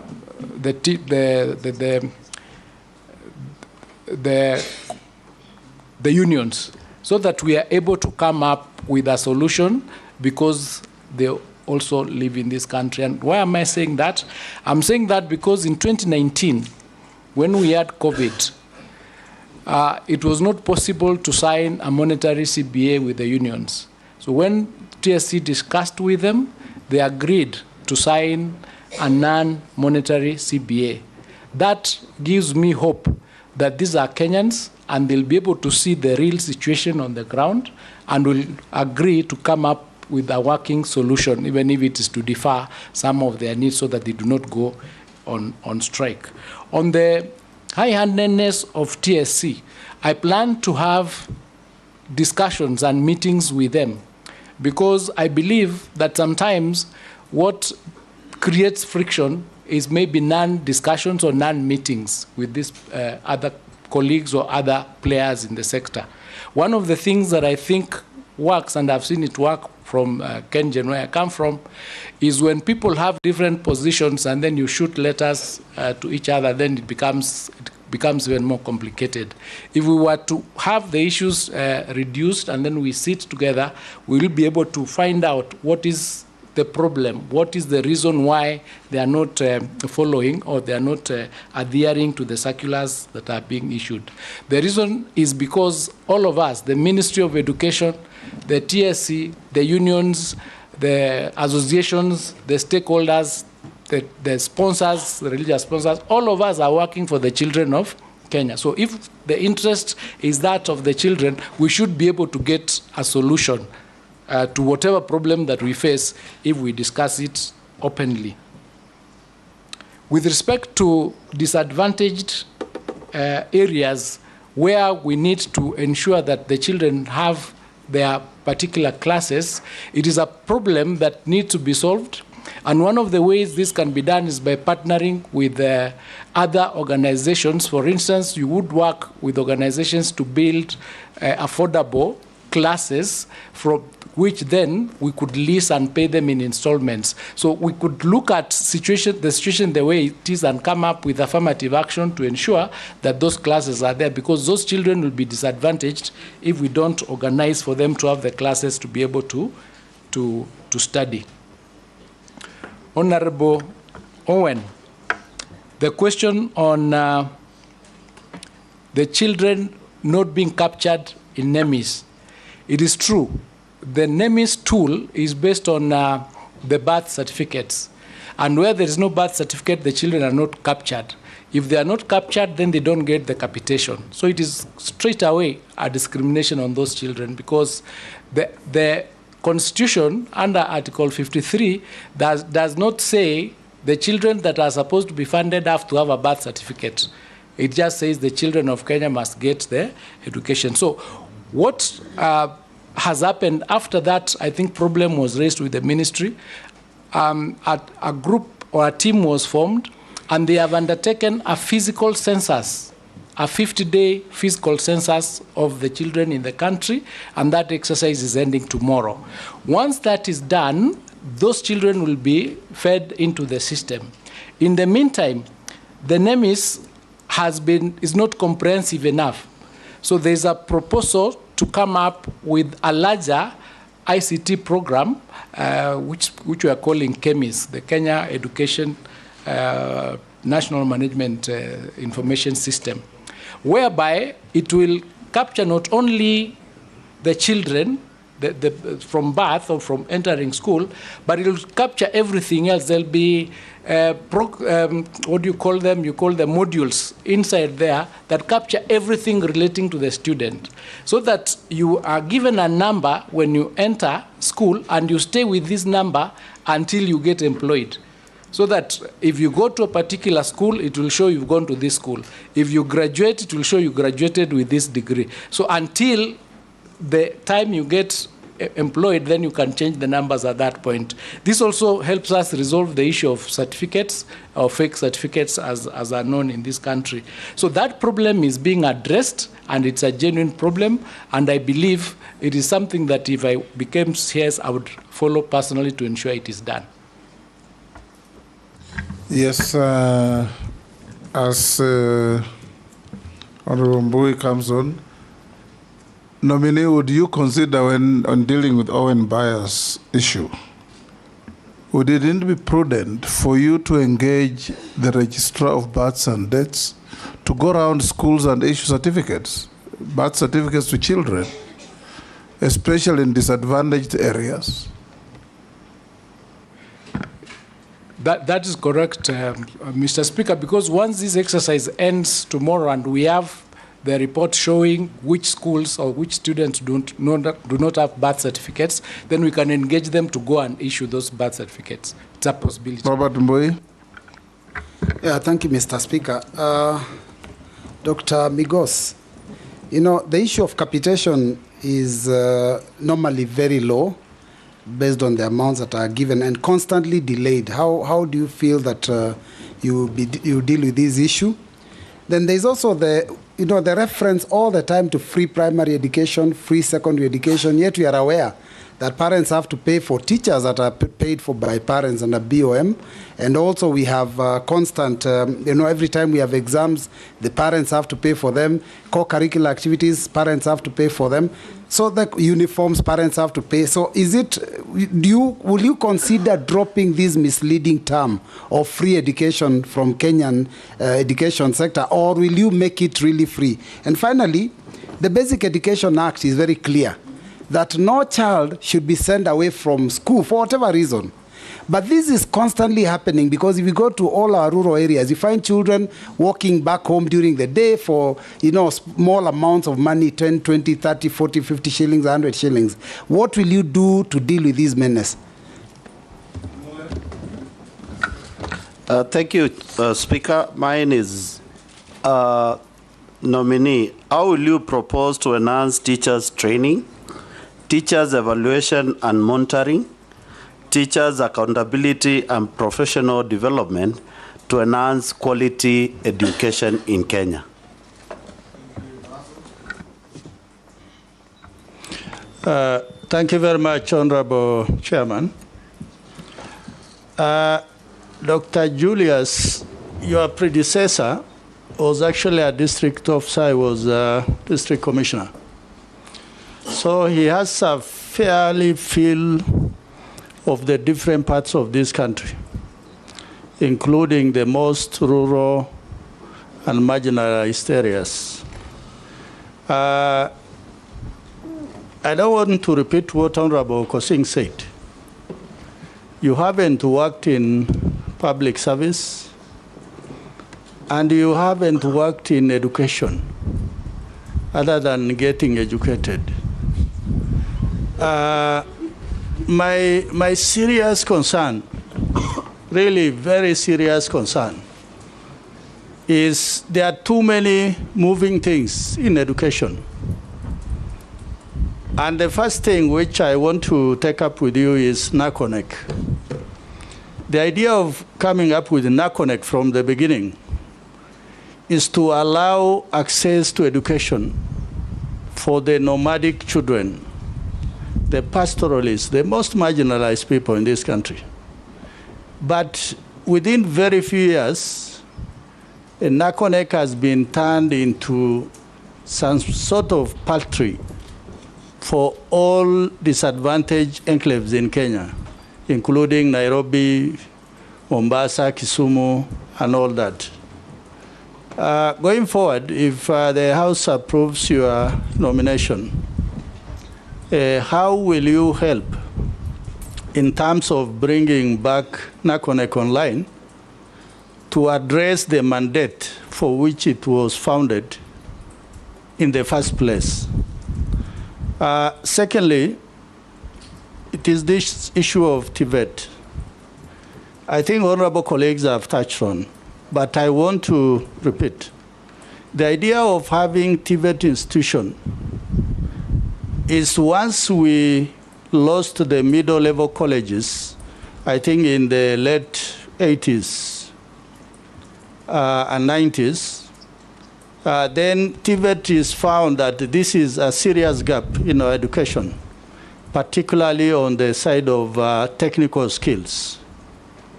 With the current funding model, a lot of those youngsters are likely to drop out of those institutions. What would be your plan or strategy to make sure that those learners remain in those institutions until they qualify? Thank you, Honorable Chairman. Nominee, answer those three. Thank you, Honorable Speaker.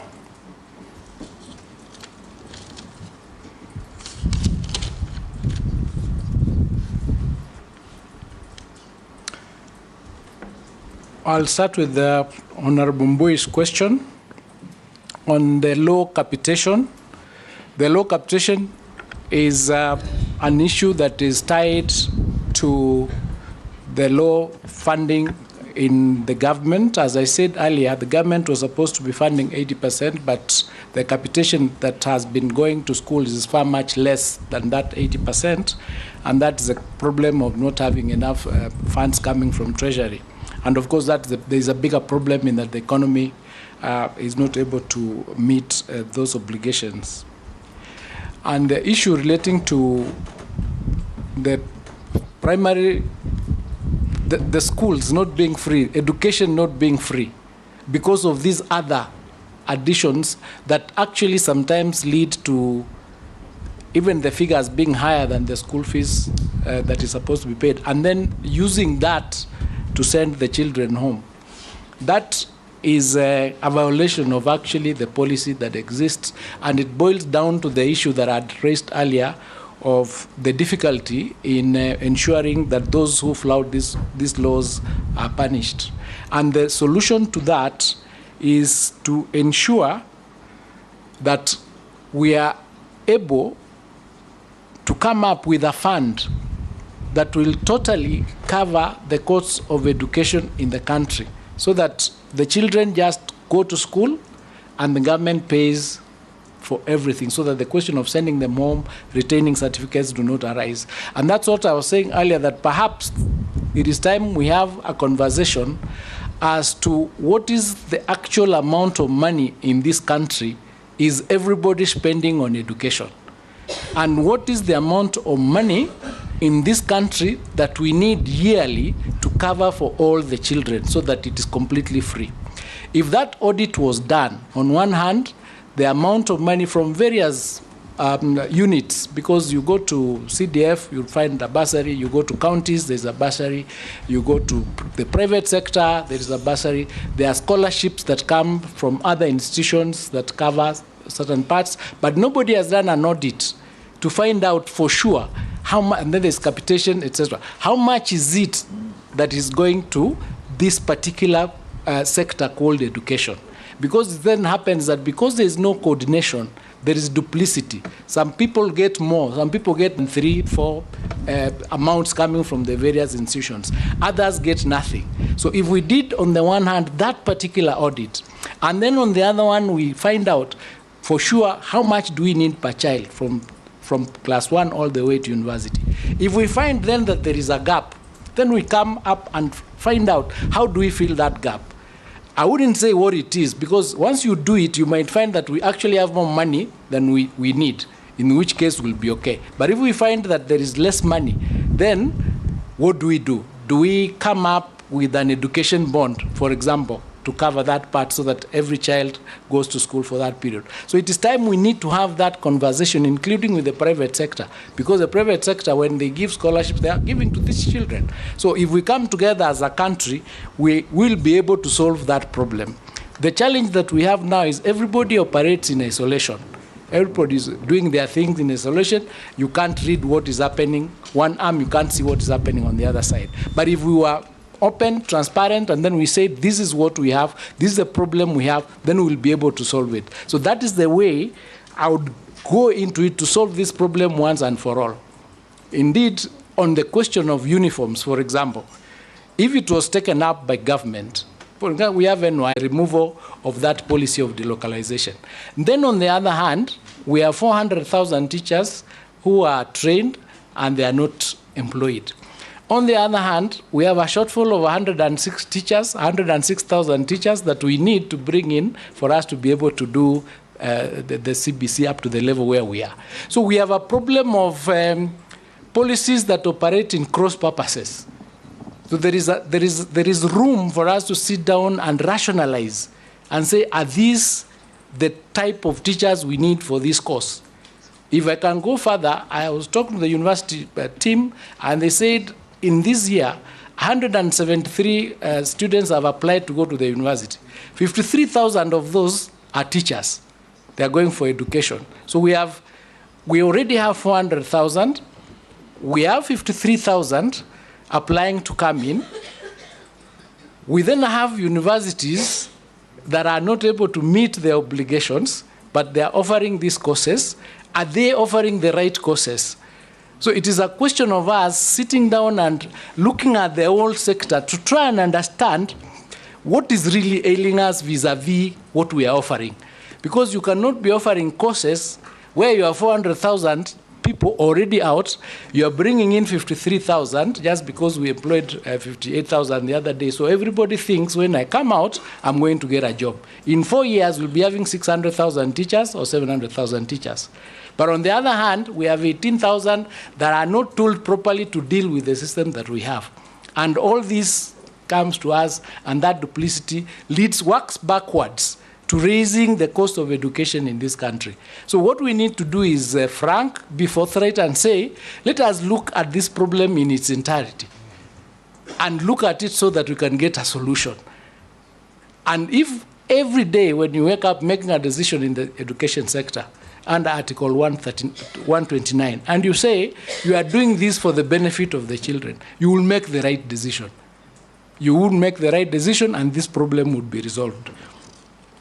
Going to Russell's question on not having worked in the public sector, I'm very passionate about the public sector.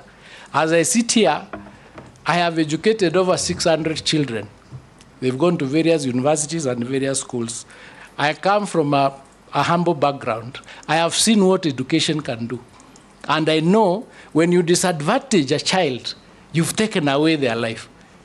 Because without education is the only thing that can help children in this country move to where they are supposed to be. So we must, as we wake up, if you are in the sector, ask yourself, this decision I'm making, is it for the benefit and the interest of the child? If you find that the answer is no, and you're in the public sector, then you're in the wrong place. You must answer that question correctly. So in terms of NACONEC, it is true, it was a program that was supposed to deal with the ASAL areas. But the disadvantage in, for example, Northeastern, is not different from the disadvantage from a child who lives in the slums in Mathare. They are both Kenyan children. So if we are able to get enough resources to cover for the children in Northeastern, we should be doing it for those other informal sectors. The question should be, how do we raise the funds so that we move from covering 2.6 million children to 10 million children? Because they are all children of this country. So what we need to be working on is not reducing what NACONEC is doing, but expanding it.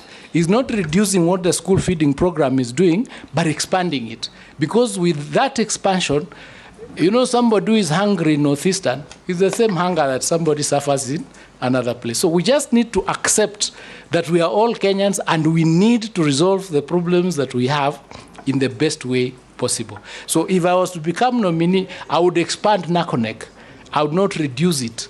I would look for resources to ensure that in Northeastern, even the children who are following their parents, create caravan schools so that they go together with their parents and they are being followed to study.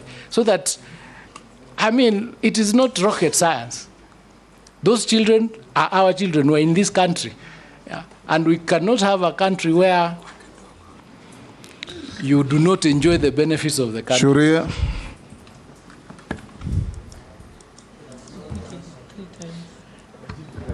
Oh, he has not answered the question on TVET. On TVET. TVET. Yes. Yes, thank you. Thank you for reminding me. Concise and precise.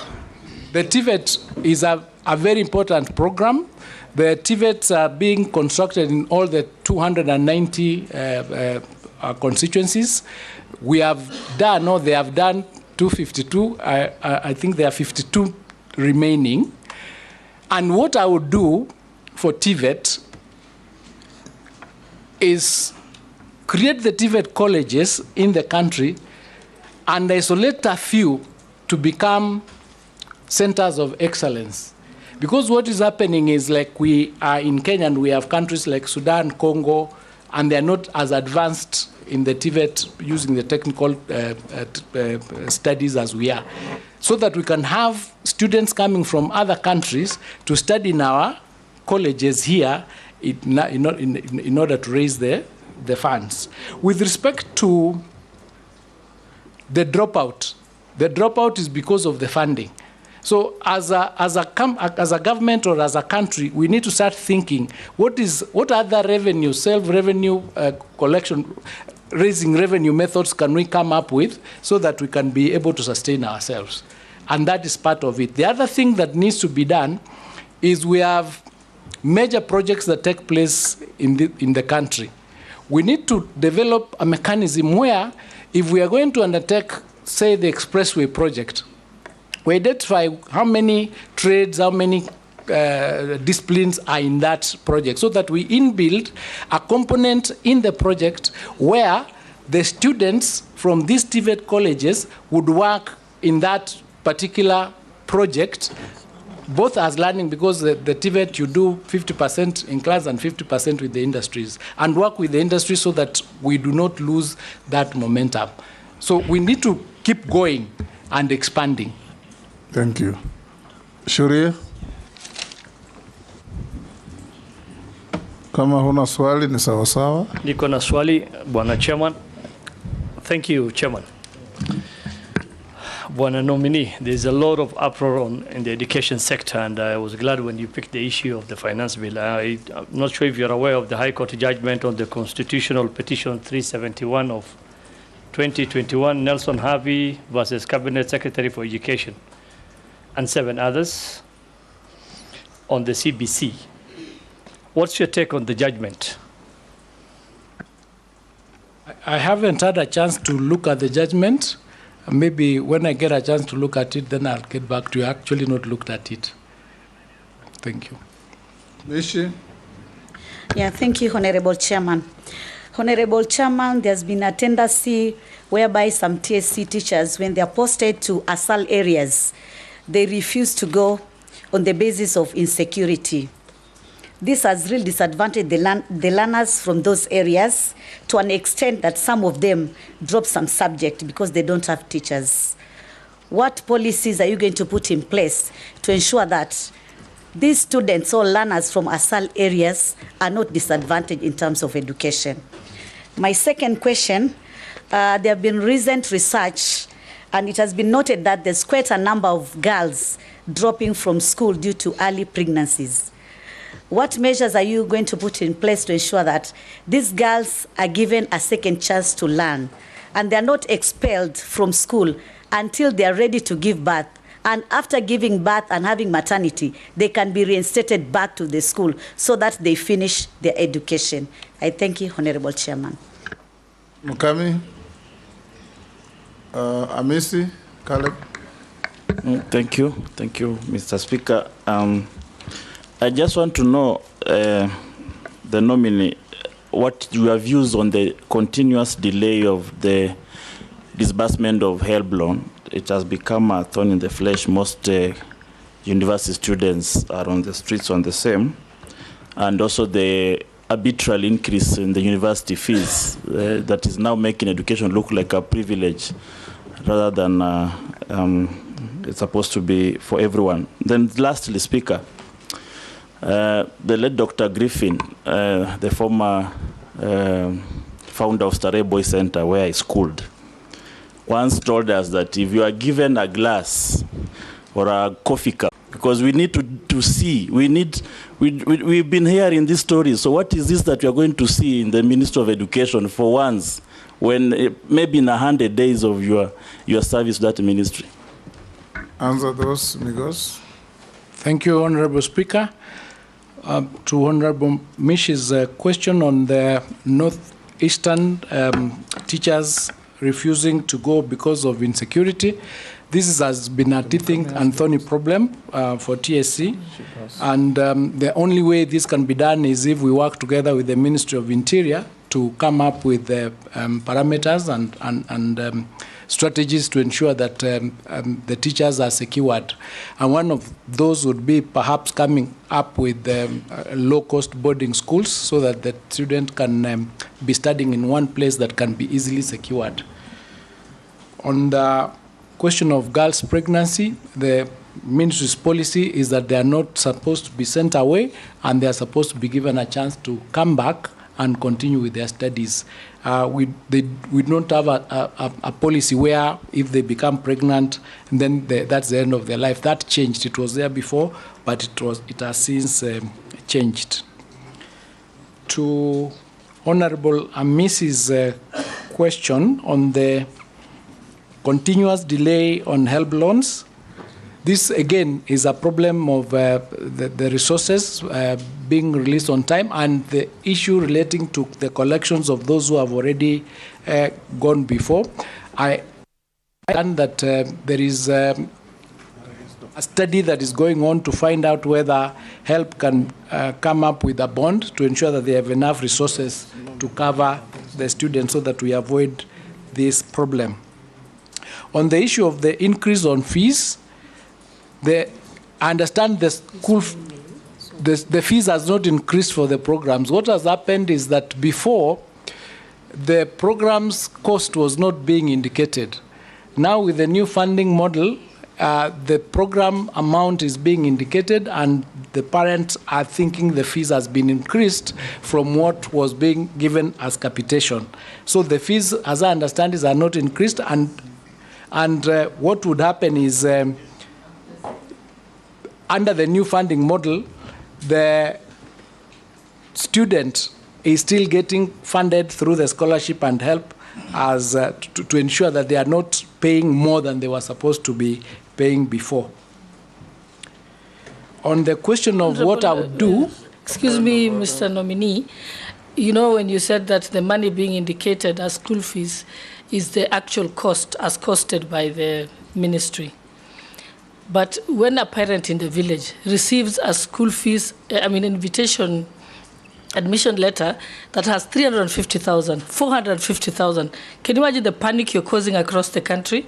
It is careless and not strategic. This is how you build anger in the country. So the letter should just have the exact cost per household cost, not the full amount, because the rest is being covered by the Higher Education Fund and HELP. So I hope you're going to change that if you're confirmed. Thank you, Madam. Related. Sorry to interrupt.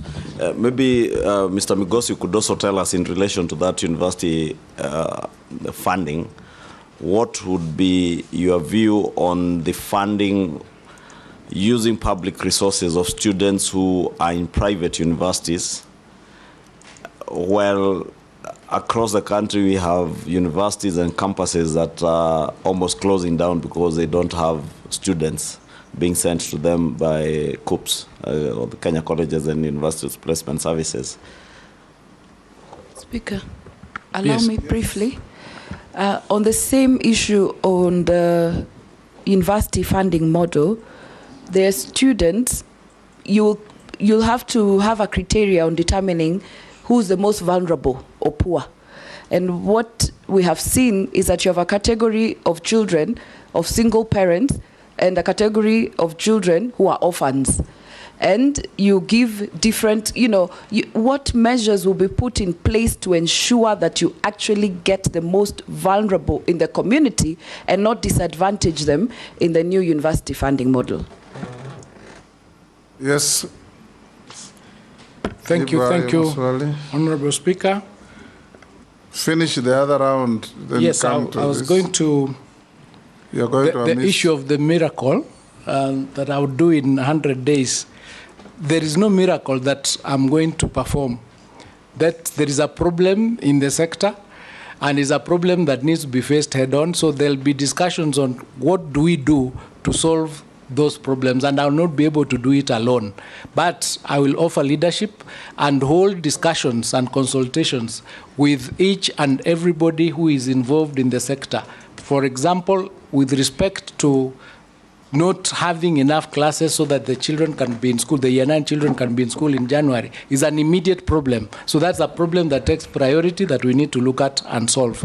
So I can't sit here and say I have a miracle solution to all the problems that are there, but what I can do is say I'm ready and willing and able to offer leadership to get the kind of solutions that are required in the sector. Order, Mr. Speaker. Mr. Speaker, I didn't say miracle in literal terms. Honorable Speaker, when you stand to be a president of Kenya, you know what ails the country. You tell the people, this is the problem of this nation. This is what I want to solve. That's what I need to hear from the nominee. This is the problem of the Ministry of Education. This is how I intended to solve. You can't say, I will get there and consult. What are you consulting on? On what? Because Waswahili wanasema kila shetani na mbuyu wake. Thank you. Thank you, Honorable. What I can say is the challenge, as I said earlier, is a question of funding. So when I get to office, if you sit fit to approve my nomination,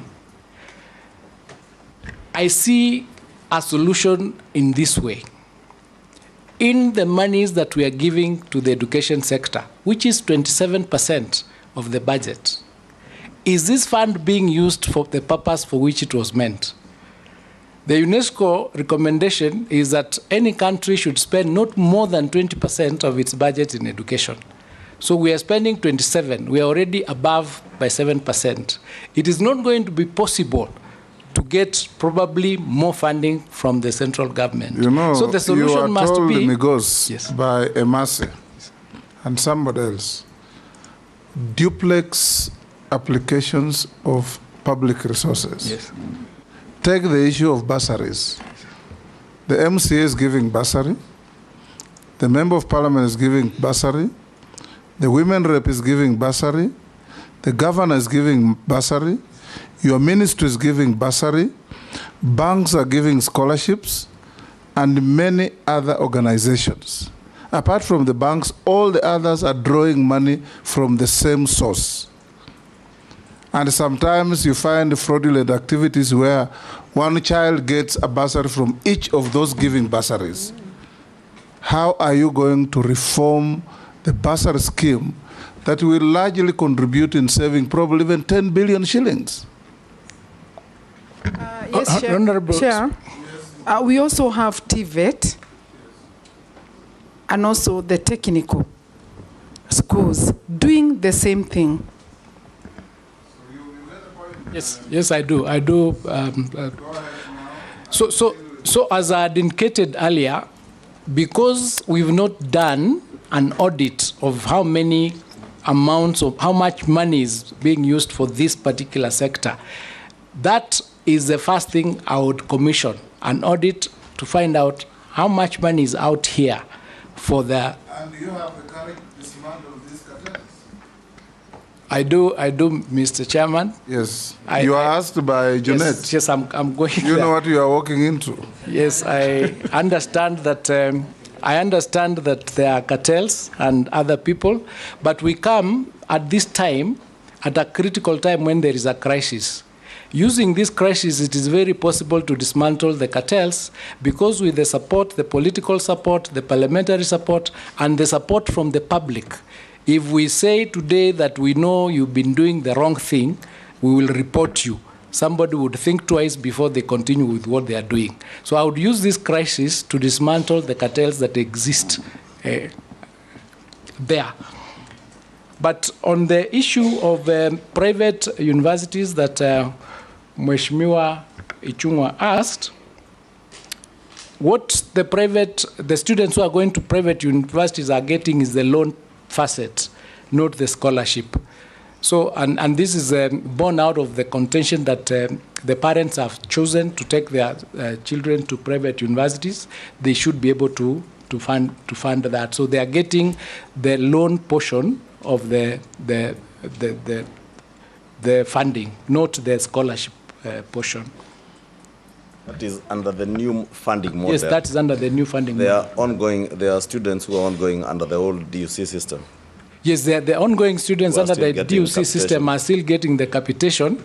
And speaking as an advocate, I think once you give somebody a right, if you start taking it in the middle, it becomes a bit bad. So I'm thinking that maybe... My question was, what's your opinion on funding, using public resources to fund students in private universities? Or rather, even start from placement. Yes. Why do we have to place students in private universities while we have not filled up all the vacancies we have in public universities built on public resources, or reeling in huge debt because they don't have adequate resources since they don't have students. If approved, would you push COOPs to send more students to private or to public universities, irrespective of whether it's just because even the loan element is public resources? Yes. What I think can be done is to review the policy that is in place. Find out how did that policy come to be, because it's ongoing. The one for the new funding model has changed, but the previous one on capitation was a policy that was in place and was going on. So, and then we can do up the math and find out if it's just maybe 2 years that are remaining or 3. But it's not something that I can speak to at the moment. It is something that perhaps that I need to do more research on in order to be able to come to an informed decision. Yes. Madam Lesuda's question on how do we determine who is the most vulnerable. The tool that is used is called the means testing instrument that has 8 parameters. We think that those parameters are not comprehensive enough because it does not identify and they are not linked sufficiently to determine what the incomes of those parents are. So what we think is that it needs to be expanded and linked, because what has happened is you would find the rich not feeling the proper figures and the poor, because sometimes of lack of knowledge, they do not put in the right information. So we need to come up with a tool akin to the psychometric test, where you can put so many answers, but at the end, you get the correct result. Because I'll be more comfortable if you say, if confirmed, I will come up with a tool. If confirmed. I'm sorry. Yes. I'm sorry, Mr. Chairman. I'm sorry. If confirmed. Thank you, Chairman. Because you are going to give policy direction to the ministry. Yes, if confirmed. Yes, so when, okay, yes. Thank you, Chairman. But I will not talk again, but I wanted to just say to the nominee, if you get this opportunity to serve Kenyans in that docket, because I've listened to you carefully and you keep talking about money. All your solutions seem to be around having a budget. I want to assure you that as a parliament, we are just about to pass a very rationalized budget, where budget cuts are across the whole, all the ministries. So that's all I wanted to say. Yes, Migosi, I think we'll end there. There are some Kenyans sending in messages. Many you have answered. One says, ensure TVET students get their certificates from their colleges within a month of graduating. The domicile of JSS we have dealt with. Another asks, where will senior secondary school be domiciled? We have dealt with.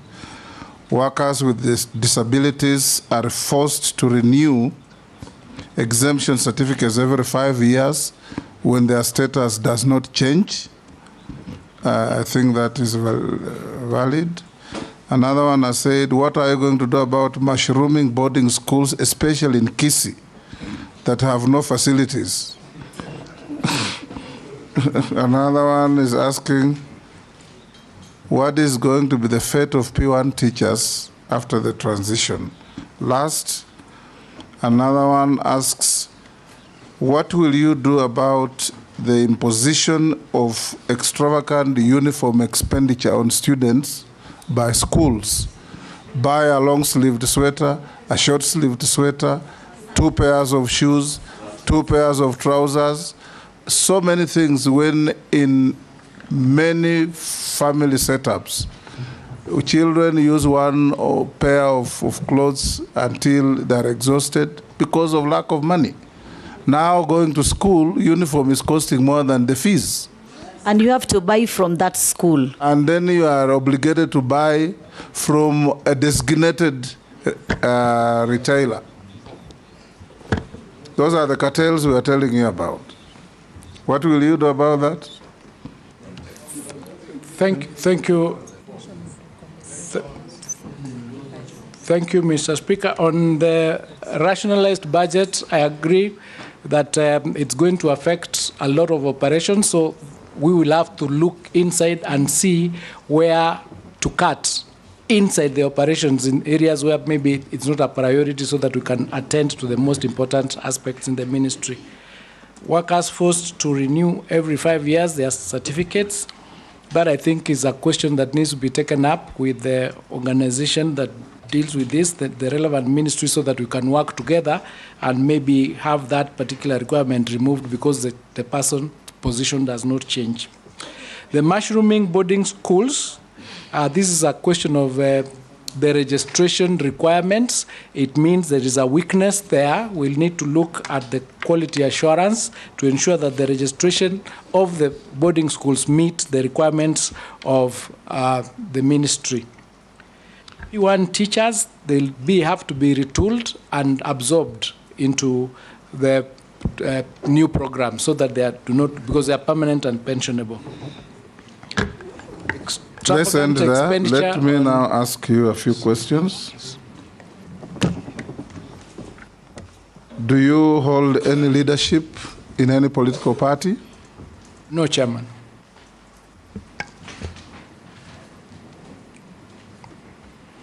Have you ever been adversely mentioned in any integrity-related report? No, Chairman. We received a memorandum. Unfortunately, I'm told it was not sent to you. You can respond to it and send an email to the Secretariat from one David Ogega Ochwangi. Yes, they actually you got it? I got it and I filed a response. You've responded? Yes. Okay. I've sent it so you could. The clerk thought you had not received it. You've responded to it? I rely on that response, yes. Is it factual? The response? No, it's not factual. It's I'm not the one who signed those documents. Mm-hmm. And I have documents from the committee confirming that position. What is your net worth in terms of personal wealth? I'm worth 790 million. 790 million? Yes. Made up in? It's made up of largely land, and I've got tea, I've got trees, and vehicles, farm equipment, and of course the income from the law firm. Okay. Thank you, Migos. We have also checked your documents submitted to the Secretariat and compared with what you had sent earlier, and we find them to be in order. You are consequently held. You are released to go. I want to thank you, Chairman, for this opportunity and honorable members. And I want to also thank the many Kenyans who sent me messages of goodwill. Thank you, and I hope I'll find favor with yourselves. Thank you. Thank you. Have a good evening. Yes.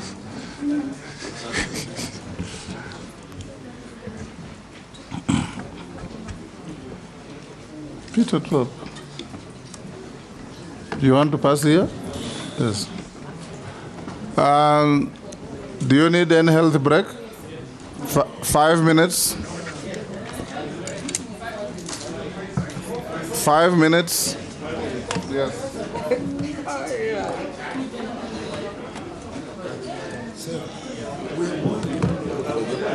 Neno, ukimaliza utanisaidia. Few minutes. Oh yeah.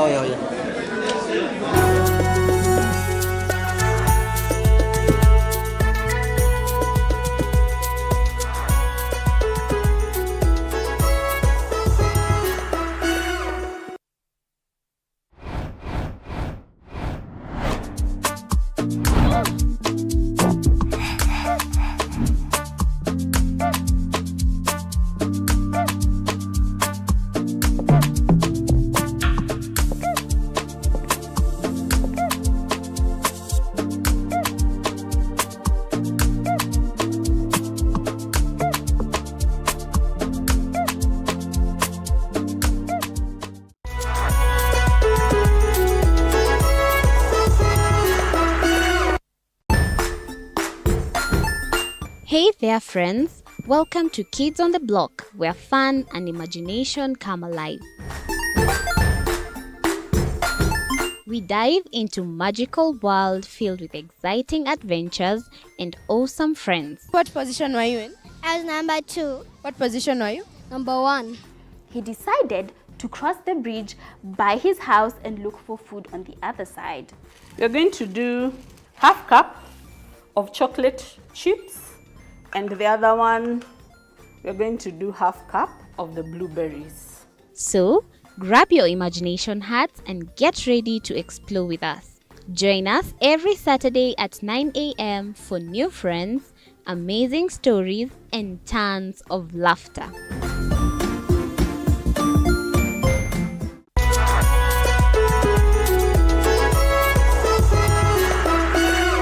Join us as we explore the journeys of those who defy the odds and break barriers. We dive deep into the stories of triumph.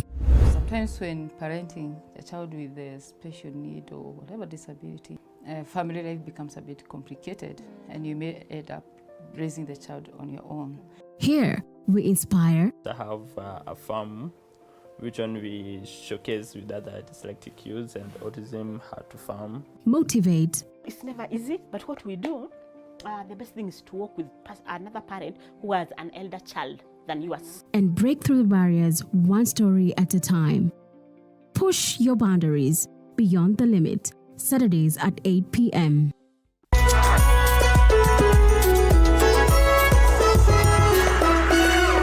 The Grind, where business meets brilliance. It's not just about the ideas. I was working as a shampoo boy.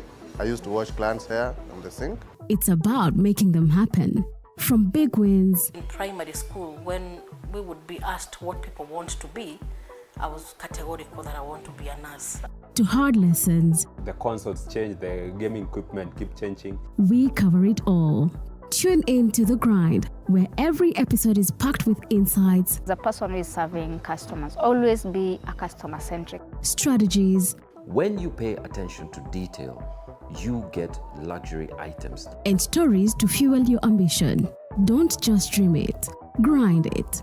Mondays at 7:30 p.m.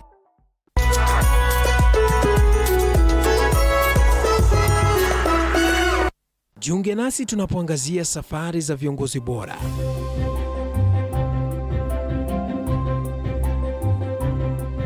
Kutoka kwa ushindi mkubwa hadi masomo magumu. Wakati wetu kwamba wasichana si wa kusoma, ni wa kuolewa, ng'ombe ipatikane, wazazi wakuwe watajiri. Tunashughulikia yote.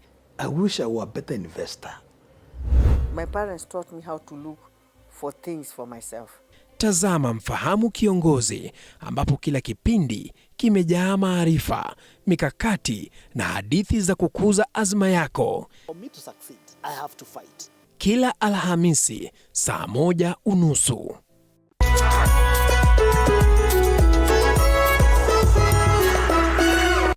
Welcome to The Realtor, where we take you on an exciting journey from bare land to dream home. Step 1. Finding the perfect plot. We explore location, size, and potential. Next, construction begins. Witness the foundation being laid, walls rising, and rooms taking shape. Step 3. Electricity matters. We delve into wiring, switches, and smart home tech. Step 4. From paint choices to fixtures, it's all about aesthetics. Step 5. It's time to get the right furniture. Finally, the big day. Time to move in and create memories. Join us on the journey to making homes a reality on The Realtor, Tuesdays 6:30.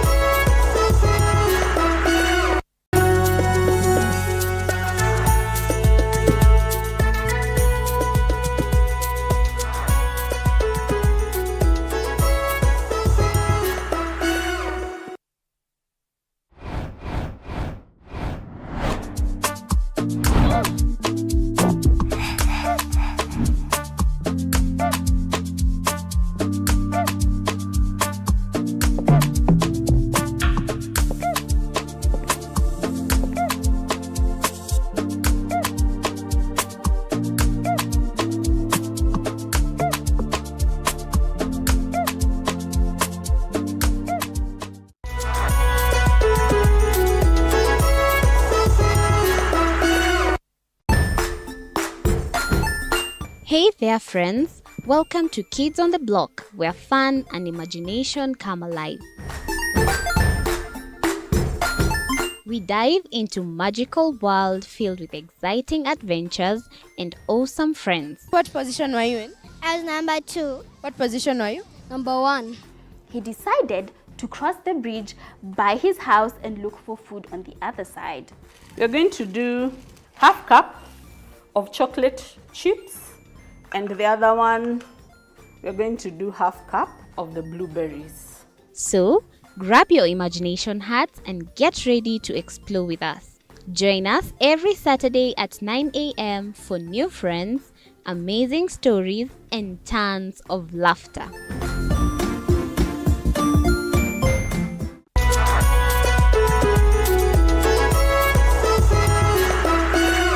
Join us as we explore the journeys of those who defy the odds and break barriers.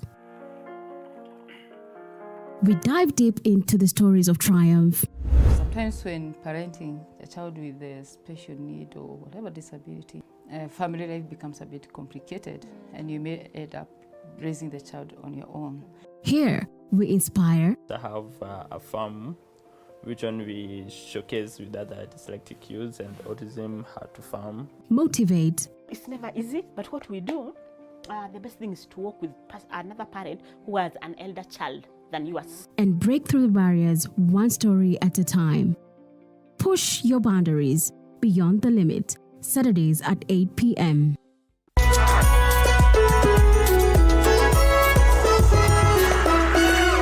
The Grind, where business meets brilliance. It's not just about the ideas. I was working as a shampoo boy.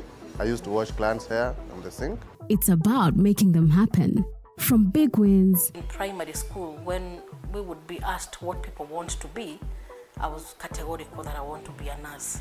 To hard lessons. The consoles change, the gaming equipment keep changing. We cover it all.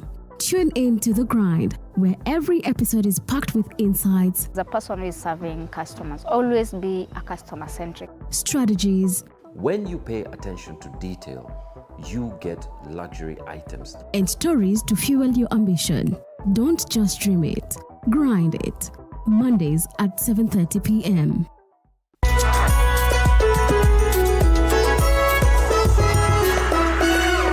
Jiunge nasi tunapoangazia safari za viongozi bora.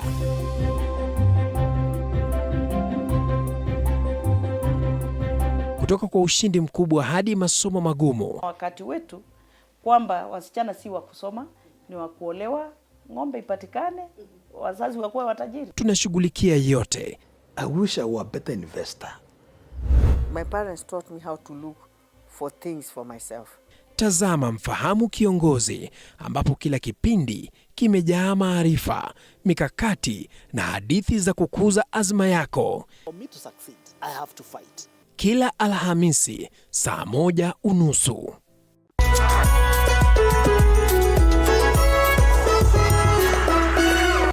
Welcome to The Realtor, where we take you on an exciting journey from bare land to dream home. Step 1.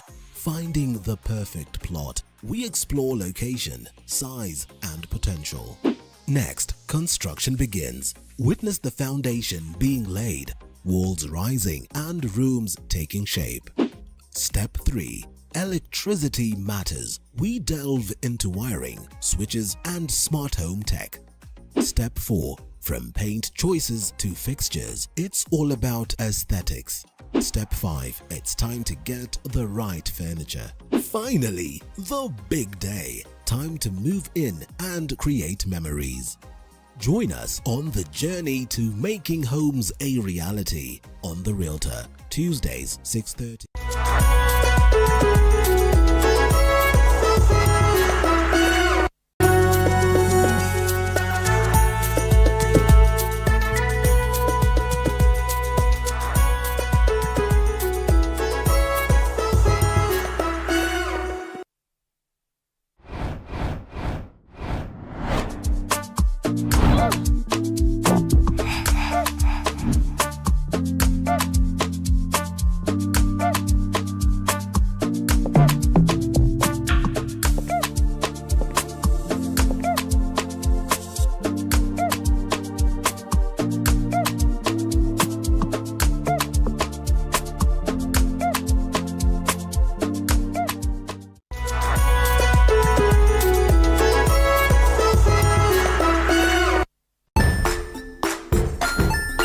Hey there, friends. Welcome to Kids on the Block, where fun and imagination come alive.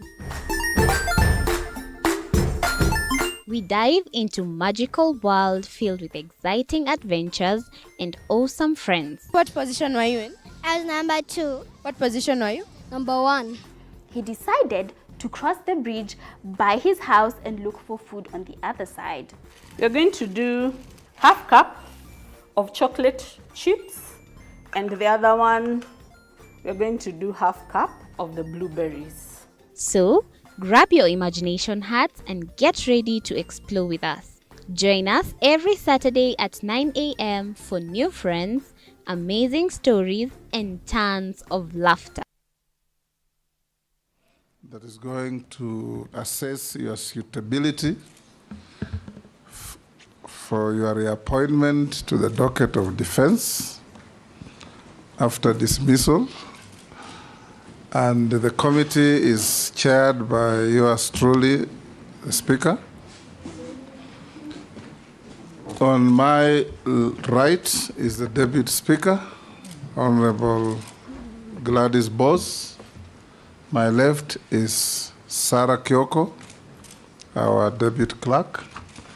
I'll invite the members who are your former colleagues to introduce themselves for the record. Starting with Naisula. Naisula Lesuda, MP Samburu West. Kimani Shogo. Junet Mohammed, Suna East. Nelson Rapkoech, Belgut. Security Kosing, David. David Gikaria, Nakuru Town East. Mary. Emase Mary, Teso South. Abdul Rahim Daud, North Imenti, Meru County. Ferdinand Kevin Wanyonyi, Kwanza, Trans Nzoia County. George Gitonga Murugara, Tharaka Nithi. Owen Baya, Kilifi North. Robert Mbui, Kadhiani. Dido Raso, Saku. Abdi Shurie, Balambala. Misimboko, Likoni. Rehab Mukami, County MP Nyeri. Caleb Amisi, Saboti. Stephen Mule, Matungulu.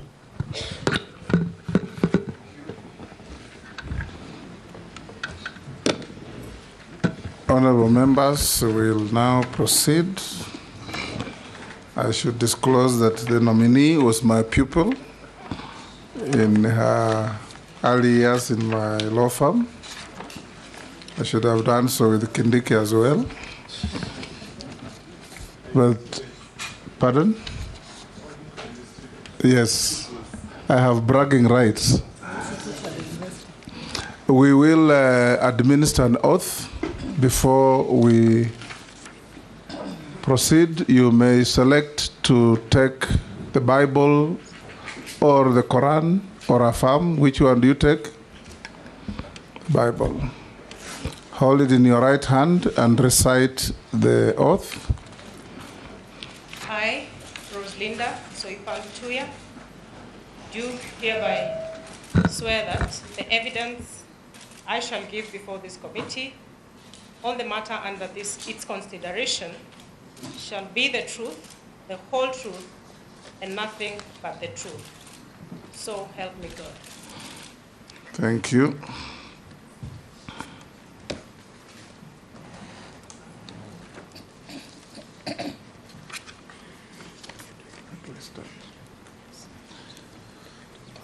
Rosalinda Tuya, we invite you, after signing the oath,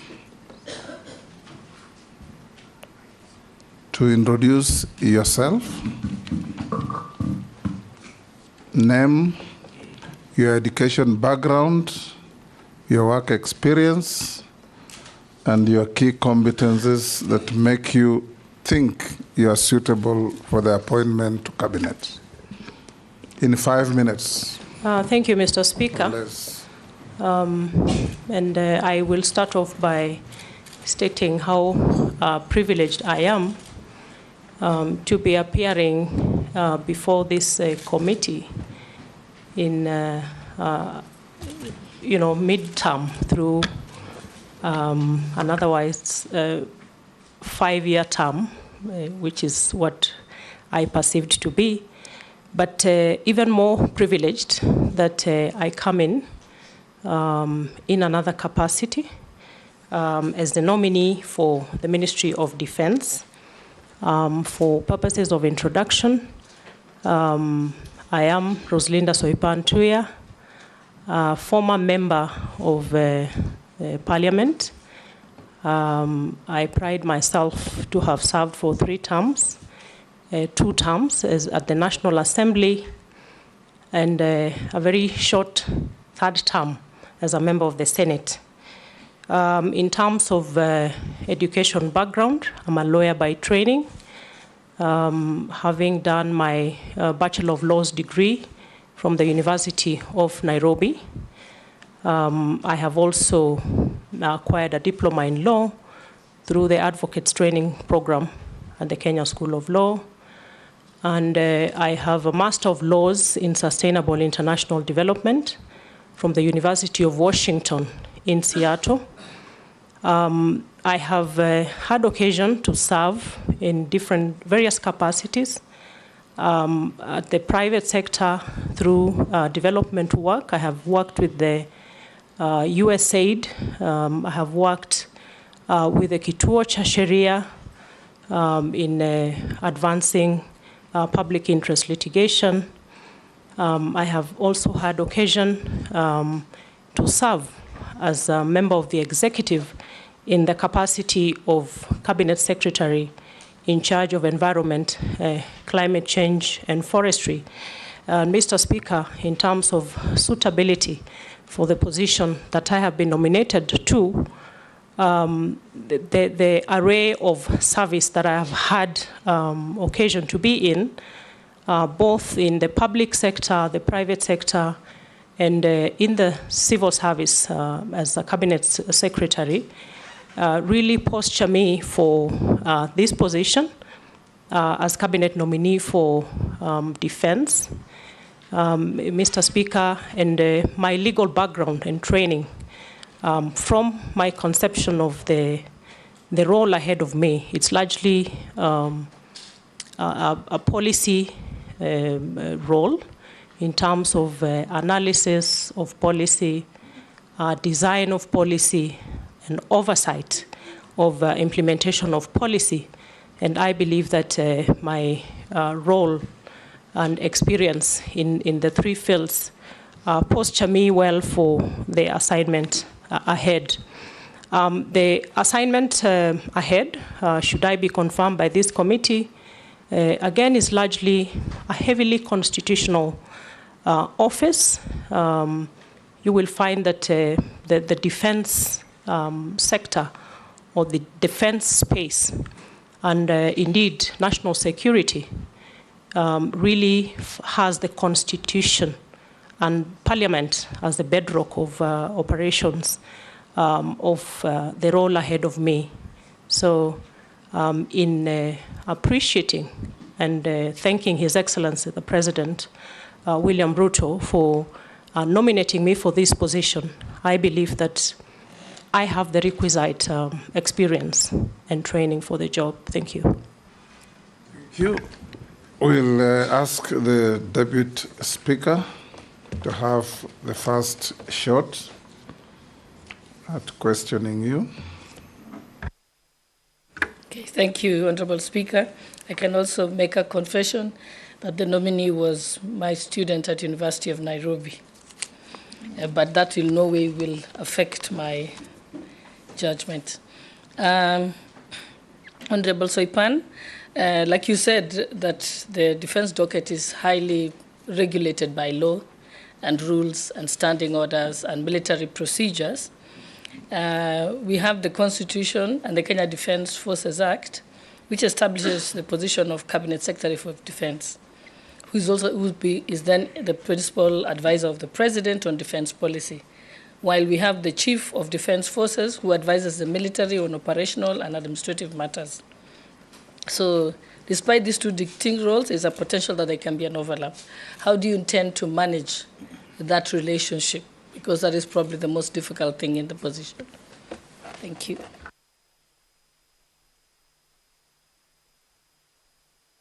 Soipan, and we expect concise and precise answers. Thank you, Mr. Speaker. In terms of my role as CS for Defense, upon confirmation by this committee, I understand my role as being that of principal advisor to the President on matters of policy, also a heavy advisory role to Parliament on matters policy formulation, assessment of the capabilities of the Kenya Defence Forces, and any attendant action to ensure maximization of our capability. Mr. Speaker, I am aware of the distinction between, I have no military background, and the Ministry of Defense has both a uniformed unit and a civilian unit.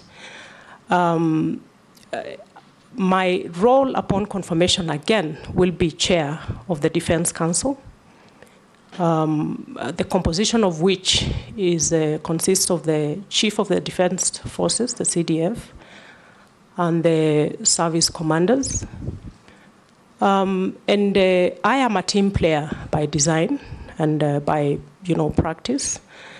I am also very consultative in my leadership philosophy, and this is a skill set that I will have to employ heavily in terms of the need to understand the operational and administrative role of the uniformed side of the ministry for complementarity, but also to give me a competitive edge in terms of bringing my expertise from the civilian aspect, borrowing and learning from the uniformed aspect, so that my advisory role on policy is going to be rich and sufficient to advise the Commander-in-Chief as well as my interaction with Parliament.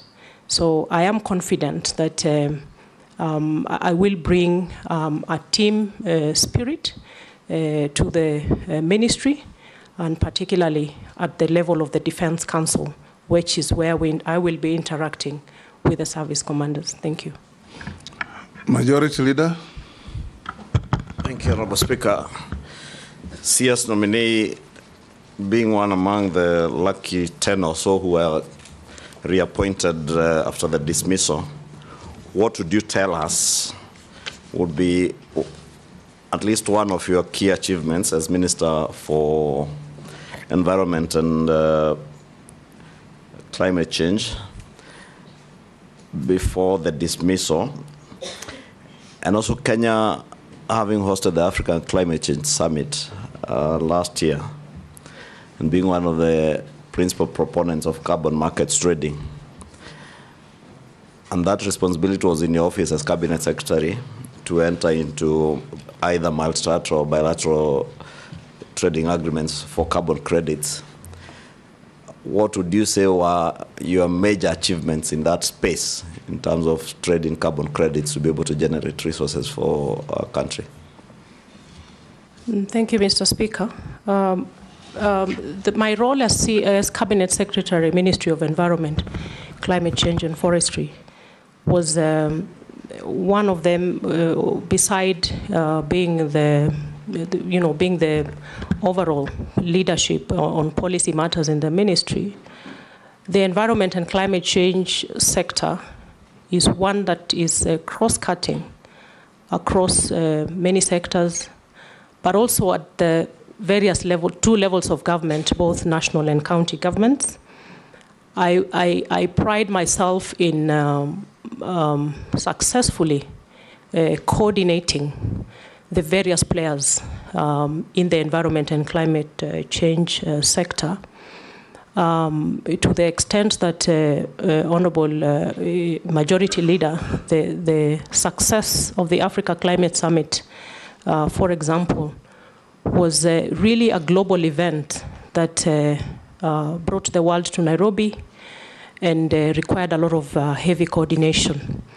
My other key priority as a CS Ministry of Environment was our ecosystem restoration program, the 15 billion tree growing program, which again, I believe I attained a significant amount of success in rallying the country to appreciate, right from individual Kenyan levels to ministries, departments, and agencies, and the various levels of players to come together and rally around ecosystem restoration as a critical component of our climate action. The Africa Climate Summit was a success by all design, in that Kenya did a heavy lifting of a job in spotlighting the potential for Africa to become a very critical solution provider for the climate action, the globe over, and dispelling the prevailing portraying of Africa as a victim, as you know, the underdog in terms of the area of climate action, and posturing Africa, Kenya, as part of a critical solution provider. In the issue of carbon markets, Honorable Speaker, again, it's a mark of success for me. Kenya is touted as the top leader in carbon trading in the region of Africa. But in terms of the transparency of it, how much it impacts the lives of everyday Kenyans, and how much of that profiling of Kenya as top in the carbon markets contributes to the GDP of the country was really not there.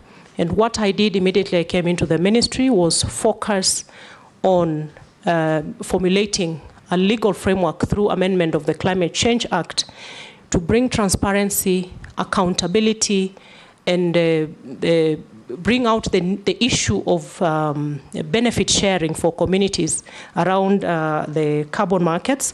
And it is instructive to note that carbon trading is a very nascent space over the globe now as a form of innovative climate financing. And just immediately before I left the ministry, we had already set up structures ready for full implementation of the new legal framework around carbon trading. And I believe it's going to be of benefit to Kenyans. It's going to be of benefit to investors in the form of project proponents, and most importantly, to communities. Thank you. Minority Leader, you skip? Yes, Nelson.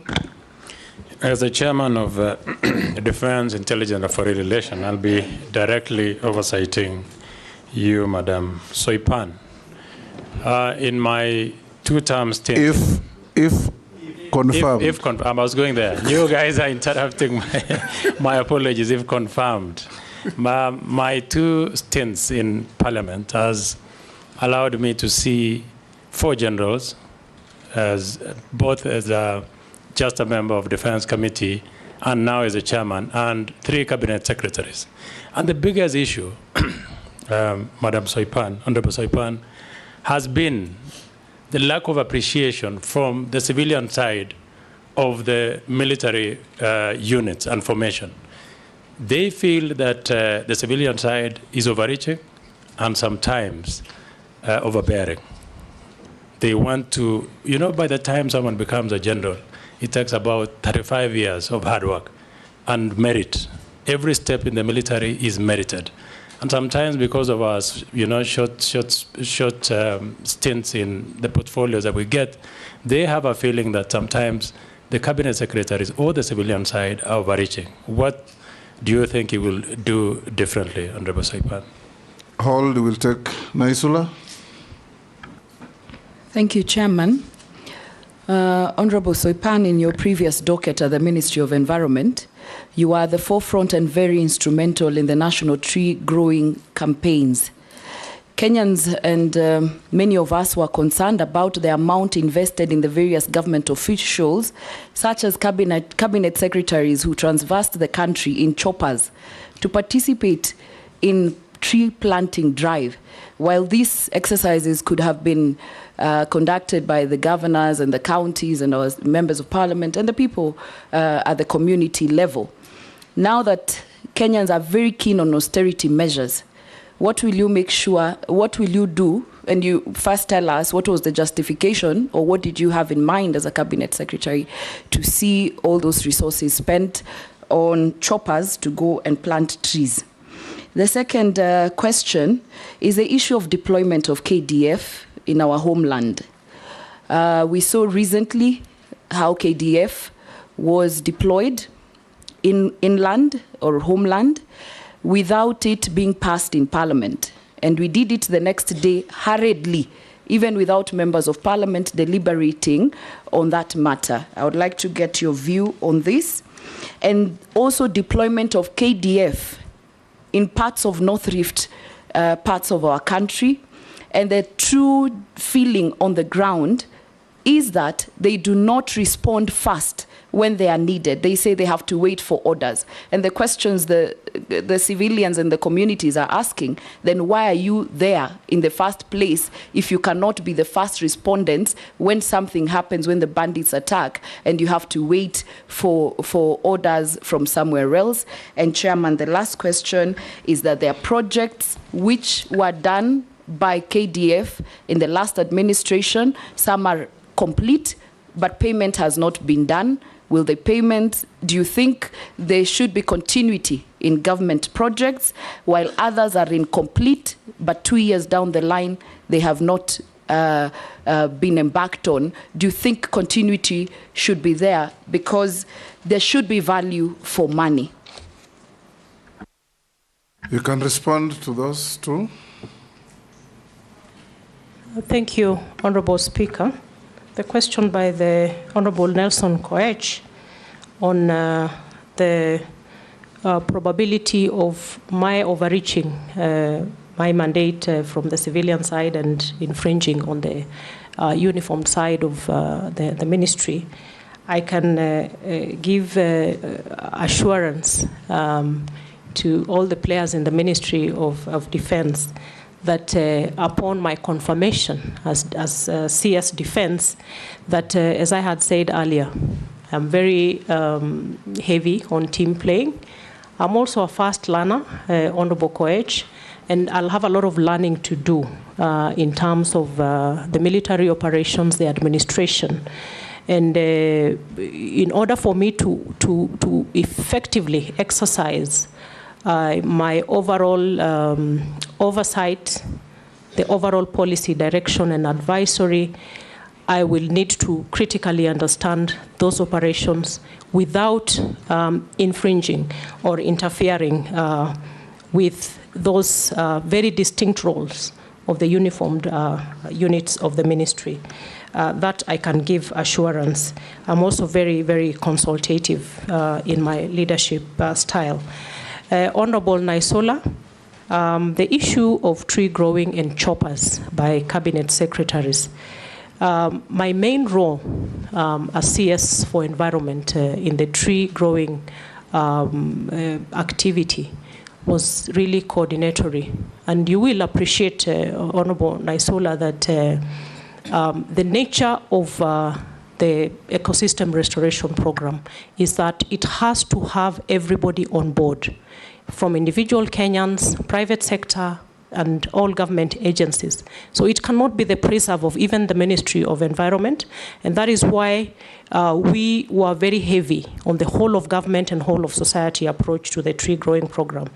In the coordinatory role of when I was CS Environment, we did not make any provision for transport or logistics arrangements for cabinet secretaries when they were exercising their, when they were doing their ministerial activities around tree growing. So any cabinet secretary who traveled by chopper, by road,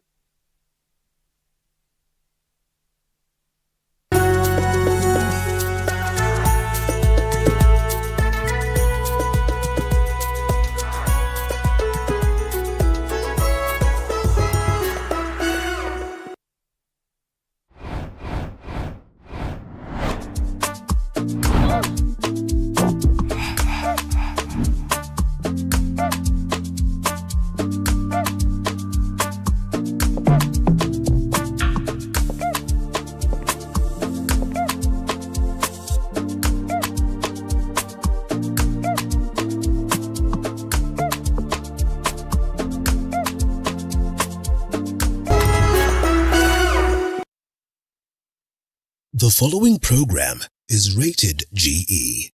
It is suitable for general family viewing.